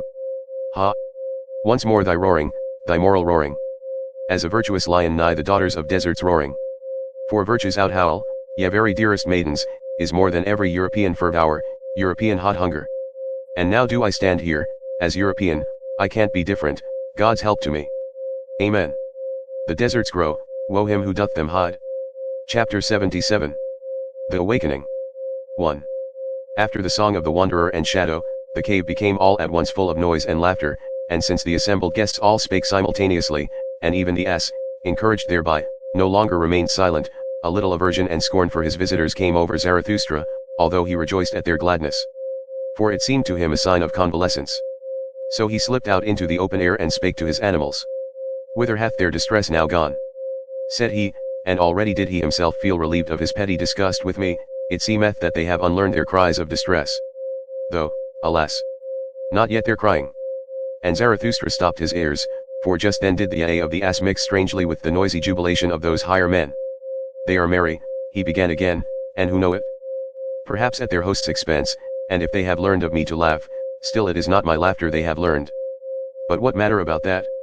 They are old people, they recover in their own way, they laugh in their own way, mine ears have already endured worse and have not become peevish. This day is a victory, he already yieldeth, he fleet, the spirit of gravity, mine old arch enemy. How well this day is about to end, which began so badly and gloomily. And it is about to end. Already cometh the evening, over the sea rideth hither, the good rider. How it bobbeth, the blessed one, the home returning one, in its purple saddles. The sky gazeth brightly thereon, the world lieth deep. Oh, all ye strange ones who have come to me, it is already worthwhile to have lived with me. Thus spake Zarathustra. And again came the cries and laughter of the higher men out of the cave, then began he anew, they bite at it, my bait taketh, there departeth also from them their enemy, the spirit of gravity. Now do they learn to laugh at themselves, do I hear rightly? My virile food taketh effect, my strong and savory sayings, and verily, I did not nourish them with flatulent vegetables. But with warrior food, with conqueror food, new desires did I awaken. New hopes are in their arms and legs, their hearts expand. They find new words, soon will their spirits breathe wantonness. Such food may sure enough not be proper for children, nor even for longing girls old and young. One persuadeth their bowels otherwise, I am not their physician and teacher. The disgust departeth from these higher men, well. That is my victory. In my domain they become assured, all stupid shame fleet away, they empty themselves. They empty their hearts, good times return unto them, they keep holiday and ruminate, they become thankful. That do I take as the best sign, they become thankful. Not long will it be ere they devise festivals, and put up memorials to their old joys. They are convalescents. Thus spake Zarathustra joyfully to his heart and gazed outward, his animals, however, pressed up to him, and honored his happiness and his silence. 2. All on a sudden however, Zarathustra's ear was frightened, for the cave which had hitherto been full of noise and laughter, became all at once still as death, his nose, however, smelled a sweet-scented vapor and incense odor, as if from burning pine cones. What happeneth? What are they about? He asked himself, and stole up to the entrance, that he might be able unobserved to see his guests. But wonder upon wonder. What was he then obliged to behold with his own eyes? They have all of them become pious again, they pray, they are mad. Said he, and was astonished beyond measure. And forsooth, all these higher men, the two kings, the Pope out of service, the evil magician, the voluntary beggar, the wanderer and shadow, the old soothsayer, the spiritually conscientious one, and the ugliest man, they all lay on their knees like children and credulous old women, and worshipped the ass. And just then began the ugliest man to gurgle and snored, as if something unutterable in him tried to find expression. When, however, he had actually found words, behold, it was a pious, strange litany in praise of the adored and sensed ass. And the litany sounded thus: Amen. And glory and honor and wisdom and thanks and praise and strength be to our God, from everlasting to everlasting. The ass, however, here brayed yea. He carrieth our burdens, he hath taken upon him the form of a servant, he is patient of heart and never saith nay, and he who loveth his God chastiseth him. The ass, however, here brayed yea. He speak not, except that he ever saith yea to the world which he created, thus doth he extol his world. It is his artfulness that speak not, thus is he rarely found wrong. The ass, however, here brayed yea. Uncomely goeth he through the world. Grey is the favourite colour in which he wrappeth his virtue. Hath he spirit, then doth he conceal it, every one, however, believeth in his long ears. The ass, however, here brayed yea. What hidden wisdom it is to wear long ears, and only to say yea and never nay. Hath he not created the world in his own image, namely, as stupid as possible? The ass, however, here brayed yea. Thou goest straight and crooked ways, it concerneth thee little what seemeth straight or crooked unto us men. Beyond good and evil is thy domain. It is thine innocence not to know what innocence is. The ass, however, here brayed yea. Lo! How thou spurnest none from thee, neither beggars nor kings. Thou sufferest little children to come unto thee, and when the bad boys decoy thee, then sayest thou simply, Yea. The ass, however, here brayed yea. Thou lovest she asses and fresh figs, thou art no food despiser. A thistle tickleth thy heart when thou chancest to be hungry. There is the wisdom of a God therein. The ass, however, here brayed yea. Chapter 78. The Ass Festival. 1. At this place in the litany, however, Zarathustra could no longer control himself, he himself cried out yea, louder even than the ass, and sprang into the midst of his maddened guests. Whatever are you about, ye grown-up children? He exclaimed, pulling up the praying ones from the ground. Alas, if anyone else, except Zarathustra, had seen you, everyone would think you the worst blasphemers, or the very foolishest old women, with your new belief. And thou thyself, thou old pope, how is it in accordance with thee, to adore an ass in such a manner as God? O Zarathustra, answered the pope, forgive me, but in divine matters I am more enlightened even than thou. And it is right that it should be so. Better to adore God so, in this form, than in no form at all. Think over the saying, mine exalted friend, thou wilt readily divine that in such a saying there is wisdom. He who said God is a spirit made the greatest stride and slide hitherto made on earth towards unbelief, such a dictum is not easily amended again on earth. Mine old heart leapeth and boundeth because there is still something to adore on earth. Forgive it, O Zarathustra, to an old, pious pontiff heart. And thou, said Zarathustra to the wanderer and shadow, thou cayest and thinkest thyself a free spirit? And thou here practisest such idolatry and hierolatry? Worse verily, doest thou here than with thy bad brown girls, thou bad, new believer. It is sad enough, answered the wanderer and shadow, thou art right, but how can I help it? The old god liveth again, O Zarathustra, thou mayst say what thou wilt. The ugliest man is to blame for it all, he hath reawakened him. And if he say that he once killed him, with God's death is always just a prejudice. And thou, said Zarathustra, thou bad old magician, what didst thou do? Who ought to believe any longer in thee in this free age, when thou believest in such divine donkeyism? It was a stupid thing that thou didst, how couldst thou, a shrewd man, do such a stupid thing? O Zarathustra, answered the shrewd magician, thou art right, it was a stupid thing, it was also repugnant to me. And thou even, said Zarathustra to the spiritually conscientious one, consider, and put thy finger to thy nose. Doth nothing go against thy conscience here? Is thy spirit not too cleanly for this praying and the fumes of those devotees? There is something therein, said the spiritually conscientious one, and put his finger to his nose, there is something in this spectacle which even doth good to my conscience. Perhaps I dare not believe in God, certain it is however, that God seemeth to me most worthy of belief in this form. God is said to be eternal, according to the testimony of the most pious, he who hath so much time taketh his time. As slow and as stupid as possible, thereby can such a one nevertheless go very far. And he who hath too much spirit might well become infatuated with stupidity and folly. Think of thyself, O Zarathustra. Thou thyself verily. Even thou couldst well become an ass through superabundance of wisdom. Doth not the true sage willingly walk on the crookedest paths? The evidence Tiak hated, O Zarathustra, thine own evidence. And thou thyself, finally, said Zarathustra, and turned towards the ugliest man, who still lay on the ground stretching up his arm to the ass, for he gave it wine to drink. Say, thou nondescript, what hast thou been about? Thou seemest to me transformed, thine eyes glow, the mantle of the sublime covereth thine ugliness, what didst thou do? Is it then true what they say, that thou hast again awakened him? And why? Was he not for good reasons killed and made away with? Thou thyself seemest to me awakened, what didst thou do? Why didst thou turn round? Why didst thou get converted? Speak, thou nondescript. O Zarathustra, answered the ugliest man, thou art a rogue. Whether he yet liveth, or again liveth, or is thoroughly dead, which of us both knoweth that best? I ask thee.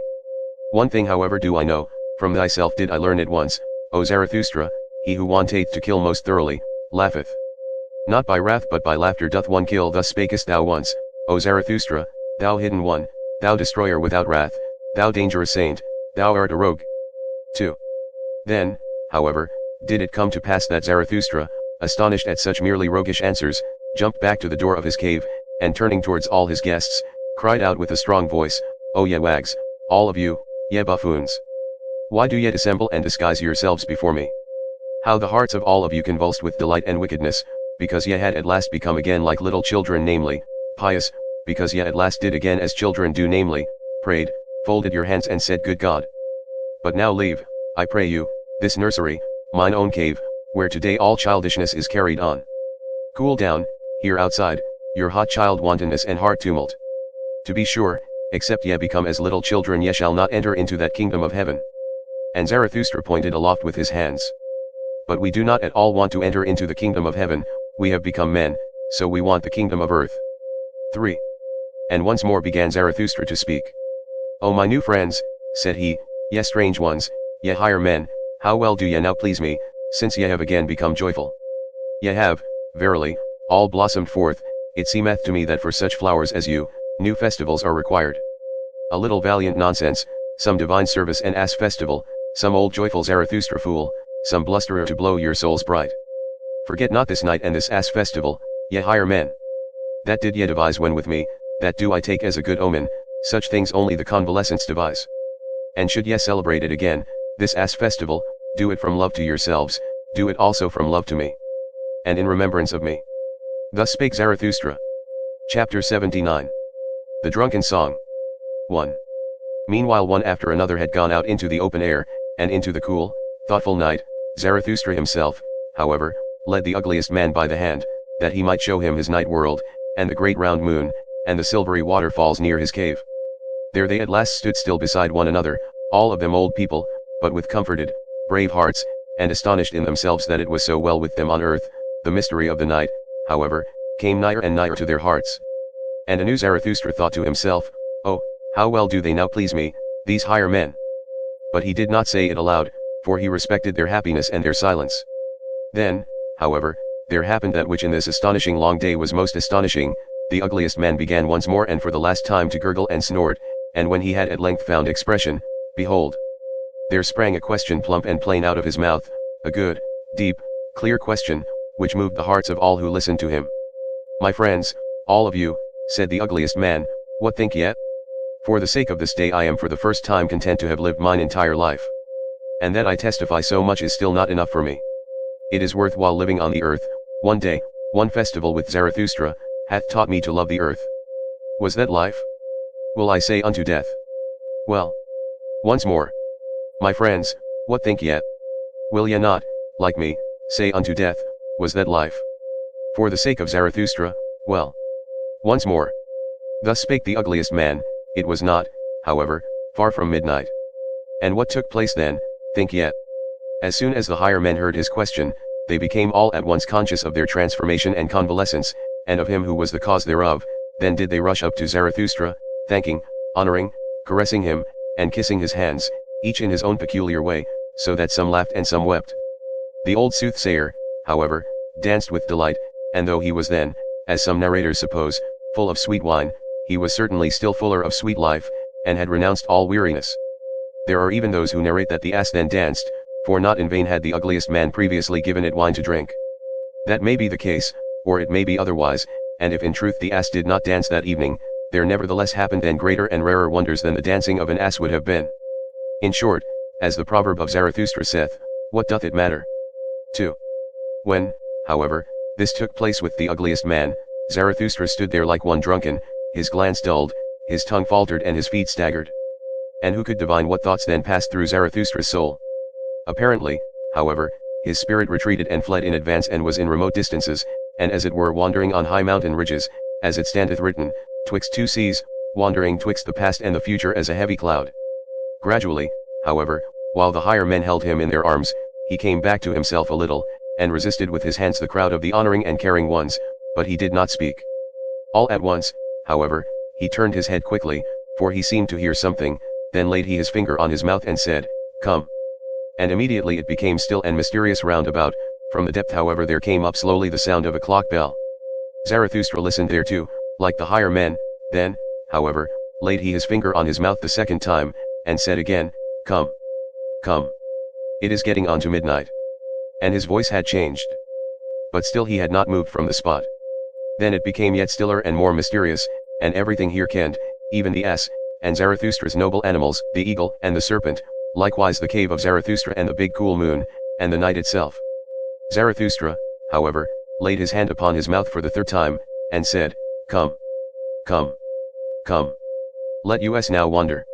It is the hour, let us wander into the night." 3. Ye higher men, it is getting on to midnight, then will I say something into your ears, as that old clock bell saith it into mine ear, as mysteriously, as frightfully, and as cordially as that midnight clock bell speaketh to me, which hath experienced more than one man, which hath already counted the smarting throbbings of your fathers' hearts. Ah! Ah! How it sigheth!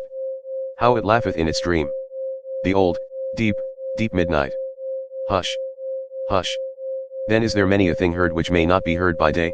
Now however, in the cool air, when even all the tumult of your hearts hath become still, now doth it speak, now is it heard, now doth it steal into overwakeful, nocturnal souls. Ah! Ah! How the midnight sigheth! How it laugheth in its dream! Hearest thou not how it mysteriously, frightfully, and cordially speaketh unto thee, the old deep, deep midnight? O man, take heed. 4. Woe to me! Whither hath time gone? Have I not sunk into deep wells? The world sleepeth. Ah! Ah! The dog howleth, the moon shineth. Rather will I die, than say unto you what my midnight heart now thinketh. Already have I died. It is all over. Spider, why spinnest thou around me? Wilt thou have blood? Ah! Ah! The dew falleth, the hour cometh, the hour in which I frost and freeze, which asketh and asketh and asketh, who hath sufficient courage for it? Who is to be master of the world?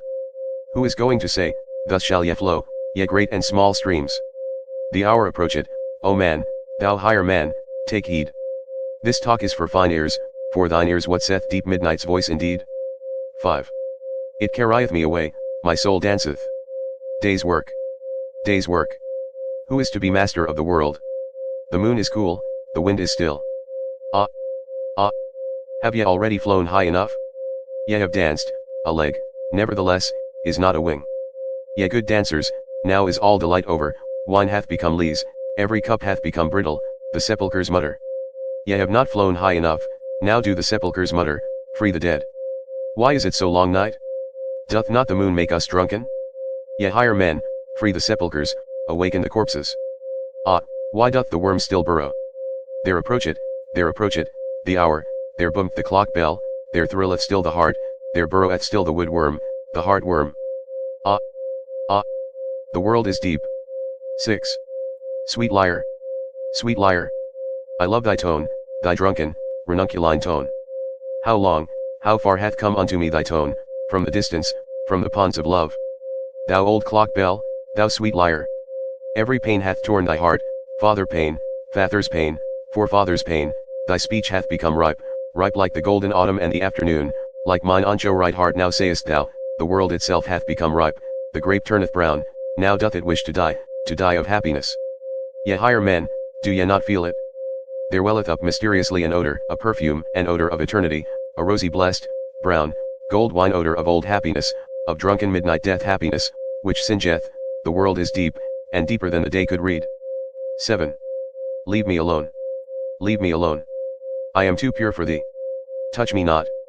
Hath not my world just now become perfect? My skin is too pure for thy hands. Leave me alone, thou dull, doltish, stupid day. Is not the midnight brighter? The purest are to be masters of the world, the least known, the strongest, the midnight souls, who are brighter and deeper than any day. O day, thou gropest for me? Thou feelest for my happiness? For thee am I rich, lonesome, a treasure pit, a gold chamber? O world, thou wantest me? Am I worldly for thee? Am I spiritual for thee? Am I divine for thee? But day and world, ye are too coarse, have clever hands, grasp after deeper happiness, after deeper unhappiness, grasp after some God, grasp not after me, mine unhappiness, my happiness is deep, thou strange day, but yet am I no God, no God's hell, deep is its woe. 8. God's woe is deeper, thou strange world. Grasp at God's woe, not at me. What am I? A drunken sweet lyre, a midnight lyre, a bell frog, which no one understandeth, but which must speak before deaf ones, ye higher men. For ye do not understand me. Gone. Gone. O youth. O noontide. O afternoon. Now have come evening and night and midnight, the dog howleth, the wind, is the wind not a dog? It whineth, it barketh, it howleth. Ah! Ah! How she sigheth! How she laugheth, how she wheezeth and panteth, the midnight. How she just now speak soberly, this drunken poetess. Hath she perhaps overdrunk her drunkenness? Hath she become overawake? Doth she ruminate? Her woe doth she ruminate over, in a dream, the old, deep midnight and still more her joy. For joy, although woe be deep, joy is deeper still than grief can be. 9. Thou grapevine. Why dost thou praise me? Have I not cut thee? I am cruel, thou bleedest, what meaneth thy praise of my drunken cruelty? Whatever hath become perfect, everything mature wanteth to die. So sayest thou. Blessed, blessed be the vintner's knife? But everything immature wanteth to live, alas. Woe saith, hence. Go. Away, thou woe. But everything that suffereth wanteth to live, that it may become mature and lively and longing for the further, the higher, the brighter. I want heirs, so saith everything that suffereth, I want children, I do not want myself, joy, however, doth not want heirs, it doth not want children, joy wanteth itself, it wanteth eternity, it wanteth recurrence, it wanteth everything eternally like itself. Woe saith, break, bleed, thou heart. Wander, thou leg. Thou wing, fly. Onward. Upward. Thou pain. Well. Cheer up. O mine old heart, woe saith, hence. Go. 10. Ye higher men, what think ye? Am I a soothsayer? Or a dreamer? Or a drunkard? Or a dream reader? Or a midnight bell? Or a drop of dew? Or a fume and fragrance of eternity? Hear ye it not? Smell ye it not? Just now hath my world become perfect, midnight is also midday, pain is also a joy, curse is also a blessing, night is also a sun, go away. Or ye will learn that a sage is also a fool. Said ye ever ye to one joy? O my friends, then said ye also unto all woe. All things are enlinked, enlaced, and enamoured, wanted ye ever once to come twice, said ye ever, thou pleasest me, happiness. Instant. Moment. Then wanted ye all to come back again. All anew, all eternal, all enlinked, enlaced and enamoured, oh, then did ye love the world, ye eternal ones, ye love it eternally and for all time, and also unto woe do ye say, hence. Go. But come back. For joys all want eternity. 11. All joy wanteth the eternity of all things, it wanteth honey, it wanteth lees, it wanteth drunken midnight, it wanteth graves, it wanteth grave tears consolation, it wanteth gilded evening red. What doth not joy want? It is thirstier, hardier, hungrier, more frightful, more mysterious, than all woe, it wanteth itself, it biteth into itself, the rings will rid hate in it, it wanteth love, it wanteth hate, it is overrich, it bestow it, it throw it away, it beggeth for some one to take from it, it thanketh the taker, it would fain be hated, so rich is joy that it thirsteth for woe, for hell, for hate, for shame, for the lame, for the world, for this world, oh, ye know it indeed. Ye higher men, for you doth it long, this joy, this irrepressible, blessed joy for your woe, ye failures. For failures, longeth all eternal joy. For joys all want themselves, therefore do they also want grief. O happiness, O pain. O break, thou heart. Ye higher men, do learn it, that joys want eternity. Joys want the eternity of all things, they want deep, profound eternity. 12. Have ye now learned my song? Have ye divined what it would say? Well. Cheer up. Ye higher men, sing now my roundelay. Sing now yourselves the song, the name of which is once more, the signification of which is unto all eternity. Sing, Ye higher men, Zarathustra's roundelay. O man! Take heed. What saith deep midnight's voice indeed? I slept my sleep, from deepest dream I've woke, and plead, the world is deep, and deeper than the day could read. Deep is its woe, joy deeper still than grief can be, woe saith, hence. Go. But joys all want eternity, want deep, profound eternity. Chapter 80. The Sign. In the morning, however, after this night, Zarathustra jumped up from his couch, and, having girded his loins, he came out of his cave glowing and strong, like a morning sun coming out of gloomy mountains. Thou great star, spake he, as he had spoken once before, thou deep eye of happiness, what would be all thy happiness if thou hadst not those for whom thou shinest? And if they remained in their chambers whilst thou art already awake, and comest, and bestowest and distributest, how would thy proud modesty upbraid for it? Well, they still sleep, these higher men, whilst I am awake, they are not my proper companions. Not for them do I wait here in my mountains. At my work I want to be, at my day, but they understand not what are the signs of my morning, my step is not for them the awakening call. They still sleep in my cave, their dreams still drink at my drunken songs. The audient ear for me the obedient ear, is yet lacking in their limbs. This had Zarathustra spoken to his heart when the sun arose, then looked he inquiringly aloft, for he heard above him the sharp call of his eagle. Well, called he upwards, thus is it pleasing and proper to me. Mine animals are awake, for I am awake. Mine eagle is awake, and like me honoureth the sun. With eagle talons doth it grasp at the new light. Ye are my proper animals, I love you. But still do I lack my proper men. Thus spake Zarathustra. Then, however, it happened that all on a sudden he became aware that he was flocked around and fluttered around, as if by innumerable birds, the whizzing of so many wings, however, and the crowding around his head was so great that he shut his eyes. And verily, there came down upon him as it were a cloud, like a cloud of arrows which poureth upon a new enemy. But behold, here it was a cloud of love, and showered upon a new friend. What happeneth unto me? Thought Zarathustra in his astonished heart, and slowly seated himself on the big stone which lay close to the exit from his cave. But while he grasped about with his hands, around him, above him and below him, and repelled the tender birds, behold, there then happened to him something still stranger, for he grasped thereby unawares into a mass of thick, warm, shaggy hair. At the same time, however, there sounded before him a roar, a long, soft lion roar. The sign cometh, said Zarathustra, and a change came over his heart. And in truth, when it turned clear before him, there lay a yellow, powerful animal at his feet, resting its head on his knee, unwilling to leave him out of love, and doing like a dog which again findeth its old master. The doves, however, were no less eager with their love than the lion, and whenever a dove whisked over its nose, the lion shook its head and wondered and laughed. When all this went on, Zarathustra spake only a word, my children are nigh, my children. Then he became quite mute. His heart, however, was loosed, and from his eyes there dropped down tears and fell upon his hands. And he took no further notice of anything, but sat there motionless, without repelling the animals further.